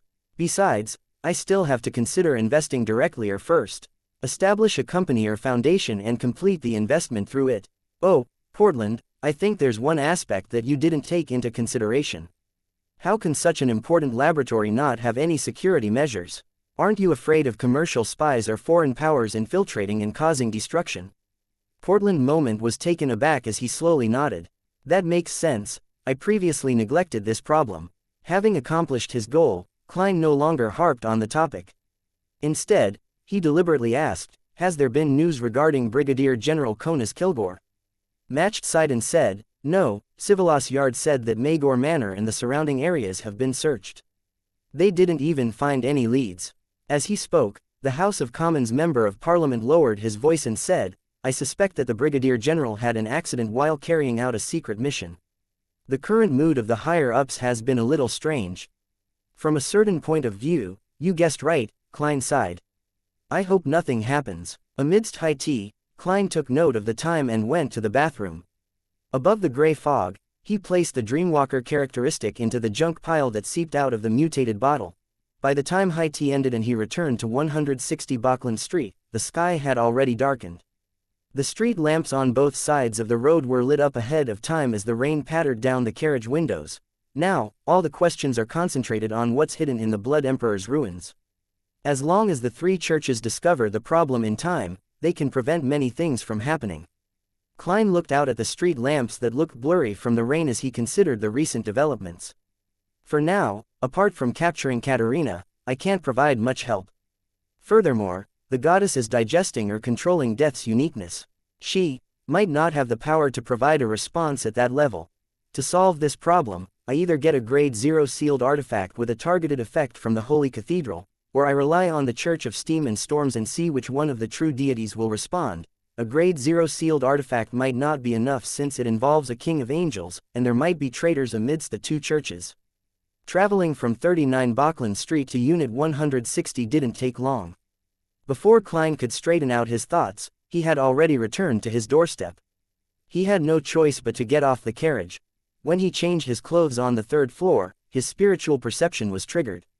He saw Reinette Teenaker walk out of the void with 4 blonde, red-eyed heads in hand. "It's from Sharon," a guess came to him as he received the letter. "That's right," one of the heads held by Reinette Teenaker replied. Without another word, Klein opened the envelope and unfurled the piece of paper. There was only one line on it: "We'll take action at 10 tonight." Chapter 1058. A Tool.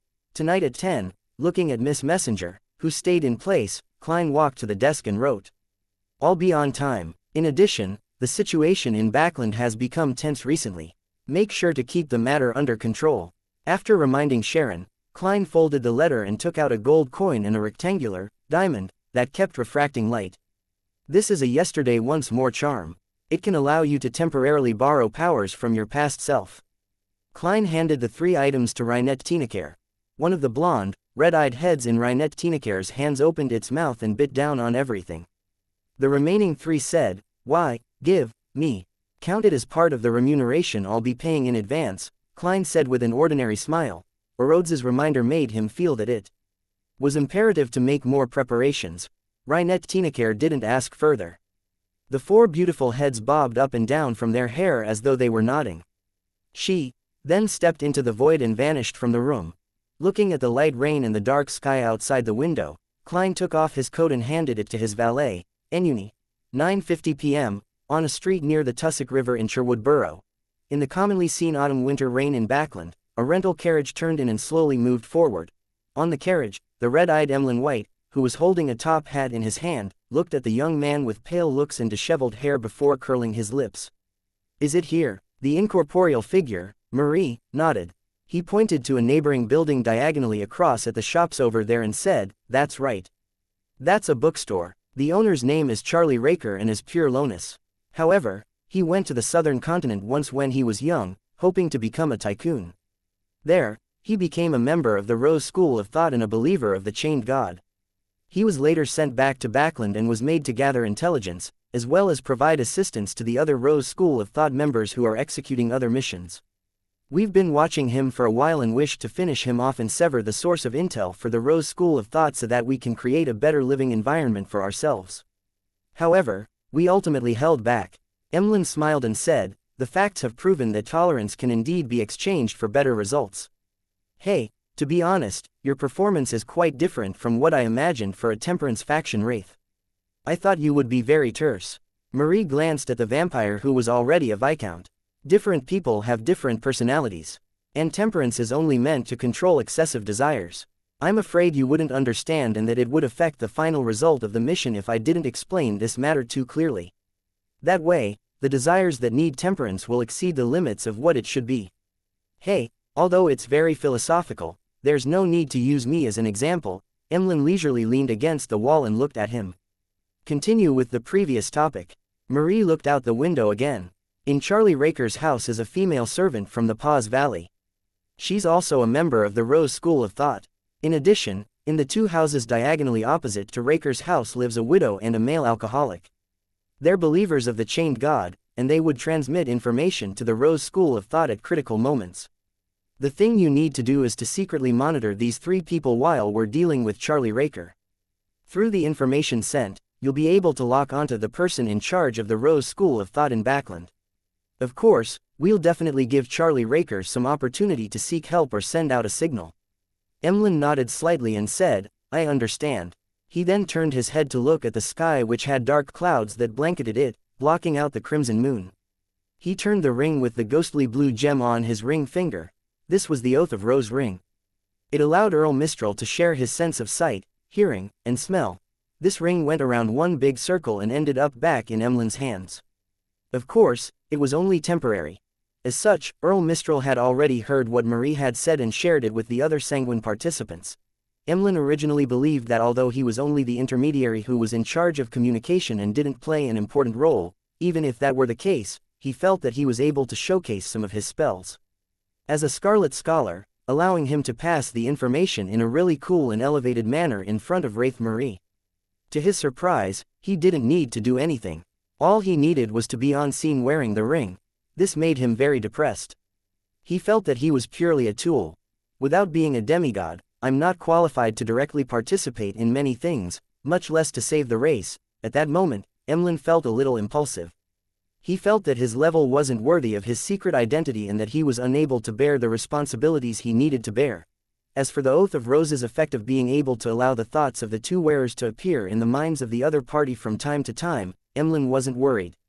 He had asked Miss Justice to hypnotize him so that he wouldn't think about matters that he didn't want the sanguine upper echelons from knowing tonight.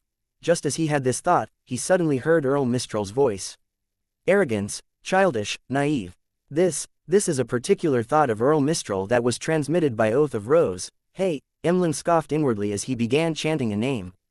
Ernst Boyar, Ernst Boyar. This Viscount had been hypnotized under the protection of Earl Mistral and had been volunteering at the Harvest Church for a long time. At that moment, Marie glanced at Emlyn's expression and nodded. Your current attitude is reassuring. Very serious, very solemn, and very focused. Ah. Emlyn was first taken aback before he curled his lips slightly. Thank you. The second floor of the bookstore was Charlie Raker's house. This businessman was over 50 years old, and his parents had long passed away. Despite being never married, rumors had it that he had a few illegitimate children, but none of them lived with him. After instructing the servants to check if the house's windows were locked, he returned to his bedroom and poured himself a cup of red wine. He sat on the sofa and savored it in a relaxed manner. He was used to drinking some wine before sleeping. When he finished the red wine, Charlie Raker stood up and walked towards the bathroom. When he passed by the full-body mirror in the bedroom, he casually took a glance, and his body suddenly froze up. In the mirror, his face had unknowingly turned abnormally pale. His eyes were protruded, and blood was seeping from the edges. The corners of his lips were slightly red. As a member of the Rose School of Thought, Charlie Raker wasn't unfamiliar with such a situation. He didn't scream or run recklessly like ordinary people. Instead, he raised his right hand and extended it to his chest. Just as he touched the accessory he was wearing, his body felt like it had fallen into an unmeltable icy abyss. It was cold from the inside to the outside. The cold seemed to have a life force of its own as it expanded rapidly and covered every corner of Charlie Raker's body. It made him feel like his joints and muscles no longer belonged to him as they began to abide by the commands of others. At that moment, it was as if there was another person in his body. It was cold and blurry, filled with malice. It directly took over everything other than his thoughts. At the same time, Charlie Raker saw new changes to his body in the mirror. Two figures appeared in his eyes. One was a young man in a white shirt and black vest. With his right hand having made contact with the object at his chest, a bright light flashed in front of him. The light seemed to come from a miniature sun, casting light and heat in every direction. Charlie Raker immediately felt warmth and was no longer controlled by the cold in his body. He blurted out a word, "Cleanse." The miniature sun in front of his chest burned intensely. It was like warm water that surged into his chest, forming ripples. With that, Charlie Raker regained control of his body and gave up on the door. Instead, he ran towards the window. The curtain wasn't drawn, and it was drizzling outside, dimming the street lights outside.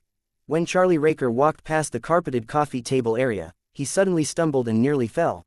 The carpet seemed to come alive as it wrapped around his ankles.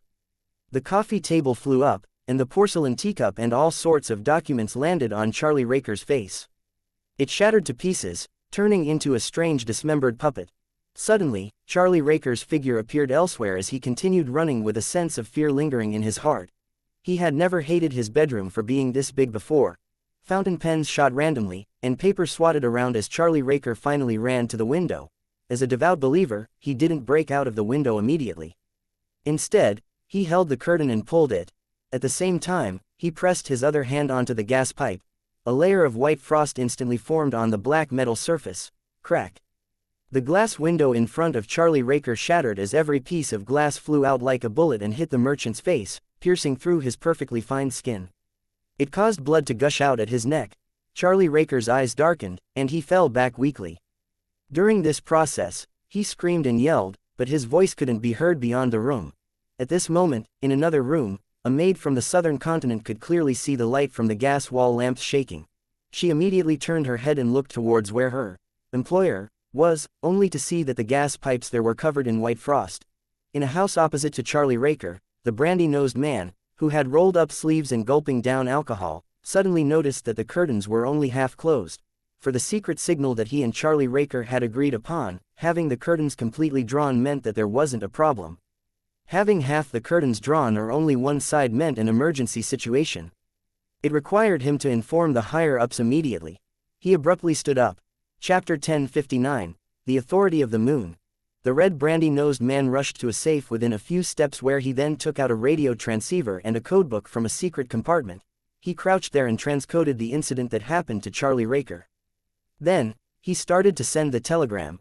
Meanwhile, in the house above the Raker bookstore, a brown-skinned maid rolled up her sleeves and poured an indigo blue liquid on her left arm. Her skin around the spot immediately changed colors, but under the indigo blue colors, there were wisps of black light extending out like threadworms. These black beams of light quickly manifested a strange, palm-sized face. Its eyes were as tiny as rice grains, and its mouth was as wide as a tea plate. "Charlie Raker has had an accident," the maid enunciated each word while looking at the face on her arm. Every word she said seemed to have its own shape, forming an indigo blue-bodied entity like her mouth and arm. Immediately following that, the words that seemed to be written began to intertwine as they were enveloped by smoke of the same color. At this moment, the strange face on the maid's arm slowly opened its mouth and sucked in the indigo blue smoke and text. All the abnormalities vanished, other than the patch of skin on the maid's arm remaining an indigo blue color. In the darkness outside the window, a tiny, ordinary bat flapped its wings, changing its motionless state and flying off to some unknown location. On another street that was less than 500 meters away from the Raker's bookstore, in the air above a restaurant that specialized in southern continent cuisine, tiny bats flew out from the darkness and gathered together, forming thick smoke. The smoke and bat appeared incorporeal and disappeared in the blink of an eye. All that was left behind was a man wearing a tuxedo without the corresponding hat. This man was thin, tall, and upright. He had light-colored hair that was nearly silver in color. His eyes were bright red like blood, as though blood was hidden within. He was none other than Sanguine Earl, Mistral. He raised his left hand with the ghostly blue gem ring and touched the slightly exaggerated bow tie. He looked down at the restaurant that had already closed and said, "Both pieces of intel eventually led here." As soon as Mistral finished speaking, a figure appeared in front of him, wearing a black regal dress and a bonnet. She had light blonde hair and blue eyes, and her face was pale like a rather intricate doll. The trees on the street below suddenly swayed gently as the light from the gas lamps flashed. A puppet. Earl Mistral nodded slightly and acknowledged Sharon's status and level. Sharon ignored him and looked at the second floor of the restaurant. There are remnants of Mother Tree of Desire worship. Then there's no problem. Mistral turned around in midair and nodded towards the darkest area. "Lord Nibs, please seal this place." An elderly, deep sigh sounded before a pair of wings covered in dark-colored skin and countless patterns suddenly extended out of the darkness. It extended out, turning broader and bigger, taking 2 to 3 seconds to envelop the entire area. The restaurant sank into an unnatural state of darkness, as though it had been moved out of the real world. Mistral didn't hesitate, nor did he attack directly. He took out a bronze box embedded with many ruby gems and took out something from it. It was a transparent glass sphere that resembled an eyeball. Then, the Sanguine Earl, Mistral, grimaced as the glass sphere fell from his fingers and landed downwards. The glass sphere emitted a glint in the darkness as it constantly changed directions and moved towards something in the air as though it was being attracted by something. Finally, it landed in a room on the second floor of the restaurant. A dazzling white light exploded. It was as if a sun had risen in the room, illuminating everything.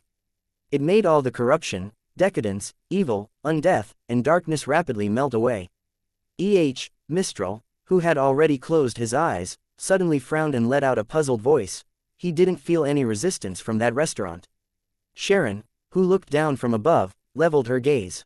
Although there wasn't much of a change in her expression, her tightly bound blonde hair seemed to shake a little. After the sun rose, it quickly set. The bright white light shone helplessly and silently in the darkness. As this was an item that was targeted at evil spirits, the building in the restaurant didn't suffer any damage. The Sanguine Earl, Mistral, opened his eyes and looked at it for 2 seconds before reaching up with his right hand and clenching it. The darkness above the restaurant instantly came to life, transforming into illusory chains that bound the entire roof. Amidst the jarring sounds, the roof was forcibly uprooted and suspended in midair. Without this obstacle, be it Mistral or Sharon, they could clearly see the situation in the target's room. On a square table covered in table linen, a radio transceiver sat on it with a transcoded telegram message beside it. In contrast, the ground was indigo blue and charred. On the other side of the room, there was an old piano. The piano stools were brown in color and seemed to have been moved moments ago. On the piano, there was a cup of red wine. There was a small, sticky, flesh-colored figure soaked inside. As for the decorations and layout, it was like any normal residence. The only difference was herbal powder and essential oil extract splattered around. This made Sharon, who could directly obtain information from the spirit world, have a thought. The person here had just left. Before she, along with Earl Mistral and Marquis Nibs, could react, the flesh-colored figure soaked in red wine emitted a misty glow. The light instantly burgeoned and brightened, forming a gigantic, crimson moon, in the room. The crimson moon's glow dispersed the darkness of the region, making the demigod participating in the battle feel as though they were on the ground and looking up into the sky. Sharon's blue eyes froze for a moment. She raised her left hand suddenly and flipped it gently, revealing a dark red accessory in her palm. The accessory looked like a full moon, and there were crimson gems embedded around it. In the center, there were symbols filled with full moons and mysterious labels. This was the scarlet lunar corona which Sharon had obtained thanks to Sherlock Moriarty's help. It kept emanating a tranquil halo, imbuing the wielder with immunity to the effects of the full moon. However, the crimson moon in the restaurant wasn't something that was as simple as a full moon. It was even closer to a blood moon, or even stronger. An indescribable surge of spirituality came into existence, making the area which Nibs's gigantic wings had isolated present a strange, deeply silent feeling. Even though Sharon wielded the scarlet lunar corona, she sensed the maleficent thoughts in her burgeon as though an indescribable change was brewing. She instinctively wanted to turn into an evil spirit and hide in objects like the trees and gas lamps along the streets. However, her rationality stopped her impulsive reaction because the crimson moon's illumination had no blind spots. At that moment, the sanguine Earl, Mistral, saw his stomach bulging bit by bit. He felt that the life pulsing in his veins was slowly condensing as though making an attempt to take form. As a supernatural creature that could use the power of the moon, he hadn't prepared to eliminate the effects of a blood moon. He originally believed that he would be filled with joy in such an environment, allowing him to freely show his prowess, but he never expected the abnormal changes to far exceed his expectations. He felt that if this continued, he would give birth to new life. It was unknown where this terrifying vileness stemmed from. The authority of the moon included fertility and proliferation. At the same time, from the huge bat wings that isolated the surroundings and created darkness, white fur grew out in an extremely harrowing manner. Nibs grunted softly as cracks appeared in the sealed-off area. A few streets away, aboard Emlyn White was rubbing the blue gem-inlaid oath of Rose. It was at this moment, Emlyn suddenly obtained the senses of Earl Mistral, seeing and hearing what he could.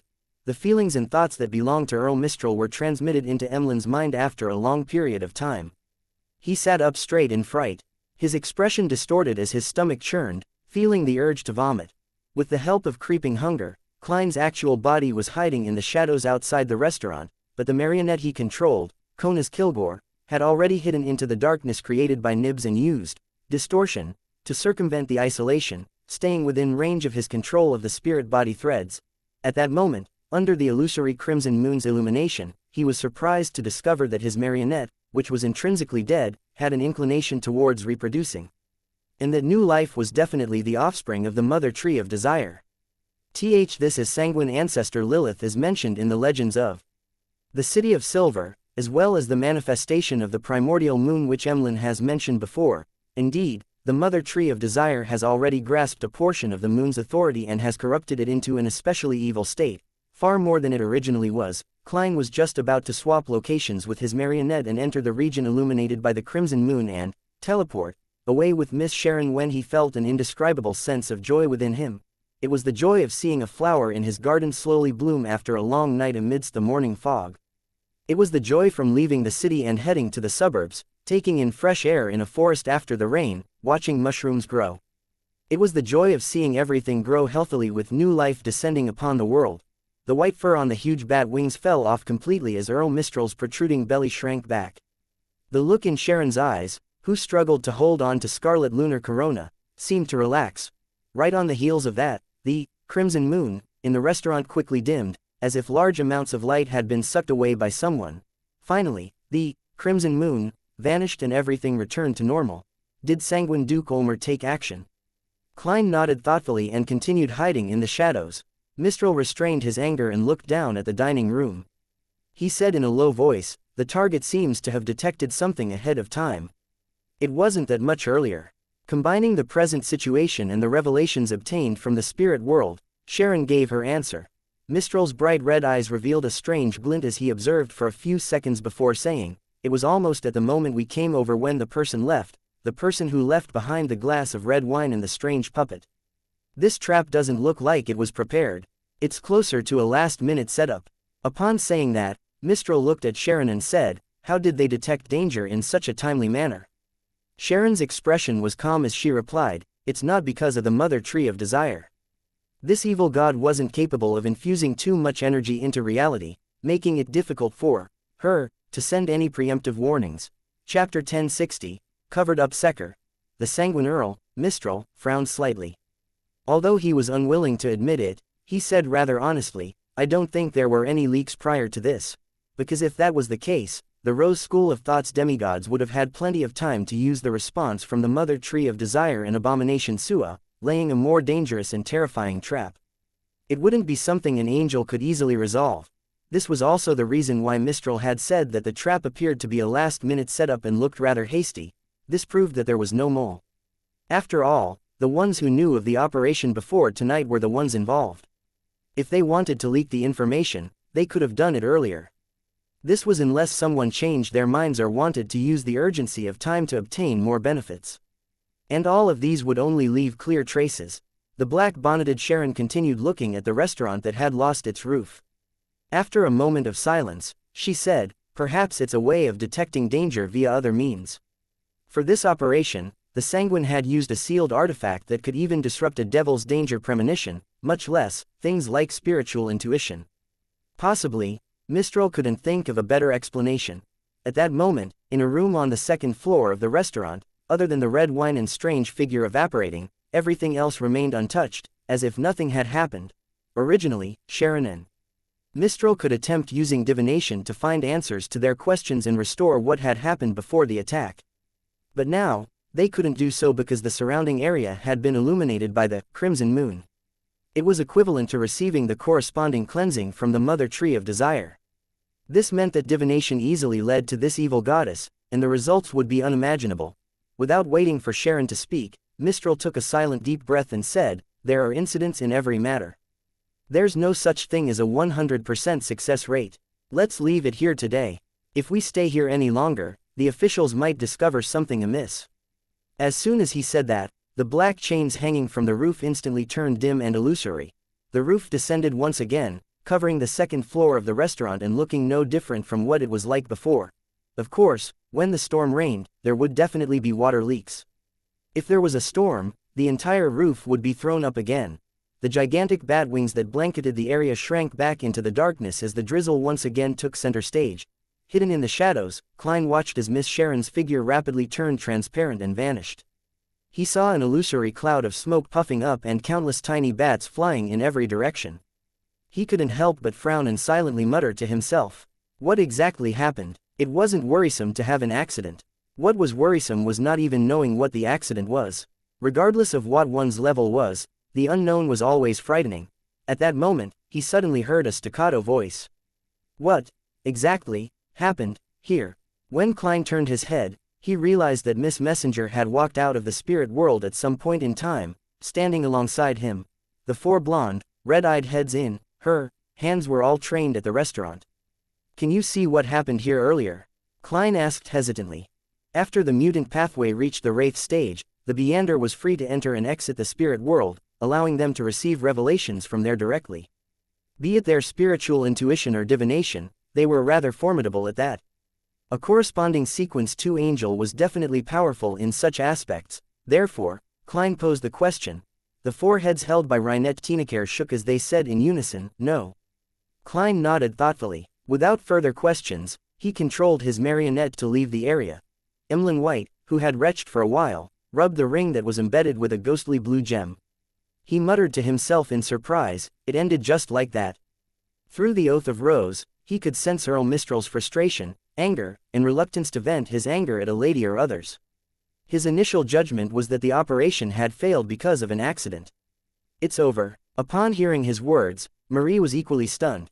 He had actually wanted to ask Emlyn White the reason for his sudden nausea and grimace, but he had perfectly tempered his curiosity and restrained his urge. They didn't find the target. Emlyn tried his best to recall what Earl Mistral had seen and heard, but due to the seal by Marquis Nibs, he was only able to see the situation via Oath of Rose after the crimson moon rose. And these feelings were made ineffective quickly after the anomaly. At the same time, Emlyn mumbled inwardly, "The demigod from the Temperance faction came here while possessing a doll. Which master's work is this? It's simply art. Didn't find the target. How can that be?" Marie's brows furrowed uncontrollably. From his point of view, everything in the operation had been going smoothly up till that point in time. Whether it was him, Sharon, or the Sanguine, none of them had the motives to leak the information to the Rose School of Thought. As for Sherlock Moriarty, he had proven his credibility through numerous collaborations. Suppressing his immense disappointment and puzzlement, Marie said without much change in expression, "Then we've to leave the vicinity as quickly as possible." As soon as he said that, his figure began to fade, revealing the qualities of a wraith. Emlyn subconsciously wanted to ask him if he knew of any doll masters, but after opening his mouth, he found that it was damaging to the image of the sanguine. Therefore, he could only swallow his words back down. Even if I know that master, I don't have the money to buy it. To bear the burden of my mission, I have to sacrifice something. Unfortunately, we didn't capture the demigod of the Rose School of Thought this time, making it impossible to figure out the current situation of their headquarters. It'll be difficult to receive that holy artifact of the ancestor. Amidst Emlyn's thoughts, his expression slowly turned grave. Backland Bridge area, Iron Gate Street, in one of the billiard rooms of the Bravehearts Bar. Klein, in the image of Sherlock Moriarty, was sitting opposite Sharon and Marie. After a brief moment of silence, the black regal-dressed Sharon, who was seated on a high stool, said to the detective, "What are your thoughts on the matter?" Klein thought for a moment before saying, "The influence that the Crimson Moon brought was quickly destroyed." "What you mean to say is that since the Rose School of Thought's demigod had already sensed the immense danger through a certain method or a certain existence, why would he set up a trap that didn't have any effects?" Marie exchanged looks with Sharon before asking in thought. "Yes." Klein nodded. He should be able to foresee that under such dangerous circumstances, a trap at this level can be easily resolved. Then, why would he waste time setting it up and not flee immediately? This is the natural instinct of a living creature. Wearing a small bonnet, Sharon moved her head indecimably. "On the surface, it's a trap, but it's actually to cover up something." Klein replied, delivering the sentence at a slower pace. "Yes, using such a trap to cleanse the scene and stop any divination to conceal the actual situation back then. Only if there's a secret to hide would a demigod from the Rose School of Thought take the risk and stay on the scene for such a long period of time.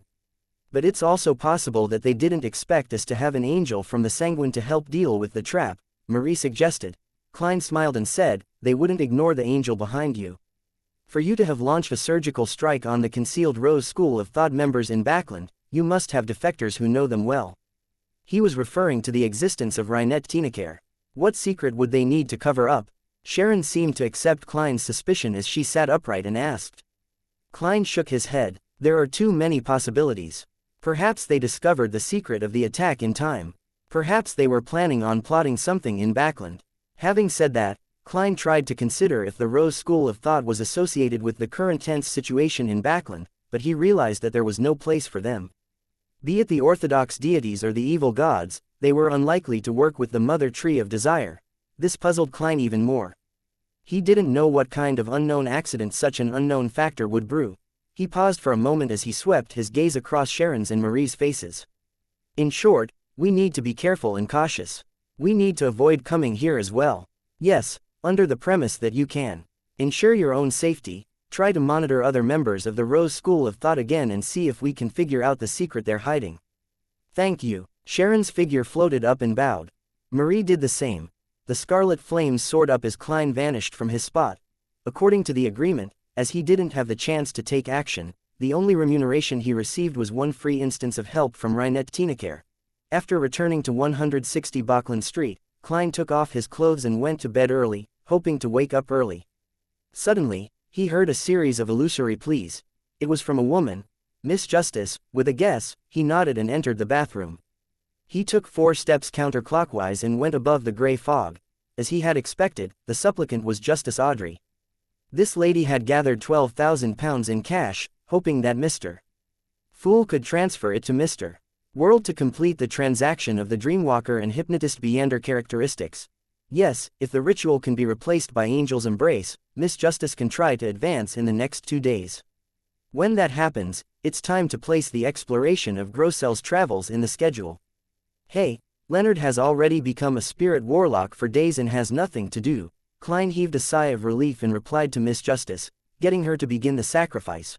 With the current situation becoming more and more tense, with more and more unknown factors, he wished to strengthen himself as quickly as possible. This included many aspects. First, the increase in the number of marionettes and sealed artifacts. Second, the recovery of his helpers. And thirdly, a further grasp of knowledge and secrets. This aided him in knowing the truth and obtaining the true attitude that the different factions have, thus, finding an opportunity from within. The exploration of Grossel's travels corresponded to the third point. Chapter 1061, Whose Dream? Friday. In the dead of the night, in Audrey's bedroom, after receiving a signal, the golden retriever, Susie, opened the door and left by herself, slumping down outside to prevent anyone from disturbing Audrey. Audrey took the Dreamwalker's Beander characteristic, the corresponding supplementary ingredients, and the apparatus used for concocting the potion out from a hidden spot. Most of the supplementary ingredients came from the City of Silver, and they were things that she hadn't paid for since Little Sun hadn't thought of something he needed.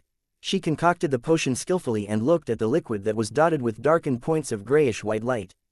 She took a step back, clasped her hands, and placed them in front of her mouth as she chanted softly, "The fool that doesn't belong to this era." Just as her prayer ended, countless figures in an indescribable form appeared in front of her. They quickly swam and meshed with one another as though they were active in the sea. Above the sea were 7 pure beams of differently colored light that seemed to contain infinite knowledge. Above these 7 lustrous brilliances was an endless grayish-white fog. And above that was a towering and magnificent palace. At that moment, the door to the palace opened as a figure formed from golden light spread out its 12 pairs of wings formed from scarlet flames and flew down, landing in front of Audrey. The 12 pairs of fiery wings were layered as they wrapped the blonde, green-eyed girl into an embrace. Such a scene only lasted for a second or two before vanishing. It was as if she was hallucinating, but Audrey always had the feeling of being immersed in this kind of holy and lofty feeling. She calmed down and sincerely thanked Mr. Fool. With Angel's embrace, she could maintain lucidity in her dream and wake up whenever she needed to. She didn't have to worry about being engrossed in her dreams and being unable to extricate herself. This meant that she had already held the corresponding ritual for Dreamwalker, and the effects were definitely better than what it could have been. After all, not every hypnotist can obtain such benediction from a hidden existence and be embraced by a special angel such as this. Audrey, all the best. Audrey mumbled inwardly before she stopped hesitating and picked up the glass bottle, drinking down the potion inside. The potion wasn't as bad as she imagined it to be. It was a little sour, a little sweet, a little bitter, a little surreal, and a little stimulating. It was like a wild dream she could let herself loose in. Before she could feel the effects that the potion exerted on her body, Audrey was suddenly startled before she regained consciousness. She saw that the night was becoming dawn outside the window, with the sun rising from the horizon, dyeing the sky red. Within the garden, flowers were blooming, the tips of the blades of green grass shimmering with crystalline dew. It was as if Audrey had become the ruler of this world. Her consciousness floated up as she looked down upon the various scenes. Her father and mother held hands as they strolled down the garden trail, taking in the fragrance as they bathed in the morning light. Having worked through their differences, her 2 brothers, Hibbert and Alfred, rode on horses and brought servants along with them. Laughter accompanied them as they entered the woods, competing against each other for a more successful hunt. The ambassadors or special representatives of the various countries like Fasak, Intis, and Fainapotter signed an agreement at Lowen's Sodella Palace, announcing to the world that a war wouldn't happen, thus, dispersing all the dark clouds in the sky. The smog situation in Backland improved. Every company's factory had passed the double review of the Alkaline Industry Inspector and National Atmospheric Pollution Council, and they had promoted such standards to other countries. Maximum working hours and the basic labor environments for workers were guaranteed, and the development of every industry was getting better. The number of tramps had dropped to an unimaginable level, and all kinds of protective measures spearheaded by the kingdom covered everyone. There were more and more workers who could afford bicycles. On the streets, the bicycles clustered together like a huge army, driving in different directions amidst ringing sounds. Children didn't need to work in factories at a young age. They could giggle and fool around, running into classrooms with tables and chairs. Inside, they flipped open their textbooks and began listening attentively. If they didn't wish to study, it was solely of their own choice, not because they lacked the conditions. Women were no longer discriminated against due to their gender. Even a laundry maid could rely on studying to obtain knowledge and find better jobs. There were reporters, teachers, policewomen, soldiers, miners, and civil servants, seen in every walk of life. All kinds of mechanical items appeared on the streets and alleys, bringing the people convenience and joy. In the square in front of the Evmite Cathedral, pigeons flew up and landed. People were either sitting or playing the accordion, fully enjoying their lives. This was Audrey's dream for the future. Unaffiliated Beyonders didn't have to worry anymore. As long as they received a checkup of their physical-mental condition, they could walk openly and use their Beyonder powers to earn money in a legal way. This is really wonderful. If it weren't for me being clear-headed, I would have lost myself to this. I would have descended from my commanding position in my consciousness. Taking a stroll with my parents, hunting with my brothers, and occasionally going to school to teach children. I would often work hard for the extension of the world's peace. Audrey stared at the dream, feeling a bout of poignancy. She then felt her astral projection rise once again, breaking out of the confines of the hazy world. She saw that her dream was like a huge bubble that grew out from the island of consciousness while silently enveloping it. The air bubble was surrounded by a gray fog. From afar, she could vaguely see other air bubbles, and below them were their corresponding islands of consciousness. Deep within the gray fog was a silent, undulating, shimmering, wavy, illusory sea that seemed bottomless. The sea of collective subconscious. This is the scene of a mind world for a dreamwalker. Only from manipulator onwards is one really able to interfere with the sea of collective subconscious. Audrey nodded in enlightenment and retracted her gaze. Without staying any longer, she forcefully escaped from her dream. Her vision returned to normal immediately as it remained pitch black outside. Only the street lamps around the garden were emitting light. She then cast her gaze on the full-body mirror in her bedroom. She felt that she didn't seem too different from before. Only when she observed carefully did she realize that her pair of green eyes were becoming more limpid and deeper, as though they could reflect the souls of others. Closing her eyes and taking in the knowledge brought by the potion, Audrey quickly grasped the core power of Dreamwalker. By guiding and controlling a dream, she could obtain information and affect the enemy. There were two aspects. First was guidance, which was similar to Nightmare of the Evernight pathway, by using the different changes in a dream to guide a target into revealing one's deepest secrets. The difference was that a nightmare could forcefully pull a person into a dream. However, dreamwalkers weren't capable of doing so unless they were combined with hypnosis. The second was alteration. By modifying a target's dream, one could influence a target over a long period of time, changing them and making them do things they wouldn't usually do without them realizing it. The principle behind such an alteration used a dream as the incisive points and the astral projection as a point of leverage, contaminating the target's soul body before affecting the body of heart and mind, planting it deep in the subconscious. Compared to directly using hypnosis, a control that stemmed from dreams was more mild and furtive, making it difficult to be noticed and suitable for targeting targets at a higher level. From the looks of it, most matters that involve love at first sight might have had a few hidden cases that were a result of dream alteration. Yes, amongst many popular best-selling novels, the female lead often dreams of a figure and spends a beautiful, romantic time with him. Therefore, when they encounter the male lead who's similar to the figure in their dreams, they will quickly succumb to them and have a strong penchant for love. Audrey recalled the novels she read in the past and suddenly found it amusing. To her, be it guidance or alteration, they weren't an essential enhancement over hypnosis. Instead, there was another Beander power that she liked even more. It was dream traversal. This made her body turn incorporeal as if she was an elf in a dream or a dreamwalker. Not only could she directly hide in someone else's dream, but she could also jump from a dream to another dream, completing a blink in the physical sense. The restriction of such traversals was that the distance between two dreams couldn't exceed 500 meters, and they had to belong to intelligent creatures. In special environments, this can effectively hide myself. Why didn't Vin Rambus directly affect me through dream alteration? Because this place is protected by the church. The Evernight pathway is also skilled in the domain of dreams, Audrey thought as she began converging her spirituality. Along the long bronze table, Klein sat a few seats diagonally across from Leonard. Why are you suddenly looking for me? Leonard leaned back in his chair and asked lazily. Regardless, he still remembered that this place belonged to Mr. Fool, so he didn't dare appear too casual. Klein glanced at him and said, I need your help with something. You need my help? Leonard pointed at himself and asked in surprise, are you referring to Pallas? He didn't think he could help a demigod like Klein. You have a very clear understanding of yourself, Klein tsked. However, I'm really looking for you this time. It mainly involves a few dreams. Dreams? Leonard came to a realization as he said with a hint of puzzlement and laughter. Klein, you seem to have changed a little. I mean, you've become more like the past, no longer wearing that gloomy expression. Without waiting for a reply, he straightened his disheveled hair and smiled. That's a good thing. Well, I'm still quite good at dreams. Who do the dreams belong to? Without batting an eyelid, Klein replied, a Loan soldier from more than 100 years ago, a 4th epic aristocrat, an ascetic from the 3rd epic, and an elf and giant from the 2nd epic. What? Leonard asked with his green eyes wearing a blank look, wondering if he had heard wrongly.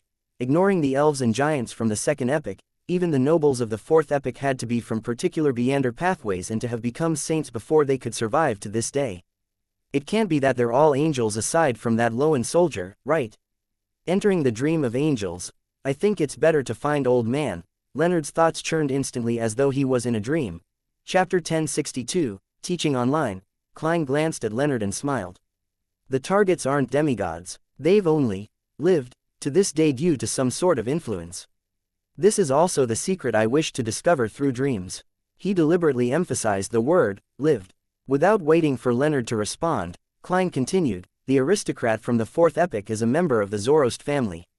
You might be able to use his dream to learn more about Palace Zoroast. Old man's descendant. Leonard's heart stirred as he looked forward to the proposal that Klein raised. Although he had gotten along rather well with Palace Zoroast and gradually built some trust in this angel, he still held the most basic level of vigilance against him.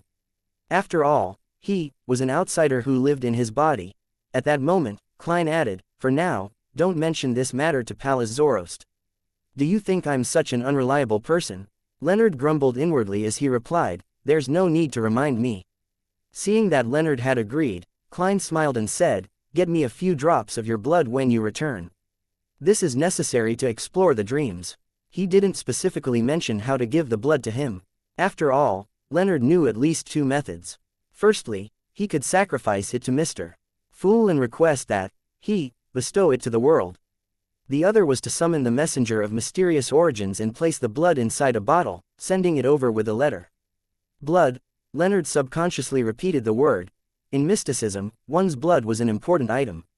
It was best not to give one's blood to others, otherwise, they might die without knowing the reason. Sometimes, death wasn't the most terrifying outcome that could happen. After a brief moment of hesitation, Leonard nodded. When will the exploration begin? Klein was prepared for this question as he replied, late Sunday night, close to midnight. He wanted to give Miss Justice time to converge her spirituality and familiarize herself with her abilities. All right, Leonard didn't say anything else. Following that, Klein seriously explained skills in sophistry so that the dear poet knew how to pacify his grandpa after returning. After returning to the real world, Leonard was deliberating over his words when he heard Palace Zoroast's slightly aged voice. Why did your former colleague look for you? Is there anything that cannot be explained in a letter? Leonard adjusted his sitting posture and chuckled. He's afraid that the letter will be leaked. After all, it might involve that person. Just as he finished his sentence, Leonard inwardly mumbled, of course, the most important thing is to be wary of you. What I see is equivalent to what you see. That person. Palace Zoroast seemed to understand who he was referring to. Yeah. Leonard picked up a cup on the table and drank a mouthful of malt beer. He found an ascetic from the third epic. He hopes to learn the history of that epic through his dream. What Leonard said was the truth, but it was only a portion of the truth.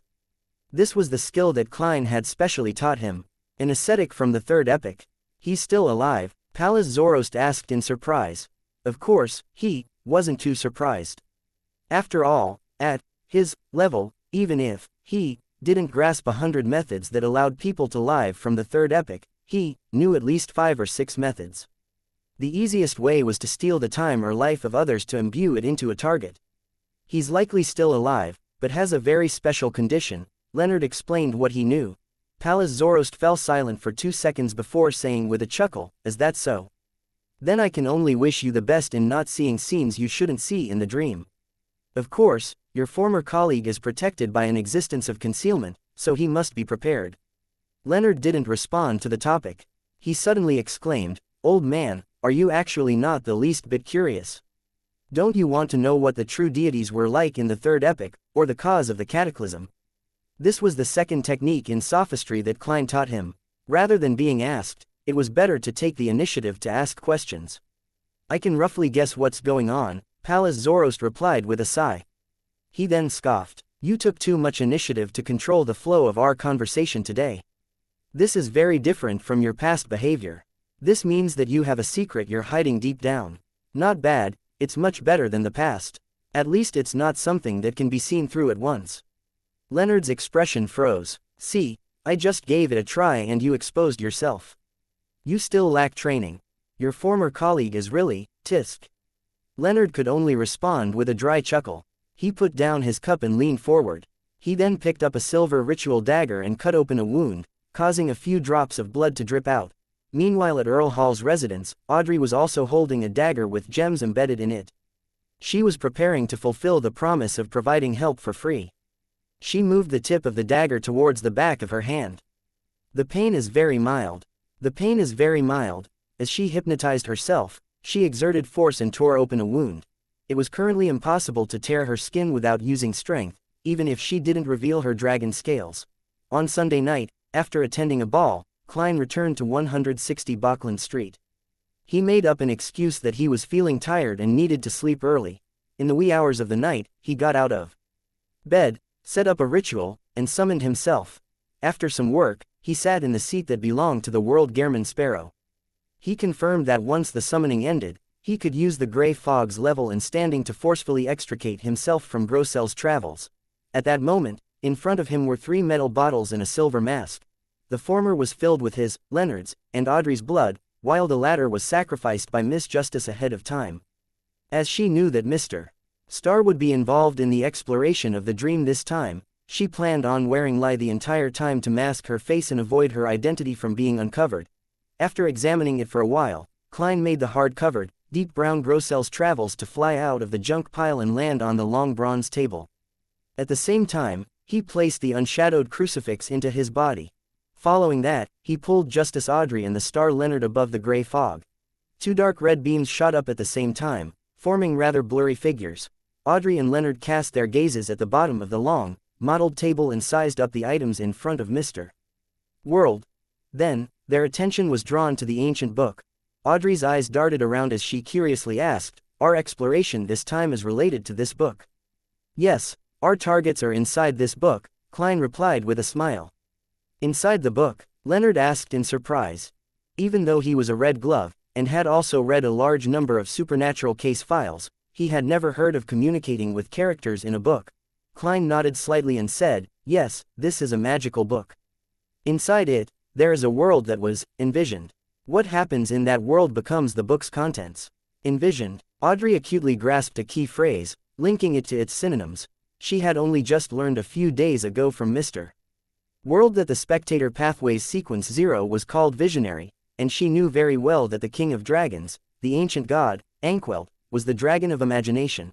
After some deliberation, Klein said, "My description might not be accurate. It might be an envisioned world or a true dream. The only thing I can confirm is that it was created by an ancient god from the second epoch, the dragon of imagination Anquelt. I obtained it from Vice Admiral Iceberg. Ancient god's relic. It's no wonder that it can make a giant and elf from the second epoch, a third epoch ascetic, a fourth epoch human aristocrat, and fifth epoch Lonus soldier survived till now." Leonard came to a realization as he couldn't help but size up the world Gehrman Sparrow. He couldn't imagine what kind of experiences Klein had ever since he left Tingen. At this moment, Klein looked around and pushed the lie mask to Miss Justice as he said, "Let's head on in." "All right." Audrey put on the silver mask. Leonard looked around and nodded. Klein immediately picked up the 3 metal bottles and poured out some of the blood inside, smearing it on the cover of Grossel's Travels. So this is what the blood was for. Just as this thought flashed through Audrey's mind, she saw a white snowy storm. Amidst snowflakes the size of down feathers and a biting cold wind, a city that was more than 15 meters tall stood nearby. A soldier wearing leather armor on guard by the gates was huddled in a spot that was immune to the wind and snow. As long as there weren't any merchant convoys, he wouldn't head forward to block any ordinary pedestrians. This is a world that was completely envisioned. It's like it's real." Leonard looked around as he spread out his palm and caught several snowflakes. He felt the coldness of its touch before they quickly melted into water. After confirming the environment, Leonard suddenly realized something. Klein was maintaining the image of the cold and refined Gehrman Sparrow. Miss Justice wore a silver mask, revealing the bottom of her face, green eyes, and blonde hair, making it impossible to imagine her actual appearance. As for himself, he didn't disguise himself at all. This was a habit of official Beyonders. They openly carried out missions without any disguises. Mr. Starr really is laid back, and his hair is combed very casually. It's such a pity. Otherwise, with his looks, he can be a model on the covers of magazines. As a noble lady who had seen too many handsome men, Audrey politely glanced at him before retracting her gaze without making any excessive observations. Klein chuckled inwardly and pointed at the city in the snowstorm. Our first target is the ascetic, Mr. Snowman, from the third epoch. This was the person most likely to have a link to Aemon and his brother. According to Klein's plan, after Snowman would be the fourth-generation aristocrat, Mobit. This was because giant Grossel and elf Ciatas involved matters at much higher levels, and there was a high chance of there being an accident. Therefore, it was safer leaving them at the end of the schedule. After the exploration of the four people's subconscious via their dreams, they would then enter the sea of collective subconscious in search of any possible secrets. Chapter 1063, The Lord's Left Hand. In a rather remote spot in Pesot City, there was a building made of stone. It looked rough and was a cathedral that needed some construction work. The most eye-catching and intricate part was the altar. Erected over it was a wooden cross and a tall figure carrying the cross. Ascetic Snowman was sitting in the first pew, facing the divine statue, his head bowed and his eyes closed in focused supplication. He was a middle-aged man who wasn't considered old but had some wrinkles. He was wearing a simple white robe that had been washed countless times. He had brown short hair, and on his exposed arms, shoulders, calves, and feet, there were all kinds of old scars and scabs. At that moment, two men and a woman appeared at the cathedral entrance. The men were dressed in black robes that were completely different from the surroundings. One was wearing a vest and half-top hat with a formal bow tie, and the other casually wore a white shirt. The former had a pronounced outline with a cold expression, while the latter had black hair and green eyes. He looked pretty good, exuding the romantic air of a poet. The lady was wearing a long white dress that was tight at the waist with frilly designs at the sleeves. Lacy flowers were sewn in a meshed manner at her chest. She wore an intricate silver mask, revealing a pair of emerald-like eyes, her high nose, her lip-glossed lips, and lower half of her face. It prompted anyone who laid their eyes on her to imagine how beautiful her actual appearance was. They were extremely attractive. It was the same regardless of the angle one took. However, the passers-by, and few members of the congregation, and the praying ascetic didn't even give them a look, completely ignoring them. This was a combination of hallucination and psychological invisibility. Audrey was already in operation mode, no longer showing any curiosity. She swept her gaze and said in a gentle voice, "What's most important now is to get Mr. Snowman to sleep, otherwise, we'll have to wait until tonight. The night in this world. Relax. It's trivial," Leonard replied with a smile. Compared to Miss Justice, who had only experienced a few supernatural incidents, as a Nighthawk, he was already too used to such things. He was very composed and even wanted to joke with Klein. Of course, he didn't know that Miss Justice had recently hypnotized a demigod. Klein glanced at his former teammate. "Then let's begin." He was carrying unshadowed crucifix on him, and in less than 3 hours, he would be dropped back to Sequence 5 and have his bizarro sorcerer Beander characteristic purged, so he naturally didn't want to waste any time. He's back in his crazy adventurer state again. Tisk. Leonard didn't beat around the bush. He raised his hand to neaten up his hair as his green eyes suddenly turned deep. Silently, the praying ascetic, Snowman, had fallen into a deep sleep. This is the Beander power of a nightmare. Looking at this scene with sparkling eyes, Audrey thoughtfully muttered to herself. In fact, she was aware of the powers of a nightmare, having seen them in action before back when they were dealing with the Sanguine Viscount, Ernst Boyar. However, she was unable to grasp the full picture of it due to the urgency of the situation. It was only now that she made a complete observation of it. Right on the heels of that, she raised both her hands and grabbed the arms of the world and the star. Using her abilities of Dreamwalker, she led them into Snowman's dreamscape. "I can do it myself," Leonard mumbled the moment he entered the hazy world. Klein and Audrey ignored him and quickly surveyed the area, taking in the entirety of Snowman's dreamscape. They were also inside a cathedral, an unusually majestic cathedral. Ancient stone pillars propped up a towering dome, but they didn't make the hall appear too segmented and cramped. It still remained extremely spacious. The cathedral's door was wide and tall, even for giants. Lined on both sides were candles placed in silver cups that emitted a warm glow. The altar right in front was grand and magnificent. Above them were grayish-white crosses and a sculpture of God bearing the cross. The statue's face wasn't very clear, but it felt like it was showing pity towards all beings in the world. Snowman was similarly sitting in the first pew facing the holy altar. His head was bowed and his eyes closed in focused supplication. "This is similar to the afternoon town's abandoned cathedral that Little Sun showed to us. It should be a building from the same era. Audrey swept her gaze across the brick arches and whispered. At the same time, she tried to suppress her curiosity and told herself to remain calm. Little son. How is he, little? That fellow is clearly taller and larger than me. Afternoon Town's abandoned cathedral, Leonard thought in puzzlement as he lampooned. When he joined the Tarot Club, the son Derek had long returned to the City of Silver. Although he would occasionally mention the exploration of the Giant King's court, he didn't conjure any of the corresponding images. Indeed, Klein retracted his gaze and agreed with Miss Justice. Then, he said to her, try to guide Snowman's dream and get him to reveal the important information in his subconscious. Focus it on the kings of angels. This mission could be accomplished by both the Nightmare and Dreamwalker. The reason why he had Miss Justice do it was because he wanted to give her a chance to digest the Dreamwalker potion. After all, Leonard had already passed that stage. And no matter what, in matters that involved the subconscious, Beyonders of the spectator pathway were definitely more professional. The way they carried it out would be more precise and effective. It was only then that Leonard realized a problem. Miss Justice's abilities involved the domain of dreams. This meant that she had already advanced to Sequence 5 Dreamwalker. Isn't that too fast? Leonard was secretly surprised and in disbelief. He remembered that Miss Justice had mentioned it during their exchange when he joined the Tarot Club. It hadn't even been a month since she became a hypnotist, and now, only 3 months had passed.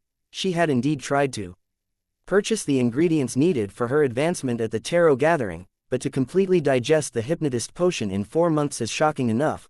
Leonard's mind raced as he had a baffling feeling that the pride of becoming a Red Gloves captain, a quasi-high-ranking member of the church, a Sequence 5 spirit warlock was gone. While his thoughts were running wild, Audrey tersely acknowledged the request and took a few steps forward to stand beside Snowman. Illusory ripples suddenly appeared in her jewel-like eyes. Those ripples constantly sank deep into the depths, returning to the darkness and tranquility. Invisible ripples emanated out as the altar in front of the cathedral suddenly turned blurry. These magnificent objects, along with the cross and the divine statue, warped and suddenly unfurled, emitting lights and shadows that weren't considered too intense. The light and shadows intertwined into a 3-dimensional portrait of a towering mountain range. The main peak reached high into the clouds, but the white cloud didn't dare to conceal the main peak as it automatically separated around the peak's 2 sides. On the peak of the mountain stood a huge cross that was even taller than the mountain. In front of it stood a majestic figure that was covered in layers of stacked halos. 2-winged, 4-winged, and 6-winged angels were either holding bugles, playing the harp, or playing flutes, dancing around the majestic figure as they sang and extolled.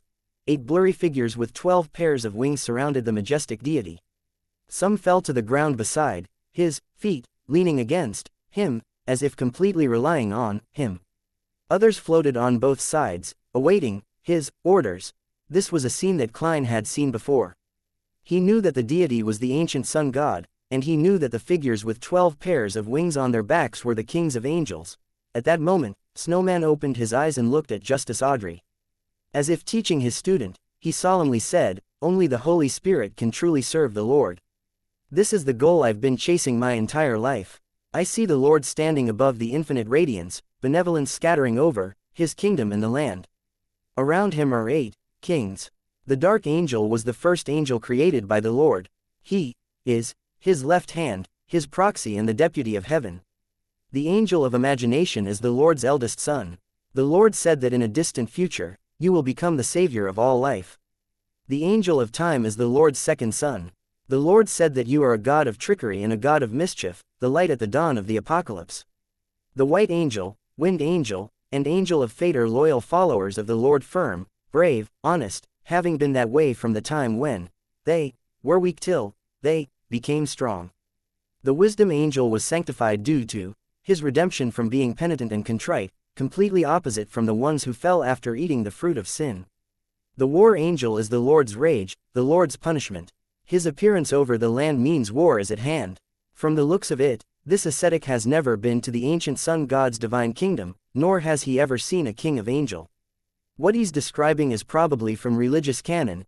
In other words, what he says is what the official text says. From the looks of it, Dark Angel Saucereer was really the leader of the kings of angels. He was most trusted by the ancient sun god and was called the deputy of heaven. Yet, such an existence was bewitched. I wonder what his outcome was in the end, and why there aren't any traces of him to date. Klein seriously listened to Snowman's description and had a clearer understanding of the kings of angels. He never expected that the ancient sun god would predict that Adam would be the savior. This left him somewhat puzzled. So these are all the 8 kings of angels. Leonard listened attentively as well. This was something that Old Man Pallas hadn't told him in detail before. It was a real secret from ancient times, something that happened before the cataclysm. Audrey had seen the mural of the 3 kings of angels eating the City of Silver creator. Through the corresponding images, she had matched them to the eternal blazing sun, the Lord of Storms, and the God of Knowledge and Wisdom, so she wasn't too surprised. She turned her head and looked at the world and the star, calmly interpreting the hidden meaning behind those sentences. According to what Mr. Snowman said, the Dark Angel was created. The 3 kings of angels, White, Wind, and Fate, had followed the ancient sun god from a weak stage until they slowly empowered themselves. The weak stage here probably refers to sequence 4, the wisdom angel should be an outsider who joined later, and he might have been from an opposing faction in the beginning. When he heard Miss Justice's words, Klein suddenly remembered a name. It was the Dragon of Wisdom as mentioned in the City of Silver's myths Harabergen. He then nodded, indicating for Miss Justice to continue. After Snowman recited some related scriptures, he suddenly solemnly said, "Our diocese has cultists who believe in the Evernight hiding within it. These are the orders from the kings." Chapter 1064. Drawing closer. Cultists who believe in the Evernight. Upon hearing Snowman's words, the 3 present were more or less thrown into an awkward situation. Klein, Audrey, and Leonard all had a certain relationship with the Evernight goddess. One was a standard cultist who believed in the Evernight. The other wasn't only a cultist, but a quasi-high-ranking member of the cult, an elite team leader. The other was even worse, a blessed of the evil goddess. From the looks of it, the Church of Evernight appeared earlier than what the historical records stated. They can be traced back to a long time before the cataclysm. However, it existed in the form of a secret organization. Klein cleared his throat and did a simple analysis, breaking the sudden silent mood.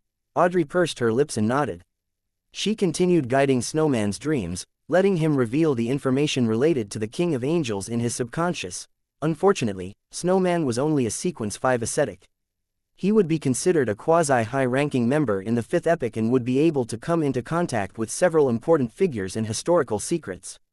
However, before the cataclysm, a sequence 5 didn't enjoy such a status.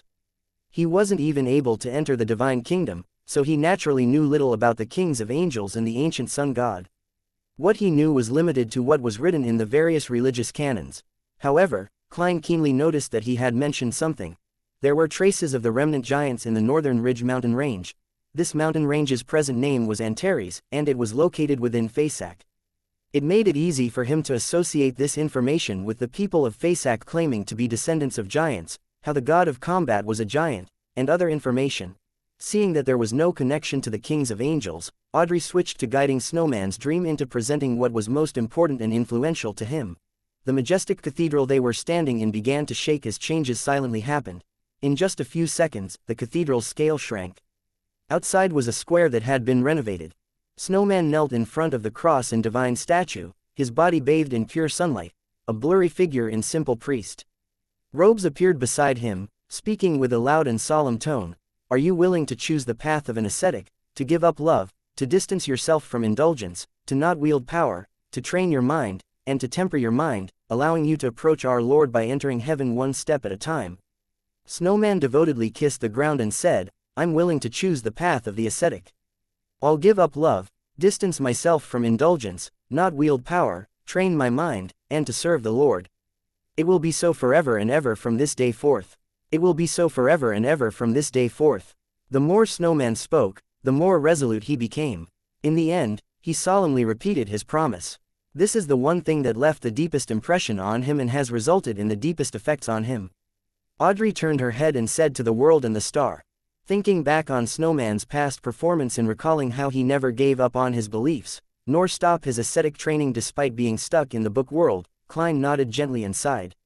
He is a true ascetic. Audrey retracted her gaze, and after guiding Snowman to present something that was more important to him, she returned to the world and the star and said in a gentle voice, "There shouldn't be much left." Klein glanced at Snowman and said, "Let's go to the next spot." Inside a house in Pesot City, Mobit, with his brownish-yellow hair, dark brown eyes, high nose bridge, and thin lips, was wearing slightly furry pajamas. He laid on a bed that was half high and half low, as he stared at the ceiling, muttering to himself, "Winter year is much colder than usual. It's starting to snow. Although it's almost noon, I don't want to get up at all. Ciatas, why does an elf like you insist on sleeping in? You even pressed your hands and feet on me. I really miss being single. I could roll around freely in bed. Every comer will be mine, unlike now." Sigh. On the bed, elven songster Ciatas leaned her body sideways while sleeping comfortably. Not only did she occupy nearly half of the bed, but she also left a large amount of space on her side as her body clung close to Mobit. She left one arm and leg on him, squeezing Mobit to a corner of the bed, almost to the point of falling off. After pulling up the blanket that was pinned down, Mobit sighed and closed his eyes, preparing to sleep again. Then, he really fell asleep. In his dream, he sat at the bar counter, alternating between sipping hard liquor and gulping down beers. He didn't return home as he claimed he would wait for Ciatas to come begging him to return. Is this the aristocrat from the fourth epic? At the entrance of the tavern, Leonard glanced at Klein. Klein gave a clear answer. Mister. Star's tone and actions suggest that he's more nervous than before. He seems to care a lot about this aristocrat from the fourth epic, according to the information given by Mr. World, a certain person that Mr. Star knows might have seen the second blasphemy slate, and that's an extremely ancient divine artifact. Although I can't eliminate the possibility of seeing it in the fifth epic, powerhouses of the fourth epic are more likely to have a chance of coming into contact with such matters. So, this aristocrat from the fourth epic is related to the person Mr. Star knows. Audrey grasped certain matters through fine observation and interpretation. With this as a premise, she quickly came to a conclusion. Mr. Star would step forward and suggest that he would guide the dream. As expected, the fourth epic revered asymmetrical beauty, but such attire really made me uncomfortable. Leonard teased before looking at Miss Justice and the world. Klein Moretti, let me do it this time. All right, Audrey replied with a brisk tone and smile. This was a development that Klein was happy to see. He naturally wouldn't stop it. Leonard then tugged at his collar and walked to the bar counter in a few steps. He sat beside Mobit and ordered a local Sanjan beer. He gulped and suddenly said, "You look like a member of the Zoroast family.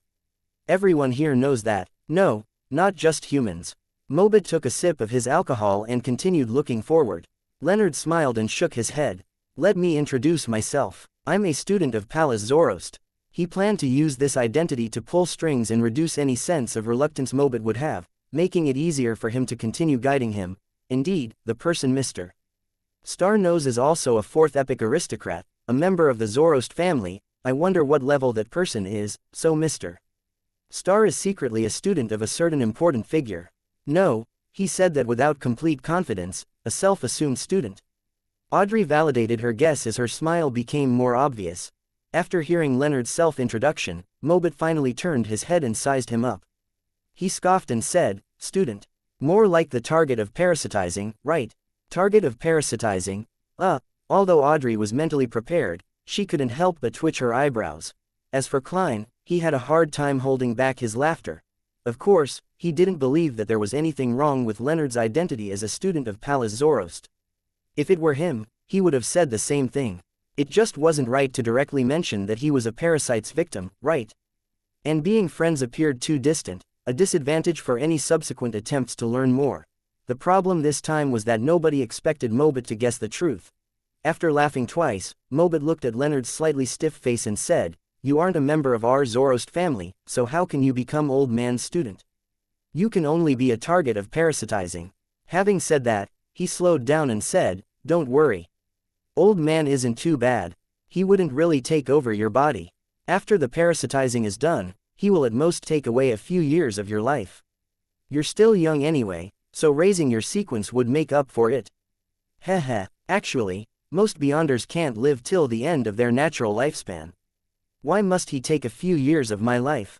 Leonard subconsciously asked. Mobit raised his glass and gulped down a mouthful. He replied in a daze, "Since you've already been parasitized, something must be stolen, right?" Leonard snapped out of his daze and asked in surprise, "You also call him old man?" "Of course, we all call him old man." Heh. He doesn't seem to object to it. Mobit suddenly sighed. He is my great-grandfather, and I haven't seen him for 1,000 years, no, 2,000 years.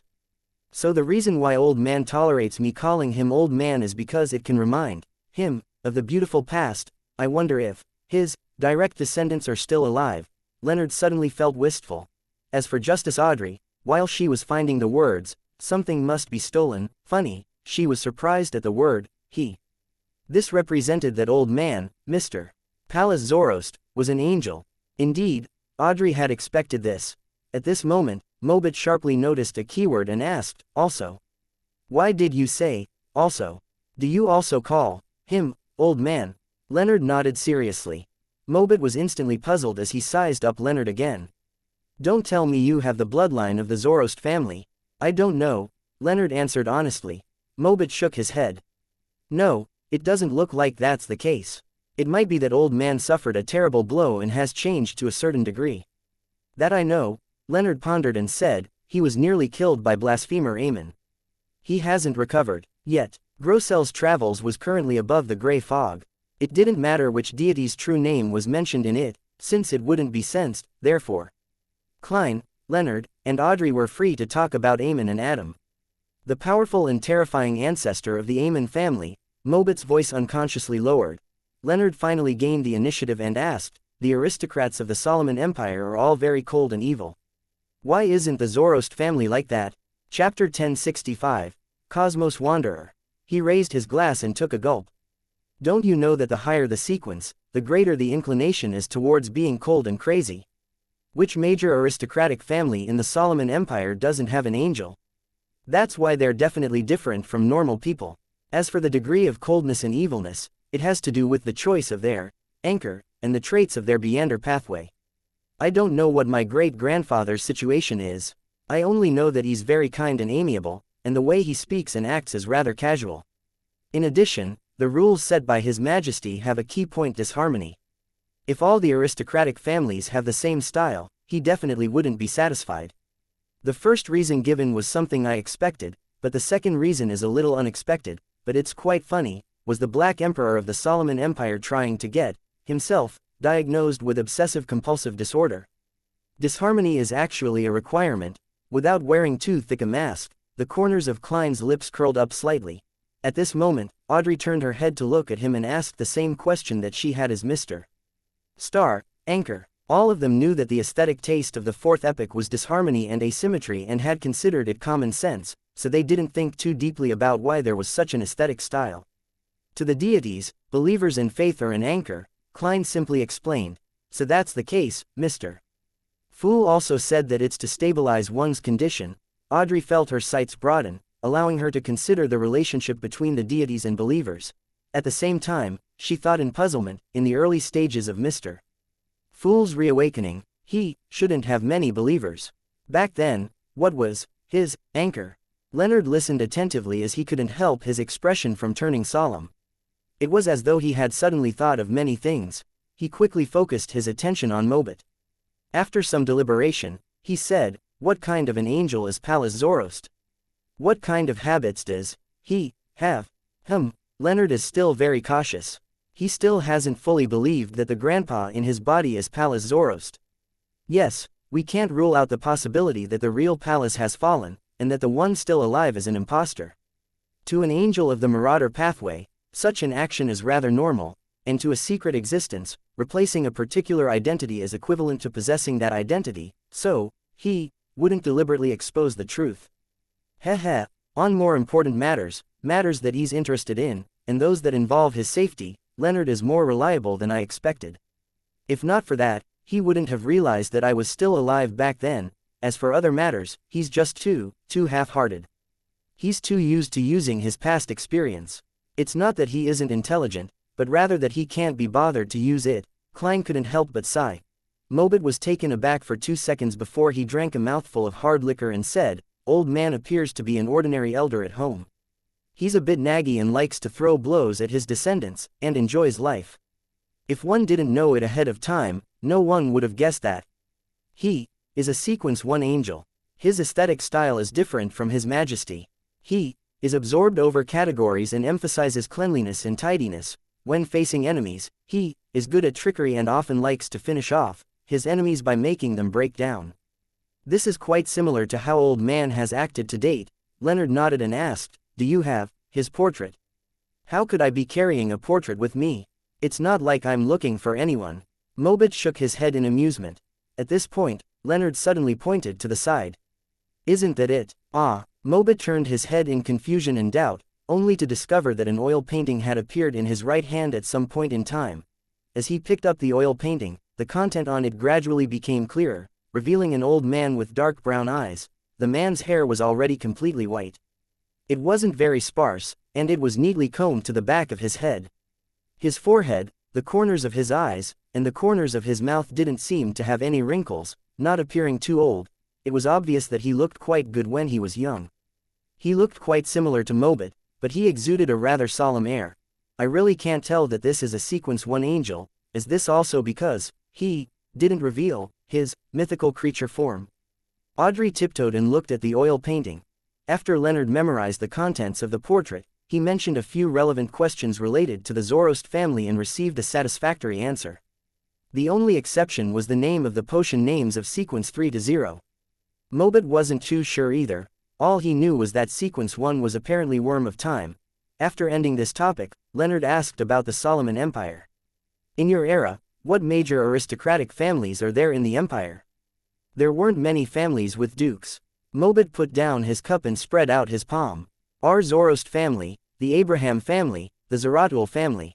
In addition, although the Medici family and Lord Ouroboros didn't have any aristocratic titles, their standing wasn't worse than the major aristocratic families.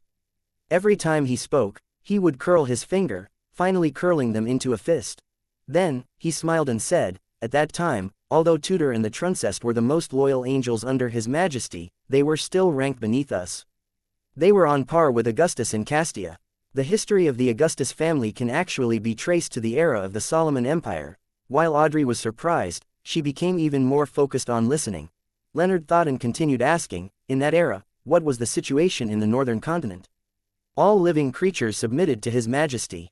Even deities acknowledged His Majesty's rule in order to fight against opposing factions. Mobit chuckled. They all have countries that belong to them, in poorer places. In short, Evernight, god of combat, and death were at odds. The three deities of storm, blazing sun, and wisdom had a great conflict with each other. Earth's attitude was vague and unclear, but she was more inclined towards the god of combat. This made them unable to cooperate in a stable fashion, thus being unable to form an alliance to fight His Majesty and the true Creator. At this point, Mobit sighed and said, and precisely for the sake of balance, His Majesty didn't attack the southern continent, and allowed death to unite the plains and the ancient forest to build the Balaam Empire. No, ultimately, the six deities came to an agreement. Hence, the Black Emperor perished, establishing the Tudor Truncest United Empire. Leonard recalled Pallas Zoroast's mention of this particular phase of history and, for a baffling reason, felt how history was filled with vicissitudes. At that moment, Mobit turned his head and looked at him. Do you have cigarettes? These little devils that came out from the true Creator's believers aren't bad at all. Leonard immediately controlled the dream and conjured a cigarette before handing it over. Is this an improved version? Mobit stretched out his right hand and snaked out a ball of fire from the kitchen behind the bar. He lit the cigarette and took a deep breath. Seeing smoke coming out of his nostrils, Leonard asked curiously, the true Creator's believers like to smoke? That's right, even Lord Medici would occasionally smoke a few sticks. Although it's just a habit for him, Mobit answered without hiding anything. Leonard nodded and asked, which deity do you believe in? Of course, it's His Majesty. All the aristocrats in the empire believe in His Majesty. Other than Lords Medici and Ouroboros. They believe in the true Creator. Also, Duke Bethel Abraham might just be faking it. According to what I know, he only believes in himself, Mobit quipped. Bethel Abraham, a thought came to Klein. He was about to signal Leonard to ask further when he heard the poet ask, is Duke Bethel Abraham very powerful? Clearly, the completely different behavior compared to the other aristocratic families in the empire made this ancestor of the Abraham family stand out. Very powerful. Even Lord Medici and Ouroboros are afraid of him, Mobit said as he puffed out smoke rings. In the Warring Era, he was publicly acknowledged as one of the angels most likely to become a deity. Warring Era, Leonard asked curiously. Mobit looked at the slowly burning cigarette in his hand and said, "This isn't thrilling enough." Heh. The Warring Era refers to the time after the Cataclysm ended to the point when the Empire was established. It lasted about 112 years. Our Zoroast family's first angel perished in the Warring Era. Thankfully, we were helped by His Majesty before he became a god, thus, we didn't lose the Beander characteristic. Who did it? Leonard immediately asked. I'm not Sequence 4 yet, so there are many things I'm not qualified to know. Let's talk about Duke Bethel Abraham. I actually don't really know much about him, but I was very interested in their family and the Beander pathway they control. It's said that the apprentice can wander the cosmos once they reach Sequence 2. There are also rumors that it's at Sequence 3. Cosmos. Klein's pupils dilated slightly as he became more focused. At this moment, Mobit continued, they left behind lots of information regarding the cosmos, recording many interesting things. Unfortunately, I never managed to borrow them. However, I heard of the 3 laws that they concluded for wandering the cosmos.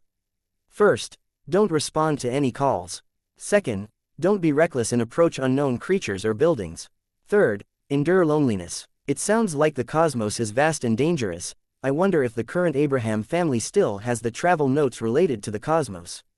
I'll get Miss Magician to ask in the future. When Klein's gaze swept over, it happened to cross with Miss Justice's gaze that was directed at him. They immediately realized that the other party had also thought of Miss Magician. Leonard did the same. He nodded slightly and asked about other matters. During this process, the dream changed with Mobit's memories. Following that, they saw the appearances of Medici, Ouroboros, and other high-level figures. Of course, as Mobit had few interactions with the Black Emperor and Bethel Abraham and didn't dare to look at them head-on, his impression of them was a blur. Towards the end, Audrey grabbed both Klein's and Leonard's arms and jumped into Ciatis's dream. This elven songster was standing in the garden, holding her stomach and frowning at Mobit. Can you steal the fetus in my stomach and stuff it into your body? It can be done, but even if it's stuffed into my body, I won't be able to give birth to him, Mobit replied fearfully. Ciatis thought seriously and said, then steal the corresponding organs that are needed. If it's just a simple act of theft, then it might still succeed. But for what follows after, I'll be at my wit's end. This is beyond my capabilities, Mobit said nervously. The conversation between the human and elf left the trio dumbfounded. After a few seconds, Audrey suggested, why don't I do it this time? Chapter 1066. Familiar name. Upon hearing Miss Justice's suggestion, Klein thought for a moment and said, guide the dream towards matters encompassing the second epoc's history, the Queen of Calamity Kahinam, elf habits, and the most ancient language of the elves, as well as the legendary Western continent. All right, Audrey's eyes moved slightly, revealing a thoughtful expression as she digested the information that Mr. World had said. Then, she walked to the elven songster's side. Under her guidance, Mobit's figure in the garden rapidly blurred as he vanished from Ciatis's dream. The ripples in Audrey's green eyes stirred once again as her lips quivered, as though she was reciting something. Nas. The entire dream world began to shake as the garden was like a reflection of a lake that was smashed into pieces by an invisible stone that flew over from nowhere. These fragments quickly gathered, but the scene that was restored was no longer a garden, but that of a palace made of coral. Every detail in the palace was abnormally gorgeous. The entire structure was tall and majestic, but due to the layers of blue seawater, the sky couldn't be seen, making it appear dark and gloomy. Inside it, coral pillars propped up an exaggerated dome, and the walls and the top of it were filled with terrifying murals of the storm. Above the murals and corals, silver bolts of lightning followed a certain trajectory as if they were alive. Finally, they converged at the 9 steps that were inlaid with pearls, diamonds, emerald, and turquoise. Ciatis was standing there, with many elves standing opposite her. On the 9 steps, there were 2 huge chairs that seemed to be formed purely of lightning. One of them occupied the center, just like the ruler of this palace. One of them was on its left, appearing less eye-catching. Sitting on the throne in the middle was a man wearing a simple loose robe. His ears were pointed, and his facial features were rather soft and his hair thick. His hair was a mix of black and blue colors. Not only did his facial features look outstanding on their own, they combined together to form an even more handsome face. However, he directly gave one a tyrannous impression, as though he wouldn't say a word before picking up the electric spear leaning on his armrest, and then throwing it. Sitting beside him was a beautiful woman with raven black hair. Her hair was tied up into a high bun, her ears slightly pointed, and her facial features delicate. She had dark brown eyes that were as deep as the ocean, and in her hands, she was playing with a complicated golden wine cup. Without needing Xiaxxia's introduction, Klein and company could easily determine that this couple was the Elf King, the ancient god, Xianxia, and the Elf Queen, Queen of Calamity, Kahinem. That traitor, Ormir. Suddenly, a voice resembling loud thunder boomed, causing the entire palace to shake violently. It made Xiaxxia and the other attendants lower their heads in fear. This roar came from the ancient god. Ormir, isn't that the name of the giant king? I've recently been drinking red wine named after him. I have to say that its quality is indeed higher than anything else. It's just a little expensive. As Klein listened, he had a random thought. He remembered that Little Sun had once said that giant King Ormir, Elf King Xianxia, and sanguine ancestor Lilith, the three humanoid ancient gods, were allies.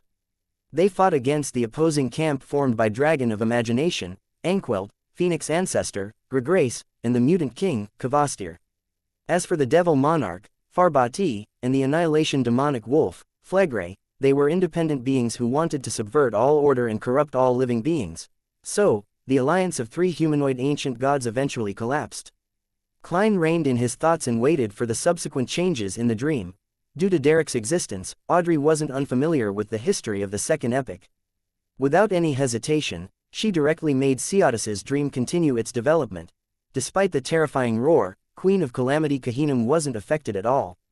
With a cold expression, she calmly said, "Wasn't this already long confirmed? His reputation is exactly the opposite of his physical build." At that moment, the ancient god, Xianxia, had already been enveloped by bolts of lightning. He said in a thunderous voice, "I thought that, after centuries, he would understand the global situation even more. I've overestimated his intelligence. If he didn't sell out Lilith back then, how could she have perished? The sanguine ancestor Lilith perished so early." Klein's eyelids twitched as he quickly focused his attention. After the Elf King finished roaring, Queen of Calamity Kahinem maintained her previous posture and said, "That's not a bad thing. At the very least, Kvastir and Phlegre were dragged to the grave together with Lilith. All the deities no longer trust each other. Even if we don't form an alliance, we can rule the ocean, lakes, and rivers." Upon hearing these words, spectator Audrey couldn't help but feel alarmed. She had no choice but to use placate on herself. It means that the sanguine ancestor Lilith, mutant king Kvastir, and the annihilation demonic wolf Phlegre perished in a battle between ancient gods. So the betrayal of giant King Ormir and the other ancient gods had nothing to do with the ancient sun god. This is why Lilith didn't fully die and is still able to occasionally deliver divine revelations. And because of this, the Antigonus mother of the Sky and Hornassus mountain range managed to survive to the fourth epic. Klein increasingly believed that the history recorded in the City of Silver had many fabrications or vague records. Thankfully, he hadn't completely digested the Bizarro Sorcerer potion and didn't need to consider advancing to Scholar of Yore. Otherwise, the history he used might not be real. In ancient times, the sanguine ancestor Lilith and mutant king Kvastir perished due to the other. The sanguine has recently been working with the mutants' temperance faction. Time sure is a great magician. Heh. If the Moon Emlyn were to know of this, I wonder what kind of expression he would have. The star Leonard sighed as he thought. As their thoughts raced, the ancient god, Xianxia, scoffed and said, "Recently, Ormir wanted to work with some secret sects that have sprouted from the humans to deal with us. Apparently, this matter is led by Harvest and Dawn. I'm even thinking of working with Anqueld to destroy the giants and the giant king's court. Unfortunately, every time I see that dragon, I have the urge to string it up on a grill. It's a type of attraction that's simply irresistible." Just as he said that, the ancient god suddenly vanished. The entire palace shook violently, causing a rift to appear. All of this had yet to subside when a bolt of lightning flashed. Xianxia returned to the massive throne, holding a spear made of pure lightning. "You went to the giant king's court?" Kahinem asked. "I taught Ormir a lesson," Xianxia answered without hiding anything. Xiaxxia and the other elven attendants lowered their heads even further. They faintly saw slippery tentacles that were thicker than their bodies flipping about on the ground, flashing with silver bolts of lightning. Then, they shut their eyes. The dream changed as Xiaxxia recalled her interaction with other elves. With their conversations and interactions, Klein, Leonard, and Audrey learned that Ciatas lived in a relatively peaceful time period in the second epic. The giants, elves, dragons, devils, and phoenixes coexisted, splitting up their rule over the northern and southern continent, as well as the 5 seas. Vampires, demonic wolves, treants, sea monsters, mutants, and humans were vassals of the different factions, occupying the lower middle classes. This doesn't resemble the history recorded by the church. Even the legends in the City of Silver aren't like this. Leonard sighed when he heard that. Old man probably doesn't know this much. That isn't necessarily true. Klein shook his head indiscernibly. Many existences in the second epic have survived to the fourth epic, or even to this very moment. For example, the Wisdom Angel. Leonard asked with a guess. Perhaps. Klein didn't give an affirmative answer as he said with a smile, "When you were talking to Mobit, I thought you would make Miss Justice stand further away." Leonard immediately shot a glance at him and yawned. "You mentioned before that there's an existence behind me that might have been seen the second blasphemy slate. Then, when I was conversing with Mobit Zoroast, wouldn't she be able to make the connection from me getting her to stand further away?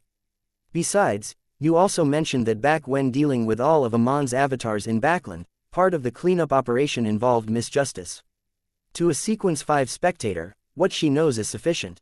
Once she understands the Zoroast family's matters, the truth is practically in front of her eyes. In that case, why waste time trying to avoid her? It's too troublesome. I might as well get Mr. Fool to be a witness as everyone vows not to divulge each other's secrets." Klein nodded slightly and said, "If you were to get Miss Justice to stand further away, it wouldn't be easy for you to bring up the matter of making a vow to keep things a secret." At this moment, Ciatas continued, "After the death of the Sanguine Ancestor, the Annihilation Demonic Wolf, and the Mutant King, some of their subsidiary gods were killed, while others surrendered to other ancient gods. There were a few who vanished as they hid in the shadows." Having transformed herself into an elf, Audrey immediately asked, "Who surrendered to who? Who died?" Ciatas recalled and said, "I've never even seen it before. The Sanguine's goddess of life and the Mutant King's god of war were killed. No one even remembers their names. The Annihilation Demonic Wolf's god of the dead, Salinger, came under the Phoenix Ancestor. The Sanguine's goddess of beauty, Aurnia, came under us, the Mutant King's god of spiritual creatures, Tolsna, and Annihilation Demonic Wolf's goddess of misfortune, Ammonizes, vanished." Salinger, Aurnia, these two names made Klein's forehead twitch. He instinctively used his clown powers to maintain his facial expression. Aurnia was the Blood Moon Queen, the wife of the Fourth Epic's Emperor, the Empress of the Truncest Empire. As for Salinger, he was the founder of the Balam Empire, the Emperor of the Underworld, Death. Thank you for listening and supporting the Cultivation audiobook channel. If you'd like to support us, 1 cup of coffee can make a big difference. Please check the PayPal link in the YouTube description.